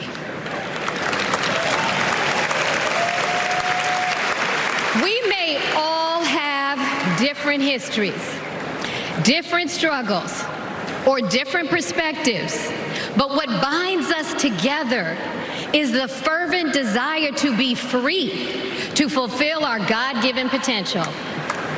Kamala's entire life has been about fighting for each of us to have that freedom. And like so many Americans, Kamala knows what it's like to be underestimated and be counted out. She knows what it's like to be the underdog and yet still beat the odds. And now she has created so much electricity, so much optimism, so much joy throughout the nation, and it is why we need her leadership in this historic moment.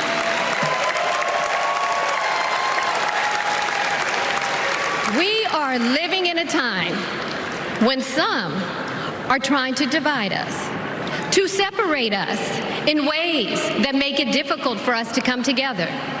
Well, look, my sister rejects that view. Where others push darkness, Kamala sees promise. Where others feel detachment, Kamala fosters connection.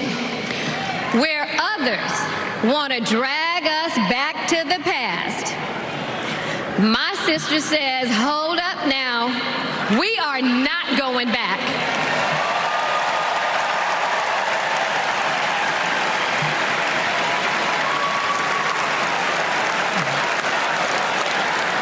Because Kamala understands we have so much more in common than what separates us. She knows the measure of our success isn't just winning an election. It's about who we bring along and lift up in the process.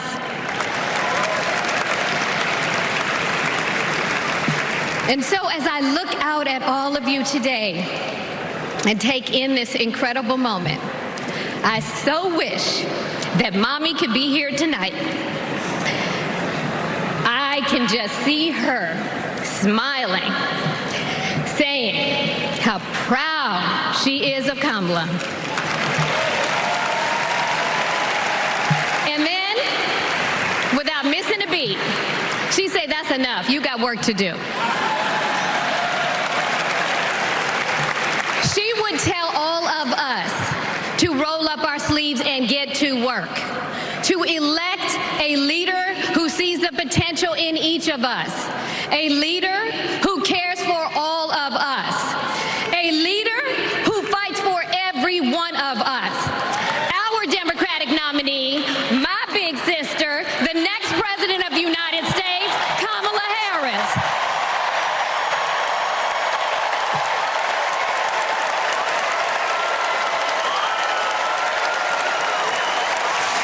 Maya Harris, the Vice President's sister, with a ringing endorsement. Younger sister and only sibling. North Carolina Governor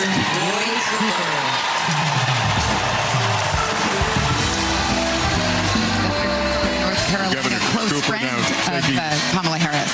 He's a close political ally with Vice President Harris, once vetted as a potential running mate before he took himself out of contention. They met when they were both states' attorney general. The last guy standing between you and the moment we're all waiting for. So I'm going to get right to it. All week, you've heard stories about my friend Kamala. I want to take you behind the scenes of one of them. 2011 was a rough time for American homeowners. Hundreds of thousands were losing their homes to illegal foreclosure. I was Attorney General in North Carolina, while Kamala had just become California's. All the AGs were close to a settlement with the big banks, and it was a pretty good deal. would have meant $4 billion for California families who'd been ripped off.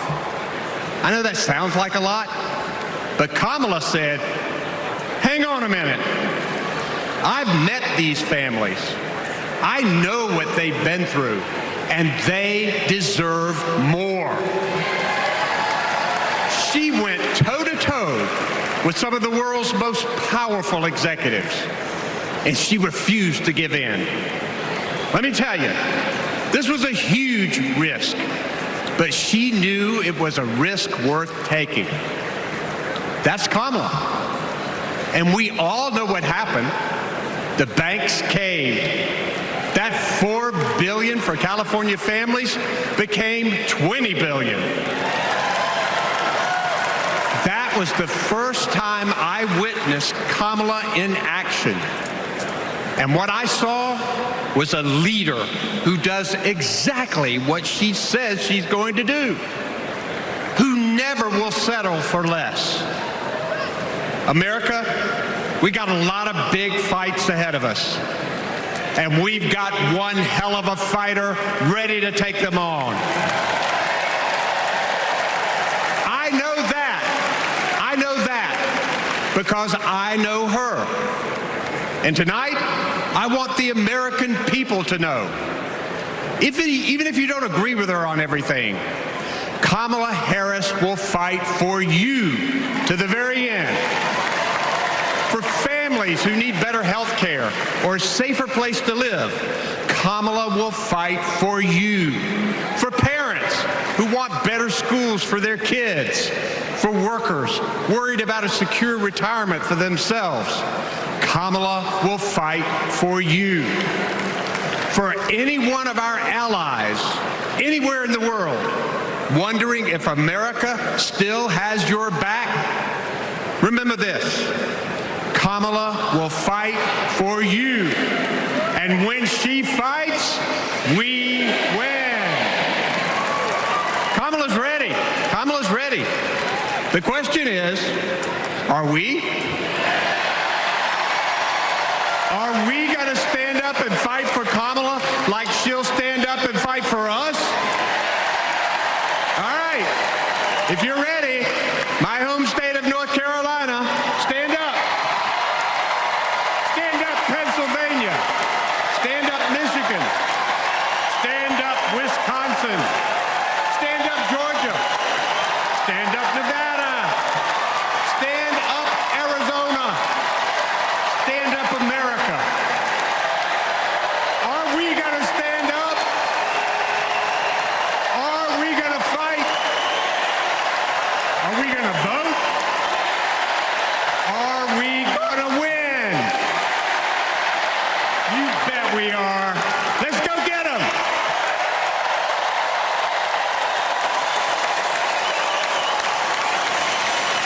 Governor Roy Cooper with a rallying cry for this convention hall that is about as fired up as it can get, and yet we are now entering a portion of the programming that gets us ready for the speech from Kamala Harris, a biographical video. Let's watch. Your first grade teacher would show up at your law school graduation. It's where Kamala Harris learned what it means to be in the middle class, making every paycheck count. She was raised by a working mom who taught her about standing up for what's right and protecting the people you love.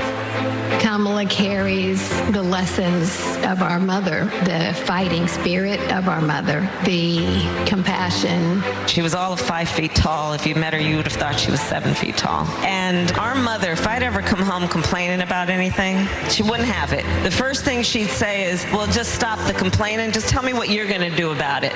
And since she was a young girl, Kamala Harris has been fighting for families like the one she grew up with. That is Kamala. She can't help herself from standing up for people and standing up for what she thinks is right. She has been that way our whole lives. Being a protector is what led her to become a prosecutor. Looking back now, I could say it was her calling. As a courtroom prosecutor, she went after predators who targeted women and children, and fraudsters who ripped off working families. And she put dangerous gang members and human traffickers behind bars. We didn't have partnerships with DOJ or FBI or DEA or any of those law enforcement agencies. Now, we all work collaboratively. She was the person who built the foundation in how we do criminal justice in America. As Attorney General of California, she held the big Wall Street banks accountable for fraud, winning $20 billion for California families. She took on one of the largest for-profit colleges that was scamming students. And in the Senate, she fought for her constituents with the determination of a prosecutor, standing up for reproductive freedom. Can you think of any laws that give the government the power to make decisions about the male body? I'm not thinking of any right now, Senator. She fought to keep our children safe from the terror of gun violence. How many of you guys had to have a drill where you learned about how you need to hide in a closet or crouch in a corner in the event that there is a mass shooter? Look at that. Look at that. On the Intelligence Committee, she defended our nation against foreign adversaries. And in 2020, she made history as the first woman to be elected Vice President of the United States. She cast the tie-breaking vote to deliver urgent relief to the American people during the pandemic.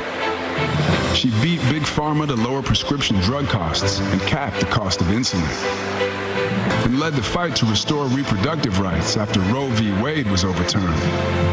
We have worked too hard and fought too long to see our daughters grow up in a world with fewer rights than our mothers. Because she's never been afraid to stand up to powerful interests. Sometimes people will open the door for you and leave it open. Sometimes they won't.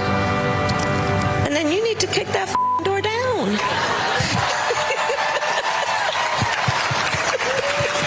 Excuse my language. Now, she's running for president, still fighting for families like the one she grew up with. Our campaign is about saying we trust the people. We're saying we just want fairness. We want dignity for all people. And we are a work in progress. We haven't yet quite reached all of those ideals, but we will die trying because we love our country. We believe in our country. We're not falling for these folks who are trying to divide us, trying to pull us apart. We know what we stand for, and we stand for the people, and we stand for the dignity of work, and we stand for freedom. We stand for justice. We stand for equality. And so we will fight for all of it. That's who Kamala Harris is. That's what she believes. And that's what she'll fight for every day.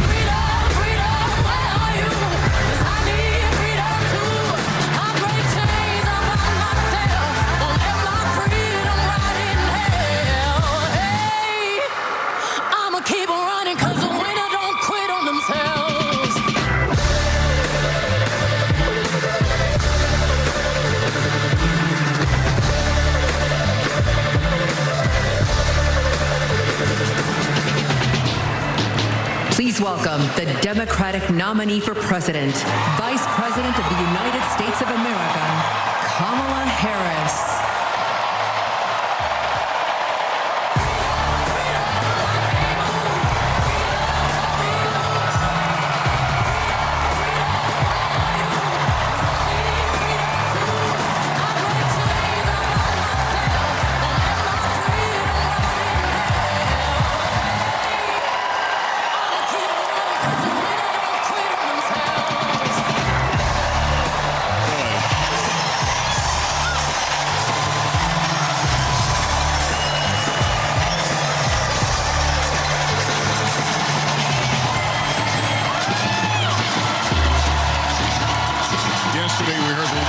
Joy several times during this convention, and we are now witnessing joy of these delegates who have waited for this moment. To think that a month ago, no one knew what it would look like at the Democratic convention, but this is the unity and, yes, the joy that they have pieced together in short order, as they are about to hear from Kamala Harris.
you. Please, thank you. Please, thank you so very much. Thank you, everyone. Thank you, everyone. Thank you. Okay, let's get to business. Let's get to business. All right. So let me start by thanking my most incredible husband, Doug,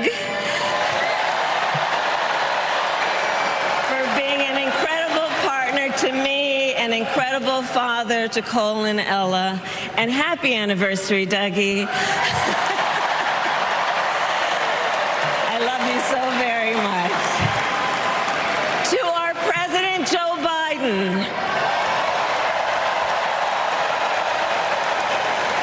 when I think about the path that we have traveled together, Joe, I am filled with gratitude.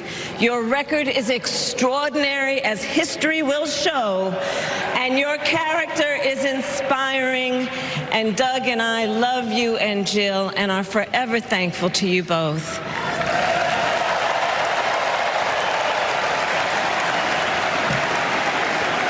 And to Coach Tim Walz,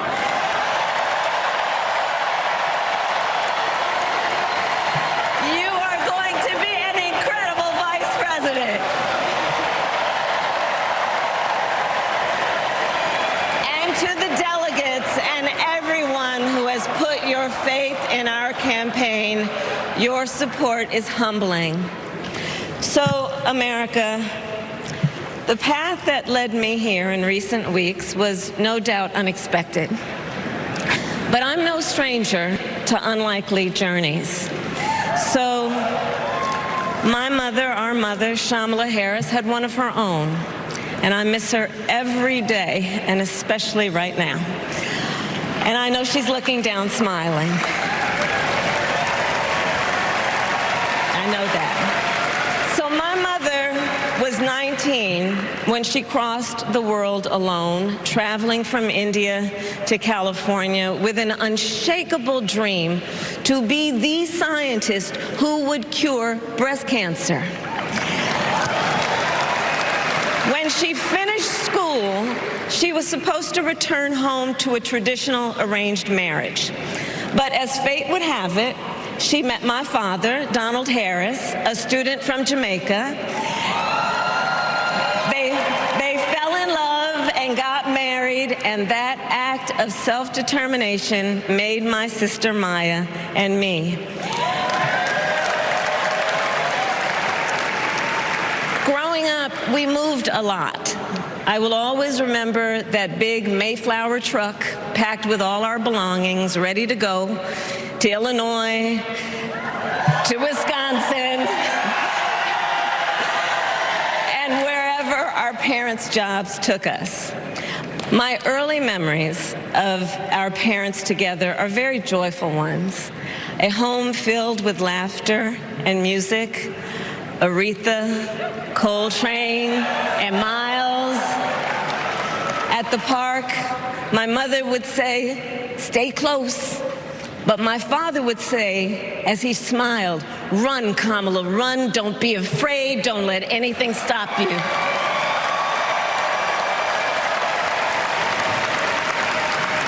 From my earliest years, he taught me to be fearless. But the harmony between my parents did not last.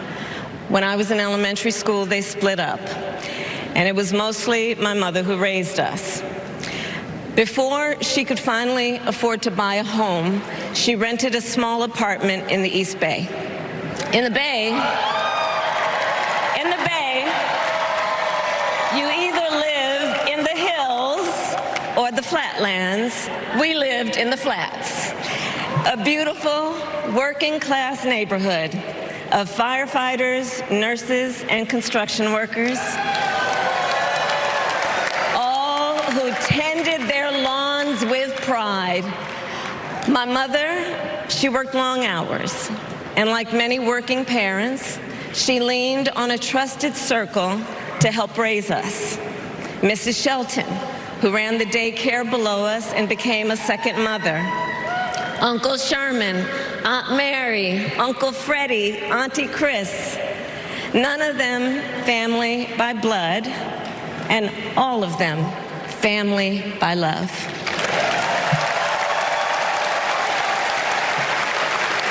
Family who taught us how to make gumbo, how to play chess, and sometimes even let us win. Family who loved us, believed in us, and told us we could be anything and do anything. They instilled in us the values they personified: community, faith, and the importance of treating others as you would want to be treated, with kindness, respect, and compassion. My mother was a brilliant, 5-foot-tall brown woman with an accent. And as the eldest child, I saw how the world would sometimes treat her. But my mother never lost her cool. She was tough, courageous, a trailblazer in the fight for women's health, and she taught Maya and me a lesson that Michelle mentioned the other night. She taught us to never complain about injustice, but do something about it. Do something about it. That was my mother. And she taught us, and she also taught us, and never do anything half-assed. And that is a direct quote. A direct quote. I grew up immersed in the ideals of the civil rights movement. My parents had met at a civil rights gathering, and they made sure that we learned about civil rights leaders, including the lawyers like Thurgood Marshall and Constance Baker Motley, those who battled in the courtroom to make real the promise of America. So at a young age, I decided I wanted to do that work. I wanted to be a lawyer. And when it came time to choose the type of law I would pursue, I reflected on a pivotal moment in my life. You see, when I was in high school, I started to notice something about my best friend, Wanda. She was sad at school, and there were times she didn't want to go home. So one day I asked if everything was all right, and she confided in me that she was being sexually abused by her stepfather. And I immediately told her she had to come stay with us, and she did. This is one of the reasons I became a prosecutor, to protect people like Wanda, because I believe everyone has a right to safety, to dignity, and to justice.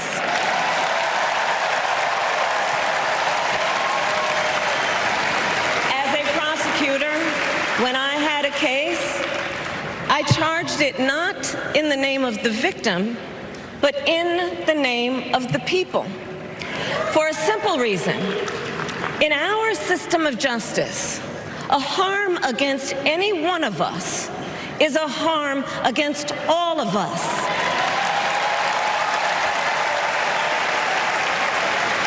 And I would often explain this to console survivors of crime, to remind them no one should be made to fight alone. We are all in this together. And every day in the courtroom, I stood proudly before a judge and I said 5 words: Kamala Harris for the people.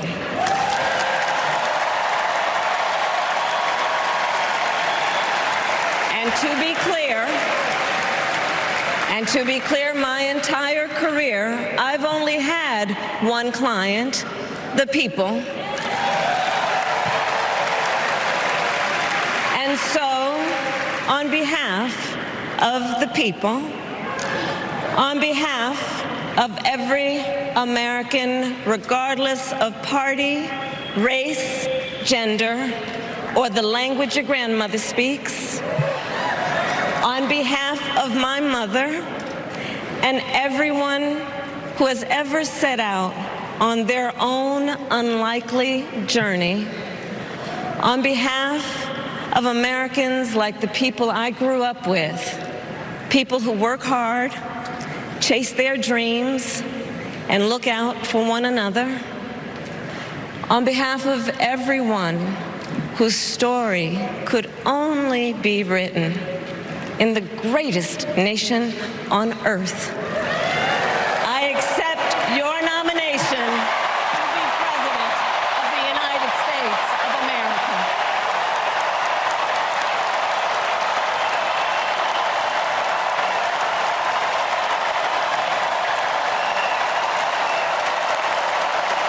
And with this election,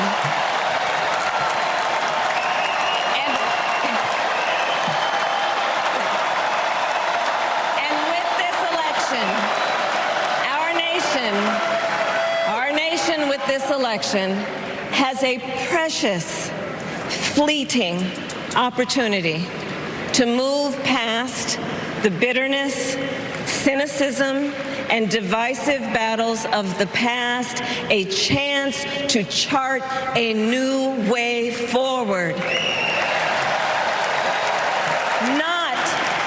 Not as members of any one party or faction, but as Americans.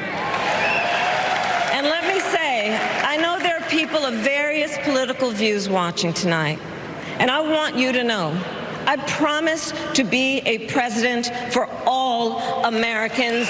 You can always trust me to put country above party and self, to hold sacred America's fundamental principles, from the rule of law to free and fair elections to the peaceful transfer of power.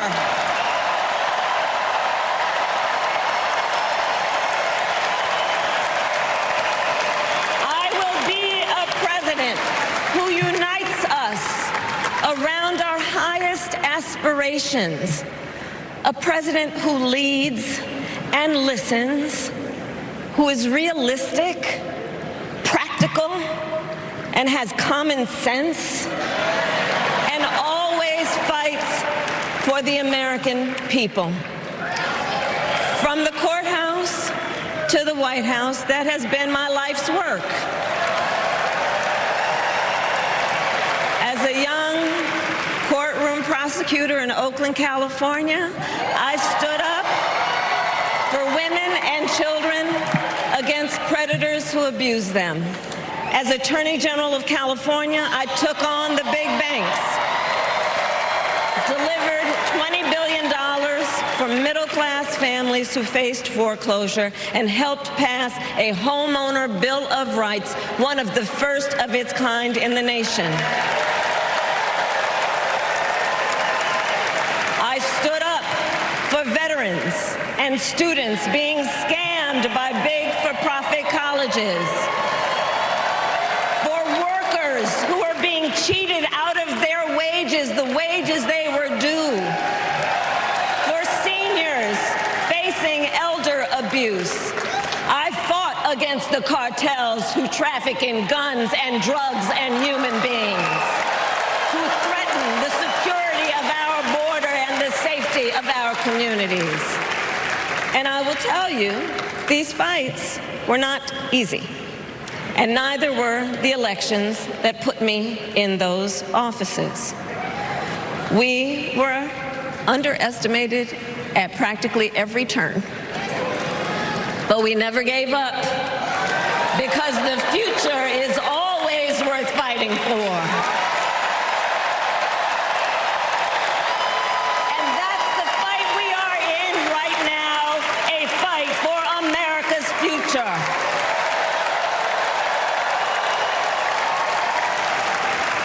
Fellow Americans, this election is not only the most important of our lives, it is one of the most important in the life of our nation.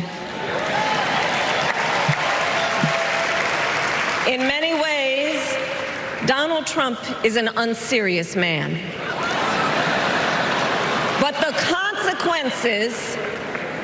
consequences of putting Donald Trump back in the White House are extremely serious. Consider not only the chaos and calamity when he was in office, but also the gravity of what has happened since he lost the last election. Donald Trump tried to throw away your votes. When he failed, he sent an armed mob to the United States Capitol where they assaulted law enforcement officers. When politicians in his own party begged him to call off the mob and send help, he did the opposite.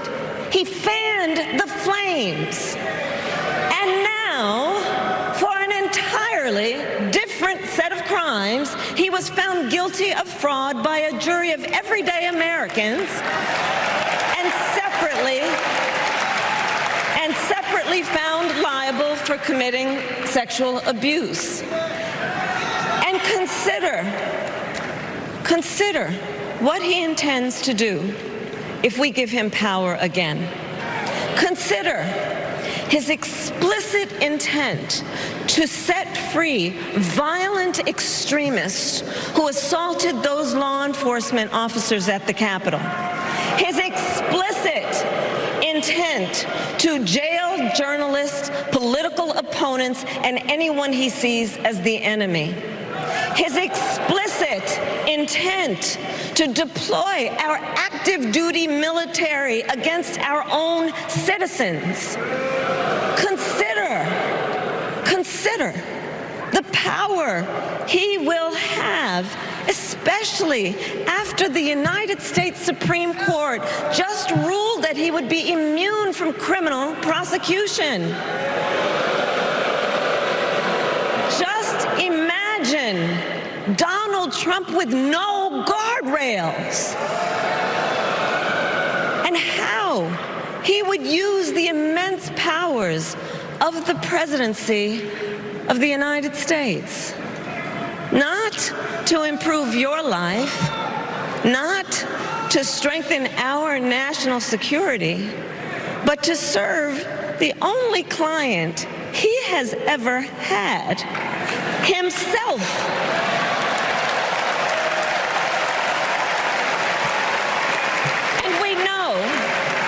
And we know what a second Trump term would look like. It's all laid out in Project 2025, written by his closest advisors, and its sum total is to pull our country back to the past. But America, we are not going back. We are not going back. We are not going back.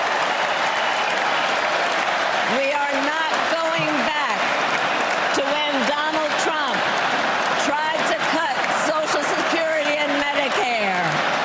We are not going back to when he tried to get rid of the Affordable Care Act, when insurance companies could deny people with pre-existing conditions.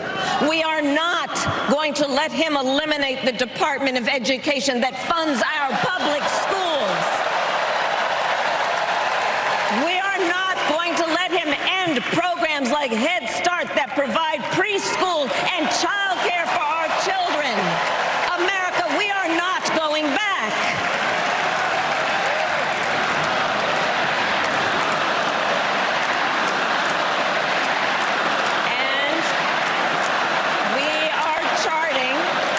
And we are charting a new way forward.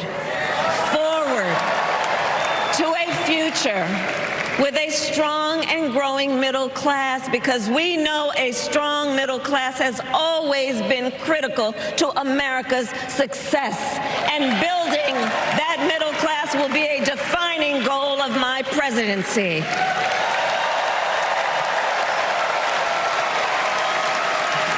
And I'll tell you, this is personal for me. The middle class is where I come from. My mother kept a strict budget. We lived within our means, yet we wanted for little. And she expected us to make the most of the opportunities that were available to us and to be grateful for them. Because, as she taught us, opportunity is not available to everyone. That's why we will create what I call an opportunity economy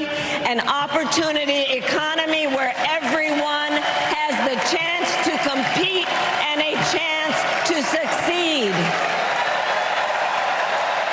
Whether you live in a rural area, small town, or big city. And as president, I will bring together labor and workers and small business owners and entrepreneurs and American companies to create jobs, to grow our economy, and to lower the cost of everyday needs like health care and housing and groceries. We will provide access to capital for small business owners and entrepreneurs and founders. And we will end America's housing shortage and protect Social Security and Medicare. Now compare that to Donald Trump, because I think everyone here knows he doesn't actually fight for the middle class. He doesn't actually fight for the middle class. Instead, he fights for himself and his billionaire friends. And he will give them another round of tax breaks that will add up to $5 trillion to the national debt.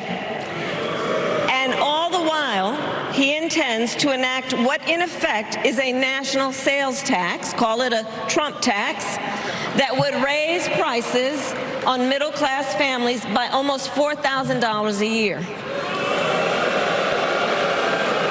Well, instead of a Trump tax hike, we will pass a middle-class tax cut that will benefit more than 100 million Americans.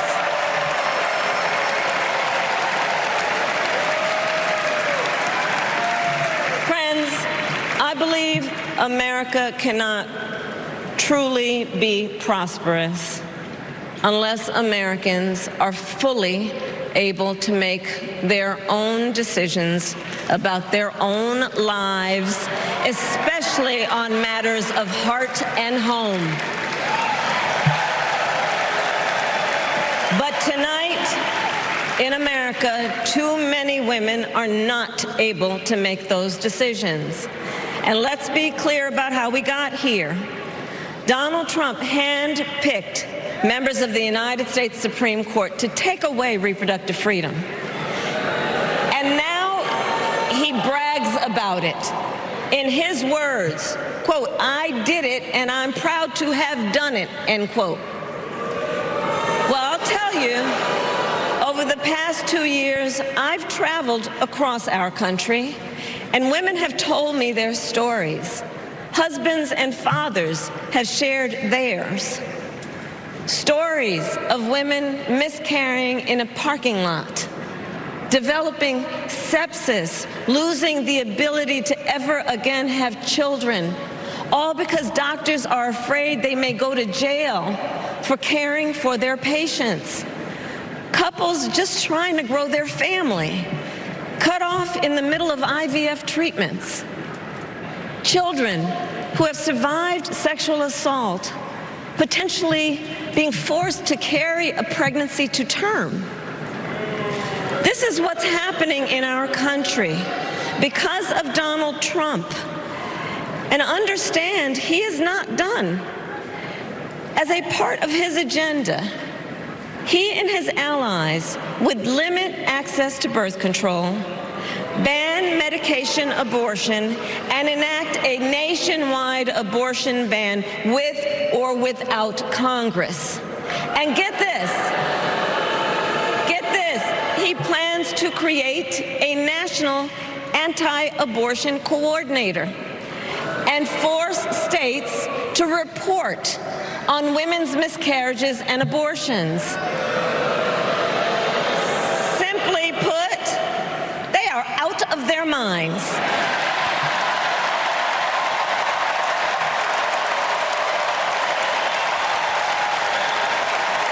And one must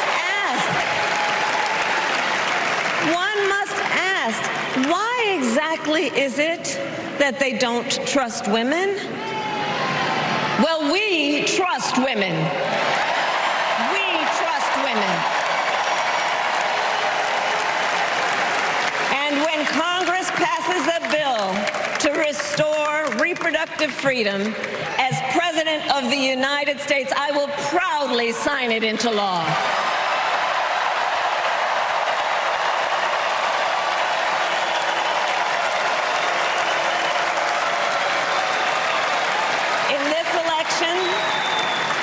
Many other fundamental freedoms are at stake. The freedom to live safe from gun violence in our schools, communities, and places of worship. The freedom to love who you love openly and with pride. The freedom to breathe clean air and drink clean water and live free from the pollution that fuels the climate crisis. And the freedom that unlocks all the others, the freedom to vote. With this election, we finally have the opportunity to pass the John Lewis Voting Rights Act and the Freedom to Vote Act.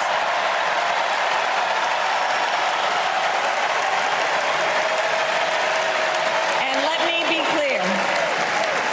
be clear. After decades in law enforcement, I know the importance of safety and security, especially at our border. Last year, Joe and I brought together Democrats and conservative Republicans to write the strongest border bill in decades. The Border Patrol endorsed it. But Donald Trump believes a border deal would hurt his campaign. So he ordered his allies in Congress to kill the deal. Well, I refuse to play politics with our security, and here is my pledge to you. As president, I will bring back the bipartisan border security bill that he killed, and I will sign it into law. I know we can live up to our proud heritage as a nation of immigrants and reform our broken immigration system. We can create an earned pathway to citizenship and secure our border.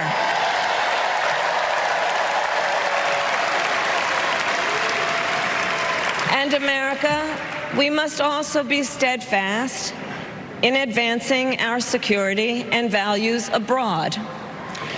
As Vice President, I have confronted threats to our security, negotiated with foreign leaders, strengthened our alliances, and engaged with our brave troops overseas. As Commander-in-Chief, I will ensure America always has the strongest, most lethal fighting force in the world.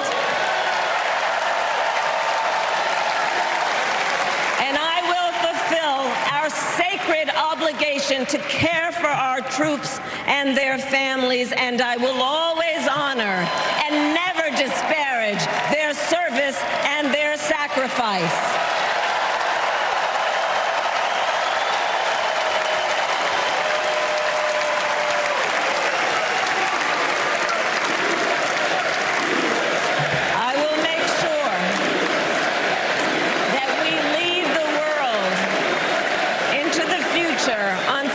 And artificial intelligence, that America, not China, wins the competition for the 21st century, and that we strengthen, not abdicate, our global leadership.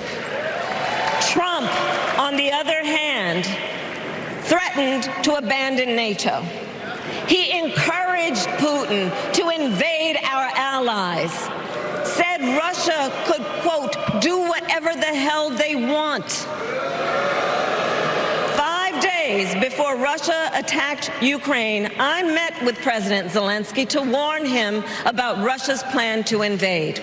I helped mobilize a global response, over 50 countries, to defend against Putin's aggression. And as president, I will stand strong with Ukraine and our NATO allies.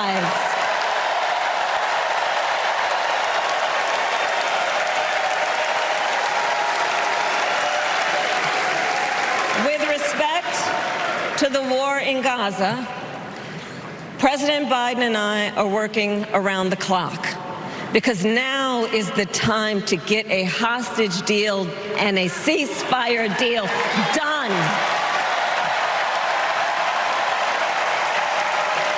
And let me be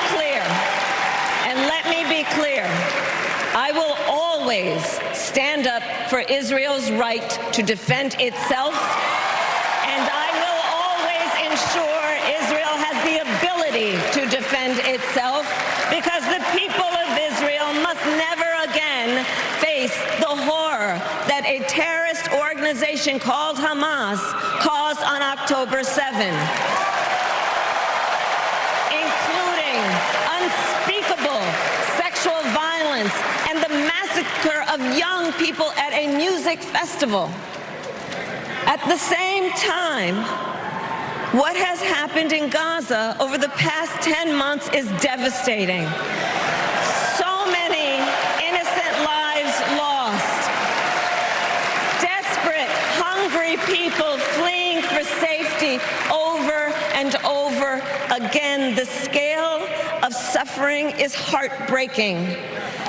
President Biden and I are working to end this war such that Israel is secure, the hostages are released, the suffering in Gaza ends, and the Palestinian people can realize their right to dignity, security, freedom, and self-determination.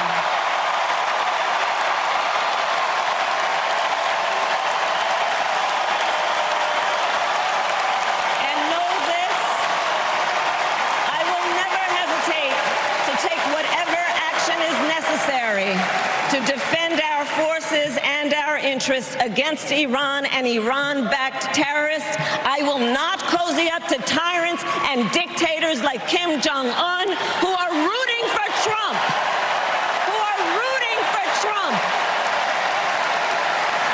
Because, you know, they know he is easy to manipulate with flattery and favors. They know Trump won't hold autocrats accountable because he wants to be an autocrat himself. And as president, I will never waver in defense of America's security and ideals, because in the enduring struggle between democracy and tyranny, I know where I stand and I know where the United States belongs.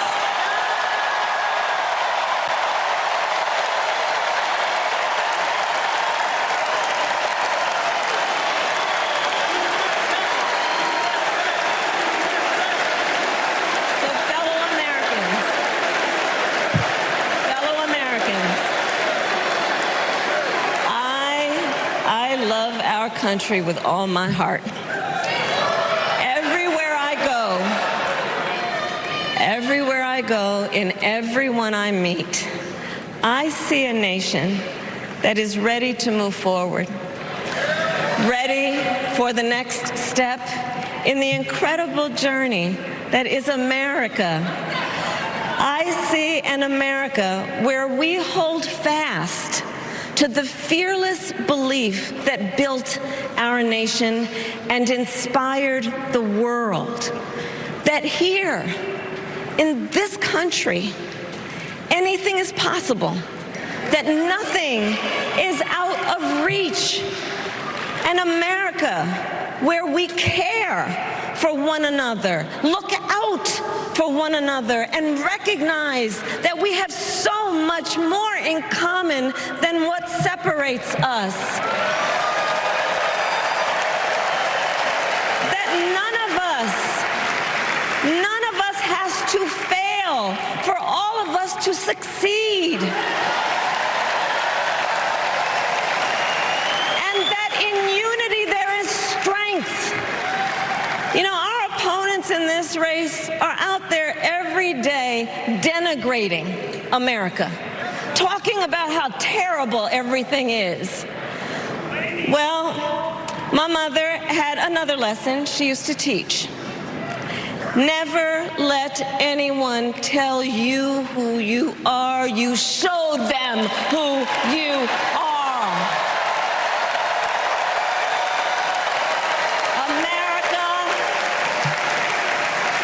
Let us show each other and the world who we are and what we stand for. Freedom, opportunity, compassion, dignity, fairness, and endless possibilities.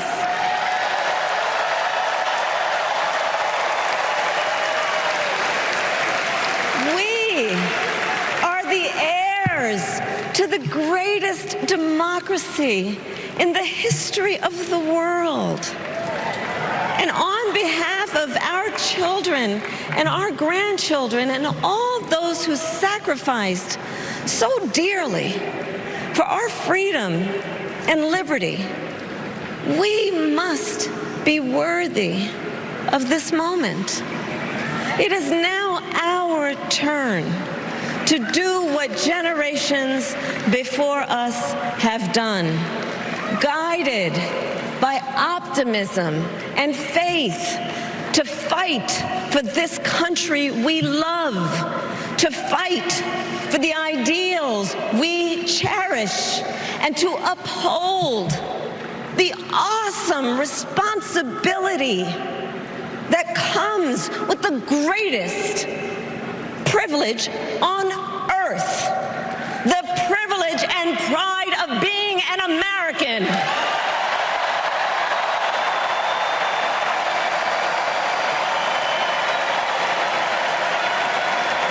So let's get out there, let's fight for it, let's get out there, let's vote for it, and together let us write the next great chapter in the most extraordinary story ever told. Thank you. God bless you, and may God bless the United States of America. Thank you all.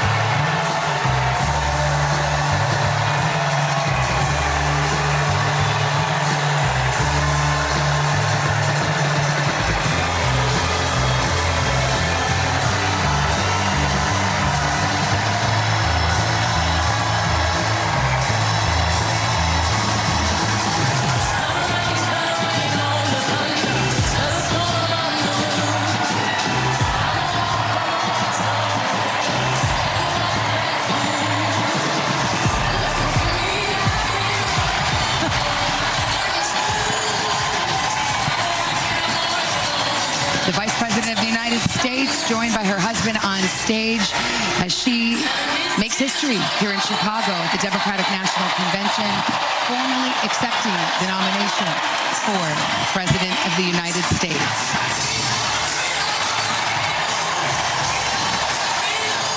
And if the crowd wants Beyonce, they're at least hearing it right now as Tim Walz and his wife Gwen join the stage. Well, wherever Beyonce was watching, this is truly Kamala Harris's night on that stage tonight, as she really drew clear and sharp distinctions between herself and her opponent.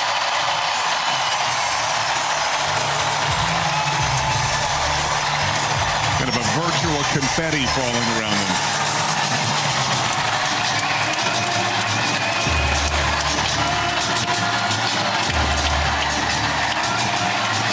And there's the shot. Let's go down to Tom Yamas, who's on the floor of the convention and about to be hit with 100,000 balloons from the rafters. Hey, Tom, if you can hear me, tell us what you're seeing. Hey, Savannah, how are you? Yeah, it is incredibly loud, as you can imagine. I was just looking up because it just started to happen. If I can get your guy to go up, the balloons are starting to fall. There's 100,000 of them falling right now at the United Center here in Chicago. I also want to let you know and to point out there are large American flags right here. The Democrats tonight sending a very clear message that no party has the monopoly on patriotism. They want to make sure Americans across the country know that Democrats as well are patriotic as these balloons fall. I spoke to some delegates here asking them about what they loved about the speech. Most of them said that the loudest cheers for them came when they were talking about Kamala Harris as a commander-in-chief, what she would do in Israel, what she would do in Ukraine. For them, that was the part they were cheering the most, and also about her life story, that her mother was the hero of her story. She was the leader in her family, that they were immigrants. They came here. Life was hard. They were not rich, and yet they figured it out and were able to have a good life, a life that she wants to give other Americans. And also that they know who America is, and no one's going to tell them who America is, that she's going to lead America into the future. Clearly, the speech was well received as people, family, and friends are now gathering up on the stage with Kamala Harris and the second gentleman, Doug Emhoff, Governor Walz and his family, of course, his son, Gus, the surprise star from this convention after that moment yesterday, and Democrats all across the United Center celebrating right now the official ticket, Kamala Harris, Tim Walz, ready to take on the Republican ticket, and there's about 75 days left before Election Day. Savannah and Lester, I'm going to send it back to you. Balloons still falling in various sizes on the crowd here. People still soaking up the moment. Vice President Harris and her family somewhere beyond these balloons. Peter Alexander, tell us exactly where you are in all this and the things that stood out to you over the last half hour. Honestly, Lester, if you've ever been to a bounce house, this is that times like 10,000 right now. Balloons are enormous. And this moment, these folks have been waiting a long time for. Among them, my new friend Cheryl from Chicago. Cheryl, when Kamala Harris accepted the Democratic Party's nomination, the first woman of color to do so, you were in tears, wiping them away from your eyes. What moved you so much? I come from the middle class. My parents were from the middle class. My mom was a nurse. My dad worked at the post office. And I got to go to college. But my great-great-grandparents were slaves. And my daughter's in Congress. This is so overwhelming. I never thought I'd see this. You told me you never thought you'd see a moment like this. How could you think it? Say again? How could you imagine it? No, this is a heck of a moment. You're right. Hey, So fast. I don't think we're going anywhere for a while. There are balloons all around us, so you better get comfortable for a bit. Right here. Hey, John, let me ask you. You're from West Hollywood, California. Yes, I'm the mayor. You stood up at least 3 dozen times throughout this speech. What was it that resonated with you and made this night so unique? It was hope. It's so great to believe in a candidate and someone that just wants to make the lives of American people better. And as a gay man from the birthplace of the Republican Party in Ripon, Wisconsin, to have someone up there that represents me as the president is just the best feeling in the world. John, very nice to meet you. I appreciate you. Savannah, Lester, balloons, a little Beyonce, and the Democrats hope a political bounce toward November. Red, white, blue, and Beyonce. Let's go to Kelly O'Donnell near the podium. Off the stage, also taking incoming from the balloons. Hey, Kelly. Well, we just saw Governor Tim Walz coming over here to wave close up to Nebraska, the state of his birth, and giving the high five and touching his heart as if to say thank you and hello to those people who share a common home state. And, of course, from this angle, you get a real sense of how all of the extended family is now soaking up the moment of the famous balloon drop. It's a once-in-a-lifetime experience for them, certainly. And we know there are 100,000 of these balloons. Took days to put them together, high above the rafters. And when the cue came, they started floating down. What a night for the Democrats. What an impossibly hard-to-predict set of events, including whether there would be guests or special guests tonight. What really was the focus of this night is the kind of change that Democrats have had in changing their ticket, now defining their candidate, their running mate, and now trying to take this from Chicago to battleground states and key places around the country. So this is the party.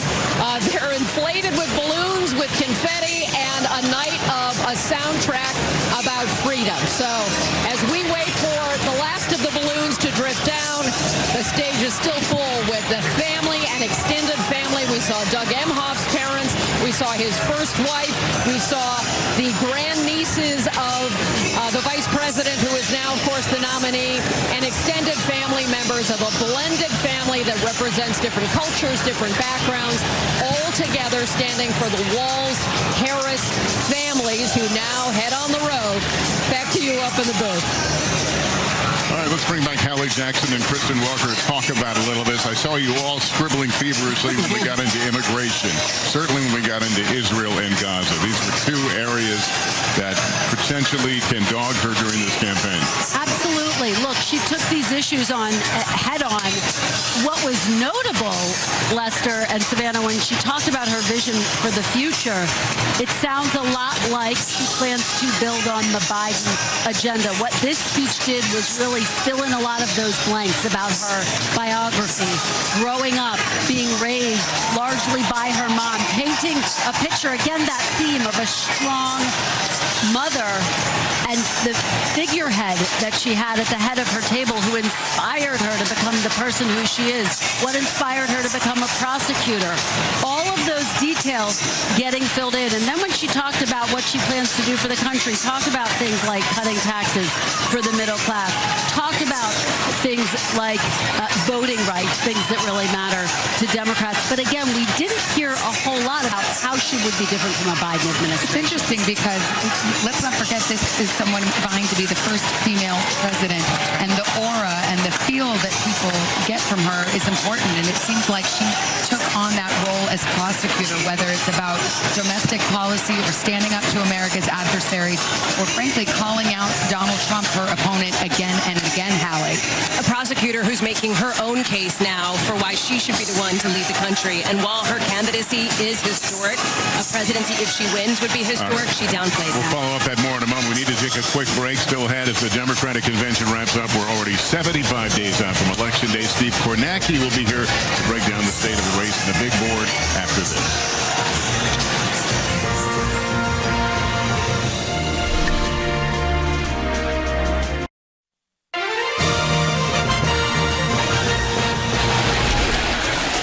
Welcome back to Chicago and our special coverage of the final night of the Democratic National Convention. Vice President Harris has officially accepted the Democratic nomination for president, and the balloons have dropped. So there's only one thing to do, and that's to check in with Steve Kornacki, our numbers guy, who can give us a sense of the state of the race now with 75 days to go, Steve, until Election Day. Yes, Savannah, a close race, but one that's changed in the last month, and you see that right here. When Joe Biden dropped out of the race, this is the average of the polls. Donald Trump was ahead by 3 points. In a month or so since Harris replaced Biden, you can see Harris, on average, now ahead of Trump by 2 points. So big picture, that has been the shift. What has powered this shift for Kamala Harris? 3 groups stand out here where she has gained the most from where Joe Biden was. Black voters, she's up 8 points from where Biden was. Hispanic voters, 10-point gain for Harris. Young voters, those under 30, an 11-point gain for Harris over Biden. So that's what's happening in terms of her coalition. What does that mean for the all-important road to 270 here? So this has been the battleground map this year, and here is how that has changed with the progress Harris has made with those groups. Before Harris got in the race, the Democratic path under Biden was very narrow. It meant win Wisconsin, win Michigan, win Pennsylvania. Those were their 3 best and maybe only realistic targets by the time that Biden had dropped out. You can see what a win there for the Democrats would do in those 3 states. They'd be at exactly 270, nothing to spare at all. But it's now changing because of those demographic changes I showed you. More support from Hispanic voters, Nevada, Arizona potentially coming into play here. More support from black voters, Georgia, and how about this one? North Carolina, a red state in 2016 and 20. Democrats have said they want to make this a battleground. There's polling now in North Carolina showing a dead even race, even maybe Harris ahead by a point or 2. And so what that means is Harris no longer has that Biden limitation of having to win those 3 states there in the Midwest, in the Great Lakes area. Potentially, at least, she could win in some of these Sun Belt states and take the pressure off of that Great Lakes path. More paths, more possibilities for Democrats. We'll see if they can capitalize them in these next 2 months. It looks like she's expanded the possibilities on that map, Steve. Thank you so much. We're going to take another break right here. And coming up, our final thoughts, the big takeaways from tonight's finale here at the DNC with Vice President Harris making history. We're back right after this.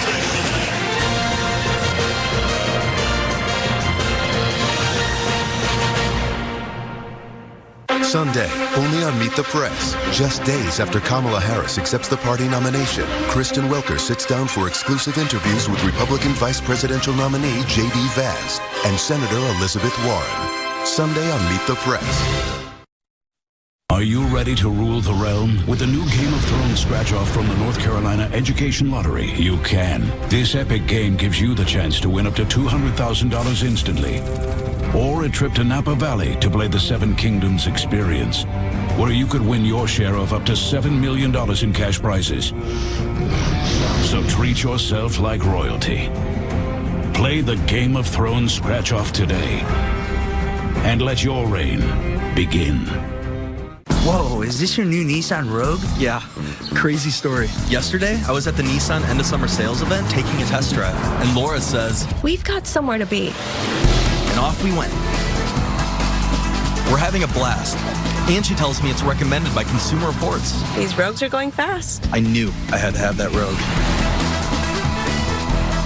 Get 2.9% financing for 60 months, or get up to $2,500 total savings on remaining select 2024 Rogue Platinum trims. It's the Rooms to Go Labor Day sale. So kick off the season in style. The perfect time to bring home fresh new pieces, comfortable new packages, beautiful furniture for every space. Summer is over. Get your home ready for fall. Shop online or in-store and save big with amazing sale prices that make anything possible. Make sure your home is ready for you. It's the Rooms to Go Labor Day sale going on now. If you've been hurt, Bunky wants you to remember that at the Joel Bieber firm, we will come to you. We can meet with you by Zoom, text, email, on the phone, or face-to-face. Insurance companies are not working for you when they tell you what they are going to pay. We say, why not accept responsibility? Call the Joel Bieber firm and put our experience to work for you. Bunky, do you even know where we're going? Call Joel Bieber.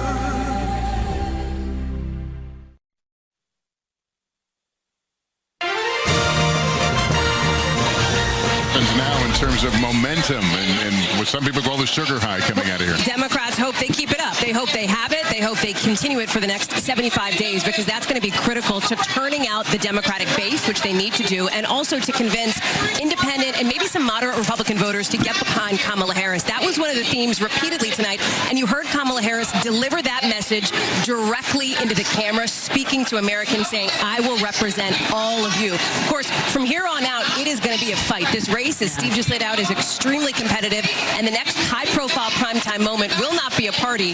It'll be a face-off event. Yeah, and I heard that Beyonce's going to be at that debate. We'll all be sitting around the table covering a debate here for long. Well, it won't be long. Debates are the next shoe to drop. That's the next big test. We know that Vice President Harris has already started to prepare for the debate, and I'll be curious to see if between now and then she starts to put some more meat on the bones of these policy proposals we heard her talk about today, as she, as Hallie just said, tries to reach out to those independent and moderate voters. And if at any point she does start to lean more into the historic nature of her campaign, clearly she's going to emphasize the strong female figures. All right, well, that is going to conclude our coverage of this year's Democratic National Convention. We'll have much more ahead on NBC News Now and a full wrap-up on tomorrow on Today. I'm Lester Holt. And I'm Savannah Guthrie. So glad to have you with us this week. Good night, and we'll see you bright and early for Today. Good night, everybody.